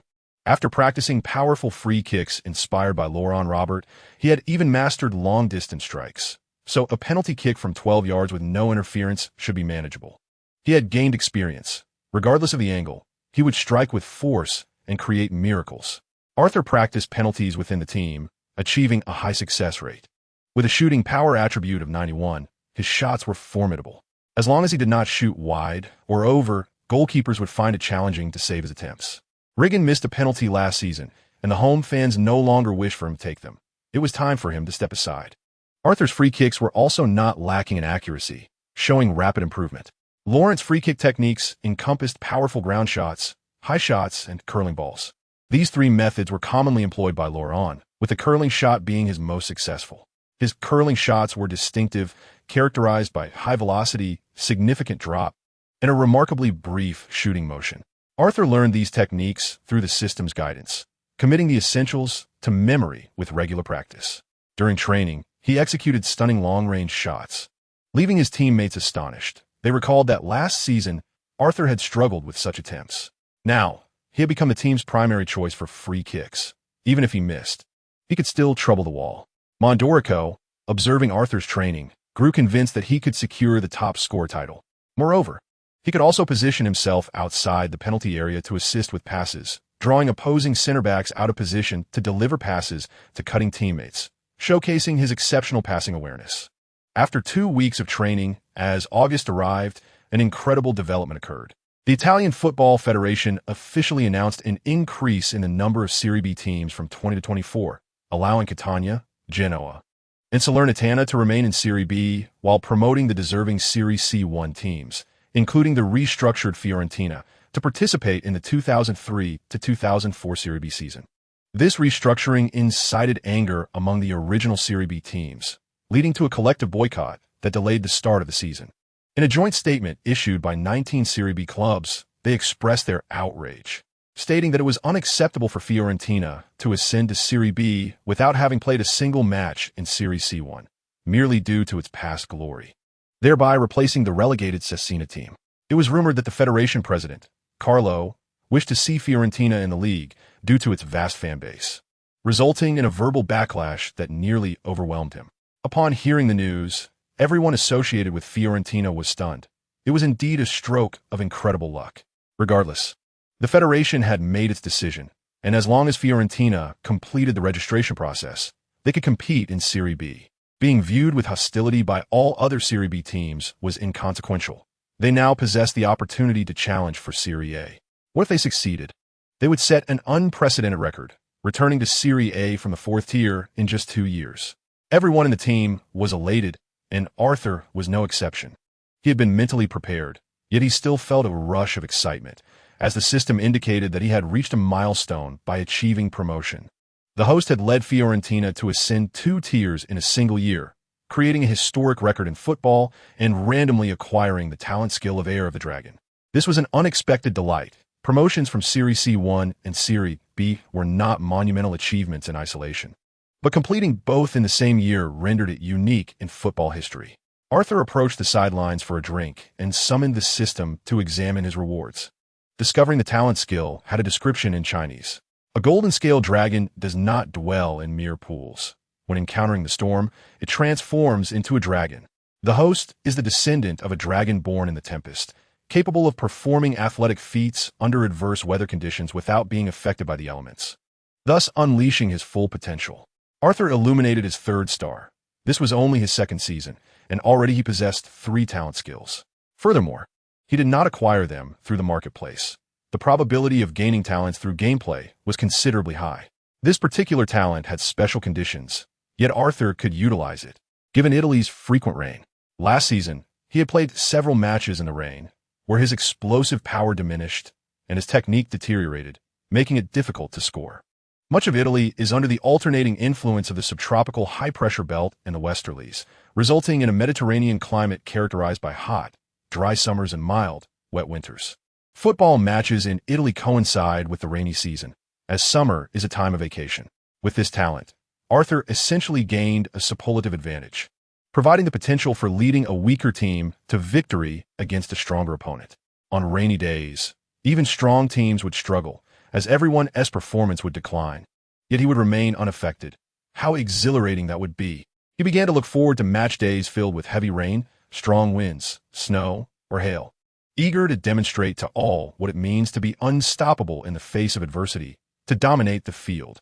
Chapter 52, Recruitment and Alliance of Enemies. Upon confirming their participation in Serie B, Fiorentina found themselves with little time to bolster their squad. Manager Giovanni Galli was compelled to rely on premium signings before the summer transfer window closed. Under the allure of Della Valle's wealth and the prestige associated with Fiorentina, the club swiftly acquired 4 formidable players within a mere 5 days. The first recruit was Alessandro Lucarelli, a 26-year-old talent procured from Palermo. Standing at 182 centimeters and weighing 78 kilograms, Lucarelli emerged from the Piacenza Youth Academy and is currently at his peak, serving as a versatile asset on the defensive line. Capable of playing multiple positions, having garnered 3 seasons of Serie A experience with Piacenza. Next was 24-year-old Michel Bassi, a right back measuring 183 centimeters and weighing 78 kilograms. He hails from Triestina, who finished 5th in Serie B last season, boasting impressive speed and a knack for supporting attacks from the flanks. The third signing, William Vialli, aged 29, stands at 184 centimeters and weighs 80 kilograms. Last season, he was a backup center back for Perugia in Serie A, bringing with him a wealth of experience acquired over years in Italy's top league. The fourth addition was midfielder Alfonso Camerani, 25 years old, standing at 178 centimeters and weighing 72 kilograms. He joined from newly promoted Lecce, serving as a midfield orchestrator. with the coach hoping he would become an important backup for Dilivio. The arrival of Arthur initiated a minor butterfly effect. In an alternate reality, Camerani was traded to Fiorentina mid-season. The team is now constructing its lineup around Arthur, with scouts having already identified Camerani as a proficient long passer. Galli and head coach Emiliano Mondonico are acutely aware that to excel in Serie B, the team cannot rely solely on last season's defensive lineup, necessitating an improvement in their defensive capabilities. The absence of forward reinforcements is inconsequential, as both Arthur and Riggan possess the caliber to compete in Serie B. In truth, the most significant acquisition was the signing of 21-year-old Cristiano Ronaldo, a product of Vicenza's youth system, who primarily plays as a right back and right winger. Last season, due to injury, Maggio featured in only 7 matches across Serie B and the Coppa Italia. Fiorentina managed to secure him for a modest fee, recognizing his youthful potential and athletic prowess, aiming to cultivate his talent. The management's fortunate discovery aligns with Arthur's awareness of Maggio's promising capabilities, as he was acquainted with him prior to his own arrival. Currently, Maggio's skills require further development. In the alternate timeline, he reached the pinnacle of his career at Napoli, earning a spot on the Italian national team in 2008 and participating in the 2010 World Cup and the 2012 European Championship, where he helped secure a runner-up finish. Following the recruitment, Fiorentina's total salary expenditures surged. Without offering lucrative contracts, the agents of the 4 newcomers would likely resist their clients' transfers. Consequently, salaries for existing players also necessitated an increase. The club's reputation had transformed markedly since last season, prompting all retained players to renegotiate contracts. Both Camerani and Vialli secured annual salaries of $150,000, surpassing Dilivio's earnings from the previous season. The core players' salaries could not be inferior to those of the newcomers, especially Arthur, whose remuneration must reflect his esteemed status. Last season, Arthur's jersey, number 9, achieved the highest sales in the team, eclipsing all others in popularity. As the league's top scorer, he is rightfully positioned to be the highest-paid player.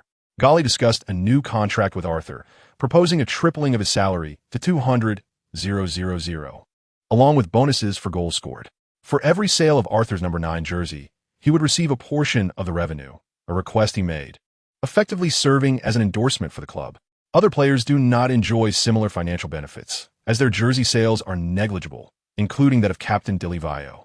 Following the contract renewal, Arthur's income would significantly exceed that of his teammates, who could hardly contest this, as his earnings are directly linked to his goal tally. Should his scoring diminish, his salary would align more closely with the 2 new signings and the captain. To demonstrate sincerity, Fiorentina organized a contract renewal ceremony for Arthur. His contract was extended by 2 years, lasting until 2007, ensuring that if he were to depart, the club would receive a substantial transfer fee. Letting him go for free was out of the question unless the management were to act irrationally. At a press conference, Arthur showcased his new number 9 jersey and participated in an interview.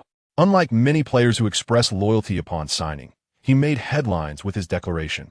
Last season, our performance was exceptional, and this season, we will strive to achieve promotion back to Serie A next year. The conference attracted over 100 reporters, many of whom were incredulous. A reporter from outside inquired, Fiorentina's unexpected promotion leaves little time for reinforcement in the transfer market. And with minimal changes to the squad from last season, do you not feel that competing in Serie B may be somewhat overwhelming? We triumphed in the C2 League and the Coppa Italia without a single defeat, proving our strength. My goal is to score and compete for the championship, regardless of the league's tier.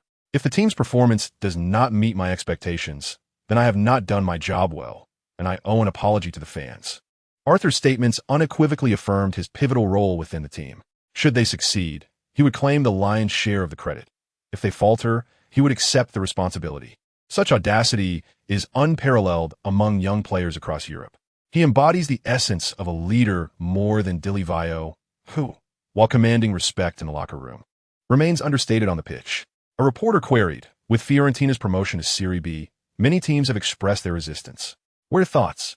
I aim to score more goals and ascend to Serie A as soon as possible. I have no desire to compete alongside those who oppose us. Arthur replied with a grin. This sentiment seemed almost a curse, as he implicitly wished ill upon those resisting Fiorentina, displaying a hint of disdain for other Serie B teams, as if promotion was already a foregone conclusion. A female reporter from Fiorentina asked, "What do you consider to be Fiorentina's greatest advantage?" "I am the team's greatest asset, and I am confident in scoring prolifically in Serie B. Empty words mean nothing. Let the season begin. I can hardly wait. Scoring in training brings me no sense of achievement." When asked about his remarkable tally of 57 goals last season, Arthur stated, "I aim to score no fewer than 50 goals this season. Anything less would be deemed a failure, and I will strive to meet that target." Arthur believes he can achieve this goal. Given the 46 matches in the Serie B season, coupled with the Coppa Italia fixtures, he would need to average nearly 1 goal per match to reach 50. That evening, media outlets reported Arthur's comments, undoubtedly fanning the flames of controversy. Other teams intensified their resistance against Fiorentina, perceiving them as unworthy of competing in Serie B, especially when a mere 19-year-old player exhibited such contempt for their capabilities. Adding to the ire, Arthur is English, an imported talent. Even Fiorentina's management and new coach Mondonico found Arthur's remarks somewhat excessive. The young player, brimming with confidence, stood out as the most outspoken, surpassing numerous established stars in audacity. Online discussions among fans largely reflected skepticism regarding Fiorentina's prospects of promotion to Serie A next season. The reasoning was straightforward. Last season, Fiorentina suffered a 5-0 defeat to Atalanta in the Coppa Italia, and Atalanta subsequently fell to Regina in the playoff relegation, ensuring their status as favorites for promotion next season, highlighting a significant gap in strength between Fiorentina and Atalanta. For Fiorentina to secure promotion, a miracle would be necessary. Many believe the team should focus on avoiding relegation instead. Arthur, having become the top scorer in C2, is now more fervent than ever, awaiting his moment of reckoning. It is no simple feat for Arthur to score in Serie B. Should he net 30 goals, the media would undoubtedly herald him as a prodigy. Does the team not oversee the burgeoning talents? Arthur has rendered Fiorentina the object of disdain in Serie B, and the management is at a loss to silence him. To their astonishment, this press conference has catapulted the team's visibility to unprecedented heights. Chapter 53. First match in Serie B. 6 tasks. Arthur's words during the interview swiftly traversed Italy and reached England, igniting considerable controversy. That same day, Steve Hood and Emily Blunt stumbled upon the news and engaged in an online conversation, praising Arthur for his audacity. Steve now aspires to emulate Arthur's flamboyant style with colorful socks and shoes, as he has come to realize Arthur's extraordinary fortune. The disparity in their career trajectories is stark. Within just a year, Arthur is poised to catch up. Should Arthur secure the top scorer title in Serie B, he would eclipse Steve. Although Steve competes in the Premier League, he remains a mere substitute for Manchester City. The British media's adulation of Steve is a tradition. They cannot resist lauding young players who find the net, branding them as future stars of the empire. If Arthur assists Fiorentina in ascending to Serie A, the national team may well consider summoning him. He is young and occupies a position desperately needed by the national squad. Arthur possesses an acute awareness of media attention, deliberately courting controversy to capture the public's gaze. It would be imprudent to assume that a season in Serie B would do little to bolster his fame. Without recognition, how could he attract the attention of elite clubs? His confidence stems from foresight. In a parallel universe, Fiorentina languished at 14th in Serie B midway through the season, leading to the dismissal of coach Cavassin. Mondoni has since taken the reins, steering the team to a commendable second half of the season and ultimately guiding Fiorentina onto the final train to Serie A. With Cavassin gone, Mondoni will assume the role of head coach come summer, bolstered by the addition of Arthur, a formidable scorer. Fiorentina's prowess exceeds that of the parallel world, and they will not begin the season in a passive manner. Mondoni's tactical acumen surpasses that of Virgil Vord, experimenting with numerous strategies shortly after his arrival. He endeavors to maximize each player's strengths, fostering a more incisive attack than the previous season, with a more advanced formation. Regardless of the tactics employed, Arthur remains the unequivocal linchpin. Positioned centrally, his teammates will deliver crosses from the flanks. Should he drift wide, Reggiano must likewise position himself to draw defenders, creating opportunities for Arthur to cut inside. His teammates are eager to collaborate, allowing Arthur to play with increasing comfort and brilliance. Fiorentina's weakness lies in the defensive players' lack of cohesion, but this is manageable, as long as the team maintains a commendable performance. Arthur's audacity in speech is of little consequence. During training sessions, Arthur exudes confidence and charisma, earning the respect of his new teammates within a week. In practice matches, he ruthlessly outmaneuvers 3 new defensive teammates, showing no mercy. Mondoni intends to field the new defenders in the starting lineup, testing their mettle against the team's 2 principal forwards. Initially, the newcomers held a certain disdain for Fiorentina, perceiving the existing players as inferior, having just ascended from Serie C2. However, during confrontations, the 3 defenders suffered greatly against Arthur and Reggiano, unable to contain them one-on-one. Should the new players fail to embrace Arthur as the nucleus of the team, the squad's synergy would falter. Yet, the outcome exceeded Mondoni's expectations, as Arthur's commanding presence is undeniable. Some remain oblivious to who truly leads the team, but Arthur will demonstrate his prowess to enlighten them. What does experience matter if you cannot contain me? Having played in Serie A is irrelevant. If you can't stop me, you are merely a subordinate in this team. One cannot simply assume the role of elder statesman due to prior Serie A experience and age. The new players are compelled to admire Arthur's exceptional talent, which is astonishingly formidable. The initial pride of the 3 defenders quickly dissipated under the relentless pressure of Arthur's aggressive playing style. Center-back Vialli felt the brunt of this most acutely. In one training match, tasked with marking Arthur, he found himself continuously pressed and ultimately succumbed to cramping in his right calf after less than 70 minutes. His dignity shattered. He was nearly driven to madness post-match. Is this behavior typical? Observing the training conditions, the management exhaled with relief, sensing a promising opportunity for promotion in the new season. With 4 new signings alongside key players, the team boasts at least 10 individuals of Serie B caliber, poised to tackle the league. Arthur, undoubtedly of Serie A quality, remains their greatest asset. Fiorentina has played 5 friendly matches, yet none against Serie B teams, as these clubs have been boycotting Fiorentina and refusing to participate in warm-ups. The opponent's strength was not formidable for Serie C1 teams. Fiorentina effortlessly secured 5 consecutive victories, scoring prolifically. Arthur's performance was exemplary, finding the net in every match and achieving 2 hat tricks. Brimming with energy, he seeks to dismantle every defender and goalkeeper, yet the matches have been delayed until September. On September 7th, amidst chaos, Serie B commenced, fraught with disarray. The league, comprising 24 teams, was originally slated for 12 matches, yet only 2 were played, as many teams opted for a boycott. Renowned Italian star Gianfranco Zola scored in his debut match for Cagliari, aiding his team in a 3-0 away victory against Catania. In another match, Como triumphed 1-0 over Napoli. On September 9th, the Italian Football Federation executed an even more audacious maneuver. They issued a decree to expand the league, announcing that the Serie A for the 2004-2005 season would increase from 18 to 20 teams. This decision was aimed at pacifying the enraged Serie B clubs, yet it incited further fury among Serie A teams. The spectators, who had anticipated drama, found themselves caught in the unfolding turmoil.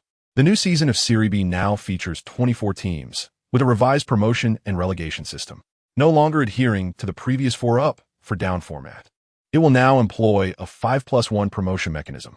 Thus, at the season's conclusion, the top 5 Serie B teams will ascend to Serie A, while the bottom 3 Serie A teams will descend to Serie B.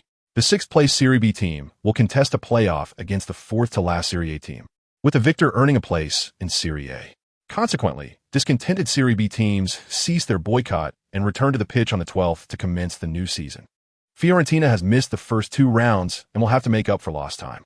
Their inaugural match will be at home against Triestina, last season's 5th-place Serie B team. Triestina's morale has dwindled, as they have lost several key players over the summer after failing to achieve promotion despite their previous standing. This season, the media holds little hope for Triestina to secure a successful campaign and ascend to Serie A. Interestingly, this match has become the focal point of the round in Serie B, attracting over 200 journalists to Florence, all eager to interview Arthur and witness whether he will continue to make audacious statements post-match. Regardless of whether Arthur scores in his Serie B debut or faces staunch opposition from defenders, he is sure to captivate the attention of football fans. Arthur must exert every effort in this match, for the system has issued a new task: to participate in his first Serie B match and score a goal to receive a random reward. Only by scoring in his debut will he unlock this reward. Failure to do so means forfeiting the task. His shooting prowess has reached a remarkable 79, with a free kick attribute of 60, and he is confident that the opposition cannot contain him. In addition to this, he has 5 long-term objectives: to secure the Serie B championship, to become the league's top scorer, to be crowned the best player in Serie B, to claim the Coppa Italia title, and to emerge as the top scorer in the Coppa Italia. The challenges posed by these 5 tasks are formidable, yet Arthur aspires to achieve them all. Accomplishing these goals will significantly enhance his prowess when he transitions to Serie A next year. The presence of so many objectives at once signifies the system's recognition of Serie B's substantial standing, heralding Arthur's departure from the novice realm and his impending brilliance on the global football stage. Chapter 54. The Fearless and Confident. Thanks to Arthur, the enthusiasm of Fiorentina supporters has surged dramatically. Major local media outlets and online forums are fervently discussing Fiorentina's prospects of returning to Serie A this season. Today, over 40,000 spectators filled the Stadio Artemio Franchi, nearly reaching full capacity. The majority of fans don the number 9 jersey, previously worn by Batistuta and now proudly supporting Arthur. One fan prominently displayed a large banner reading 50 goals this season, capturing everyone's attention. Fiorentina Sports Channel commentator Daniel Taisatori remarked, "Arthur is undoubtedly the most flamboyant player I've ever known. His words are filled with allure." Which fan wouldn't yearn for Fiorentina to reclaim their place in Serie A this season? The expectations are exceedingly high. His colleague Luca Abbas added, "Arthur's ambition extends beyond mere promotion to Serie A. He aims to secure the Serie B championship and the top scorer title. However, scoring in Serie B will undoubtedly prove more challenging than in Serie C." Daniel chuckled. "If he manages to net 50 goals, Fiorentina will undoubtedly clinch the league title. Such a figure would shatter the Serie B record. How could the team not triumph?" Luca grinned. "Arthur has invigorated the entire city. The players of Fiorentina will feel immense pressure as fans eagerly anticipate promotion. They must secure victories." Daniel stated, "Arthur likely bears the heaviest burden of pressure, yet I believe he will not falter under it. I recognize this young man's uniqueness last season. He is ruthless against opponents, yet even harsher on himself." Luca concluded, "A confident individual fears nothing."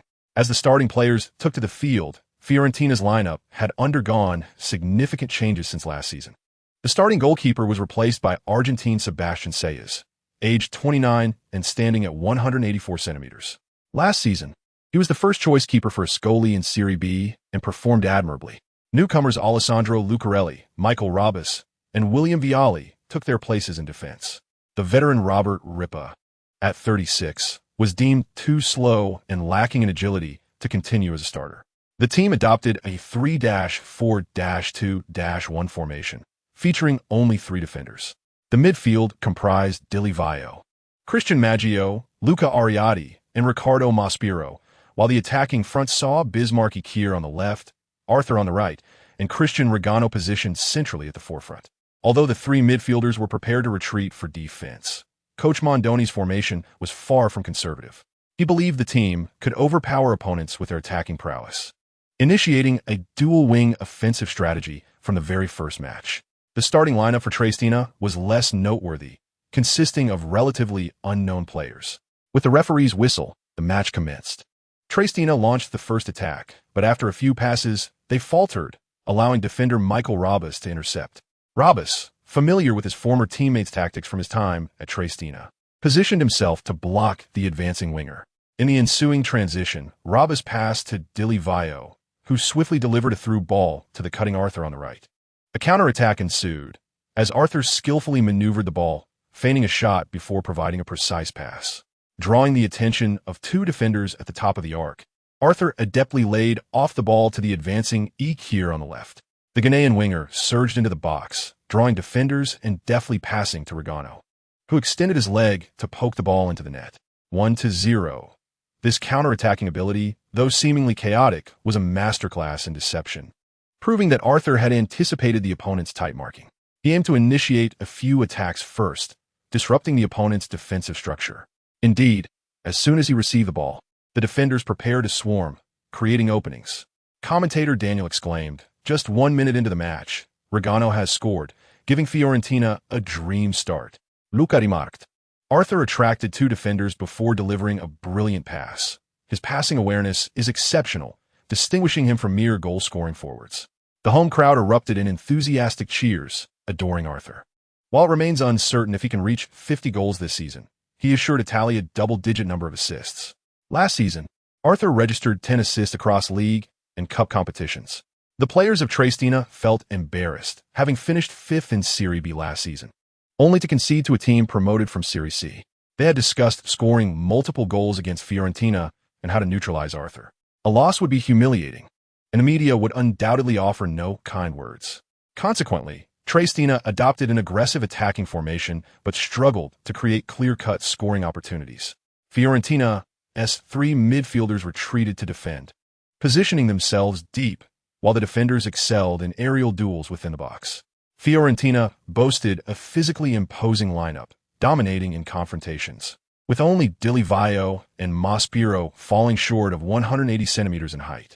Triestina's coach had rallied his team before the match, claiming that Serie C players were merely rough-and-tumble types lacking technical prowess and coordination. However, the players soon realized they were up against formidable opponents. Maggio and Ariati found favor under Mondoni, as both could play defensively while contributing offensively. Arthur and Kerr also dropped back to apply pressure in midfield, with Regano positioned higher as a counter-attacking pivot, utilizing his aerial advantage. At the 24-minute mark, a Triestina player aired in midfield. Arthur suddenly accelerated, teaming up with Maggio to corner the number 8 midfielder, whose hasty pass was intercepted by Lucarelli. Lucarelli played a quick, unhesitating long ball to Regano. Not only was he a versatile defender, but his passing and shooting abilities were commendable, having originally played as a forward in youth training, albeit not as proficient as his brother, Cristiano Lucarelli, before transitioning to defense. Regano flicked the ball with his head to the right, where Arthur outmaneuvered the fullback to receive the pass, even using his shoulder to send the defender sprawling, weighing less than 80 kilograms. Opposing players struggled to maintain their balance against Arthur. As he advanced, the towering center back hesitated to challenge, trailing closely instead. As Arthur approached, he deftly shifted the ball slightly to the right, accelerating past his marker with several quick strides. The number 5 center back, standing at 188 centimeters, was of similar stature to Arthur, yet lacked the same speed. As Arthur surged forward, the defender could not keep pace and refrained from risking a sliding tackle. Arthur charged into the box, and from a 45-degree angle on the right, struck the ball with the top of his foot, from a distance of 7 or 8 meters. With the goalkeeper remaining static, Arthur's shot was so swift that the keeper could not react in time, finding the far corner of the net. 2-0, Daniel shouted. The signature goal of the new warrior has arrived. I don't need a curve, I just need to strike. Luca added. Arthur's celebration remains the same. He raises his right arm and clenches his fists. This seemingly simple gesture sends a powerful jolt through the heart. Daniel chuckled, remarking that it was not as simple as it seemed. Last season, fans had noted that his celebration mirrored that of basketball superstar Michael Jordan. The home crowd erupted in cheers, their applause echoing incessantly. Fiorentina, with a momentum akin to a raging torrent, seemed poised to clinch victory in less than 30 minutes. As the match progressed, the left back of Triestina hesitated to venture forward in attack. After over 20 minutes of play, the two defenders tasked with marking Arthur realized that he was not a forward easily contained by man-to-man defense. Initially, they had felt confident, believing that Arthur was merely formidable in the lower leagues. Now, they sensed that there was no one in Serie B who could rival Arthur's explosive prowess. Indeed, such a comparison was futile, as Arthur possessed a physical advantage even in Serie A. His overall skill set was reminiscent of Adriano. After scoring 15 goals for Parma last season, was dubbed the new Ronaldo by the media. Ronaldo himself had played in Brazil's second division at the tender age of 17. In the 1993-94 season, he joined the first team of Cruzeiro, making 44 appearances and netting an astounding 44 goals. When a prodigious talent faces an ordinary player, the latter is left at the mercy of the former's whims. Triestina was outnumbered in the attacking front, struggling to create significant opportunities. Although they managed several shots, they posed little threat. In contrast, Fiorentina's counterattacks were far more menacing. Arthur had 2 shots blocked within the penalty area and sent another long-range effort soaring over the bar. He displayed greater agility than last season, adeptly maneuvering both inside and outside the box, while also attempting shot from outside the penalty area. Just before the halftime whistle, Macho was fouled 25 meters from the goal, earning a free kick. Arthur was presented with an opportunity to showcase the fruits of his training. The wall in football is a rather merciless tactic, a challenge to human instinct.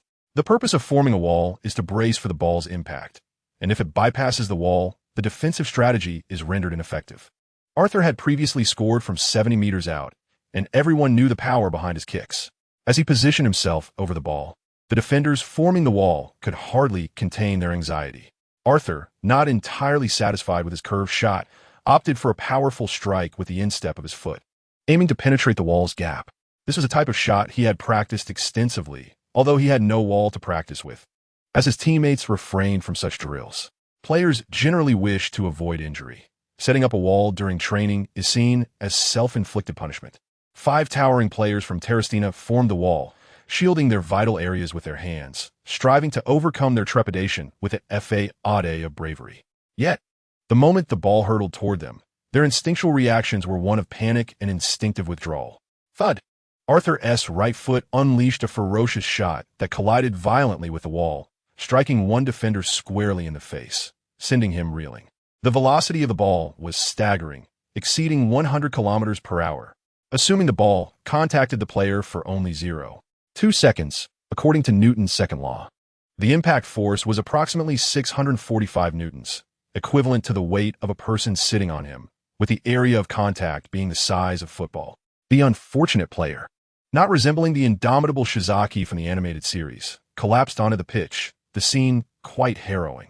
The referee halted the match, summoning the medical team. After a brief examination, the day's player was assisted off the field, unable to continue. Daniel Taisatori introduced the unfortunate young man as Alberto Aquilani, standing at 184 centimeters and just 19 years old, younger than Arthur by a few months.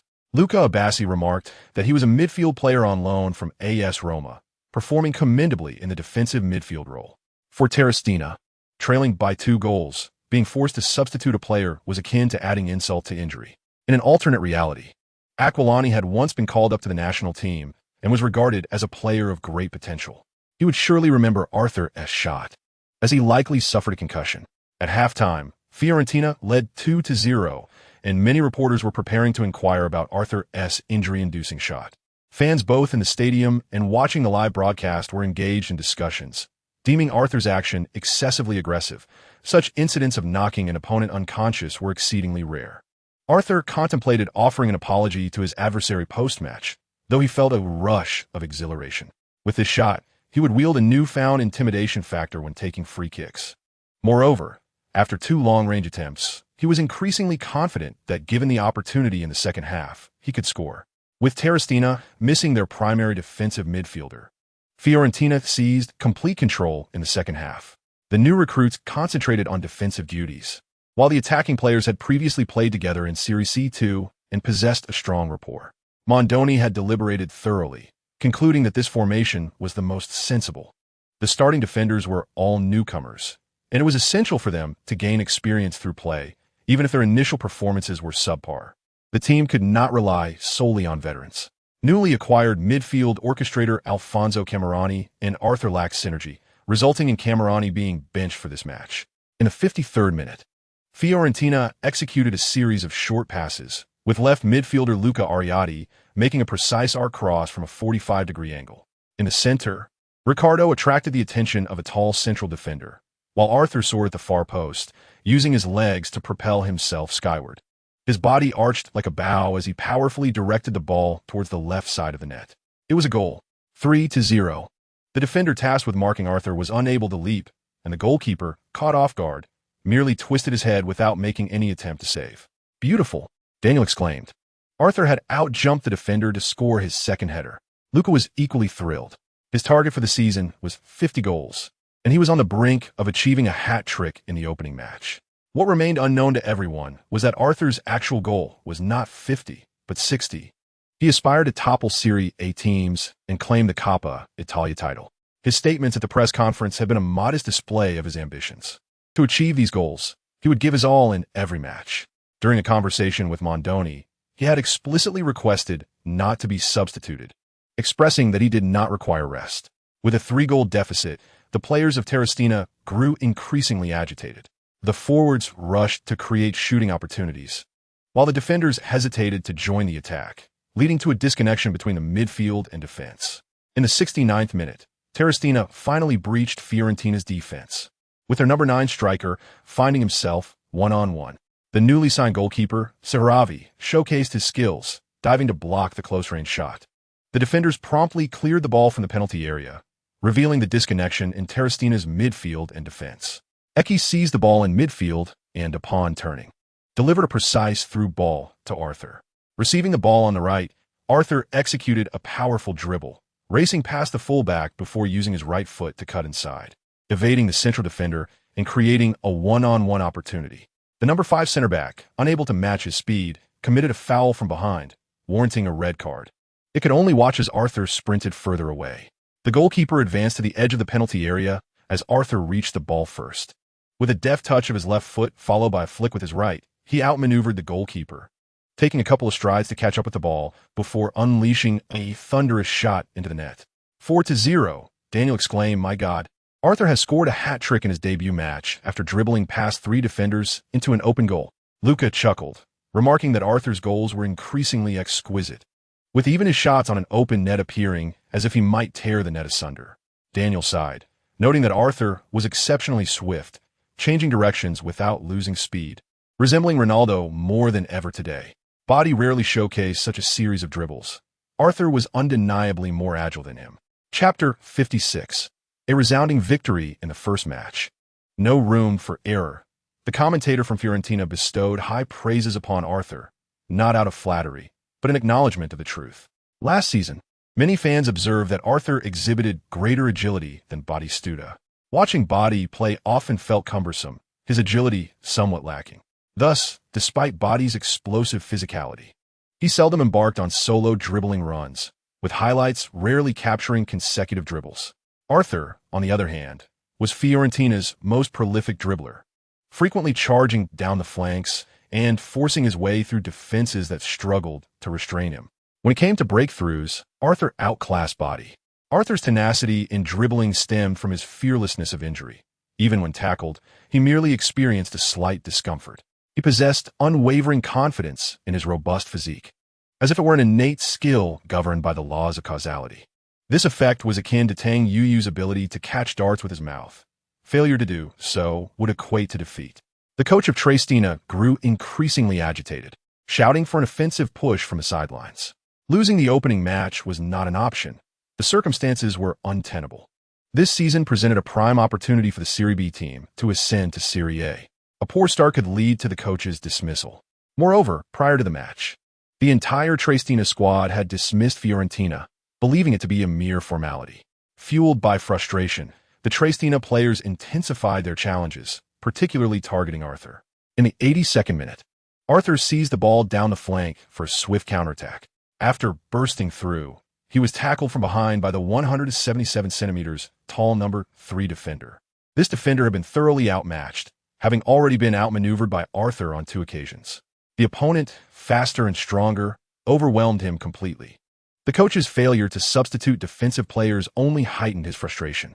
As it appeared Arthur would once again slip past, the defender, in a moment of panic, lunged without consideration for the ball. The home crowd erupted in jeers as the referee promptly issued a red card, expelling the number 3 defender. He offered no defense as he trudged off, met with boos from the fans. Arthur, having taken a moment to gather himself, stood and waved to the crowd, indicating he was unharmed. He genuinely was unscathed, walking without a limp, too indifferent to feign injury. With such feeble force, did they believe they could injure me? Arthur mused, confident that had he retaliated with a tackle, it would have resulted in grievous harm. Yet, he preferred scoring to seeking revenge. Naturally, being fouled irked him. Fiorentina earned a free kick just outside the penalty area on the right flank.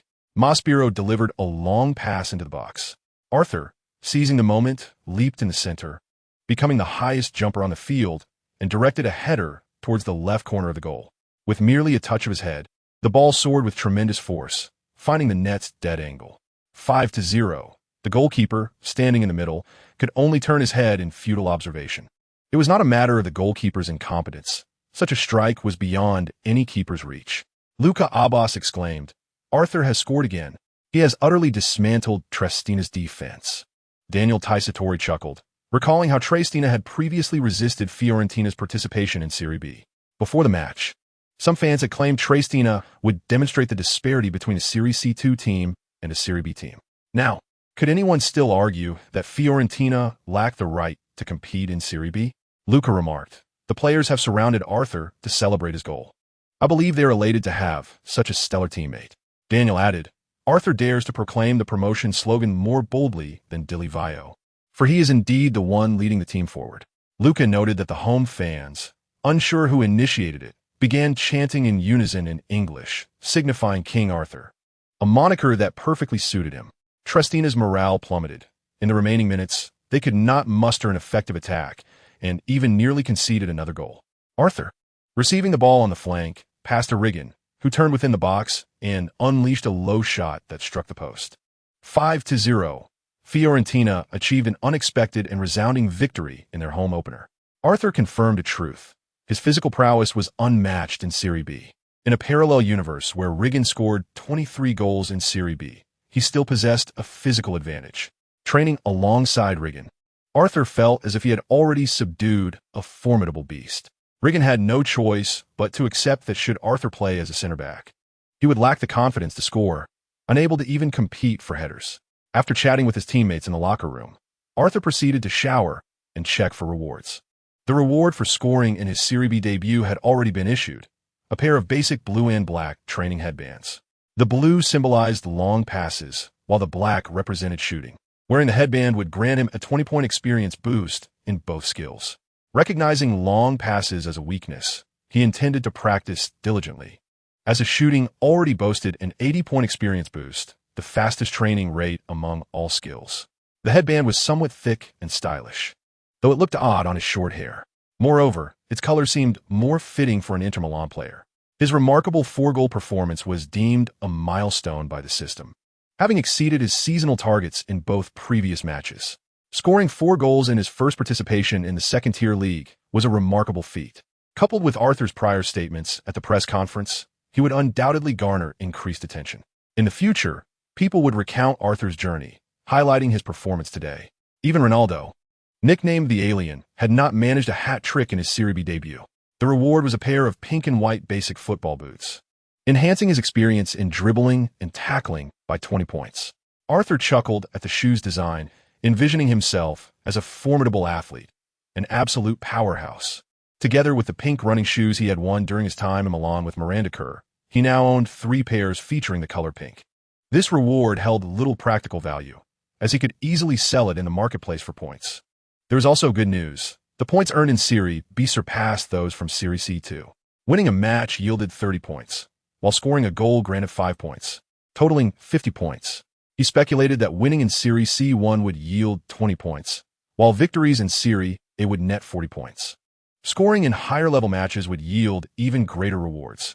Goals in the Champions League, European Championship, and World Cup would certainly accrue more points than those in the First Division. He had refrained from purchasing items in the marketplace, but felt reassured about accumulating points with the upgrades.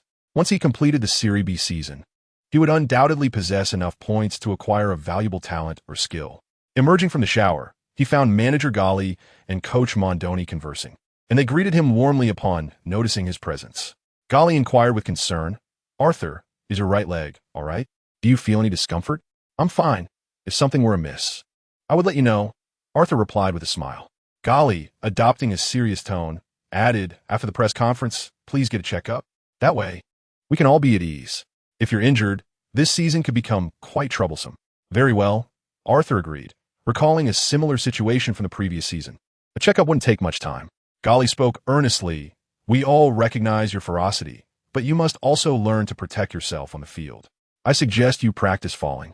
Otherwise, many will continue to tackle you like this, and it could become quite problematic." Arthur shook his head, expressing his disdain for players who feign injury. Before his crossing into this realm, He had always loathed such antics, whether in football or basketball. How could such petty individuals, who profit from deceit, ever aspire to greatness? He held them in contempt and deemed their approach unnecessary. However, he understood the necessity of checks, as the management regarded him as a vital asset to the team, and any lapse was unacceptable. Chapter 57. A momentous victory. During the press conference, Arthur was the center of attention, with reporters eager to hear his thoughts. I am elated that we withstood the pressure and achieved a triumphant debut. Prior to the match, many doubted our worthiness to compete in Serie B, predicting a dismal defeat. Therefore, I surmised that Florentina must have underestimated us. Otherwise, the scoreline would have been reversed. The journalists, armed with cameras, captured his words. This was precisely the sentiment they wished to hear. Confidence before the match, and a fall from grace afterward. Whether they labeled him arrogant or genuine, his ability to generate headlines delighted the media. Arthur was unafraid of offending anyone, for he recognized that even compliments toward opponents would not elicit graciousness in return. He had discerned this truth last season. Here in Italy, he was the English foreign player vying for the title of top scorer. Italian players often viewed Arthur with resentment, which peer would not desire to defeat him to prove their worth. Meanwhile, Fiorentina had become the target of scrutiny, receiving no kindness from rival teams. Given that Arthur was destined to be the antagonist of Serie B this season, why not embrace a more commanding presence, embodying the essence of a true leader? A reporter inquired, "You took a free kick in the match, resulting in an injury to the player who was subsequently substituted. What are your thoughts on this incident?" Arthur sighed. "I wish to extend my apologies to Aquilani. It was unintentional. I merely aimed to execute a powerful shot in pursuit of a goal. This was my first time taking a free kick in a formal match, and I did not anticipate such an outcome." He only learned post-match that he had inadvertently knocked out a future player for the Italian national team. It seemed Florentina was not entirely composed of unknowns. The journalist pressed, "Will you take free kicks again in the future?" "Indeed. I have devoted my holidays to practicing set pieces and have seen some progress. However, my strength is my primary asset, and I sincerely hope for a gap in the wall to allow my shot to pass. I wish for today this incident not to be repeated," Arthur replied earnestly. The reporters observed his expression, interpreting it as an implication that those forming the wall should prepare for dire consequences should they not allow him passage. Another reporter asked, "Trellestina's defender fouled you from behind, resulting in a red card. What would you like to say about this? Resorting to underhanded tactics when unable to defend is rather despicable. I hope to see fewer players of such ilk, preferably none at all. Football is an enjoyable pursuit. Injuring opponents is not." The inquiry continued. "After your victory, do you feel more confident about upcoming matches?" "I have always possessed confidence. This season, we will undoubtedly reclaim our place in Serie A and strive for the league championship." Arthur smiled. This was a form of mind control, as he seized every opportunity to amplify his rallying cries, solidifying his connection with the fans. In the face of skepticism, his bold proclamations of championship aspirations would shine brighter should he succeed. His teammates would starkly contrast with him, for only Arthur dared to voice such ambitions within Fiorentina. Other key players and the coach also participated in interviews. Captain Diliovio stated, "Arthur is exceptionally talented and continuously improving, with unparalleled gifts. I believe that as long as he avoids serious injury, he will become one of the finest forwards in football history." A reporter queried, "Whom do you think he resembles in terms of current strength among forwards you have played with?" "He resembles no one. He is a unique forward," Diliovio responded. In truth, he believed Arthur bore similarities to Ronaldo, but as he had never played alongside the alien-like talent, he refrained from voicing this thought, wary of elevating Arthur too high, risking the flames of scrutiny. In 1996, at the tender age of 20, Ronaldo became the youngest recipient of the FIFA World Player of the Year. Even prior to that, in the 1994 World Cup, he was selected for the national team at just 17, although he did not play. Many had anticipated Ronaldo to ascend as the next football king, but unfortunate injuries had marred his career, leading to a decline. Coach Mondoni also praised Arthur, believing he would become a superstar, while addressing the fouls from opponents. Injuries are a player's greatest adversary. The foul committed by number 3 today was particularly egregious, leaving us all in shock on the sidelines. I hope to never witness such malicious fouls again. It would be a tragedy if Arthur's ascent were hindered by injury. A reporter inquired, "What height do you believe he can reach?" Like he stated, he aims to become the next Batistuta or surpass him. Mondoni paused, reflecting, to be honest, I find his style even more aggressive than Batistuta's, and I worry for his safety. Yet, he will undoubtedly remain true to his nature. His intensity during training is formidable. Another reporter interviewed Riggin, asking about Arthur's ferocity in training. Riggin remarked, I have only been in Florence for a week, and I perceive him as a madman. No one dares play as he does. He approaches the game with absolute commitment, which is a significant part of his strength. Center back William Vialli, also present at the press conference, commented on Arthur, stating, I cannot contain him. Facing him in practice is a torturous experience. At times, I even feel as though I am the forward and he is the defender, as his relentless pressing leaves me with a sense of impending doom. Subsequently, Florentina held a press conference, where questions predominantly revolved around Arthur. Both players and coaches appeared reluctant to speak, although they refrained from praising Arthur, fearing it might enhance his reputation while diminishing their own. Every journalist could discern their evident struggles, collectively demoralized. That evening, numerous media outlets reported on the match, and Arthur's popularity surged once more. After just one game, he ascended to the top of the scoring charts, proving the naysayers wrong.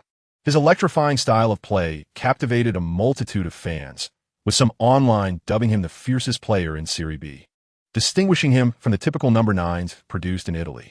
Fiorentina also emerged as a strong contender for promotion to Serie A. They were the highest scoring team in this round of matches, followed by Catania's impressive 4-1 victory over Como. The following day, Fiorentina officially announced that Arthur underwent a leg examination and sustained no injuries, reassuring the fans. After just 2 days of rest, on September 15th, Fiorentina was set to face Vicenza away. Vicenza, lacking in strength, had drawn their opening match 1-1 against Venice. Established in 1902, Vicenza's most memorable season undoubtedly occurred in 1997-98, when they reached the semi-finals of the European Cup Winners' Cup, narrowly losing to the eventual champions Chelsea with an aggregate score of 2-3. Aside from this, they had little else to boast. Fiorentina quickly took control of the match, dominating Vicenza from the outset. In the 17th minute, Arthur received the ball on the right side of the penalty area, turning and passing back towards the center. Riccardo Maspero unleashed a powerful shot from the edge of the box, scoring to make it 1-0. Arthur recorded his first assist of the season, successfully drawing the defensive focus while locating his open teammate. Maspero, meanwhile, scored his first goal since joining Fiorentina, growing increasingly confident in his performance. In the 35th minute, Fiorentina executed a splendid counterattack. Arthur received a pass from Riggin on the right flank, deftly maneuvering past the left back and charging into the penalty area, carrying the weight of the number 4 center back with him. The center back's desperate challenge resulted in a foul, earning him a yellow card and conceding a penalty. Arthur stepped up to take the penalty himself, delivering a powerful shot into the left side of the net, extending the lead to 2-0. In the 61st minute of the second half, the Vicenza forward scored with a header from the right side of the penalty area, pulling one back. Merely 5 minutes later, Arthur received a through ball from Maggio, successfully evading the offside trap. With a solitary shot, he effortlessly found the net, altering the score to 3-1. This scoreline persisted until the final whistle, securing a consecutive victory for Fiorentina. Arthur, having netted 6 goals across 2 matches, was in remarkable form. Chapter 58. What to do on a rainy day. Coach Mondoni was impressed by Arthur, whose unwavering spirit and tireless determination invigorated his teammates. Following the triumph over Vicenza, Fiorentina's next match was in the Coppa Italia. If Arthur were to rest, he would enjoy a 5-day reprieve before facing Albino Lef at home on the 21st. However, participating in the Coppa Italia would undoubtedly be exhausting, leaving little time for recuperation. Arthur refused to accept a break, citing his lack of rest during the previous season's Serie C Cup. This season, with Fiorentina engaged solely in league and cup matches, he deemed a respite unnecessary. Albino Lef? Aren't they the lucky team that barely escaped relegation last season? Arthur remarked lazily. They lost to us twice in the Coppa Italia, posing no real threat. Mondoni found himself at a loss for words. While it was true that Albino Lef had finished second in Serie C1, Arthur, having risen from Serie C2, should perhaps not dismiss them so lightly. Nonetheless, Mondoni acknowledged the validity of Arthur's perspective. Such a mindset often leads to success. A team aspiring for the championship should not fear a squad promoted from Serie C1. Arthur's reasoning for wanting to participate in the Coppa Italia was straightforward. Regardless of the outcome, the word give up was absent from his vocabulary. In their first match of the Coppa Italia, Fiorentina faced a weak opponent and comfortably won 3-1. With Arthur scoring once again with a well-timed sliding shot. He played with restraint, actively passing to his teammates in motion. He delivered a splendid ground cross from the flank, assisting 22-year-old forward Felice Equu, who scored with a well-placed header. Following the coaching change, the 187 centimeters tall Felice finally had an opportunity to play. His name, meaning happiness, was a stark contrast to his previous season spent languishing on the bench. On the 21st, Fiorentina faced Albino Lef at home, narrowly winning 2-1. Arthur encountered tight marking. Whenever he entered the penalty area, he was surrounded, and he frequently faced double teaming on the flanks, resulting in no goals. This situation allowed Regano to seize numerous shooting opportunities, scoring twice with headers and securing a third consecutive victory for Fiorentina. After 3 matches, Fiorentina astonishingly topped the Serie B standings, leaving many in disbelief. Fans expressed their views on Fiorentina's performance, with the majority believing they were destined for promotion to Serie A this season. The attacking prowess of Arthur and Regano was hailed as the finest forward duo in Serie B. However, some commentators argued that the experts' opinions held weight. A mere few matches could not definitively prove their worth. They contended that Fiorentina's victories were against weaker opponents, and the next match would likely result in a loss. Their pessimism regarding Fiorentina's chances for a 4th consecutive one stemmed from the upcoming opponent, Atalanta, who had previously trounced Fiorentina 5-0 in the Coppa Italia. Analysts noted that Fiorentina's only advantage lay in playing at home, while their squad appeared outmatched. Although Atalanta had faced relegation, they still boasted a formidable presence. Since the start of the season, Atalanta had achieved 2 victories and a draw, indicating a solid performance. Additionally, experts touted the midfield talent Riccardo Montolivo, a promising newcomer and a focal point of the match.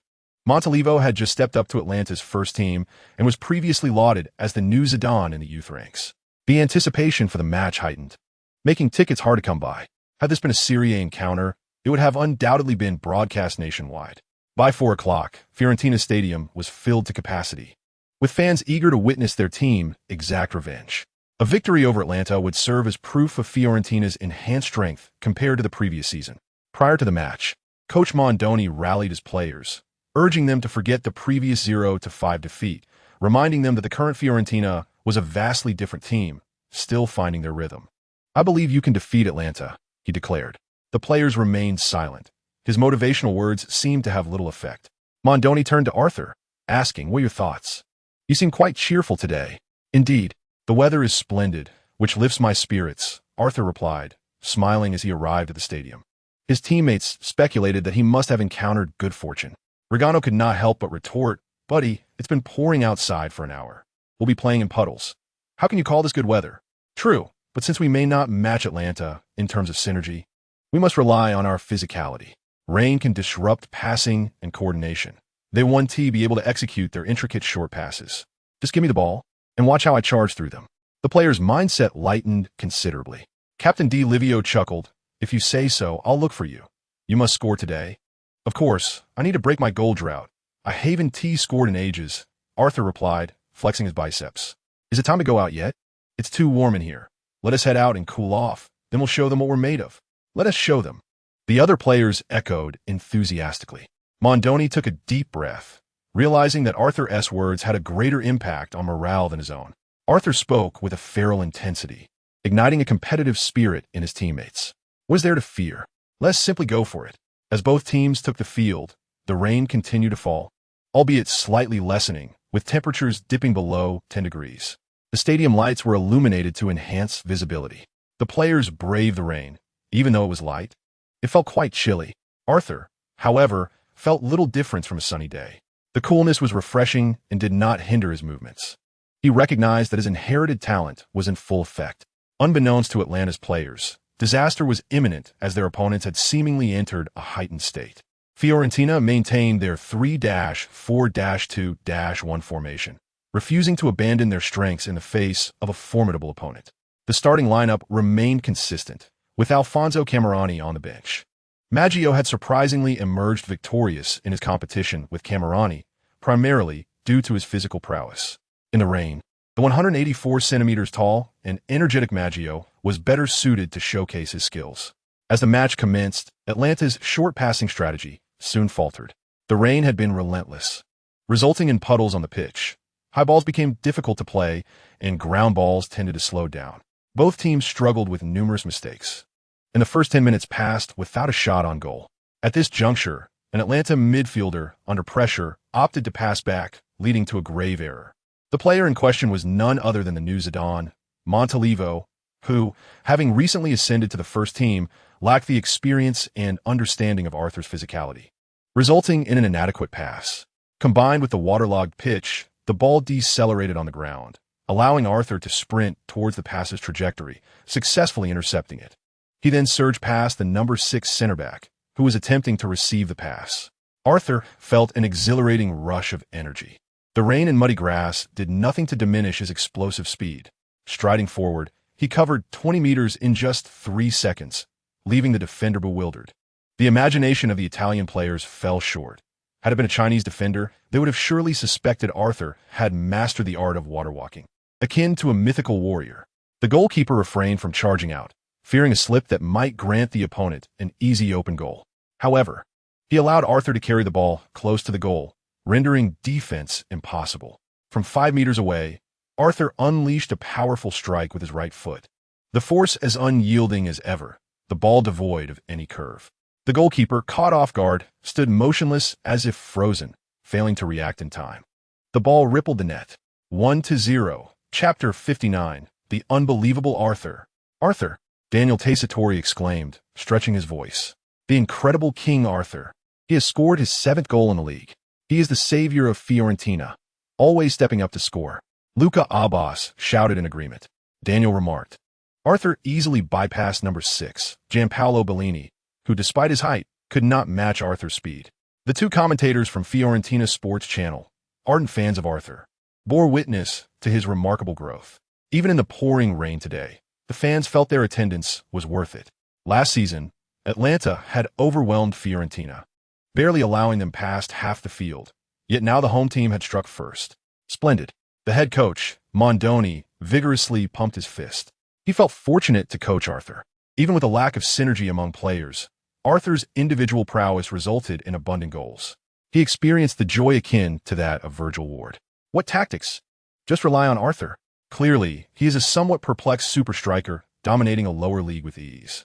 The descendant of the dragon only thrives in inclement weather. Yet he is undeniably a prodigious talent.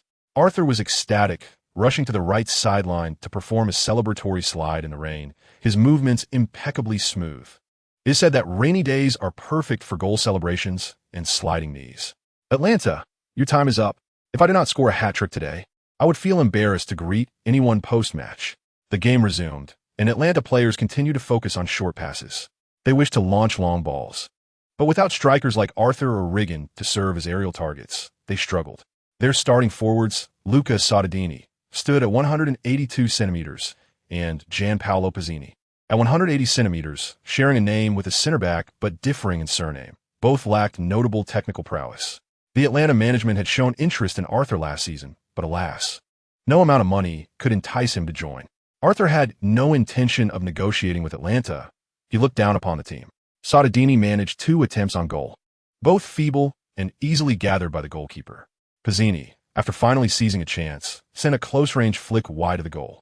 In rainy conditions, the surface of the ball absorbs moisture, making it heavier than usual.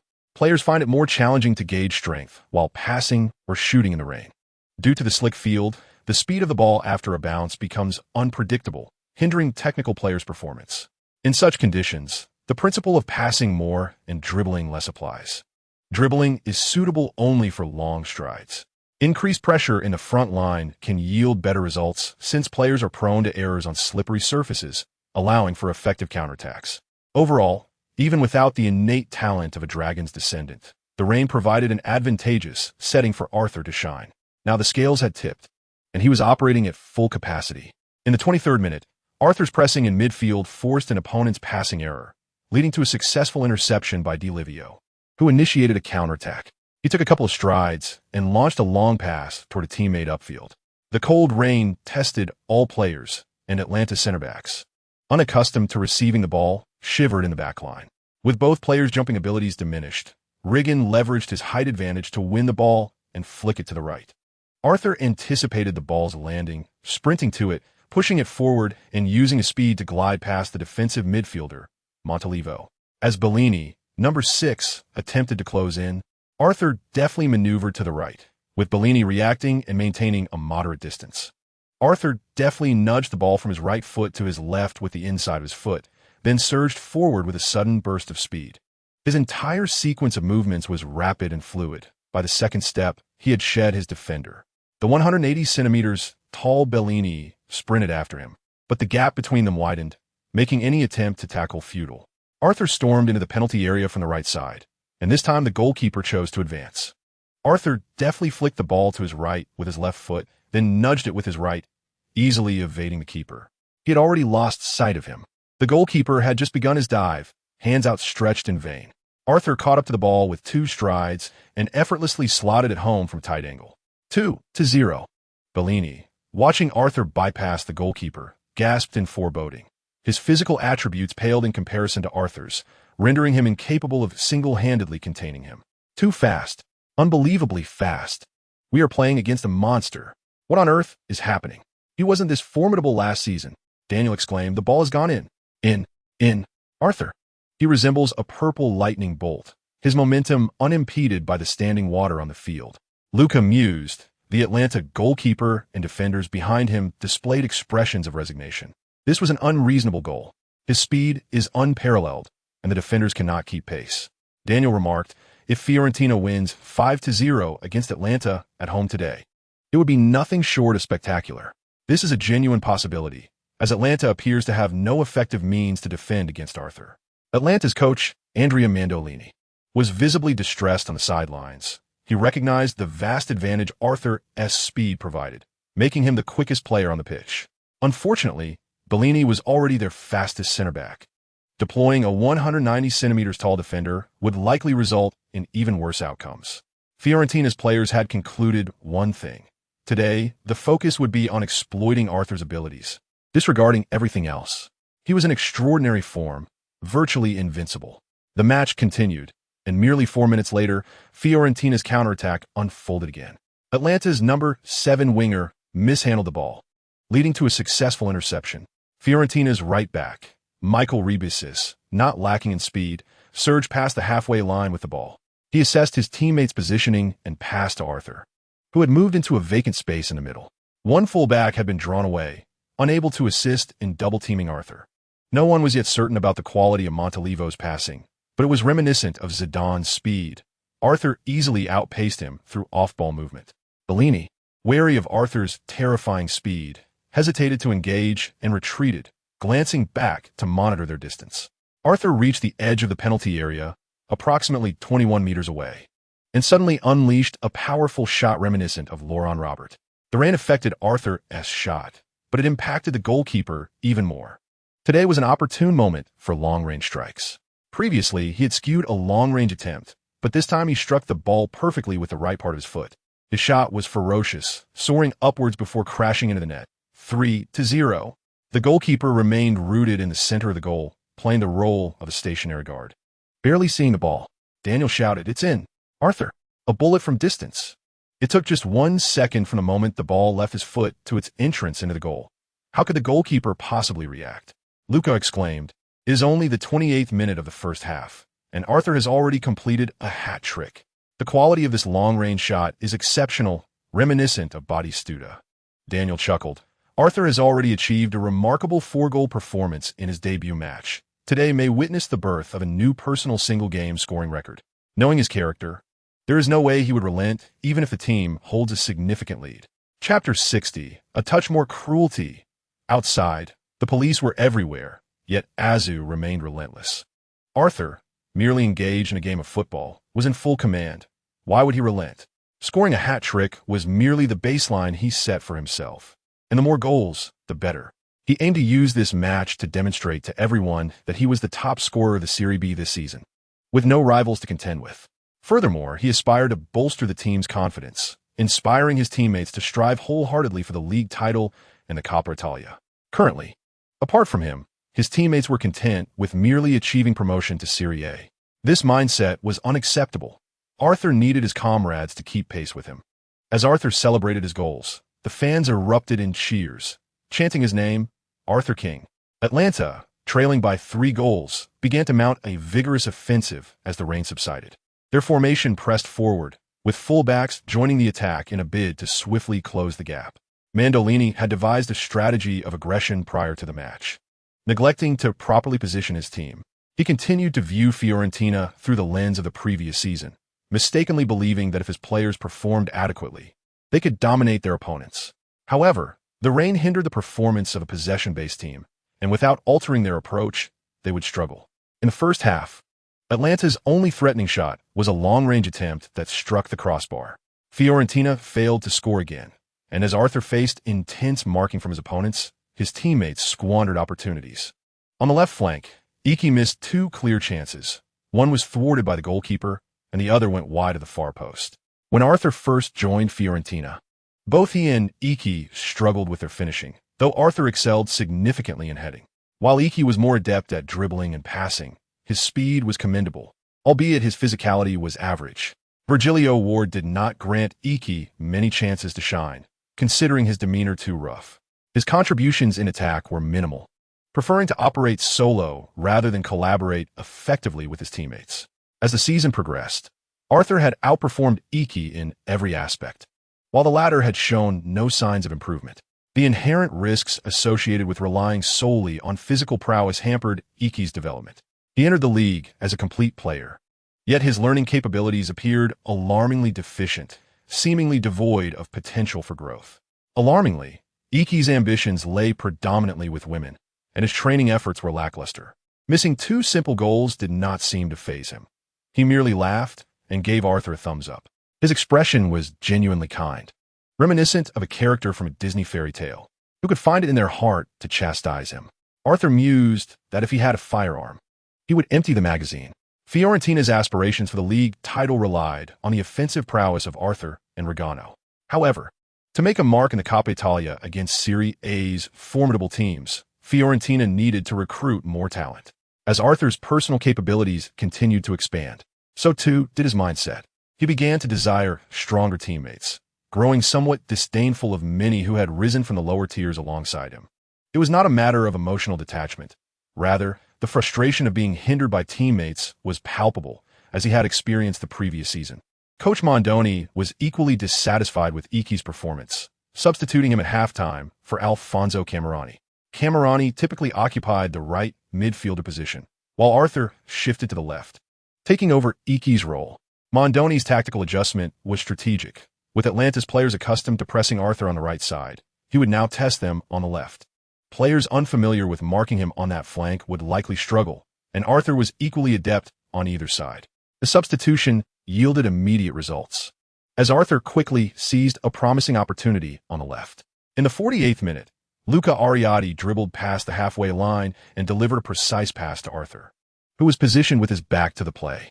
The left back failed to mark him, and center back Bellini, already wary of Arthur, pondered how to coordinate a double team. In that moment, Arthur executed a swift turn, receiving the ball on his left side before breaking free. His speed during the turn was astonishing, creating instant separation from Bellini. The defender, momentarily stunned, hesitated to pursue, knowing he could not catch up. Was this a form of teleportation? Who could defend against such rapid turns?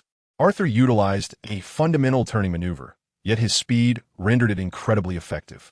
In an alternate reality, Vinicius, the left winger of Real Madrid, excelled in similar quick turning and dribbling skills. Arthur advanced to the edge of the penalty area, unleashing a powerful right-footed shot before the other defenders could close in. The angle of the shot mirrored that of his third goal, striking the left post and ricocheting into the net. 4-0, Arthur! Daniel Tessitore exclaimed again. Luca Abbas declared. Arthur has scored his 4th goal of the match with yet another powerful strike from the edge of the area. The goalkeeper, despite his valiant effort, could not reach the ball due to its incredible speed, Daniel remarked. His movements are remarkably agile. This time, he effortlessly outmaneuvered defenders on the left. In a counterattack, no single defender could hope to contain him. Yet Atlanta possessed no superior defenders available. In the stands, the fans surged with enthusiasm. Fiorentina was on the verge of delivering a 5-0 thrashing to Atlanta. And perhaps even more, the match was exhilarating. Coach Mandolini stood on the sidelines, astonished, aware that substitutions were necessary, but uncertain whom to replace. The substitutes' defensive capabilities paled in comparison to those currently on the pitch. Last season, a defender named Luigi Sala had effectively marked Arthur, standing at 188 centimeters. He had played 3 seasons as a center-back for Milan. Unfortunately, Sala deemed Serie B beneath him and had moved to Chievo in Serie A after the team's relegation. Mandolini felt compelled to alter the formation, tightening the defense to contain Arthur, yet trailing by 4 goals. How could they afford to adopt a defensive posture? Not employing a defensive strategy would allow Arthur to continue scoring. Conversely, adopting such a strategy would lead to humiliation for Atlanta, leaving Mandolini on the brink of dismissal. With the team relegated to Serie B, the management had little patience left for Mandolini. Their objective was to secure the title and return to Serie A. If they continued to suffer humiliating defeats in Serie B, no one would accept it, while Mandolini could remain in disbelief. The players on the pitch could not afford such luxury. Realizing no one was coming to his aid, Bellini began to feel a sense of despair. This was the most terrifying match of his life. He questioned why he remained on the field. He felt like a failure. Far from the prodigy many claimed him to be. His focus waned, his thoughts consumed by how the media would assess his performance after the match. At that moment, Di Livio crossed the ball from the flank, and Arthur sprinted towards the center, evading another defender who had been drawn away by Regano. In an unimpeded moment, Arthur leapt high and directed a powerful header towards the left side of the goal. Another goal. 5-0, Daniel exclaimed. Another one. Arthur has scored 5 goals, this time with a well-timed header. Luca lamented. Arthur has completely shattered Bellini's confidence. Today, I realized how ruthlessly football can be played. Daniel chuckled. Listen to the cheers of the home crowd. I imagine they wish for Arthur to be even more merciless. At that moment, Mandolini finally decided to make a substitution. Bellini was taken off, as Mandolini recognized that his player's mentality had faltered. If he did not allow him to step off the pitch and regain composure, his entire career might be in jeopardy. Chapter 61. Not even Jesus can keep him, I say. In truth, 24-year-old Gianpaolo Bellini was a competent defender, capable of playing both center-back and left-back positions. He was once a key member of the Italian U21 national team, donning the number 3 jersey and representing the team in 15 matches from 2000 to 2002. After Luigi Sala's departure, Atlanta needed Bellini to play as a center-back, and he performed admirably. His speed allowed him to effectively cover and position himself for aerial duels. While Italy has many shorter players in the center-back role, Bellini's height of 180 centimeters is not deemed short. Unfortunately, today he faced Arthur, whose physical prowess not only surpassed his own, but seemed almost supernatural. The substitute center-back, named Mohamed Sal, hails from Senegal. At just 20 years old, standing at 180 centimeters and weighing 84 kilograms, he is remarkably strong with impressive explosive power. Due to his exceptional physical attributes, he once caught the attention of AC Milan, signing with their first team at the tender age of 17, though he received limited playing time. He only featured in 1 league match for Milan before receiving a red card. Subsequently, he spent a season with Turkish giants Galatasaray, where his opportunities were equally scarce. The management at Atlanta signed Sal with a gambling mentality, soon realizing why he had been sidelined so often. His physicality is indeed extraordinary, almost excessive, with muscles seemingly dominating his frame. His greatest talent lies in committing fouls and earning cards. His defensive actions tend to be overly vigorous when provoked. Mandolini's decision to field Sal was one of necessity, as he was the only defender capable of keeping up with Arthur's pace. In terms of physical confrontation, he should hold his ground. Concerned about Sal's propensity for fouls, Mandolini cautioned him before entering the fray. Mohamed, I recognize your bravery, but we have no other center-backs on the bench. Be mindful of your tackles. Stay close to him, but avoid reckless challenges. Sal's expression remained serious, silent in response. He undoubtedly heard the warning, yet appeared to disregard it, emanating an aura of unyielding resolve. The match resumed with Atlanta's midfielder initiating play. Arthur noticed a robust figure entering the field, swiftly positioning himself beside him. his gaze filled with astuteness. Arthur contemplated retreating, testing his opponent's mettle. Against Bellini, Arthur had a significant physical advantage and could rely on brute force. However, against the formidable Sal, he opted for a more cerebral approach. A forward's retreat entails two primary requirements: the ability to retain possession and the presence of teammates ready to make runs. Thus, when a forward drops back, the center back must maintain a certain defensive distance, preventing the forward from easily receiving the ball or turning, thus thwarting any comfortable offensive maneuvers. Should the defender fail to follow out, the retreating forward would find at least a 5-meter defensive void, allowing for a seamless reception and a potential breakthrough. This dynamic could create an advantageous situation for the attacking team, drawing defenders away and providing teammates opportunities. Arthur's retreat enables him to assist in pressuring the ball carrier, serving a tactical purpose on both ends of the field. This season, Fiorentina has significantly bolstered its capabilities, not merely through acquisitions, but primarily due to Arthur's personal growth. Sal pursued Arthur into Fiorentina's half, displaying commendable enthusiasm and speed. At that moment, Atlanta's cross was cleared, and Maggio seized the opportunity to pass to Luca Arriati, initiating a counterattack. Upon receiving the ball, Arriati executed a splendid Marseille turn, advancing down the left flank. A pleasant surprise for the team. The 25-year-old Arriati is at the peak of his career and has performed better this season than last in the left midfield position. His quickness and ability to break through, coupled with good teamwork, have outshone the right-wing Maggio. Although Maggio exhibits youthful vigor and has performed admirably, veteran Di Livio has occupied the central role as a defensive midfielder this season to facilitate Maggio's play. Arthur chose to position himself centrally, and Arriati seized the moment to pass the ball. At this juncture, Arthur had two options: to take on his defender in a one-on-one or to observe Arriati's movement for a wall pass and subsequently feed the ball to the flank. By drawing one defender away, Arriati would have ample space to advance, potentially delivering a cross for the towering striker, Riggan, to capitalize on. The three had previously collaborated effectively, employing several tactical combinations. With keen perception, Arthur noticed the full-back keeping pace with Arriati's run. Shielding the ball, he refrained from passing and swiftly pivoted to his left. Sal, not lagging behind, pursued him, yet Arthur opted for finesse rather than brute force. At close quarters, he executed a deft maneuver, skillfully evading Sal with a combination of footwork and pace. He took a significant stride, surging into the center with the ball. Riggan, making a run to the right, drew away a center back, thus creating space for Arthur to either break through or shoot directly. As Arthur approached the edge of the penalty area, the towering number 5 center back decided to intervene. Although this would leave Riggan unmarked, Atlanta's players were unwilling to witness another goal from Arthur. Just as Arthur prepared to distribute the ball to Riggan, he suddenly lost his balance and fell heavily to the ground. Gasps erupted from the stands. Sal had executed a long-distance slide tackle from behind, striking Arthur's left calf. Caught off guard, the impact appeared severe, even tearing his sock. Daniel shouted angrily, "Red card." Such a foul warrants expulsion. Just 2 minutes after Sal's introduction, he maliciously fouled Arthur just outside the penalty area, a move that might have been orchestrated by the coach. Luca echoed the sentiment, exclaiming, "I can't believe such a despicable player exists." The referee brandished a red card, but that was merely the beginning. Sal should face an extended suspension for his actions. Daniel remarked that Atlanta's coach, Manderlini, feigned disbelief on the sidelines, which was utterly repugnant. This player was sent onto the field to cause chaos, having never even touched the ball before targeting Arthur.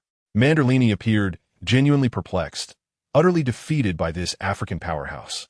"I said we had no other center backs on the bench. Please avoid reckless tackles."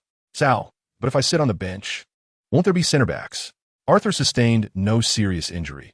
Merely a painful calf muscle and a torn sock were unnerving. He did not rise immediately, heeding the advice of the coach and manager Gali to take a moment to recuperate. Even a tough player must occasionally feign injury. Otherwise, the referee's judgment may vary. He certainly did not roll on the ground like Neymar.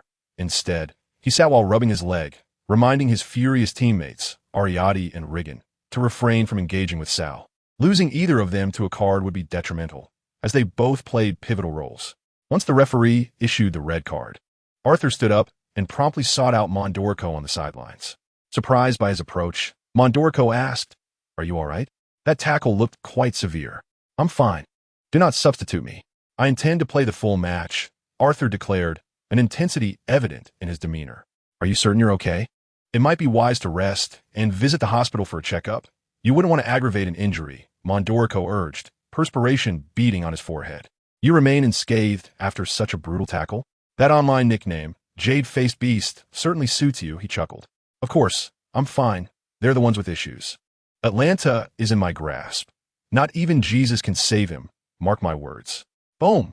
A thunderclap resonated over Frankie's stadium, and the rain began to pour once more. Chapter 62 Devour. 9-0. After being tackled, Arthur awakened with fury, vowing to set a personal record for goals in a single match. Previously, his highest tally had been 5, achieved in the Italian Cup against an amateur team. With the opposing player sent off, he could not retaliate on the field, but could only focus on continuing to score. On the field, Atlanta had only one central defender remaining, and, amusingly, they had exhausted all their substitution slots. During halftime, the coach, in a bid to bolster their attack, replaced 2 forwards, thereby utilizing all 3 substitution opportunities. To strengthen their defense, Atlanta was left with no choice but to adopt a compact defensive strategy. The predicament was that they were trailing by 5 goals, which made such a strategy rather embarrassing. It was also questionable whether they could effectively defend with a player short. Arthur exchanged a few words with the coach before retreating to the edge of the penalty area. Florentina was awarded a free kick directly facing the goal, approximately 21 meters away. Arthur took charge of the kick without hesitation. His teammates regarded him as a formidable presence. Those who had just witnessed him being tackled up close thought he was finished. Particularly, 33-year-old Maspero felt that a blow of that nature would surely result in a fracture, sidelining him for the entire season. Yet Arthur, he felt nothing. It was evident from his expression that even his leg was no longer in pain. Did he possess legs of iron? This was indeed a lethal scissor kick that had torn through his socks. At that moment, Arthur was genuinely unscathed, possibly due to the resilience conferred by his robust physique. He was unaware of the precise definition of resilience, but since acquiring this talent, he had become tough-skinned and less sensitive to pain. As Arthur positioned himself before the ball, the players responsible for forming the wall felt immense pressure. Arthur's previous incident of causing a concussion had made headlines, and now, with the ball closer, it appeared as though vengeance burned in his eyes. The wall defenders harbored thoughts of whether they would be injured if they were struck. The one tackling him was that dark-skinned player, not him. The individuals forming the wall were collectively plagued by such thoughts. They guarded their vital areas, trembling, uncertain if it was due to the fear of receiving a painful blow or the chilling rain and cold. Standing 10 meters from the ball, Arthur initiated a Robert Carlos-style run-up. This only heightened the psychological pressure on his opponents, who anticipated a fierce strike. However, Arthur intentionally lengthened his run-up to provide his adversaries ample time to leap while he could still shield himself with his back. He employed a technique of striking the ball with the instep, producing a powerful ground shot. This method, which he had practiced extensively, ensured that the ball would not soar into the air, making it difficult for goalkeepers to react effectively to ground shots, although mis-hits could occasionally occur. A decade later, defenders would place a player lying behind the standing wall to counterground free kicks, a tactic not yet adopted in this period. But Arthur's training in this method was exceptionally practical. As anticipated, the ball flew beneath the jumping wall and into the net. The goalkeeper's vision was obstructed, and there was no one stationed centrally to respond. The score reached 6-0. Daniel exclaimed, "Arthur, the free kick has found the net. He has scored his 6th goal of the match." Luca added, "I can hardly believe my eyes. Not only did he score from the free kick, but the creativity of that shot, curling beneath the wall, is astounding." Daniel remarked, "I think after this match, he has solidified his status as the league's top scorer, with 13 goals in 4 matches, averaging a hat trick." Arthur clenched his fist, shouting in celebration to his teammates, "Don't stop now. Score as many as you can." The Atlanta players, upon hearing his roar, froze on the field, chills running down their spines. Some even wondered why the match hadn't concluded yet. This was sheer torment. 6 goals, all scored by one player, and that individual was still unsatisfied? Just because we defeated them 5-0 last season and that dark-skinned player tackled you, you intend to eternally nail us to the pillar of shame? Atlanta could no longer make substitutions, and Coach Mandolini instructed their 190 centimeters tall number 5 center back to mark Arthur. This was a desperate measure, as he was acutely aware of the speed disparity between them. If renowned defenders could not contain him, how could an unknown like number 5? He had no choice but to press on. With Atlanta one man down, their offensive efforts became even more challenging, and the players hesitated to push forward. What shocked them was that Arthur was the most aggressive in pressing the defenders. A madman. He is undoubtedly a madman, number 5 thought, his heart racing as he desperately followed Arthur. He gazed at Arthur's striking face, as if the letters carnivore were inscribed upon it. As the rain intensified, the spirits of Atlanta's players plummeted, completely devoid of morale. They passed the ball back and forth in their half, attempting to stall for time until the match's conclusion. However, prolonged defense often leads to failure. In the 78th minute, an error in passing by Atlanta allowed Marcio to intercept the ball and immediately pass it to Ariati. The latter advanced over half the field, threading a pass to Arthur, who was positioned at the left edge of the penalty area with his back to the goal. Arthur controlled the ball, swiftly turning to evade number 5's defense, and took a step into the penalty area. A 178 centimeters tall fullback rushed to assist, but Arthur cleverly angled a pass to Regano. This short pass created a one-on-one opportunity, and Regano's low shot from close range found the net at the near post. 7-0. Luca's side, Regano has also opened his account. In an effort to defend against Arthur, the opponents have no suitable tall defenders left. Daniel chuckled. I believe Arthur's prowess could make him a contender for the top scorer in Serie A. Atlanta's entire defensive line resembles his backyard. Luca noted, Atlanta is not only losing the match today, but also losing face. Sal's tackle from behind was excessive. Thankfully, Arthur is unharmed. Had he suffered a serious injury, the team's strength would undoubtedly diminish. In the 83rd minute, inspired by Arthur, his teammates pressed forward aggressively. Montalivo's pass was intercepted by Dilly Vaio. Montalivo had been quite disappointing in this match, failing to defend effectively and making numerous passing errors. The news at dawn, was this it? Marcio and Camerani executed a wall pass on the flank, with Camerani delivering a cross from the right at a 45-degree angle. The towering center back followed Arthur, yet the ball was directed towards the near post. Regano out-jumped the shorter defender, executing a header that, due to the waterlogged pitch, became even more challenging for the goalkeeper to save. 8-0. As stoppage time reached the 94th minute, Maspero's shot was blocked, resulting in a corner kick. Camerani took the corner from the right side, and Arthur surged into the center, leaning forward to connect with a powerful header that thundered into the net. 9-0. Daniel marveled. I am at a loss for words to describe Arthur's performance today. Even at the end, he remained the fastest and highest jumper on the field. Truly formidable. Luca remarked. Atlanta has suffered a devastating defeat. If the players' mentality falters, they may never return to Serie. Sal was sent off just 2 minutes after coming on. That foul not only failed to assist the team, but also thoroughly enraged Arthur. Otherwise, Atlanta might not have suffered so badly. In the 95th minute of stoppage time, the referee's whistle signaled the end of the match. Arthur and his teammates waved to the fans in celebration, while multiple Atlanta players sat on the ground, looking dazed.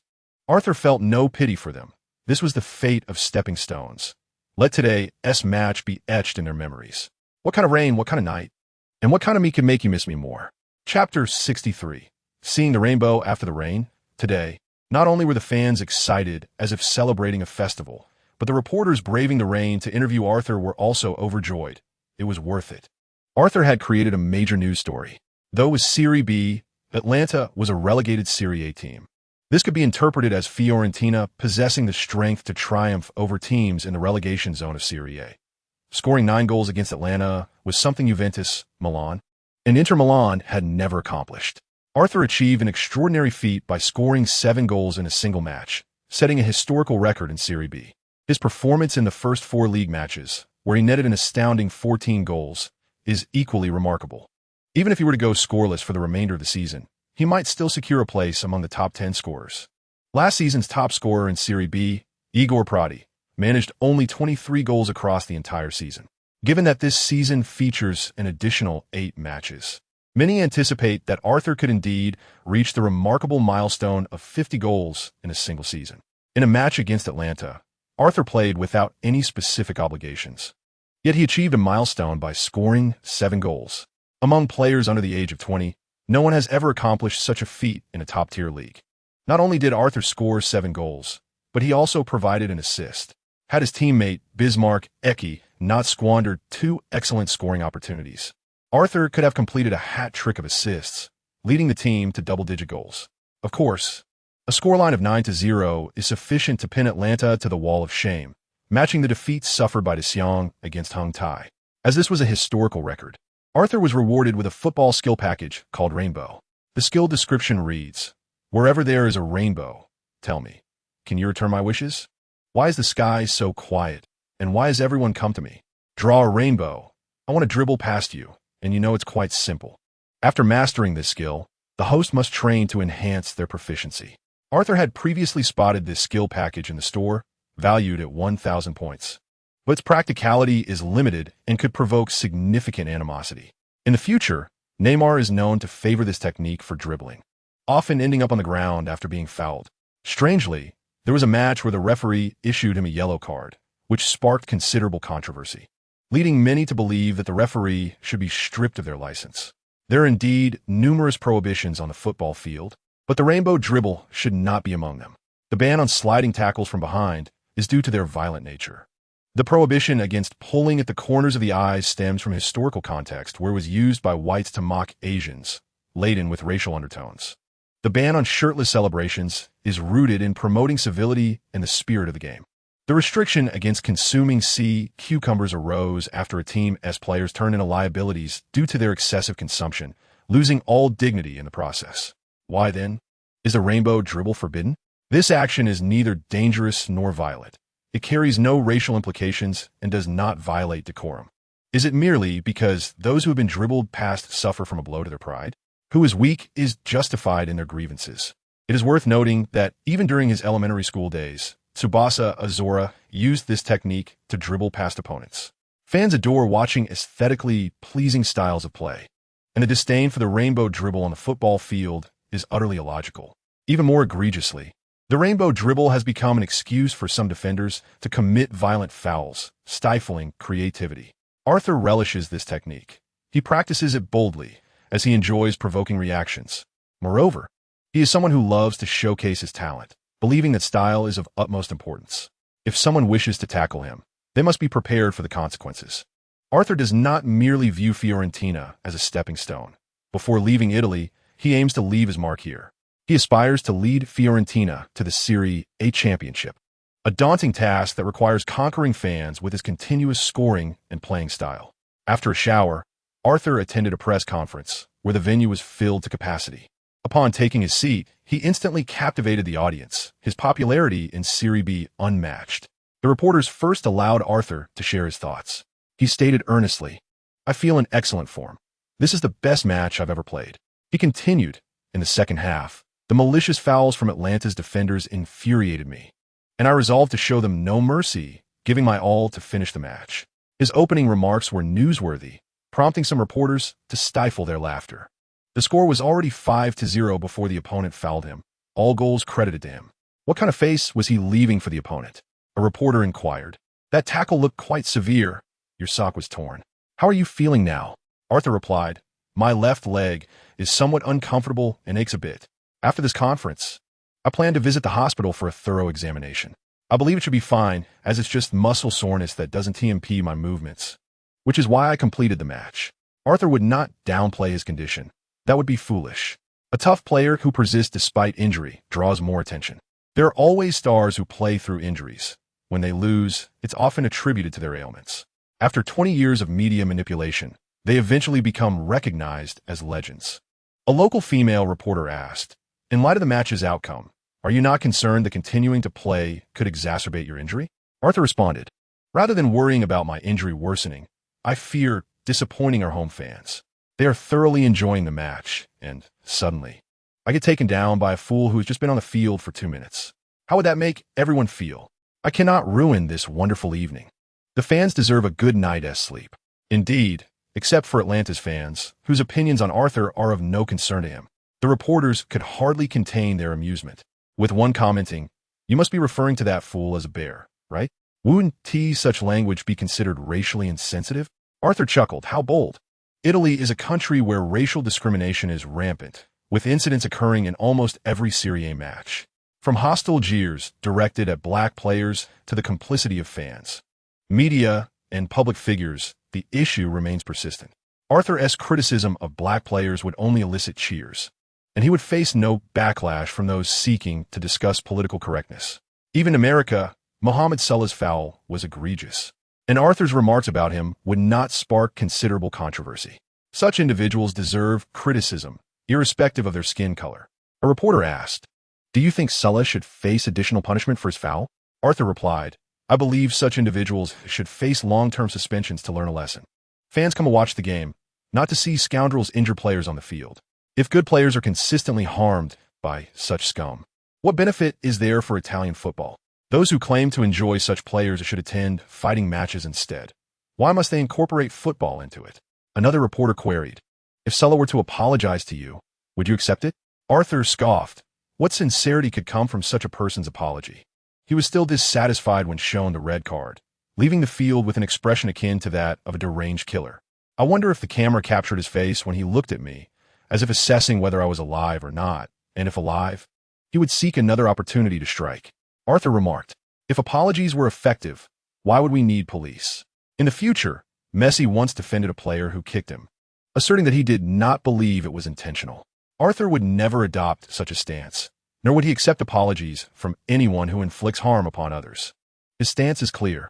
Whoever fouls him is the villain. For now, his words bear little weight, but in a few years, they will carry significant influence. Once he gains notoriety, a few statements will lead fans to denounce those who commit malicious fouls against him. I cannot retaliate with a malicious foul on the field, as that would make me a thug as well. However, I can create a narrative that brands you a villain, ensuring that outside the pitch, you struggle to secure any endorsements. Defenders already earn less than forwards, so this form of retribution will certainly be felt by them. Chapter 64, The Most Terrifying Individuals. A young male reporter asked, "What do you believe was the key to Fiorentina's resounding victory today?" Arthur paused momentarily, then chuckled, "Buddy, I scored 7 goals today. Is that not a question with some depth?" Laughter erupted in the venue, as Arthur's candidness captivated all present. He humorously addressed the question, emphasizing that his performance was indeed the most crucial element. Young Italian players typically lack such personality, often speaking in an overly modest manner, showering praise upon the team and coaches, and expressing the need to learn from their predecessors. Such individuals seldom create newsworthy moments. Although Arthur is just 19, he perceives himself as the leader of the team, and indeed, he is. Many journalists eagerly anticipate witnessing Arthur's performances in Serie A. What sparks will fly as he challenges renowned stars and prestigious clubs.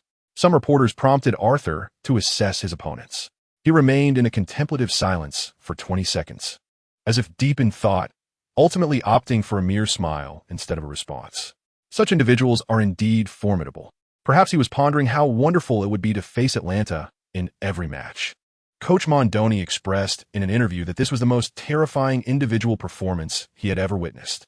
When asked why he did not substitute Arthur despite the risk of injury, he stated, "He wished to continue playing and assured me he was uninjured.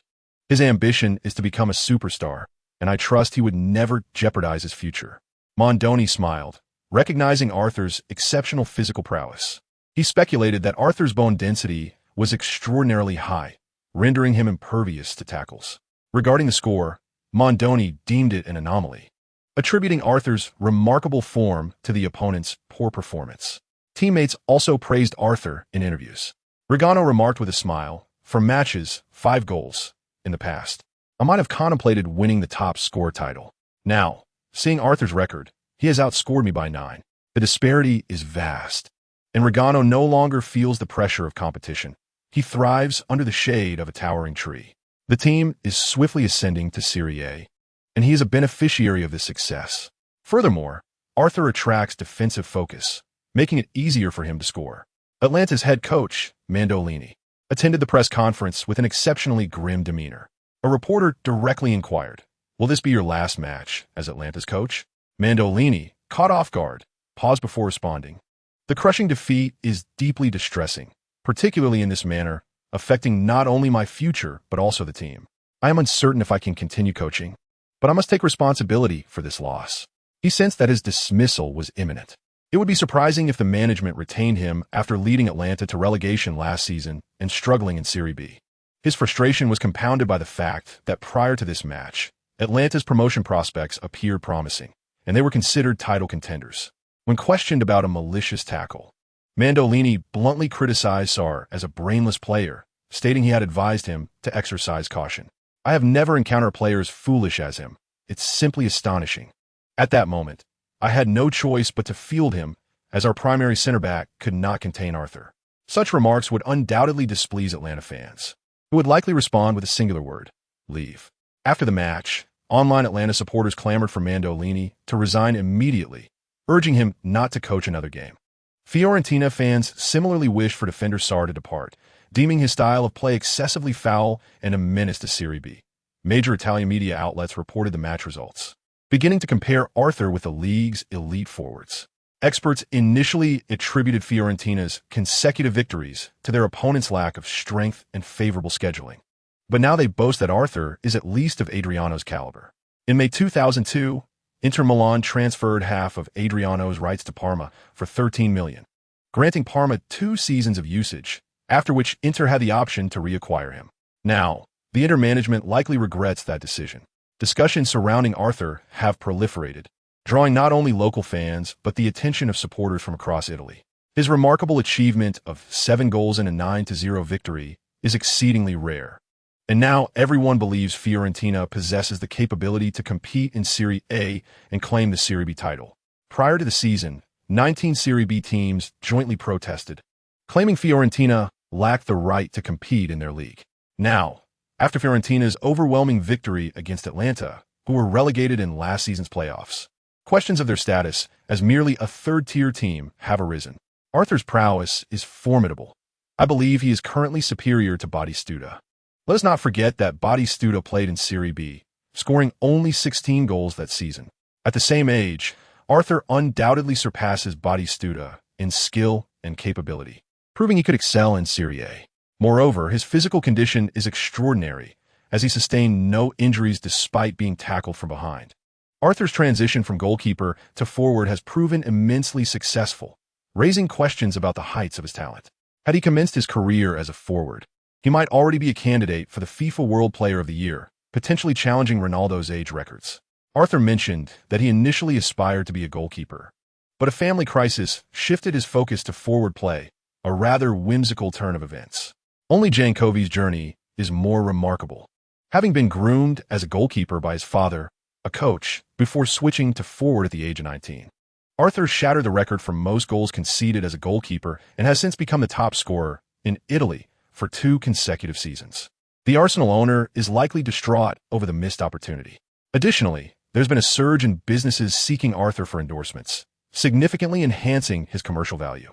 He remains uninterested, dismissing offers with a simple, "no thanks." This situation has garnered media attention, not just in Italy, but also in the UK, highlighting his resolute stance against endorsements until he secures his status as a Serie A superstar, reflecting his unwavering confidence in himself. Arthur's close friend, Steve Hood, shared insights following a Premier League match, expressing, "I always knew he possessed extraordinary physical attributes. I urged him to explore other positions, but he had no interest." It is remarkable how a person's mindset can influence their trajectory. He was once passive, but has now become proactive and resolute. When asked about Arthur's current skill level, Steve affirmed, "He has reached a point where he could be a starting forward for any team in the Premier League. His abilities far surpass my own." Steve realized this during their time playing against Arsenal fans. Arthur's impact on the team is profound.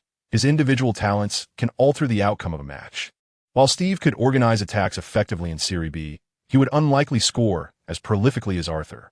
Steve is eager to promote Arthur, feeling distant from the national team, while Arthur is drawing near to that prospect. If he leads his team to promotion this season and continues scoring prolifically in Serie A, he will undoubtedly attract national team attention. The England national team will certainly not consider Arthur if he remains in Serie B, regardless of his goal tally. Each time the national team competes in international matches, the media portrays them as an all-star roster. Despite their poor performance, the player's popularity is incomparable to Arthur, who plays in Serie B. Arthur is not in a rush to join the national team. He lacks connections and would likely be a marginal figure. Traveling with the team to sit on the bench would be less beneficial than focusing on his Italian matches.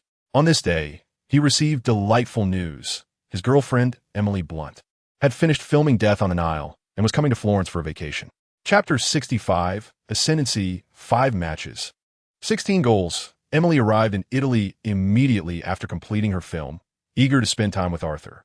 She frequently encountered news about him in England, and as his fame grew, her concerns intensified. The British media often compared Arthur to various notorious playboys, many of whom were unattractive. If such individuals could attract women, how many admirers would Arthur have in Florence? She worried that women might come knocking on Arthur's door at night. The male lead she acted alongside, John Joseph Field, was handsome, but Emily found Arthur far more appealing, feeling no desire for the male lead's charm. Indeed, there were female fans in Florence who harbored such intentions, doubting that Arthur was solely focused on football. However, the community where Arthur resides requires the gatekeeper's permission for entry and exit, as he placed great emphasis on privacy when selecting his residence. Several local socialites have expressed interest in dating Arthur. In Italy, the popularity of football stars surpasses that of celebrities in the entertainment industry. Yet, Arthur is reluctant to attend parties, preferring to return home after training and matches. His teammates are in awe, as individuals like him are exceedingly rare. His lifestyle resembles that of a middle-aged office worker. Arthur must exercise caution. Those knowledgeable about football recognize his potential.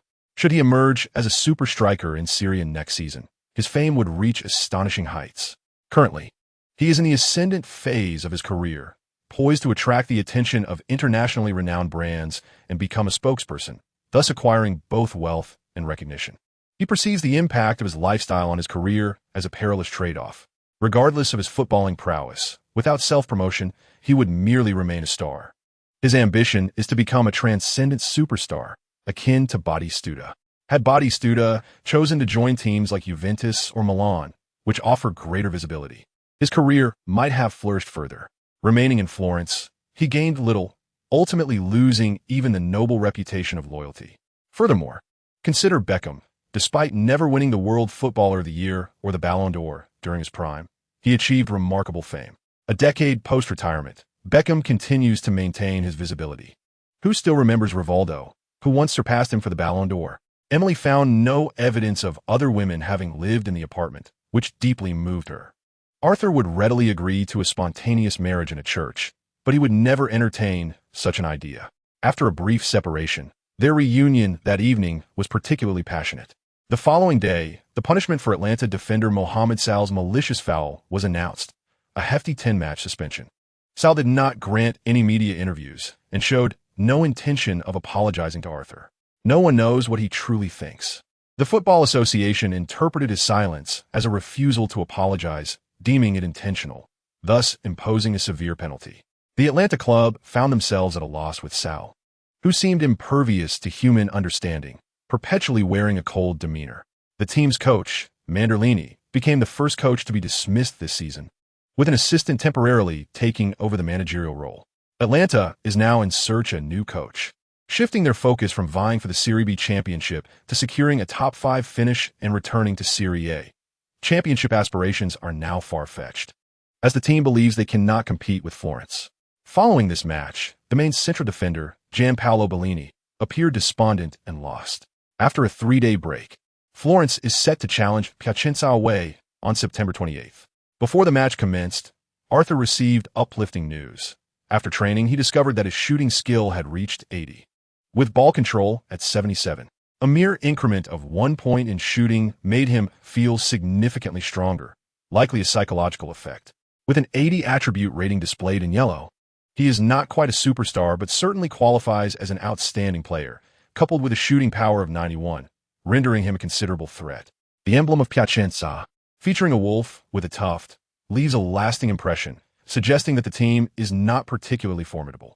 Last season, despite acquiring talented players such as midfielder Enzo Maresca, Argentine defender Campagnaro, and Belarusian defender Gilenkov, they ultimately finished in 16th place, relegating them directly to Serie B. This season, not only did Piacenza fail to recruit strong reinforcements, but they also lost 4 starting players, resulting in a decrease in strength that makes a return to Serie A seem unlikely.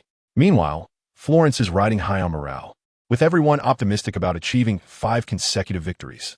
Coach Mondorico altered the formation to a 3-4-1-2. The 3 starting defenders remained unchanged. The midfield featured right winger Maggio, left winger Luca Arriati, and centrally positioned players Di Livio and Alfonso Camerani. The central midfielder is the slowest runner on the team, yet possesses exceptional organizational skills.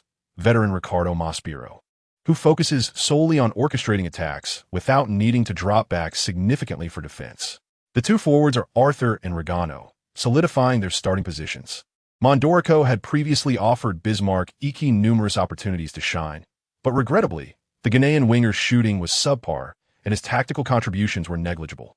Consequently, he was relegated to the bench, stepping in only when needed on the left flank. Florence's formation is formidable, with 4 of the 5 midfielders capable of retreating near the penalty area for defense, while the 2 wingers, possessing rapid speed, can push forward aggressively. Di Livio and Camerani maintain a more withdrawn position, ensuring swift ball transitions between offense and defense. Following a resounding 9-0 victory, the players brimmed with confidence, emboldened to press forward on the flanks. Their attack flowed seamlessly, adept at both rapid counterattacks and positional warfare. In the 27th minute, Arthur received the ball at the edge of the penalty area, drawing 2 defenders before passing to the advancing Maggio on the right. Maggio entered the box and unleashed a low shot that was parried by the goalkeeper, allowing Arthur to follow up and score from half a meter away. Daniel Taisatori remarked that after scoring 7 goals, all Serie B teams are now aware of Arthur's prowess. He attracts defensive attention the moment he receives the ball, yet he still finds ways to score, demonstrating excellent positional awareness. Luca Abbas concurred, noting Arthur's quick acceleration, strong physique, and unmarked movement that often eludes defenders. Piacenza defended well in the first half, trailing by only 1 goal, yet they were consistently under pressure, unable to mount any substantial counterattacks. Their 2 forwards lacked the necessary speed to penetrate the defense, and throughout the first half, they failed to register a single quality shot on goal. In the 53rd minute of the second half, Arthur made a powerful run down the right flank, attracting 2 defenders before passing to Maspero at the top of the arc, who struck a fierce shot to score. 2-0. Maspero's shot was remarkable. He had previously scored in the Turin Derby against Juventus. In the 75th minute, Piacenza's 24-year-old central defender, Campagnaro, who was primarily tasked with marking Arthur, collapsed on the field after being overwhelmed by Arthur's physical play. Possessing dual Argentine and Italian nationality, Campagnaro is capable of playing any position on the defensive line. He is fast, strong in duels, and at 181 centimeters tall and weighing 85 kilograms, appears more robust than Arthur. He exerted himself to mark Arthur closely, sprinting alongside him and holding his ground during physical confrontations. However, his stamina rapidly waned, unable to last the full match, while Arthur remained composed, breathing steadily. Piacenza was forced to substitute, bringing in a 33-year-old central defender, standing 185 centimeters tall, to contend with Arthur, but he was unable to cope. In the 84th minute, Arriati broke through on the left flank and delivered a swift ground cross, allowing Arthur to charge in and score with a sliding effort, marking his second goal. 3-0. Piacenza managed to score one back in the 91st minute with a stunning long-range shot, but the outcome was already beyond doubt. In the aftermath, no Serie B team dared to underestimate Florence. It was evident they were determined to seize the league championship with unyielding momentum. Arthur continued to shine, netting 16 goals in 5 matches. Chapter 66, Stimulating Rivals, Stimulating Friends. In the second round of the Italian Cup, Florence pressed on with their winning streak, securing a 2-1 victory to advance. Although the margin was narrow, Florence's victory was relatively untroubled, as all 3 goals were scored by them, with Luca Arelli inadvertently scoring an own goal while attempting to clear the ball in the penalty area. In the first half, central defender Vialli capitalized on a corner kick opportunity to score with a header. In the 58th minute of the second half, Arthur broke through on the right and fired a powerful shot to secure the winning goal. On October 5th, Florence triumphed over the weaker Salernitana with a score of 2-0, maintaining their lead at the top of the standings. This team, established in 1919, has predominantly participated in Serie B and C events. The only commendable aspect is that Italian national team players Dybala and Gattuso have both served this team. However, It is regrettable that Arthur did not score in this match. The weaker team opted for a defensive strategy against Fiorentina, merely seeking a draw. Upon receiving the ball, Arthur was immediately double-teamed. He stretched wide to create scoring opportunities for his teammates, but found himself unable to shoot effectively. Despite the victory, Arthur remained unsatisfied, as he had an insatiable desire to score. He recognized numerous shortcomings, such as his limited shooting techniques, predominantly relying on his right foot. He focused on practicing shooting in training, eschewing flashy, ineffective moves. Subsequently, Fiorentina triumphed 4-0 over the weaker Treviso in an away match, marking their 7th consecutive victory. Treviso, the champions of last season's Serie C1, entered Serie B as newcomers, only to be thoroughly overwhelmed by the promotion-winning Fiorentina. Arthur scored with a header and a penalty, achieving a brace. Still, he was displeased with his performance due to missed opportunities, having struck the crossbar twice and skewing a one-on-one chance wide. A veteran defender from Treviso, frustrated by the relentless assault, resorted to a brutal tackle on Arthur, receiving a red card after already being cautioned. Had this occurred at Fiorentina's home ground, he would have faced a chorus of boos. Many Italian players found themselves unable to contend with Arthur, resorting to fouls instead. Although Arthur felt anger, he held back his frustration. He was unaware of the defender's name or illustrious history, only noting his slow-turning speed and poor jumping ability. After the match, Arthur found a text message from Emily Blunt in the locker room and promptly returned her call. Emily had watched the live broadcast from her home in Florence and expressed concern upon witnessing Arthur's fall. "You were already assured of victory. Why risk so much?" "You scared me," she exclaimed. "I'm fine. It was just a bit painful, so I sat down for a moment." "You didn't see the video of me being tackled in the match against Atlanta. That was more frightening than today," Arthur chuckled. "You're still laughing? I think you're safer as a goalkeeper. Being a forward is too dangerous," Emily sighed. "I'm not that easily injured. Just watch Arsenal's matches. Henry often gets tackled." Arthur pointed out, "That's different. Henry is black." "My point is that black players appear more robust and are less fearful of tackles," Emily added. "That's a misconception. You don't know someone named Sis," Arthur retorted. When Arthur returned home late at night, Emily was still awake, playing on her computer while waiting to check whether he had truly escaped injury. She asked him to remove his shirt, but found no injuries. Arthur's legs bore no bruises. He too found it remarkable, attributing his extraordinary physical prowess to innate talent. Before his rebirth, he had suffered an ankle injury from a tackle during amateur play, resulting in visible bruising. Confirming his lack of injury, Arthur suggested they attend to other matters, eventually resting only after 4 a.m. The following day, Arthur rose late, and upon opening his computer, he received disheartening news. A friend from the Arsenal fan club, Simon, had messaged him about his good friend Steve Hood's injury. Playing for Manchester City, Steve had been struggling with physical confrontations. Arthur searched for news and learned that Steve had started for Manchester City in the recent Premier League match, but had to be substituted in the 73rd minute due to injury. During a breakthrough, he collided with an opponent, resulting in a torn anterior cruciate ligament in his left knee. Steve had performed admirably last season, mainly as a substitute in the league and starting in cup matches, allowing him ample rest. This season, the media had been praising him, with fans dubbing him the new flagship of English football. The Manchester City coach had intensified his development, granting him starting opportunities, which he seized with excellence. Regrettably, unlike Arthur, Steve was not as resilient. Increased game time led to greater physical strain and an elevated risk of injury. Once a player sustains a ligament tear, even after recovery, it can adversely affect their explosiveness, making it one of the most dreaded injuries in sports. In 1998, Del Piero was hailed as one of Europe's golden boys, seen as the only hope to rival the extraterrestrial Ronaldo.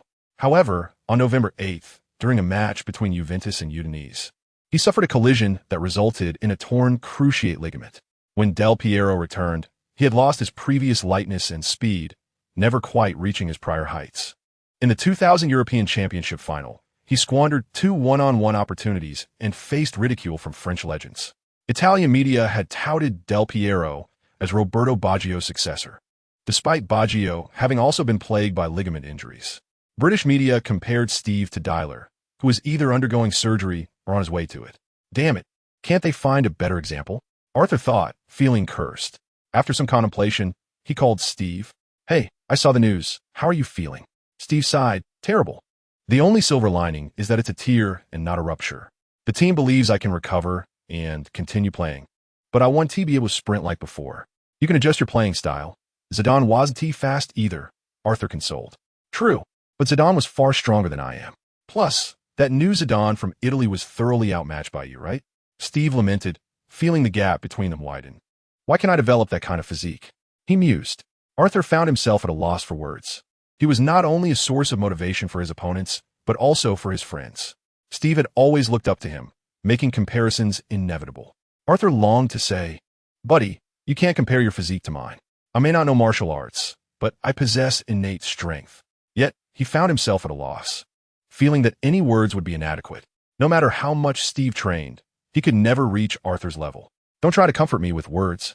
I'm fine. It's just a temporary injury, like a long vacation. I want to give up football. I'll find a style that suits me. Even Bergkamp has praised my skills." Steve replied with a smile. "Take good care of yourself. I believe you'll return to your best form." Arthur sighed in relief. "Where are you now? Should I come home to see you?" "No need. I'm about to have surgery. It would be too much trouble for you to come back just for this. Focus on your football and aim for the national team. Please don't come. I don't want you to see me in such a state." Chapter 67. The One Who Desires Competition. Arthur yearned to assist his friend Steve Hood, but felt helpless. The system shop refreshed various items each month, yet had never offered anything related to injury treatment. Perhaps it was because he had not suffered an injury himself, and he could not deliberately injure himself to verify the existence of such items. Thus, he could only wish his friend a swift recovery and a return to the pitch. They were at a crucial age for development, and prolonged absence from competition could impact their careers.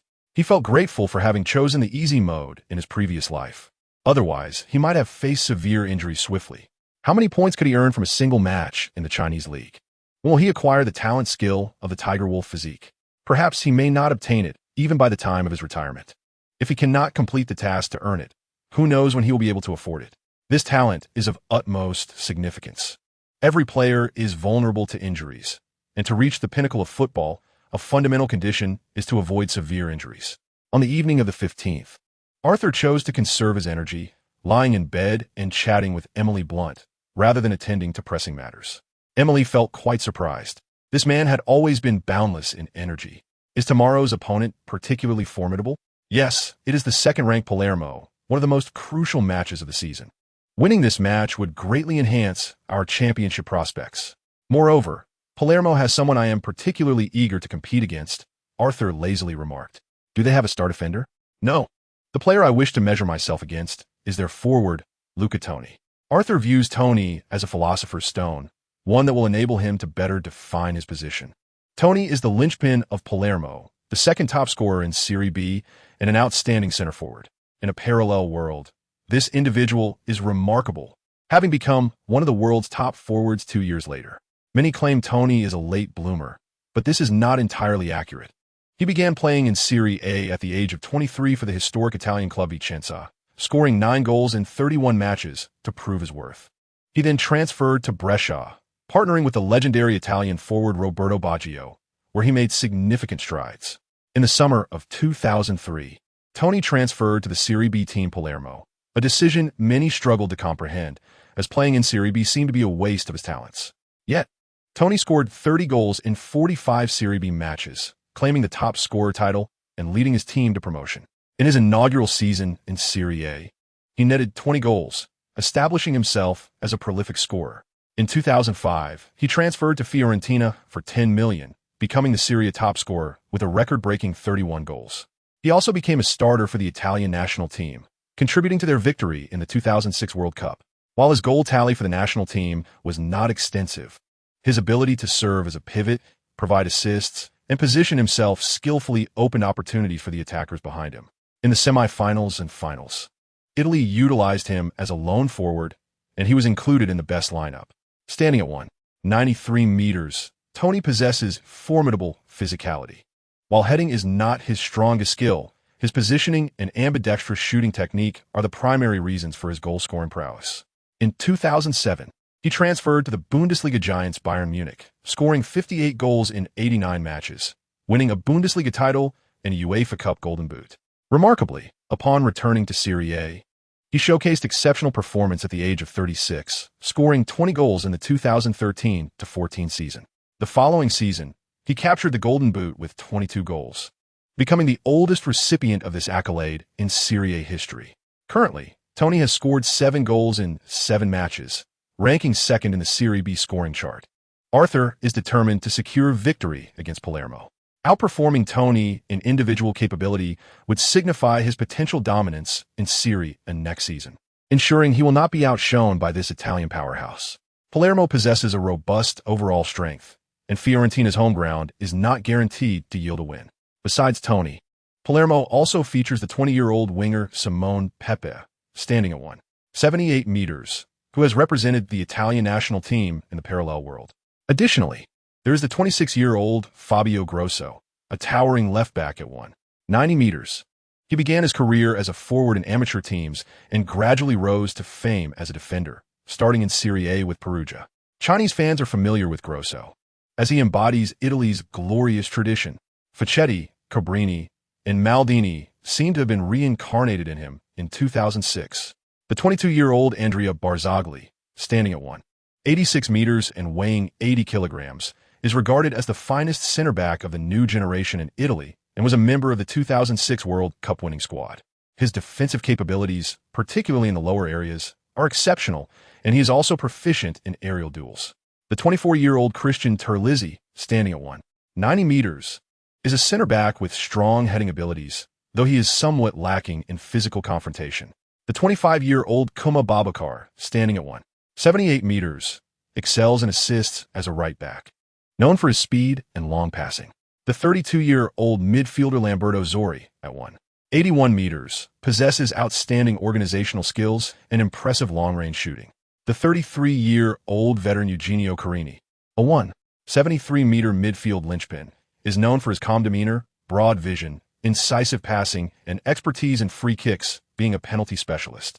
Carini is one of the most challenging players to contend with, having risen to prominence at Chievo, where he served as captain for several seasons and earned the nickname the captain from teammates and fans. Under his orchestration, Palermo's attacking patterns closely resemble those of Chievo, proving to be exceptionally sharp. Palermo's coach is equally formidable. 48-year-old Francesco Guidolin has long been renowned in Italian football, and his nickname Little Juga attests to his coaching prowess. Palermo undoubtedly stands as a powerhouse in Serie B, with a depth of roster that surpasses Fiorentina. However, media predictions for the match overwhelmingly favor Fiorentina to win, primarily due to Arthur's presence. Arthur has scored 18 goals in 7 matches, and unless he suffers a severe injury during the season, the Golden Boot appears to be within reach. People anticipate he may achieve 50 league goals, with the possibility of reaching 60 when including the Coppa Italia. The next day, Palermo's coach Guidolin convened a team meeting, emphasizing the importance of defending against Arthur. They plan to double-team him near the penalty area, treating him as a star capable of scoring 20 goals in a single Serie A season. As long as they can contain his breakthroughs, Fiorentina's attack would lose its sharpness. Christian will focus on marking Regano, aiming to prevent him from winning headers in the penalty area. During offensive plays, they should look for Luca Toni, who has a physical advantage. Guidolin elaborated on the tactics for some time before having a private conversation with Barzagli. Arthur's speed is exceptionally rapid. You must position yourself to restrict his movements, as once he faces the goal and charges, it becomes exceedingly difficult to contain him. Fabio cannot cover him on every play. Your defensive responsibilities are paramount. Barzagli, tasked with primarily marking Arthur, took a deep breath and nodded solemnly. I will do my utmost, Guidolin advised. If you find yourself fatigued and unable to continue, do not hesitate to inform me early for a substitution. Do not attempt to match his endurance. This fellow has monstrous stamina, capable of exhausting defenders. My stamina is commendable as well. I won't let him slip away easily, Barzagli replied coldly. Is it merely about following him? He is confident that his perseverance will not yield to anyone. Guidolin sighed inwardly. Many have believed they could contain him before the match, only to discover his terror once faced. After reviewing the footage of Arthur's match against Atlanta, Guidolin perceived him as a beast unleashed.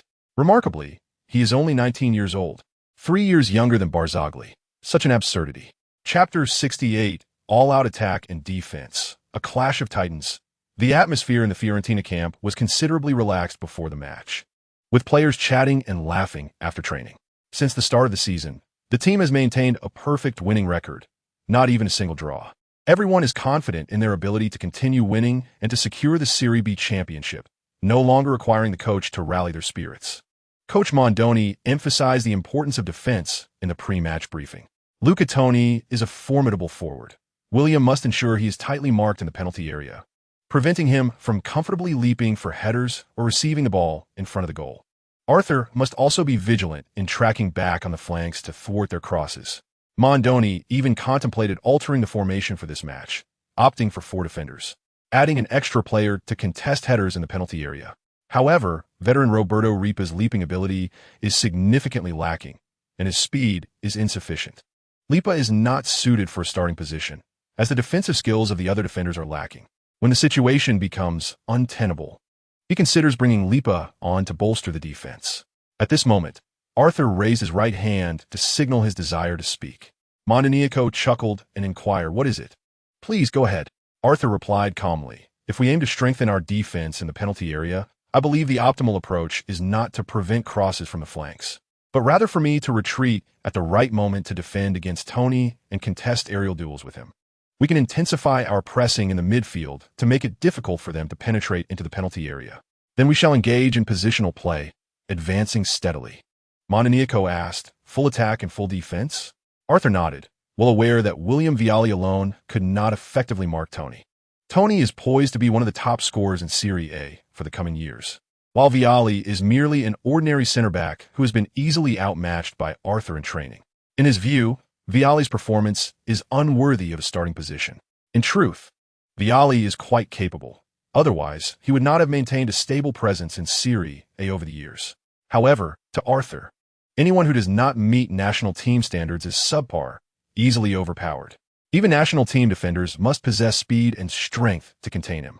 In a scenario where even Cannavaro would struggle against Arthur in physical confrontations, the disparity in physical attributes cannot be compensated for by mere technique. A strategy of full attack and full defense relies on the cohesive operation of the team, necessitating the maintenance of overall formation. Players must transition positions judiciously, engaging in collective offensive and defensive maneuvers. In the past, the Dutch players ignited a visually captivating orange storm, making a striking impact on the World Cup stage. The philosophy of total football is a revolutionary concept that has propelled reforms in the footballing world. Nowadays, forwards retreat to defend while fullbacks advance to attack, creating offside traps, all manifestations of total football. Mondoniaco contemplated that such a strategy against Palermo would certainly pose challenges, requiring players to be more tenacious on the field. They had practiced this tactic frequently, and deploying it in a critical match is worthwhile. Mondoniaco queried, "This will demand considerable physical exertion from you. Are you certain you wish to assist in marking Toni?" Arthur replied, "I intend to measure myself against him. My stamina has never been an issue. This match is crucial. We must secure a victory. As long as Toni does not score, Palermo does not pose a threat." The Palermo coach believes that neutralizing Arthur is key to winning, while Palermo equally depends on Toni's goals. Both teams share similar strengths and weaknesses, relying on star player tactics. Arthur sees nothing wrong with a forward retreating deep into the defensive line. He grew up watching such football matches, translated into the story of Chio Jinan as Hinata Kojiro, the forward from Mingi team, who seems capable of one-on-one confrontations with the forward of Nankatsu team, Owazora. In their first match, they faced each other directly. When Owazora gained a clear chance, he turned to approach Hinata for a duel. He executed a rainbow flick to bypass Hinata and struck the ball into the net. In the next round, Hinata, the forward, positioned himself before his own goal, contemplating life against the goalpost. As Owazora charged toward the goal with the ball, Hinata sprang into action, executing a sliding tackle that sent Owazora soaring into the air. The referee deemed it reasonable for a primary school student to be sent flying 3 meters high, choosing not to call a foul. This narrative illustrates to Arthur that a forward can indeed defend within their own penalty area. How remarkable. Furthermore, using a rainbow flick inevitably invites a sliding tackle, even for primary school students. On the afternoon of the 16th, the match between Fiorentina and Palermo commenced punctually. The tickets for this pivotal encounter sold out early, and the Franchi Stadium was once again filled to capacity. Owner Della Valle was present to witness the fervent atmosphere of the match, thoroughly enjoying the spectacle. Before the match, the coach contemplated a full attack and full defense strategy, yet Fiorentina's formation remained 3-4-1-2, with a fixed starting lineup already established. This formation allows the players to maximize their strengths, but it does come with the drawback of a significant drop in the skill level of substitutes. Judging solely by the starters, Fiorentina is poised to make a mark in Serie A this season. Fiorentina kicked off, while Palermo compacted their formation near the penalty area, clearly intent on reinforcing their defense. After a few passes, Marchio's cross from the right was cleared by a defender out of the penalty area. Palermo employed a 4-2-3-1 formation, with numerous players crowding the vicinity of their penalty area during defense. Moreover, they boasted two defenders standing at 190 centimeters, with Barzagli, responsible for marking Arthur, at 186 centimeters. Both adept at countering aerial assaults. Just by observing the players' physiques, the commentator predicted that Fiorentina would face significant challenges in securing a victory. For Palermo to score, they too must engage in positional play. Their formation, positioned further back, means they cannot rely solely on the right winger, Simone Pepe, and Toni to execute quick counterattacks. The midfielders for Palermo are quite steady, calmly executing short passes under pressure. They failed to create any substantial shooting opportunities, as, apart from Rigan, Fiorentina's players retreated to defend. After several passes, the ball found its way to Toni's feet. Standing at 193 centimeters, he possesses commendable ball control, maneuvering into the penalty area to execute a low shot with his left foot. The quality of his shot was high, directed at the near post, but Fiorentina's goalkeeper, Sebastian Sejas, reacted swiftly, parrying the ball out of bounds. Coach Mondaniaco, observing from the sidelines, was taken aback, silently acknowledging that Arthur's assessment was indeed accurate. Vialli could not effectively contain Toni alone. Toni's shooting technique is exceptional, allowing him to create opportunities with his physical advantage. Arthur had just assisted his teammates in pressing the midfielders, neglecting to monitor Toni. Now, with Palermo awarded a corner, Arthur retreated into the penalty area to follow Toni. Eugenio Carini took the corner, delivering it into the center, where Vialli and Toni fiercely positioned themselves, unable to impede each other's jumps. Arthur accurately judged the ball's trajectory, leaping high beside Toni to clear it at the near post. Daniel Taisatori from the Sports Channel remarked, "Arthur's splendid clearance indicates his active participation in the defense today. He is performing admirably." Luca Abbas added, "Corners are a significant scoring opportunity for Palermo, with two 190 centimeters players vying for position. Arthur is the best header in the team, capable of alleviating pressure from the defenders. If he does not return, the tallest defender, Vialli, at only 184 centimeters, is at a considerable disadvantage." As soon as the commentator finished speaking, Palermo surged forward once more with another cross. Arthur, possessing the keen eyesight of an eagle, sprinted to the right side of the near post, leaping to head the ball away, once again leaving Toni jumping in vain. Toni's positional awareness is also commendable, yet he was a step slower than Arthur on both occasions. This fellow's speed is extraordinary, and he jumps higher than I do. He cannot possibly want to continually retreat into the penalty area, can he? Toni sensed that if Arthur remained close by, it would be challenging for him to seize opportunities. During team meetings, they had discussed the necessity of closely monitoring Arthur's exceptional off-the-ball movement, yet they had not anticipated that he would apply his talents to defense. Arthur, in turn, confirmed one thing. His physical attributes far surpassed Toni's. To him, Toni, as a forward, felt cumbersome. His height advantage could suppress many, but held no sway over him. Chapter 69. Are you on steroids? The players of Fiorentina are well aware that Arthur can play as a center back and possesses an extraordinary level of skill, surpassing that of the defenders on the team. When Virgil Woad served as coach, he frequently praised Arthur's defensive prowess but refrained from assigning him to the back line, deeming it a waste of talent. Arthur embodies all the requisite qualities of an exceptional center back: remarkable physicality in duels and aerial contests, a keen tactical awareness, superb anticipation skills, excellent distribution abilities, and sufficient leadership qualities to command his teammates. After several physical confrontations with Toni, Arthur left him astounded. Despite being lighter and shorter than Toni, Arthur could not be outmaneuvered. When they collided, Arthur remained steady, continuing to run and jump with ease. Tony's sole advantage lay in his height. This marginal benefit was negligible, as he could not even compete for the ball's trajectory. Arthur's predictions were equally astute, consistently anticipating plays and clearing the ball before his opponent could react, whether it be an aerial or ground pass. Against Fiorentina's core central defender, Vialli, Tony felt no pressure. Entangled with Arthur, he found himself utterly helpless. Palermo's coach, Guidolin, stood on the sidelines, astonished. He had attempted to overestimate Arthur's capabilities, but found himself underestimating them instead. Arthur could retreat to defend against Tony, while Tony could not assist his teammates in thwarting Arthur's advances. Moreover, Arthur's deep positioning caused discomfort for his primary marker, Barzagli, leading to a scenario starkly different from pre-match expectations. Just how many positions had this lad played during his time in Arsenal's youth training? Wasn't he previously a goalkeeper? Surely, he must have excelled in that role as well. To be correct, Arthur indeed showcased remarkable skill as a goalkeeper, albeit not in a formal match setting. With Tony effectively neutralized, Palermo struggled to mount any significant attacks. The other forward, Simeone Pepe, was merely a promising rookie, prone to numerous errors in his play. The two central midfielders, Zori and Carini, lacked pace, inhibiting rapid counterattacks. Palermo had established a strategy of solid defense prior to the match, executing it flawlessly, as Fiorentina, too, found no opportunities to score. Arthur's forays from the backline forward lacked sufficient speed, allowing Palermo's players to recover in time.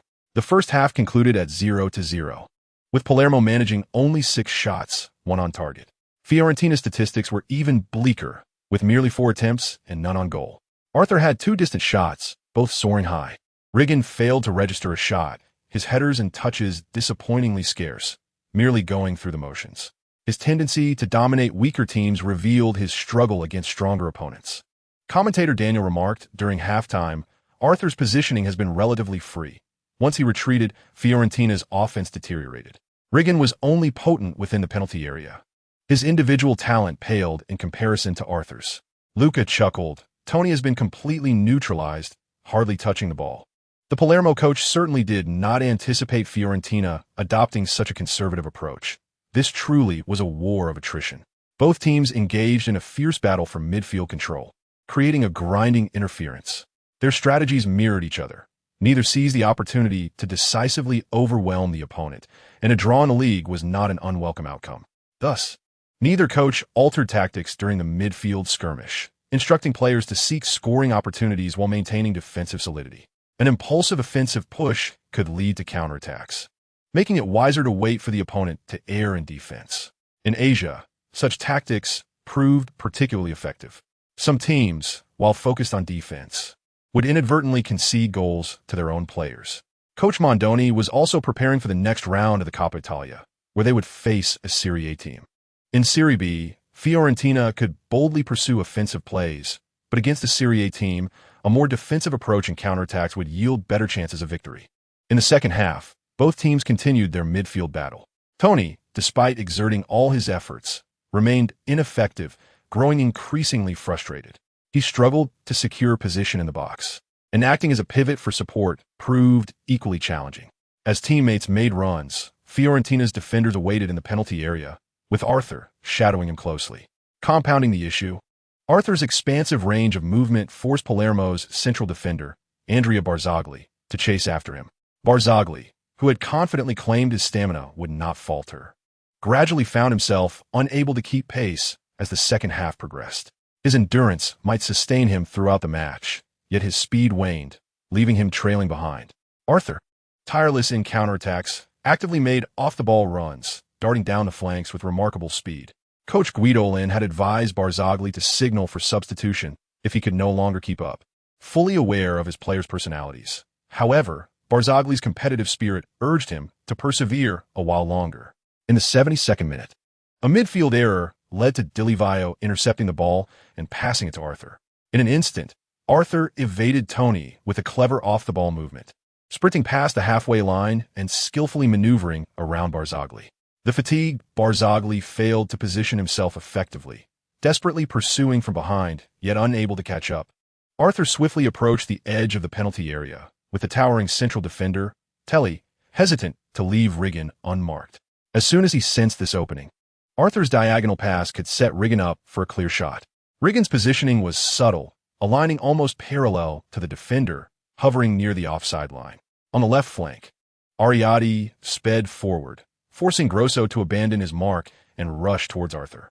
While Arthur could have passed to the open Ariati, he opted for a more direct approach, unleashing a powerful shot from the top of the box.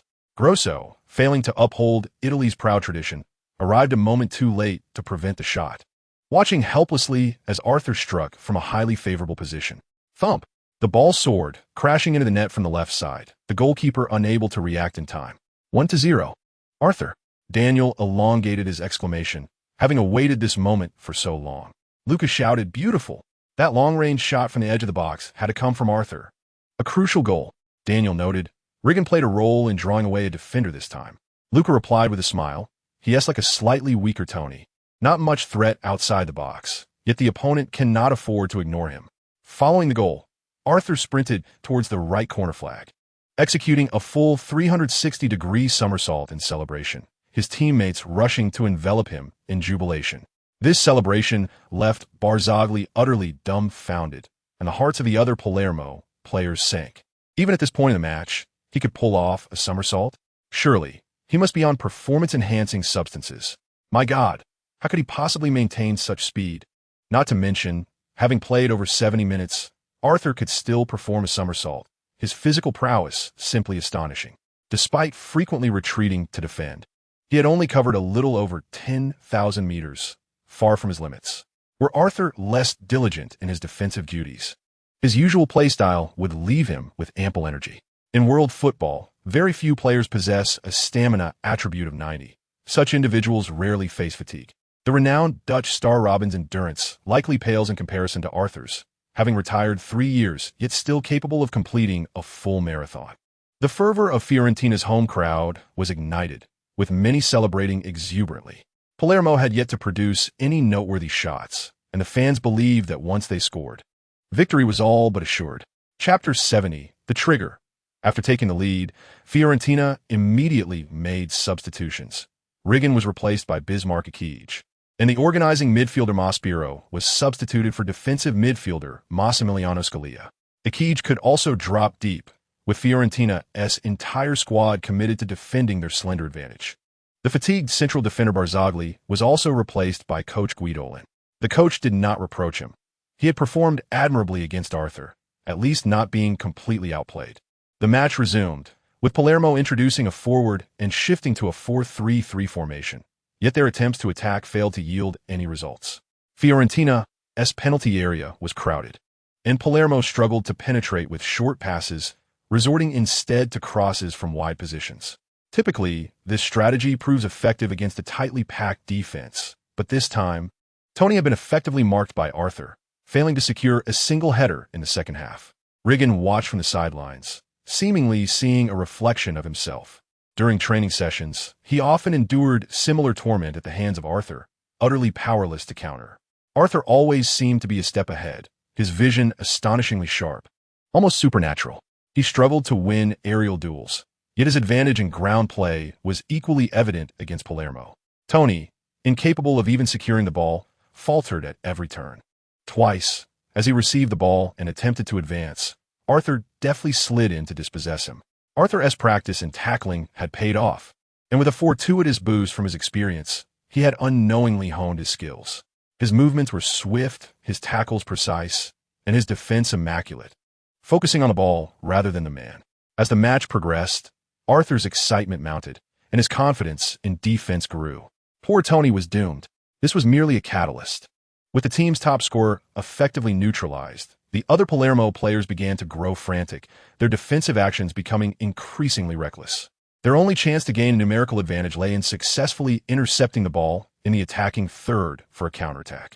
The atmosphere was charged with tension as Grosso received a yellow card for a foul on Arthur. Ariati also took down veteran Carini, and both players were shoved by advancing Palermo members, earning themselves yellow cards as well. As the second half approached extra time, Palermo committed all their resources to an all-out assault. Zori's long-range shot was blocked by a defender, allowing Dilivaio to seize the ball and initiate a counterattack with Arthur. Iki sprinted downfield, receiving a precise through ball from Arthur and finding himself one-on-one with the goalkeeper. However, he skewed a shot wide of the far post. Iki had a penchant for squandering opportunities, which was both amusing and disheartening. Fortunately, his miss did not affect the outcome of the match. Otherwise, the fans would have been left in dismay. The final score was 1-0, with Fiorentina clinching a narrow victory at home. While the possession statistics indicated that Palermo held nearly 60, their superior short passing game did not guarantee victory. As the match concluded, Tony cast a glance at Arthur. His emotions a tumultuous blend. Arthur was undeniably formidable, and Tony recognized that he could never reach such heights. Even the illustrious Roberto Baggio could not compare to him. Perhaps within a few years, Arthur would ascend to the level of a star akin to Ronaldo. Before the match began, Tony believed he could hold his own against Arthur, both being exceptional strikers with differing styles. However, once they faced off directly, the disparity became glaringly evident. While Tony admired Baggio, he genuinely felt that Arthur surpassed him. Baggio exuded elegance and skill, showcasing his brilliance despite his physical limitations, yet he lacked the intimidating presence that Arthur possessed. To Tony, Arthur was a terrifying force, a physical marvel. He darted across the field, effortlessly balancing offensive prowess with defensive support, a rare feat among players. Palermo fans left the match disheartened. Their players were not inferior in skill, but they had lost to the prowess of a star. Most of the time, their attempts to contain Arthur's offensive capabilities were successful, yet a single lapse proved catastrophic. Meanwhile, Fiorentina supporters were satisfied with the outcome, as securing 3 crucial points in a pivotal match significantly bolstered their championship aspirations. Among them, Arthur reveled in his own strength, realizing how powerful he had become. He had previously underestimated his abilities, but now he recognized that he was worthy of a place in the England national team, even if no one had called upon him yet. Wayne Rooney, born on October 24, 1985, had made his debut as a starting forward in the 2004 European Championship, and Arthur felt he could achieve the same. Both possessed formidable physicality, yet Arthur's heading ability far surpassed Rooney's. He pondered whether the national team would consider him. If selected, he would surely rise to fame. His defensive skills had also become apparent, as his physical attributes and positional awareness were sufficient for national team caliber, whether in a defensive midfield or center-back role. Others might perceive Tony as merely an average Serie A striker, but Arthur understood his true potential. Palermo was a strong team overall, capable of finishing in 6th place in the next season, even with a few key players absent. Arthur had faith that Fiorentina could contend against Serie A teams in the Coppa Italia, relying on counterattacks to secure narrow victories, much like today, by neutralizing the opponent's top scorer. In fact, Fiorentina's 3rd match in the Coppa Italia was the 4th round of the previous season. The first round included 36 teams from Serie C1, Serie C2, and Serie D, narrowing down to 18 teams. Serie B teams entered in the 2nd round. Thus, they had already advanced further than last season. During a press conference, Arthur became the center of attention once again. When asked about his defensive performance, he stated, "I possess the innate talent to be an excellent defender, a fact that Virgilio Ward pointed out to me. During training, I practice positioning and tackling. These are foundational skills. My impressive defensive display today was no accident. I knew I could fulfill the coach's tactical instructions." A reporter inquired if he would consider adopting this style of play more frequently, as it would strengthen the team's defense. "Perhaps," he replied, "I heed the coach's guidance. Emiliano is an exceptional coach, tailoring tactics to our opponent's characteristics, and I believe his strategy today was quite sensible." Arthur praised the coach, though the media remained unaware that he had proactively suggested dropping back to defend the box. Another reporter asked about his slightly altered playing style this season and his successful long-range shots. Arthur simply attributed it to rigorous practice during the holidays. "Last season, I scored a world-class goal from 70 meters out, and that ignited my passion for long-range shooting." Montanico, during an interview, discussed tactical matters, asserting, "Regardless of the strategy we employ, it will always revolve around Arthur as our core. As long as he is on the field, I feel we have a chance to win, no matter the opponent." A reporter pressed, "Including Serie A teams?" "Indeed, including Serie A teams," Montanico nodded with a smile. When asked if he believed Arthur could score 50 league goals this season, Montanico confidently replied, "I believe he can achieve it. This is merely a small goal for him. On our first day together, he told me he wanted to score as prolifically as he did in Serie C2. He refrained from mentioning Arthur's aspirations to be the top player in football, as that was not his place to declare. When Arthur was ready to reveal it, he would do so in his own time. After the match, discussions among netizens erupted regarding Fiorentina. Many were astonished by Arthur's defensive abilities, with some even speculating about how he would fare as a goalkeeper, likely quite well. Montanico earned the title of tactical master among fans, praised for his reasonable and practical strategies. New players also received accolades for their rapid integration into the team. The 6 newly joined players bolstered the overall strength of the squad. Following Fiorentina's expansion of their lead in the standings, some fans began to assert that the championship was already within their grasp. In Chapter 71, there is only one truth. Fiorentina prepared for a rescheduled match in Serie B's second round, facing a tightly packed schedule of 3 matches in 1 week. Arthur could not remain in Florence for long, as he was required to travel for away games. Emily Blunt had returned to London after her holiday, eager to audition for a film she had never heard of, which likely would not perform well at the box office. Nevertheless, she was excited about the opportunity to land the lead role. They arranged to reunite at Christmas, and Arthur wished her success in her audition. Fiorentina players faced little pressure during their short rest period, as their opponents in the rescheduled match were the struggling Pescara, currently languishing in the relegation zone. Once a team in Serie A, Pescara had briefly featured the renowned Brazilian star Dunga. Yet now, it was merely a financially strained Serie B squad, unable to afford top talent and forced to rely on developing young players. Aware of his team's limitations, Pescara's coach opted for a defensive strategy, employing a 5-4-1 formation without counterattacking. Ultimately, they were unable to hold their ground. Fiorentina dismantled the ironclad defense with a series of precise crosses, as Arthur and Reggiano each scored a header, leading to a 2-0 victory and securing their 9th consecutive win in the league. Whether a formidable team breaks through a dense defense or a weaker team executes a counterattack, the need for a tall striker is undeniable. Fiorentina possesses 2 aerial specialists, which stands as their greatest advantage. Upon returning home to face Verona, the opposition once again adopted a defensive strategy. All Serie B teams are well aware of Fiorentina's attacking prowess, and few dare to engage in a direct confrontation. Arthur's performance in this match was particularly striking. In the first half, he scored with a direct free kick from 25 meters, slightly to the left, sending the ball curling into the top right corner, leaving the goalkeeper utterly helpless. Although his free kick precision still requires improvement, the sheer power he possesses makes it nearly impossible for a goalkeeper to react once the ball bypasses the wall. In the second half, Arthur retrieved the ball outside the penalty area, evaded a central defender, and delivered a precise through ball to Ariati, who cut in from the left and low shot to secure the victory. Once again, the score stood at 2-0, marking Fiorentina's 10th consecutive win. As teams intensified their defensive strategies against Arthur, he often attracted double marking upon receiving the ball, while defenders shadowed him during off-the-ball movements. This may limit his scoring opportunities, but it does not hinder his ability to assist. Arthur's short pass accuracy has reached 75, though it is merely rated as average. However, his passing awareness and ability to draw defenders are more critical than mere precision.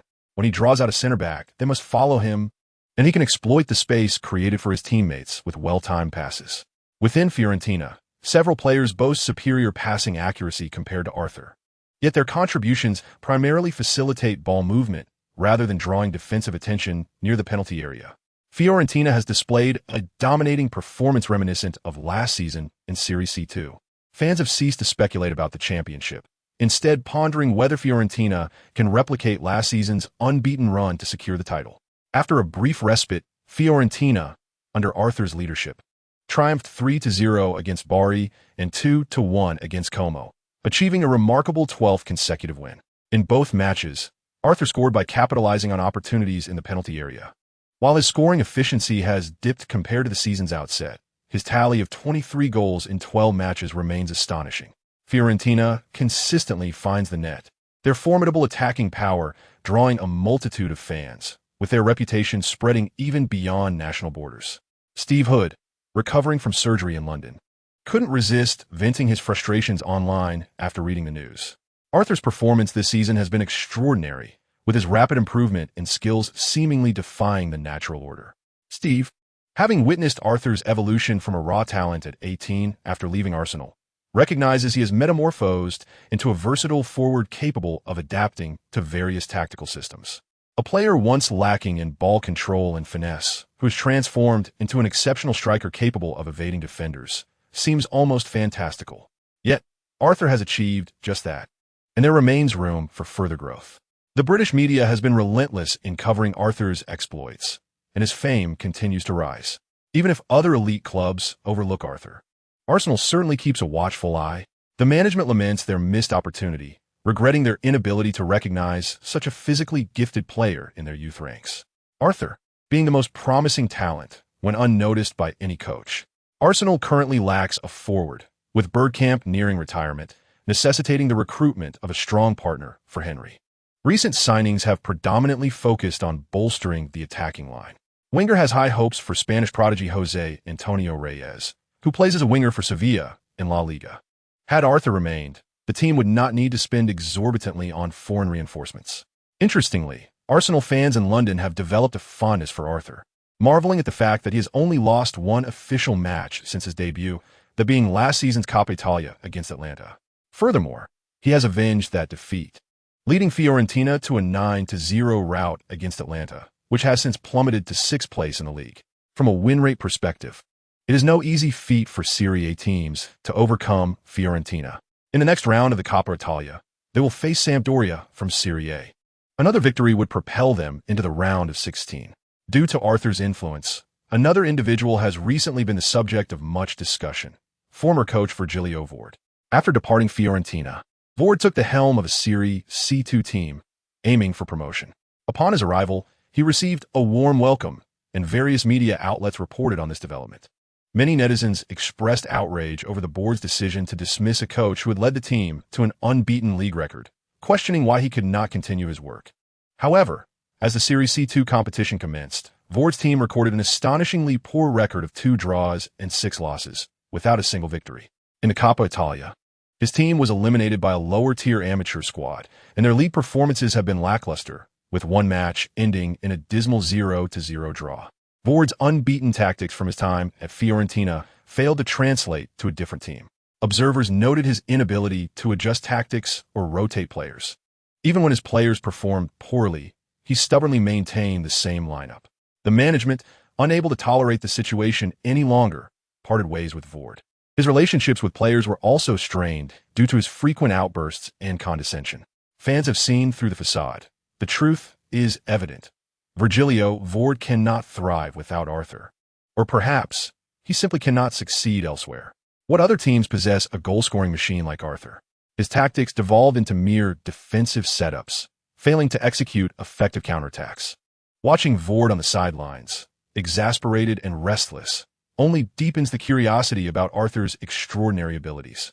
Arthur participates in every match without rest. Fans have never witnessed a Fiorentina without him. Naturally, they wish to see him continue his winning streak. Chapter 72, Good News, Bad News. On November 9th, the 13th round of Serie B commenced, with Fiorentina visiting 8th place Teramo. Teramo, employing a defensive strategy, successfully contained Arthur, who was unable to score. Thanks to goals from Di Livio and Maggio, Fiorentina led 2-1 as the match entered stoppage time, just as they were poised to secure their 13th consecutive victory. Goalkeeper Sebastian Sejas made a critical error. After 2 defenders passed the ball back to him, Sejas attempted a long clearance that turned into a short pass, landing directly at the feet of the opposing striker. The striker gratefully accepted the gift and easily converted to equalize. The match ended in a dramatic 2-2 draw, bringing Fiorentina's winning streak to an unexpected halt. After the match, reporters sought Arthur's thoughts. He calmly stated, "Every team makes mistakes, and the elite are no exception. Sebastian is an excellent goalkeeper, and it's normal for him to make an occasional error. We hold a significant lead in the standings, and we never aim for a perfect record. A draw is not a disaster." He felt compelled to defend his teammate to prevent journalists from crafting misleading narratives suggesting discontent. If the team wins, it is his achievement. If they lose, the blame falls on his companions, which would not reflect well on him as a leader. A reporter inquired, "Will you strive for an unbeaten league title like last season?" "I can only express that I approach each match with utmost seriousness. This year, the Serie B competition is abundant, and the opponents are formidable. I do not harbor hopes of remaining unbeaten. I would be content with merely a few losses. Arthur has chosen a rare path of humility. He claims that nothing matters to him, yet setting overly ambitious goals may impose pressure on his teammates.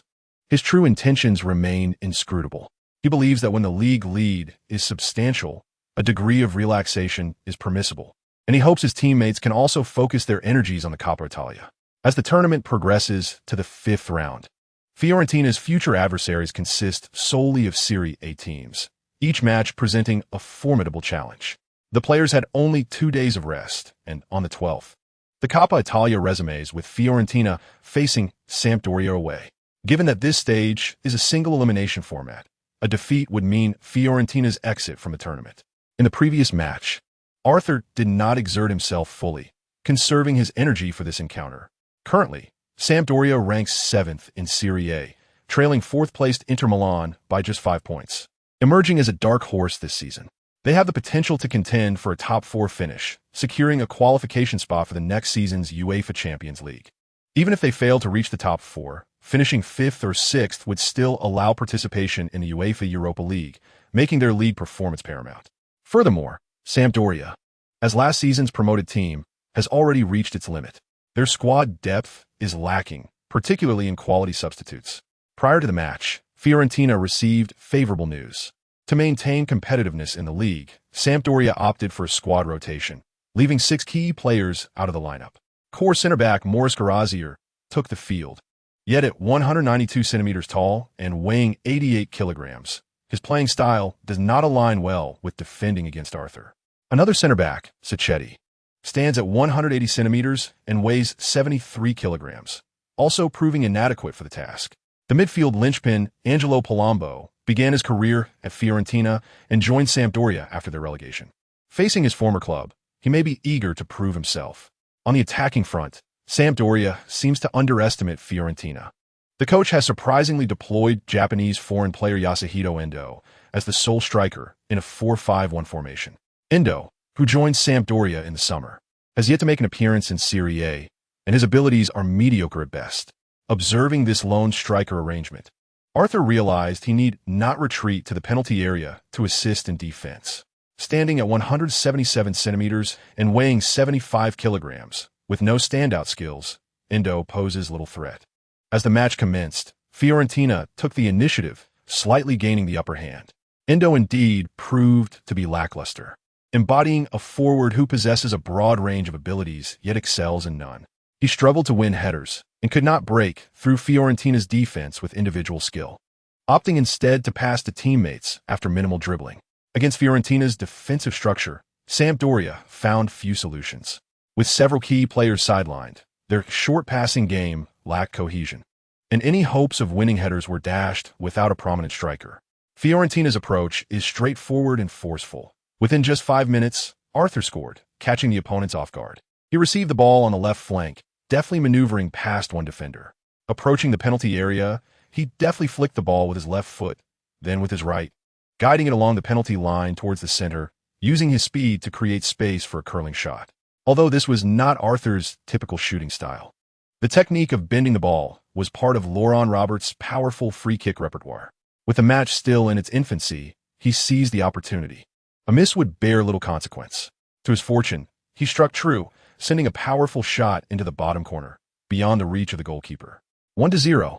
In the 15th minute, Arthur attracted defenders from 30 meters in front of the goal and passed to the right flank to Camerani. The latter delivered a 45-degree cross into the box, where Riggin out-jumped Sacchetti to head the ball home, making it 2-0. Both teams had several promising shooting opportunities but failed to convert, with Fiorentina leading at halftime. During the break, Sampdoria's coach substituted in Luca Ananini, a speedy defender standing 182 centimeters and weighing 70 kilograms, to mark Arthur while shifting Carazieri to defend Riggin. This tactic effectively curtailed Riggin's influence. Yet Arthur still held a significant advantage. At 21 years old, Antonini is a product of Milan's youth academy, yet has yet to don the red and black jersey. Since 2001, he has been loaned out for development. While Antonini possesses commendable physical attributes, including speed and height, his slender frame renders him somewhat vulnerable in confrontations. After testing Antonini a few times, Arthur discerned how to exploit him, forcefully breaking through on the right flank. With a shoulder check, he sent Antonini sprawling to the ground. Although Antonini felt he had been fouled, the referee did not blow the whistle. Arthur charged into the penalty area from the right side, unleashing a thunderous shot from 7 or 8 meters at a 60-degree angle. The ball grazed the goalkeeper's body as it found the net. 3-0. As Arthur netted his second goal, spectators in the stadium and viewers at home were astonished. A Serie B team leading by such a margin was unexpected. The commentator marveled at Arthur's extraordinary individual talent. Fiorentina indeed possesses the capability to compete in Serie A and would likely hold their own. Ultimately, Fiorentina advanced with a surprising 3-0 victory. Antonini's late substitution seemed merely a futile exercise. Sampdoria's striker, Endo, played the full match, with the coach opting not to substitute him for a desperate push, clearly resigning to defeat. Endo's performance was lackluster, managing only one wayward shot. In the post-match press conference, a reporter asked Arthur for his reflections. Arthur smiled, stating, "I am delighted that we have reached the round of 16. Our next opponent will undoubtedly be stronger, and I can hardly wait to compete against them. I am not surprised by today's victory, as the opposition did not field their strongest lineup." When asked about Fiorentina's prospects in the Coppa Italia, he replied, "That depends on who our opponent is. I cannot predict at this moment. If we encounter Milan or Juventus too soon, advancing will certainly be challenging." Arthur's preferred matchup would be against Inter Milan, as Batistuta currently plays for them. Prior to the match, he sought out Batistuta for a brief chat, a moment ripe for media sensationalism. An hour later, Fiorentina received unwelcome news. Their next opponent in the Coppa Italia was confirmed to be none other than the current Serie A leaders, Milan. In the early hours, as dawn approached, Miranda surrendered completely. Should anyone inquire about Arthur's formidable prowess in the future, he could solemnly respond, "Have you ever witnessed Florence at 4 a.m? Indeed, he had. At this hour, certain locales in Florence were surprisingly noisy, bordering on a disturbance. The following day, with the team on holiday, Arthur indulged in a leisurely slumber. This year, the team frequently arranged breaks. Maintaining player stamina was deemed more crucial than additional training, especially with Fiorentina advancing to the 5th round of the Coppa Italia. Presenting a significant challenge for all, Miranda would remain in Florence until mid-December, having witnessed Arthur's 2 matches against Milan before returning to the United States. After chatting, Arthur learned that even American media had reported on his exploits, and Miranda had been diligently following his progress online. Los Angeles media covered Serie B not solely due to Arthur's high win rate, but also because of his appealing image. In the U.S., soccer does not hold the same fervor as football, basketball, or baseball, yet there exists a dedicated fan base. They are now aware of a young footballer with a movie star visage, who might one day ascend to the status of a global icon akin to Beckham. Miranda journeyed across great distances to find Arthur, not solely for love, but as a long-term investment. Unbeknownst to him, Arthur unwittingly altered the trajectory of Miranda's fate. Originally, she had a boyfriend in Australia, a model and singer, with whom she had been involved since August 2003 for 3 years. After meeting Arthur, she expedited her trip to the United States, leading to her growing disinterest in a man named Girian, who pursued her. When Miranda encountered news comparing Arthur to Brazilian football star Ronaldo, she was further captivated by his exceptional charm. Should Arthur ascend to prominence as a star athlete, he would undoubtedly meet her standards for a partner.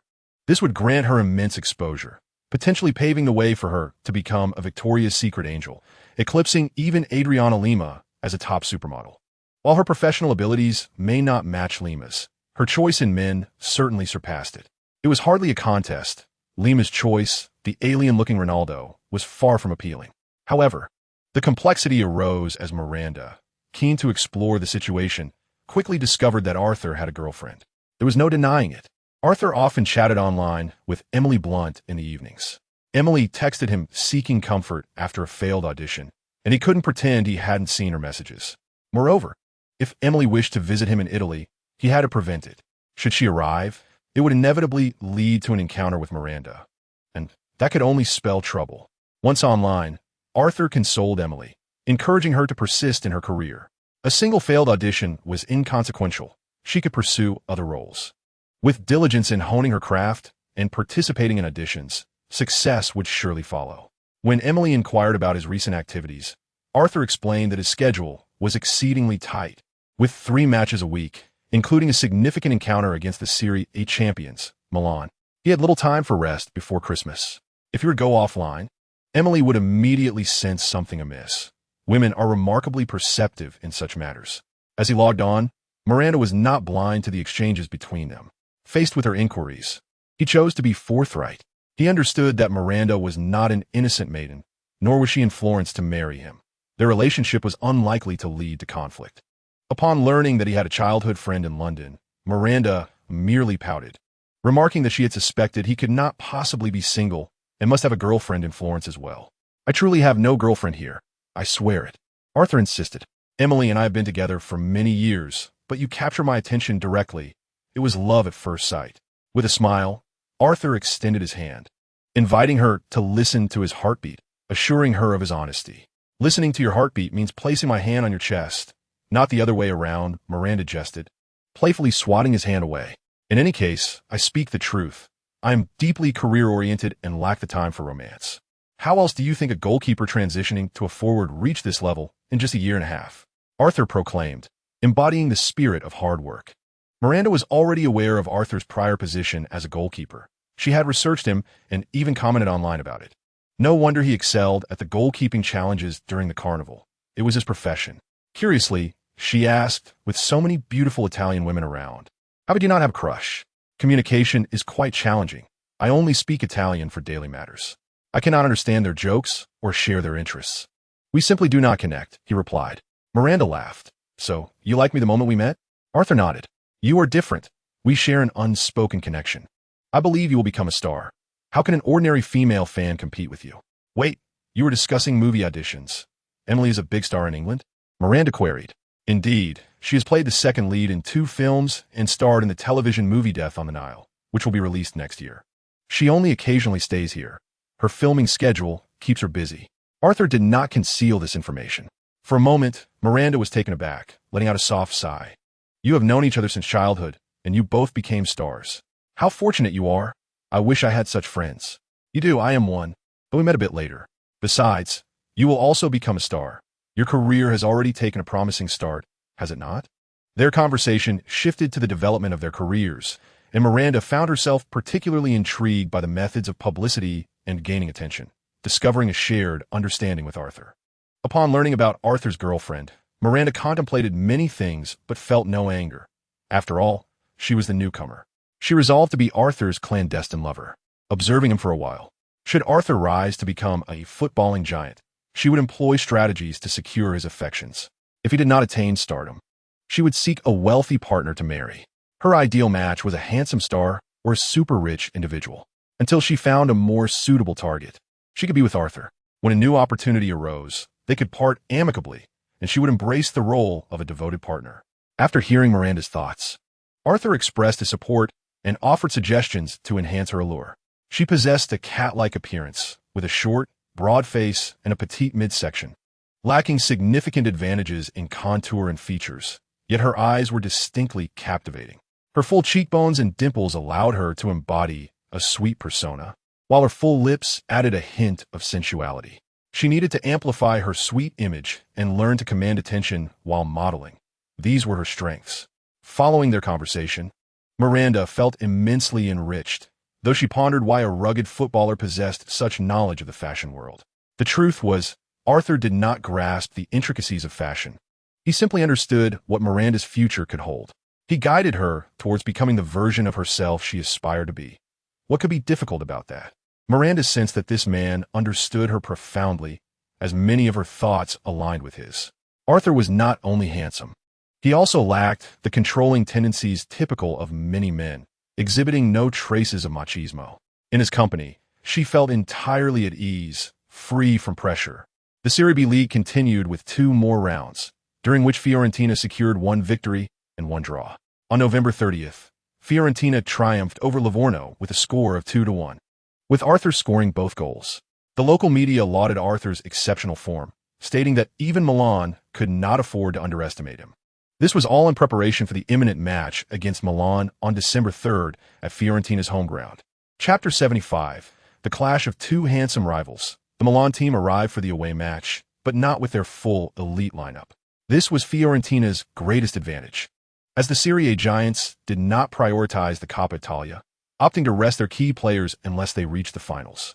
As the defending champions of the Coppa Italia, Milan placed little importance on this tournament. Their focus was primarily on training, with stars like Maldini, Cafu, Pirlo, Gattuso, Rivaldo, Inzaghi, and Shevchenko not accompanying the team. Many Fiorentina fans felt disappointed. Without the presence of star players, the value of their tickets diminished. The silver lining was that the home team stood a chance of victory, facing the opponent's substitutes with their strongest lineup. Arthur secured an internal team ticket for Miranda to attend the match and cheer for him. Their acquaintance began in Milan, solidified during a fan carnival event. Miranda's attendance at the match against Milan seemed to carry special significance. This was Miranda's first time witnessing a football match live, and she was profoundly moved by the atmosphere at the Franchi Stadium, seeing nearly 50,000 fans rallying for their team, most clad in purple jerseys bearing the number 9. Miranda finally grasped the extent of Arthur's popularity. He was indeed a hero of the city. Her modest following gained from reality shows pales in comparison to Arthur's. Next season, he is destined to become even more popular. According to his own words, he will not fall short of Beckham in the future. She could not help but imagine the prospect of becoming Arthur's official girlfriend, contemplating how delightful it would be to marry him. Once Arthur ascends to stardom, wouldn't they merely be a modern-day rendition of Beckham and Victoria? His childhood friend was exceedingly bothersome, lacking the looks to justify her status as a movie star. Before the starting players took to the field, Coach Mondoni emphasized the tactical approach of defensive counterattacks. The team fielded its strongest lineup, maintaining a 3-4-1-2 formation. The usual starter, Riggan, found himself on the bench, while Arthur partnered with Iki in the forward line. Iki, capable of playing as a wingback, secured his chance to participate. The two forwards were tasked with retreating to their own half for defense, awaiting opportunities for quick counterattacks. Riggan, hindered by his lack of speed, could only watch from the sidelines, as they barely had any chances to penetrate Milan's half, rendering him a mere spectator. Even with a slew of substitutes, Milan's depth of talent far surpassed that of Fiorentina. The lineup included goalkeeper Abbiati, defenders Simic, Roque Jr., Costacurta, and Colazza, as well as midfielders Bracchi, Ambrosini, Seedorf, Cac, and forwards Tomassin and Borriello. Moreover, Milan's head coach was none other than the illustrious Ancelotti, the foremost tactical mastermind in Serie A. This match was broadcast live nationwide, marking a pivotal moment in Arthur's career as it was his first appearance in a nationally televised game.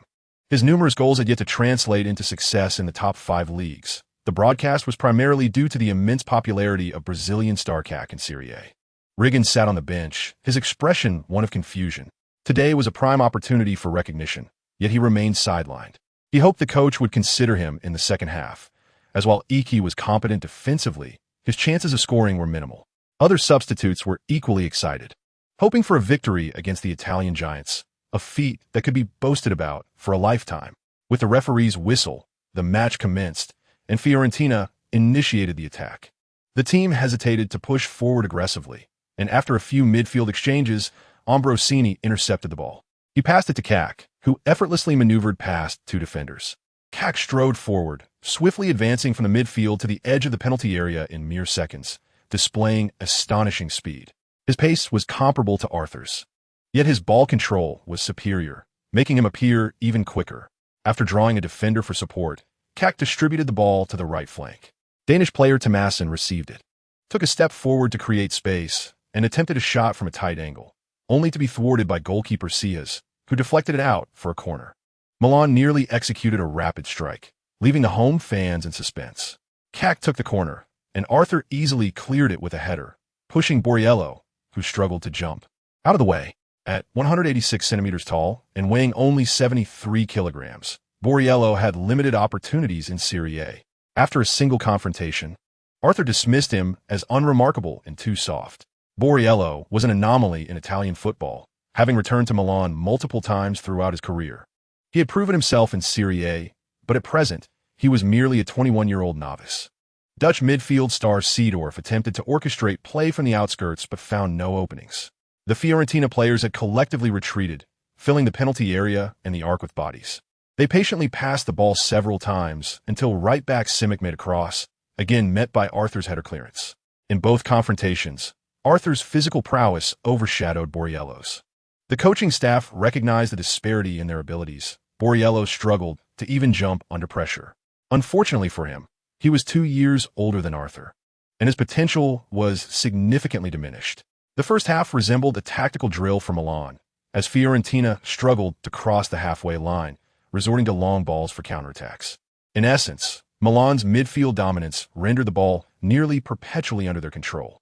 Fiorentina's short passing lacked finesse, as they were devoid of players with exceptional technical skills. Nonetheless, Fiorentina managed to create a threat, with their best chance occurring in the 38th minute. Iki sprinted down the left flank, receiving a pass from Arthur, and found himself with a clear shot on goal. However, he inexplicably slowed down, pondering life instead of shooting, allowing Costacurta to catch up and deflect the ball out for a corner. Milan was undeniably a powerhouse, with many starters resting, yet their midfield still featured 4 stars. Newly transferred Cac was the most formidable, quickly securing a starting position and relegating renowned players like Rui Costa and Rivaldo to the bench. However, in today's offensive play, Cac seemed limited, as Arthur proved to be a tough adversary. Relying solely on speed, Cac struggled to outmaneuver Arthur, and upon reaching the penalty area, he found no opportunities for long-range shots to showcase his preferred skills. Arthur adeptly chose his battles, focusing solely on Cac while disregarding other players. He recognized Cac's potential to be Milan's future star, the most popular player on the field. Moreover, their confrontation was bound to attract media attention post-match, as they were not only the most promising young talents, but also the 2 most handsome figures on the pitch. At this moment, Coach Ancelotti developed a keen interest in Arthur. Milan sought Cac due to his athleticism and technique, and Arthur's physical attributes slightly surpassed those of Cac. While both exhibited speed, Arthur held the advantage in physical confrontations and aerial duels. Ancelotti was particularly impressed by Arthur's vision. He rarely made mistakes when the ball reached his feet and could swiftly identify defensive weaknesses, protecting the ball while distributing it to teammates in better positions. Ancelotti believed that if nurtured properly, Arthur could achieve greatness comparable to Shevchenko. Upon returning, he intended to discuss with the management the possibility of incorporating Arthur into the squad. As the second half commenced, Milan continued to dominate but failed to create significant scoring opportunities, with their shots on goal being scarce. Borriello's lack of skill meant he struggled to touch the ball even against a strong defense. In a league match, such poor performance would have seen him substituted at halftime. Yet Ancelotti allowed Borriello to continue, knowing that replacing him would yield no better results due to the absence of star forwards. Fiorentina's defense gradually adapted to Milan's offensive tactics. Mondoni boldly substituted Iki for Rigan to bolster the attack. Arthur, too, ceased to linger near the penalty area for defense, instead pressuring in midfield and quickly transitioning for counterattacks. Cac, the mayor of Tbilisi, Georgia, was versatile enough to play multiple positions including center back, left back, and left forward. He displayed great enthusiasm in the attack, often advancing, but sometimes failing to return to defend promptly. In the 58th minute, Arthur received the ball on the right flank, skillfully outpacing the 37-year-old veteran Costacurta and charging into the penalty area to unleash a powerful shot towards the far corner. The strike struck the left post and bounced out, sending a chill down the spines of Milan's players. In the 66th minute, Arthur bypassed Colazza on the right and crossed the ball, only for Rigan's sliding attempt to be heroically saved by goalkeeper Abbiati. Ancelotti sensed the situation was becoming precarious. Arthur's speed on the right flank was apparent and difficult to defend against. Consequently, in the 69th minute, he replaced Colazza with star defender Alessandro Nesta. Right-back Simic was also substituted, with Ignazio Abate taking his place. The 2 fullbacks frequently surged forward in attack, exhausting much of their stamina. The substitutions were made to introduce fresher players capable of better containing Arthur. Ancelotti even considered the possibility of Arthur drifting to the left flank to receive the ball. A few minutes later, Di Vaio, in a midfield tussle, brought down Cac, earning a yellow card. Cac clutched his ankle in apparent pain, prompting Ancelotti to swiftly replace him with the veteran Rui Costa. Ancelotti was more concerned about player injuries affecting the next league match than securing an away victory. With Cac's exit, Fiorentina's defensive burden eased considerably. Although Rui Costa was well established, his elegant style was ill-suited for dismantling a solid defense, and his athleticism paled in comparison to Cax. Milan featured several aging players lacking in dynamism, with only Seedorf adept at breaking through the lines, though he seldom found the net. Fiorentina's offense faced similar challenges. Nesta's tight marking on Arthur made it difficult for him, and 2 attempts to break down the flanks resulted in the ball being cleared out of play. Nesta managed to tackle Arthur without conceding a foul, as he cleanly intercepted the ball with precise timing. When Nesta's name is mentioned, his handsome visage and fierce tackling come to mind. He possesses exceptional positioning skills, excellent anticipation, and remarkable physical attributes. Standing at 187 centimeters and weighing around 80 kilograms, he is a leading candidate for the world's best central defender. According to football ratings, he consistently boasts defensive statistics exceeding 95. Commentators on national broadcasts praised Arthur's performance, highlighting his contributions at both ends of the pitch. However, breaking through Nesta's defense was a formidable challenge, as Nesta had reached the peak of his career, having faced off against numerous attacking superstars. Even Ronaldo found it difficult to score against him. Indeed, Ronaldo once remarked that Nesta was the most challenging defender he had encountered. On the field, Nesta stood beside Arthur and coolly stated, "I am well aware of your playing style. You'll find it difficult to evade me today." He added, "We are merely a Serie B team. A 0-0 result is satisfactory. Any media coverage will only praise my performance. Even if you manage to contain me today, what is there to boast about? You should be measuring yourself against forwards like Henry and Ronaldo."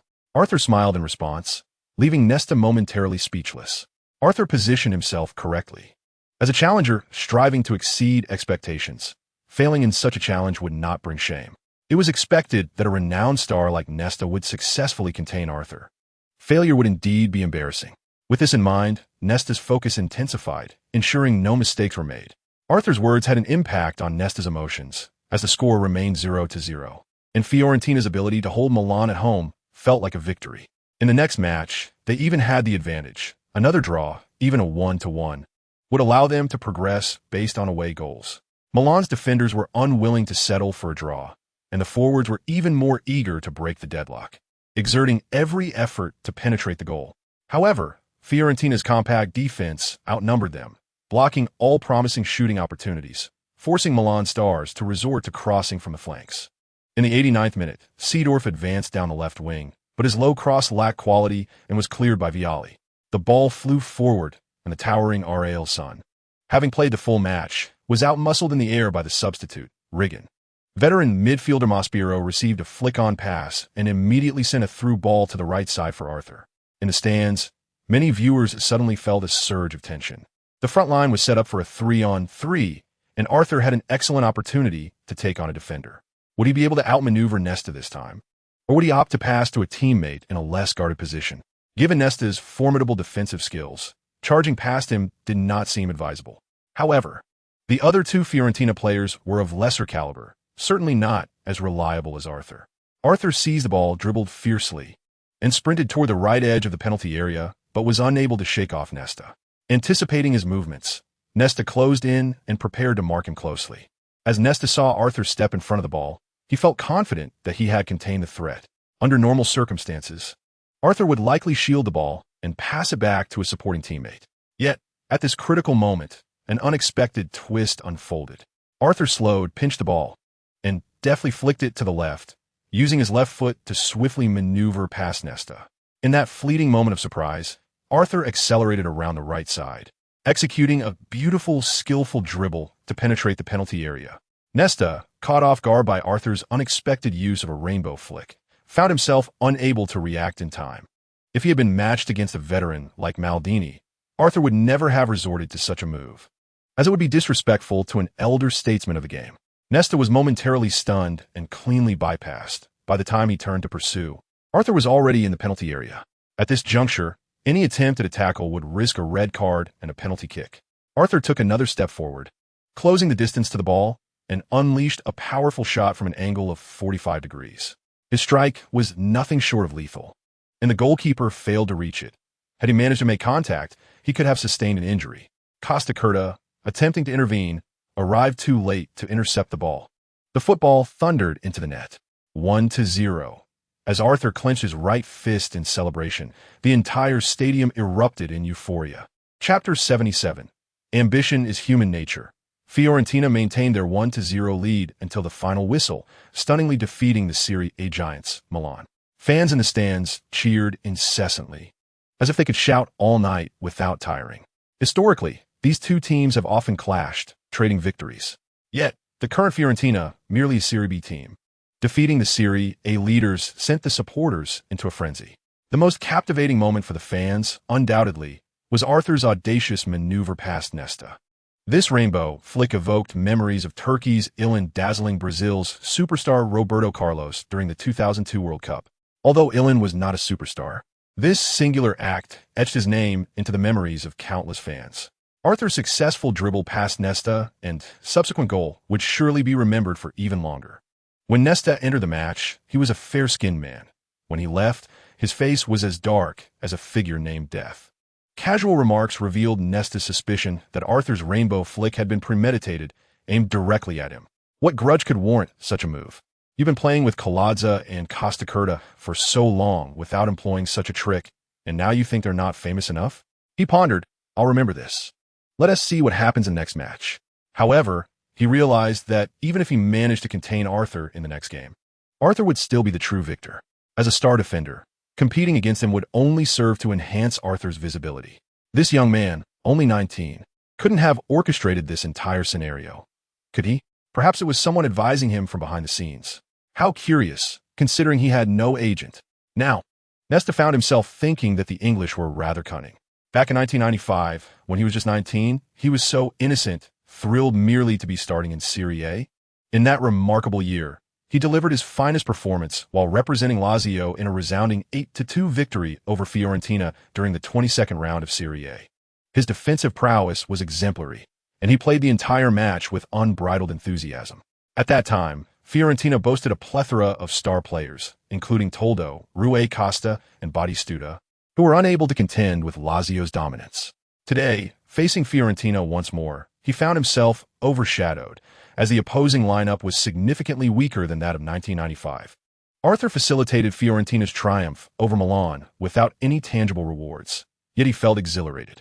His rising popularity from this match was equivalent to a year's worth of games in Serie B.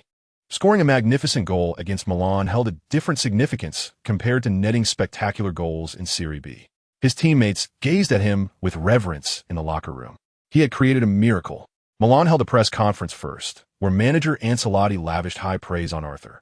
I believe he will emerge as a star forward in Serie A this year, scoring over 20 goals, he stated. He possesses not only exceptional physical attributes, but also comprehensive skills, excelling in both offense and defense. When a reporter inquired about the reasons behind Milan's defeat, Ancelotti replied, "It was due to Arthur. He was the only player on Fiorentina's front line who posed a threat. My substitutions were intended to contain him. Yet he managed to score in such an unexpected manner." There was a hint of regret in Ancelotti's tone, yet he found himself admiring Arthur even more. If Milan were to acquire Arthur in the future, they would gain a phenomenal forward, potentially relegating Inzaghi to the bench. Ancelotti regarded Pippo as a great striker, one of the best within the penalty area, but he acknowledged that outside the box he might falter. In contrast, Arthur was effective both inside and outside the box. If he were to partner with Shevchenko, Milan's offensive capabilities would become formidable. Ancelotti was unperturbed by the possibility that his compliments might inflate Arthur's market value. Any team wishing to sign him would have to offer a hefty price. Otherwise, Fiorentina would not part with him. Ancelotti believed that the momentum of Arthur's rise was unstoppable, as top teams seeking to bolster their forward lines would be willing to spend lavishly on him. Scouts who were not blind would certainly not overlook a physically gifted young talent, except for Arsenal. Stars such as Kak and Seedorf also shared their insights, all acknowledging Arthur's formidable talent, particularly Kak, who had faced him in numerous encounters and felt the intensity. Nesta, on the other hand, maintained a sullen demeanor during the press conference, providing vague responses that seemed dismissive. At that moment, anything he said felt incorrect. Praising Arthur was out of the question, and finding excuses for defeat would be even more misguided. Dishearteningly, he realized he had gained experience in handling media scrutiny after unexpected defeats. He had faced a similar embarrassing situation during the 2002 World Cup when his team lost to South Korea, leaving him at a loss for words. Silence, it seemed, was golden. During the Florentina press conference, all eyes were fixed on Arthur. He humbly expressed his thoughts. Today, we were fortunate to secure a victory, but this series is far from over.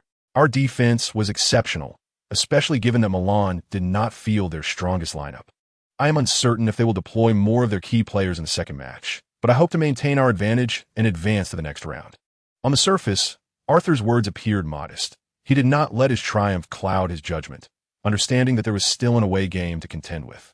However, upon further reflection, journalists recognized that Arthur was indeed quite audacious. His calm demeanor after defeating Milan suggested a profound confidence. Merely winning one match against Milan did not exhilarate him. Eliminating them to progress in the Italian Cup was his true ambition.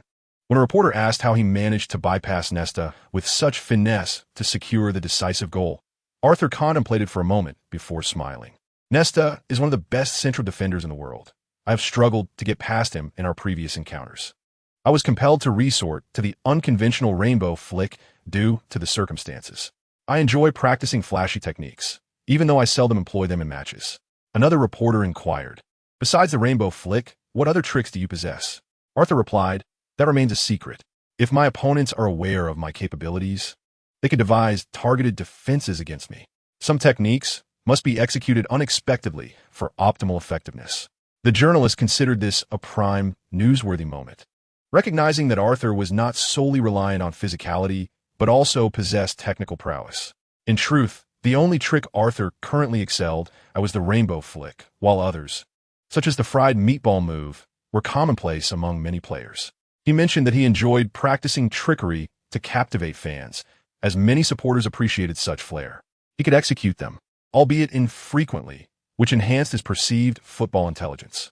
He refrained from using certain techniques simply because they might not be practical, yet when the moment called for it, he was ready to unleash them. Such statements only served to heighten his opponent's wariness. Who could predict if he would execute another unexpected move in the next match?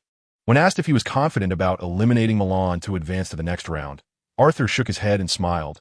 "I lack confidence in progressing. Even though Milan fielded a substitute lineup, we were on the back foot for much of the match.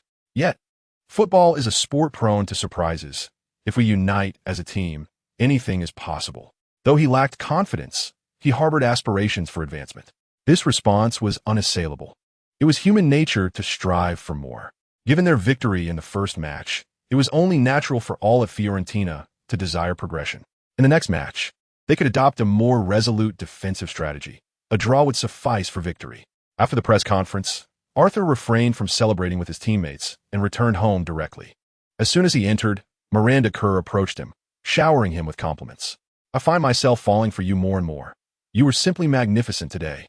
Although Miranda was not well acquainted with many stars, she recognized the Milan team. Last season, Milan had won the UEFA Champions League, garnering international attention in sports news. Arthur had led his team to victory against Milan, scoring a crucial goal. During the goal celebration, the fans beside Miranda nearly erupted with joy. She speculated that if Arthur had appeared in the stands, he might have been besieged by Italian female fans. This man was undeniably charismatic. Miranda felt a pang of insecurity. In just one city, there were so many admirers of his. She feared that as he gained more fame, he would attract female fans from all over the world. If she missed her chance with Arthur, would she ever find such an extraordinary man again? He excelled in every regard, and even other handsome men could not compare to his physical prowess. "How did you get back?" Arthur asked after sharing a kiss. "Chiara drove me home. She was quite envious when she learned I was your girlfriend," Miranda replied with a smile. Chiara was Ariadne's girlfriend, who had come to support her partner. She genuinely expressed her envy, believing that if Arthur showed interest in her, he could easily replace Ariadne. Locals believed that Arthur would undoubtedly become a superstar. His teammates' collective popularity paled in comparison to his.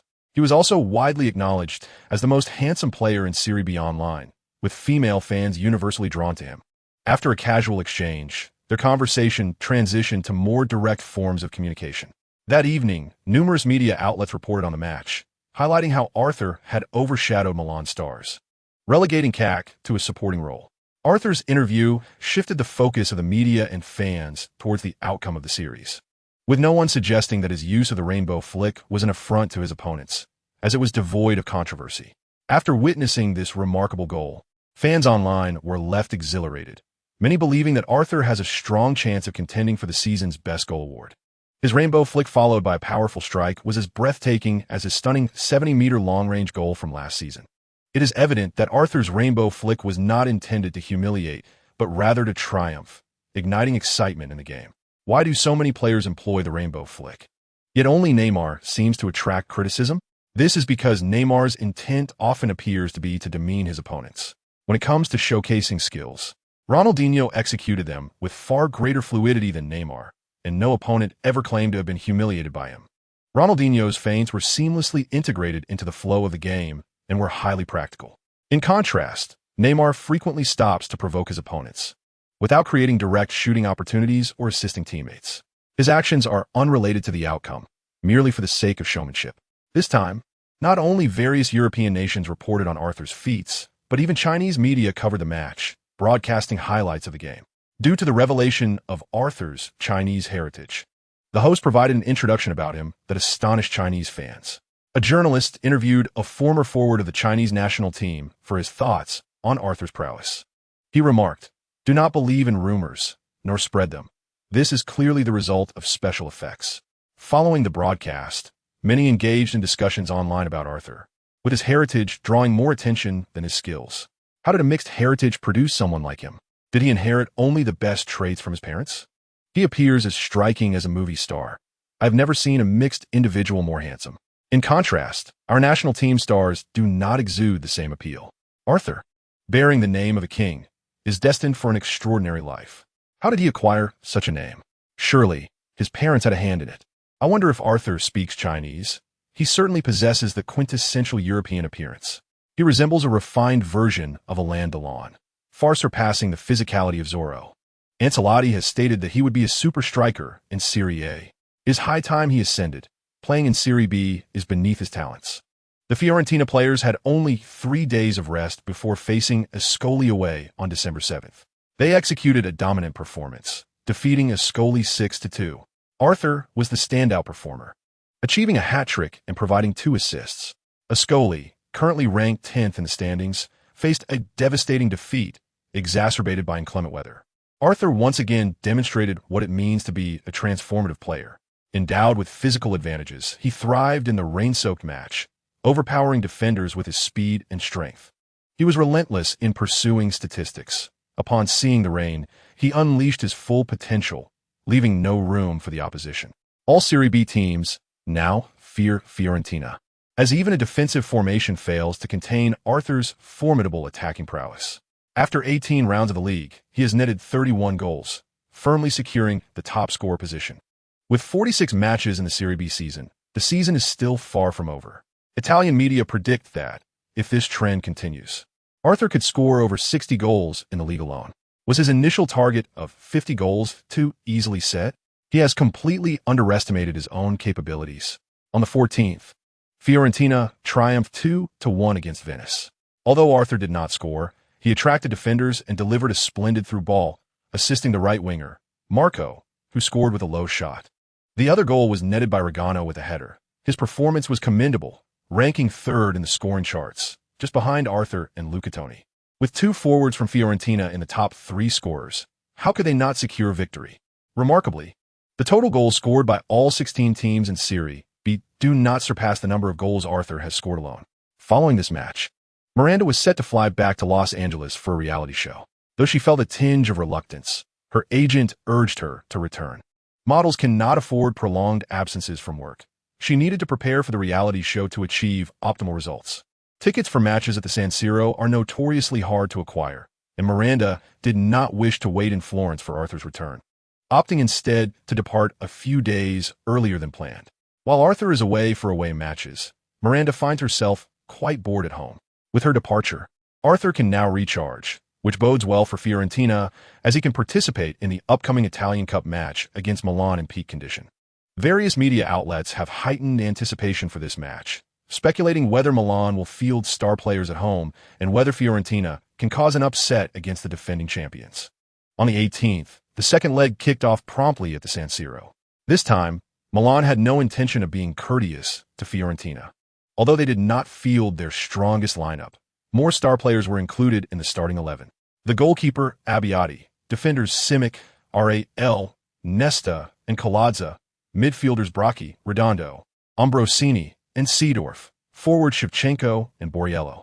Contrary to media predictions, Ancelotti did not start Inzaghi, opting instead for the prolific Ukrainian striker. Even alongside stars like Ronaldo, Henry, and Ral, Shevchenko would undoubtedly rank among the top 3 forwards globally. He is not merely one of the Italian golden boys. His prowess is undeniable. In a parallel universe, Shevchenko has amassed a plethora of club honors and even won a Ballon d'Or, triumphing over Henry in that season. Early in his career, he was dubbed the White Ronaldo. His speed, dribbling, accuracy, and heading ability are exceptional. Additionally, his passing awareness is outstanding, allowing him to play as a winger or attacking midfielder. He possesses advantages over Ronaldo, such as fewer injuries and greater tactical discipline. In 1999, Shevchenko transferred to Milan for $26 million, signing a 5-year contract. In hindsight, Milan made a shrewd investment. He made a stunning debut season in Serie A, clinching the Golden Boot. With such a formidable competitor, how could Arthur not match up against him? As the match commenced, Arthur was particularly noticeable on the defensive end, fixating on Shevchenko, not allowing himself to be perceived merely as a forward. Fortunately, Kak was not in the starting lineup. Had both players been on the pitch, Arthur might have found himself overwhelmed. Shevchenko's speed slightly outpaced Arthur's, although Arthur held an advantage in physical confrontation, standing at 183 centimeters and weighing 73 kilograms. He relies on explosive power. Just 5 minutes into the match, Arthur knocked him down with a shoulder charge. Together with his defensive teammates, Arthur relentlessly pursued and pressured the Serie A Golden Boot winner. Shevchenko struggled to approach the goal, always shadowed by a defender. In his attempts to make a run into the penalty area, he found himself outmatched by Arthur. It was not that Borriello lacked effort. Rather, the opponent was simply too formidable. Arthur's predictions were precise, and his aggressive interceptions were relentless. Shevchenko's attempts to score in the box yielded 2 outcomes. Either Arthur would successfully clear the ball, or he would collide with Shevchenko, preventing him from leaping or maintaining his balance. As long as Arthur timed his challenges well, the referee would not call a foul against him. It is common for players to tumble in the penalty area, and aside from the later emergence of the Premier League's penalty teams, few clubs have earned penalties due to physical confrontations in the box. Arthur's defensive skills were imparted by Virgil Ward, allowing him to fully utilize his physical advantages and maintain the rhythm of the game. Another forward, Borriello, merely lingered in the penalty area, unable to contribute, even against a formidable defense. In the first half, Fiorentina failed to register a single shot on goal, firmly entrenched in their defensive stance. Mondoni's strategy proved successful, resulting in a score of 0-0. The Milan players exhibited signs of impatience, with both fullbacks frequently pushing forward and the center-backs positioning themselves higher up the pitch. The most agitated of all was Nesta, who had envisioned various scenarios before the match, vowing to ensure Arthur could neither break through nor take a shot. Yet, Arthur paid him no heed, focusing his attention solely on Shevchenko. It was deliberate. That scoundrel was undoubtedly acting with intent. Nesta's expression resembled that of someone who had ingested something unpleasant, having recognized the blind spot. When Kak was on the field, he followed Kak. When Kak departed, he followed me. Now that Shiva was starting, he followed him.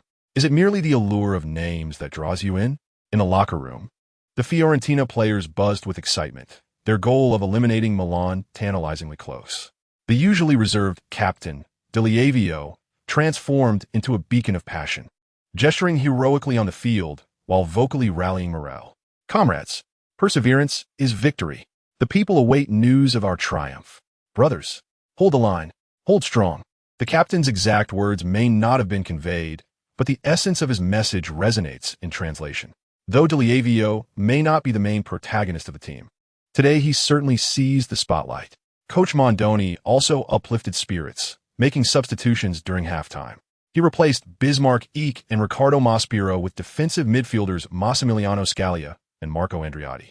At this juncture, only Arthur remained as a forward, and the counterattack rested solely on him. Though if they did not counter, it mattered little. Their objective was to maintain their advantage and secure a draw to progress. Arthur remained taciturn, harnessing energy for an impending eruption. The weather was splendid, sunlit, and breezy. He relished the prospect of overcoming Milan through his own prowess, which filled him with a profound sense of accomplishment.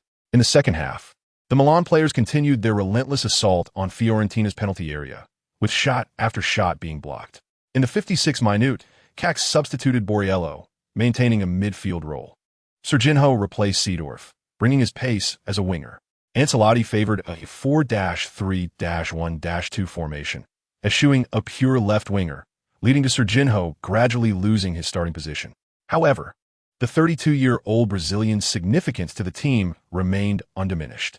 As Milan struggled to break through, Serginho often emerged as a wild card when the situation became dire.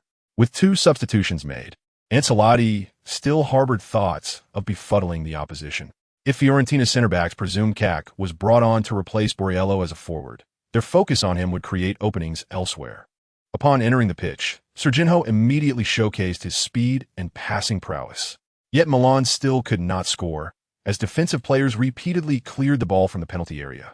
Though Fiorentina's style was unrefined, it proved effective. They disregarded Milan's wide crosses, clustering multiple players in the penalty area to ensure numerical superiority.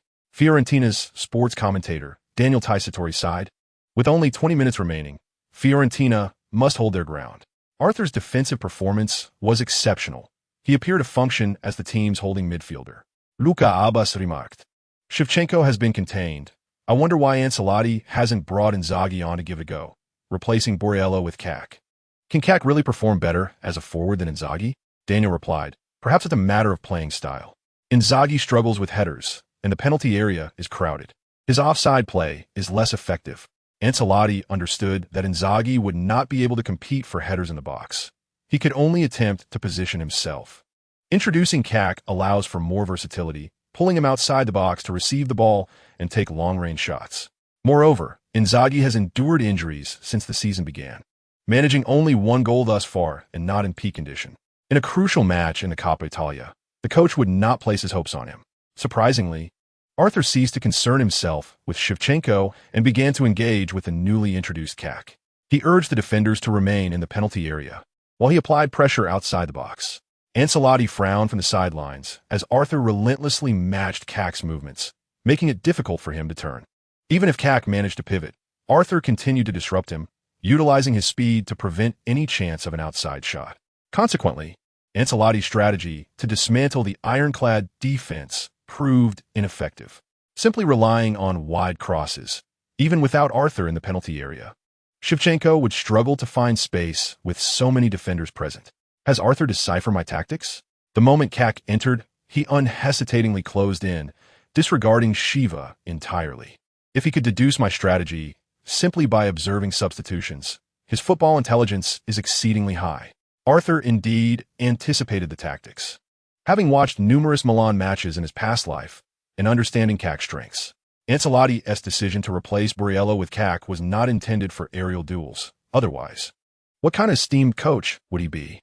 Cac's greatest threat lies in counterattacks. His speed allows him to attract defensive attention while threading exquisite through balls. His long-range shooting ability also surpasses Inzaghi, who lacks any capacity for distance shooting. Now, Milan was engaged in a positional battle, and Arthur only needed to guard against Cac's long-range shots to effectively limit his impact. In the 86th minute, Milan had their best opportunity to score. Center-back Nesta surged into Fiorentina's penalty area, heading a corner toward the right side of the goal. The shot was powerful, and goalkeeper Seijas had no time to react, helplessly turning his head away. Should this ball find the net, it would represent a perfect redemption for Nesta, who rarely scores. Regrettably, fortune did not favor Milan. Defender Lucarelli stood at the right post, and the ball struck him squarely, bouncing away, while Ariati cleared it with a mighty kick out of bounds. Lucarelli fell valiantly, and his teammates rushed to his side as the referee halted the match. Observing Lucarelli's agony, Arthur pondered whether he had fulfilled the conditions to master the art of the evil-repelling sword manual abroad. Surviving this ordeal would surely bring blessings. Ultimately, Fiorentina players held their ground for the remaining 10 minutes, achieving an unglamorous draw against Milan on their turf. The shot statistics for both teams were 23-1, with Fiorentina managing only one shot throughout the match. After carrying the ball past the halfway line, Arthur took a shot from 35 meters out, sending it over the bar. Milan's players also struggled with accuracy, managing only 6 shots on target, most of which were long-range attempts. The Milan fans directed a chorus of boos at Fiorentina, unwilling to accept this outcome. Among them was a fan in a red jersey, sporting glasses, and with dark hair and eyes, resembling someone of Chinese descent. His shouts were unmistakable. Football fans, above all, detest a scoreless match. Even more frustrating is Milan's failure to capitalize on their dominance in both matches, leading to elimination. This illustrates the essential difference between football and basketball, where teamwork and tactics hold paramount importance. Football is often rife with surprises, with underdogs triumphing over stronger opponents. In contrast, basketball rarely sees such upsets, where the stronger team invariably prevails. Regardless of how spectacular a star player performs, even with an abundance of free throw opportunities, it may only lead to playoff appearances, but not necessarily a championship. Arthur felt no shame, for it was only through such a style of play that they could eliminate Milan.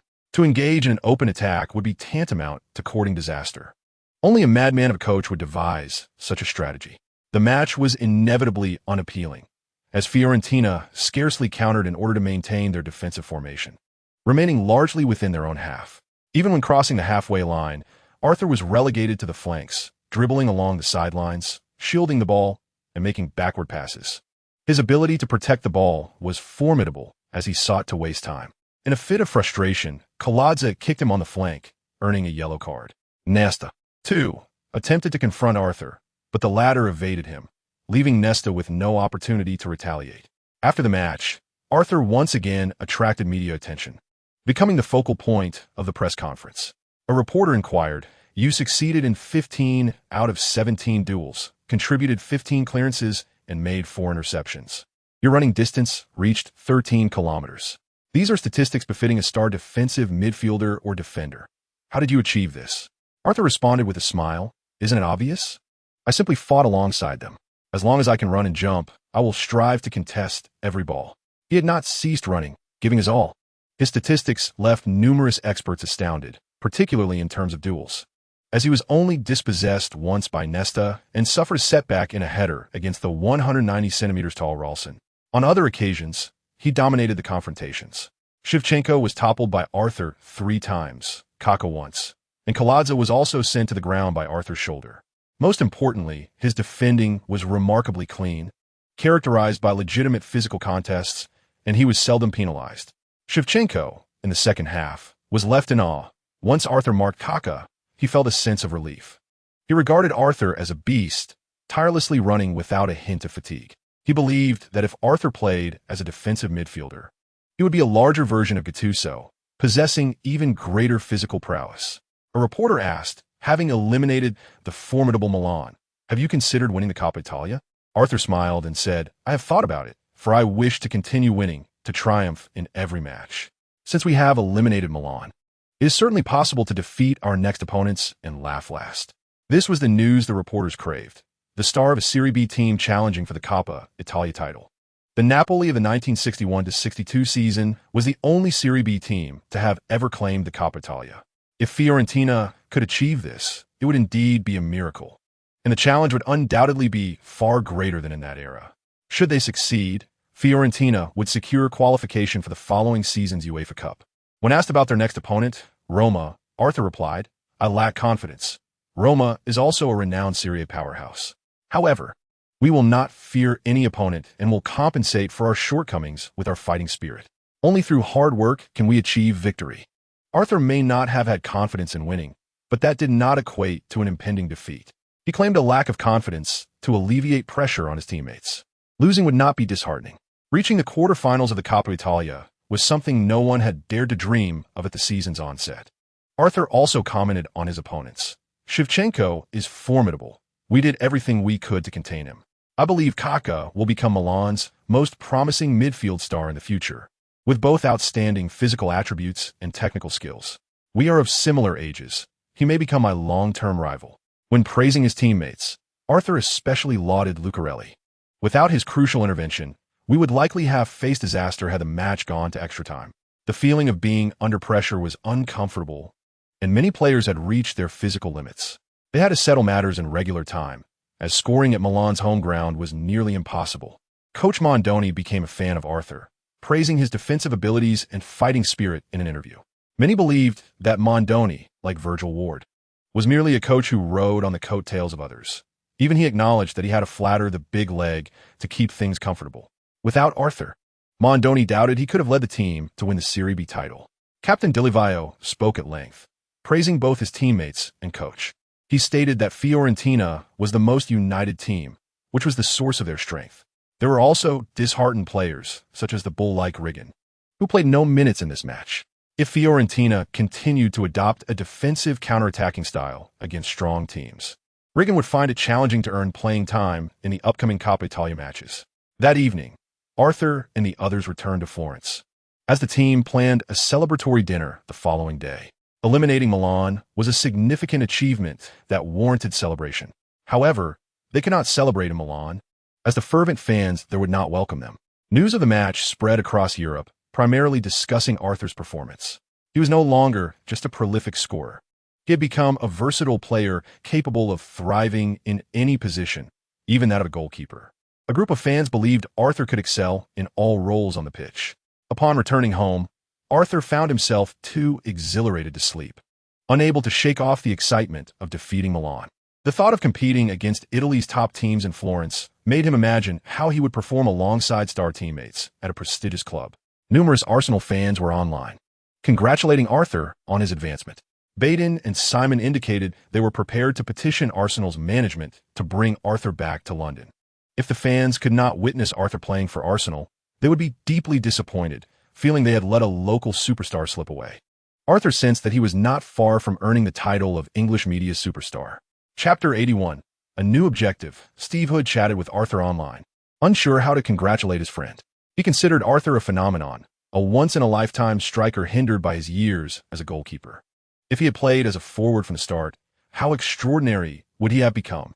In just his second season, Arthur had led Fiorentina, a struggling team, to eliminate Milan from the Coppa Italia. It was surreal and hard to believe. Moreover, Arthur was the strongest forward. Steve fully understood the term now. It was indeed a new style of defensive counterattacking football, where he could confront any opponent, even their forwards. He was a true free spirit on the pitch, so free that opponents wished to retaliate against him. Those with average physical attributes hoping to outmaneuver him would soon find him back in front of them after just a few steps. Major English media outlets reported on the match, hinting at a sense of vindication, as Arthur represented English players. For nearly 20 years, British teams have been oppressed by Italian clubs in European competitions, suffering more losses than victories. Now, an Englishman was wreaking havoc in Italy, a sight to behold. Emily Blunt and Miranda Kerr congratulated Arthur online, believing he was destined for stardom. Having such a boyfriend was a source of pride. The following day, the management rewarded the players with bonuses, with Arthur receiving the largest sum. At the end of the season, manager Gali planned to renew his contract. Arthur's salary had significantly increased compared to the previous season, yet even with goal bonuses, it still did not reflect his true worth. Once the team ascended to Serie A, even a tenfold salary increase would not suffice. Gali estimated that Arthur could compete for the top scorer title in Serie A next season, as he continued to improve, showing no signs of ceiling. That evening, the team gathered for dinner, where Lucarelli, the hero of the second match, also attended. He had only suffered minor discomfort and had taken a brief rest. During dinner, Coach Mondoni announced that Fiorentina now had an additional goal to contend for the Coppa Italia championship. The league can afford to relax a bit, as they hold a substantial lead on the points table, rendering other teams only theoretically capable of contending for the championship. There is a collective yearning to secure the Coppa Italia title, which would grant entry into next season's UEFA Cup. Participation in European competitions also comes with the promise of salary increases, and even if players depart in the summer, their market value is likely to rise. After merely a day of rest, Arthur rejoined his teammates for an away match against Napoli on the 21st. Currently, Serie B teams are intimidated by Fiorentina, retreating to their half and adopting a defensive stance. This has allowed Fiorentina's players to practice their short passing with ease, developing a growing synergy. Moreover, Fiorentina consistently find a way to breach even the most fortified defenses, largely due to the aerial prowess of Arthur and Riccardo. In regular training sessions, the primary focus is on the forwards honing their ability to score headers amidst crowded situations. Fiorentina secured a comfortable 3-1 victory, with Arthur netting a goal from close range and providing an assist. He made a compelling run down the right flank during a counterattack, delivering a cross that enabled Riccardo to head the ball into the net, marking his first instance of executing a beautifully arched cross in a competitive match. His ability to strike a curling shot translates seamlessly into his crossing technique. Many football skills are interconnected.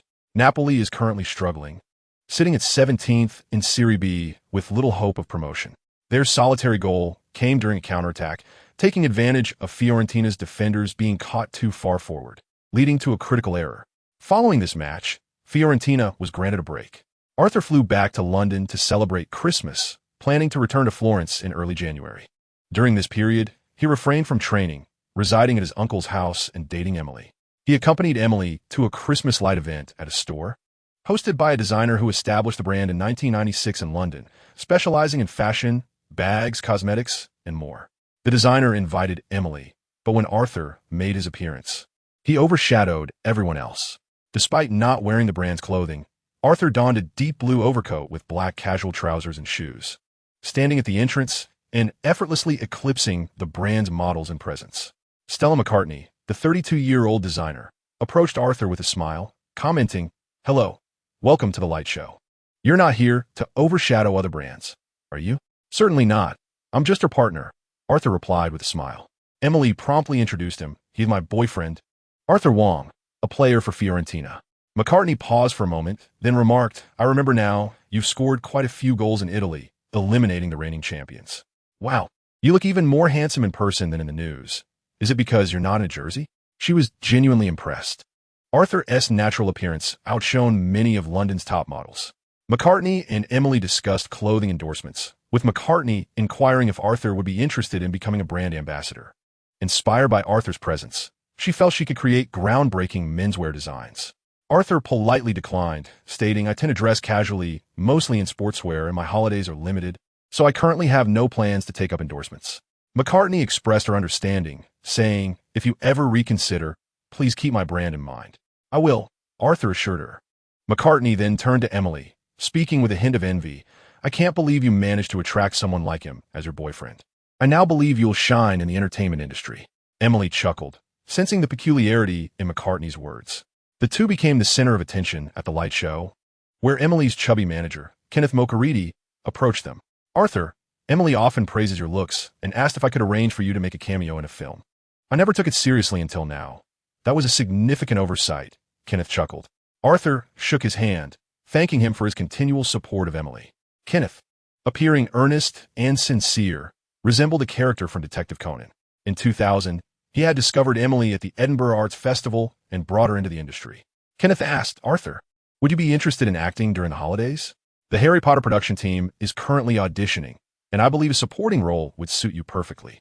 "I enjoy the Harry Potter films, but I don't know how to act," Arthur smiled. "Just be yourself." The character's name is Victor Krum, a student from Durmstrang Institute and one of the champions in the Triwizard Tournament, a star seeker for the Bulgarian national Quidditch team. His name signifies conqueror and victor. He is a power player, the world's top seeker. He has a commanding star on a broom, and he even invited Hermione to be his partner, right? Arthur had seen the Harry Potter films, recalling that the original portrayal was by a somewhat clueless outsider with limited screen time. If you've read the Harry Potter books, that's even better. Yes, he is indeed a striking star. You just need to portray yourself well. I believe you should attend the audition, as no one else can compete with you." Arthur pondered for a moment, realizing that this role was quite fitting for him. Krum may have limited screen time, but he made a significant impact when he appeared, garnering fans from the two male leads after they watched the match. Arthur shook his head. "Even if I wanted to act, I have no time. My holiday is short, ending in June after the league. The role has limited scenes, and if you secure it, the production team can adjust the schedule for you. I believe it could be wrapped up in less than half a month." Emily seemed excited. "You should give it a shot. After all, the role isn't extensive." Faced with his girlfriend's hopeful gaze, Arthur found it difficult to refuse. Chapter 82. Arthur Goes Mad. pulls off another upset. Kenneth Mocaridi maintained close ties with the Harry Potter production team, also representing the actor playing the lead character's father, James Potter. Unfortunately, he couldn't cast Emily Blunt in this blockbuster series, as she appeared too mature for any suitable roles. This was evident from her involvement in Murder on the Nile. Arthur, on the other hand, appeared youthful, embodying the essence of a student. Many believed that Emily was unworthy of him, including Kenneth, who perceived their relationship as akin to a May-December romance. After Christmas, Arthur attended his first audition. He performed well, simply being himself while delivering a few lines. Having experienced grand stages in football and frequently participating in press conferences, he felt no nerves during the audition. The casting director praised Arthur for his striking image and even asked if he would be interested in portraying Cedric Diggory, a role played by Robert Pattinson in the parallel universe. Cedric held a significant position in the Goblet of Fire film as the male third lead, with considerable screen time. Without hesitation, Arthur declined, citing a lack of time and confidence in delivering the role well, expressing that he could only manage a minor part. It was quite audacious to openly admit his limitations during an audition, a feat only someone outside the industry would dare attempt. He was there primarily for his girlfriend, and the outcome was inconsequential. He assumed he wouldn't be selected, considering there would likely be 2 or 3 rounds of auditions, which he simply couldn't afford to attend. During dinner, Emily remarked, "It would be great if you were selected. Your image would be wasted if you don't play a few iconic roles. Don't get your hopes up. Mainly, I don't have the time. I'd prefer to capture the attention of the England national team coaching staff and be called up for this year's European Championship in Portugal."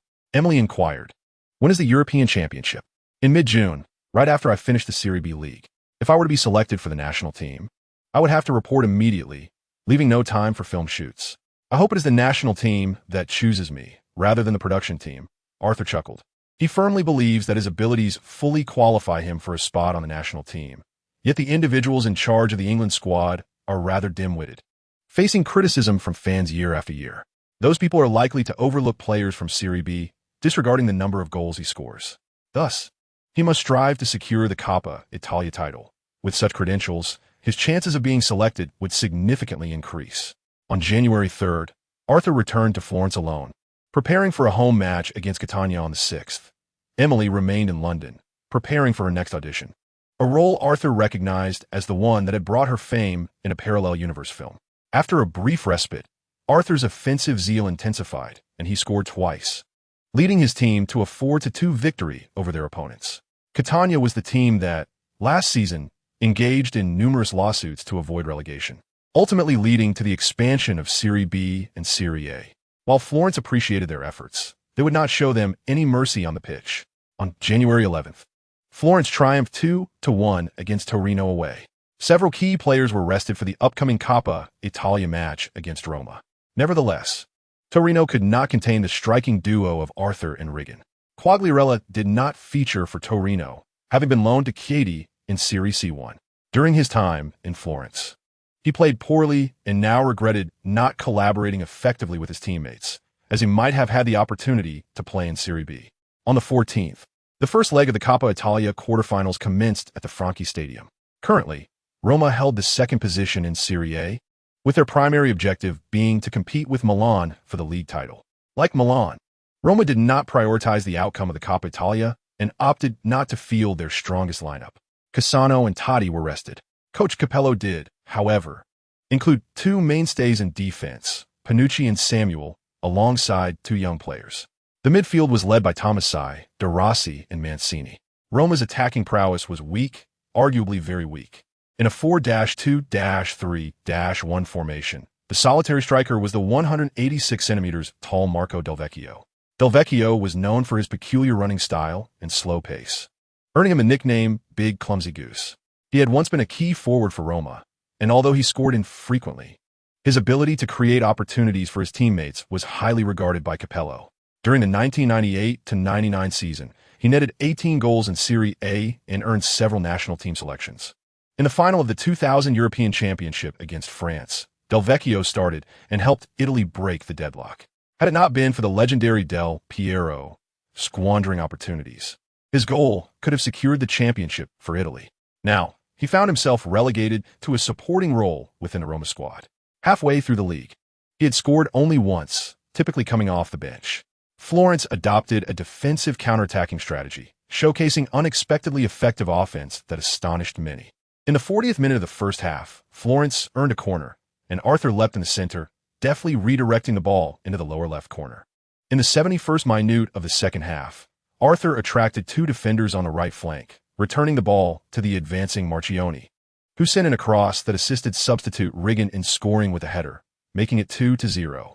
In the 78th minute, Roma's 19-year-old substitute midfielder Carriva scored from long range, salvaging a modicum of dignity for the visitors.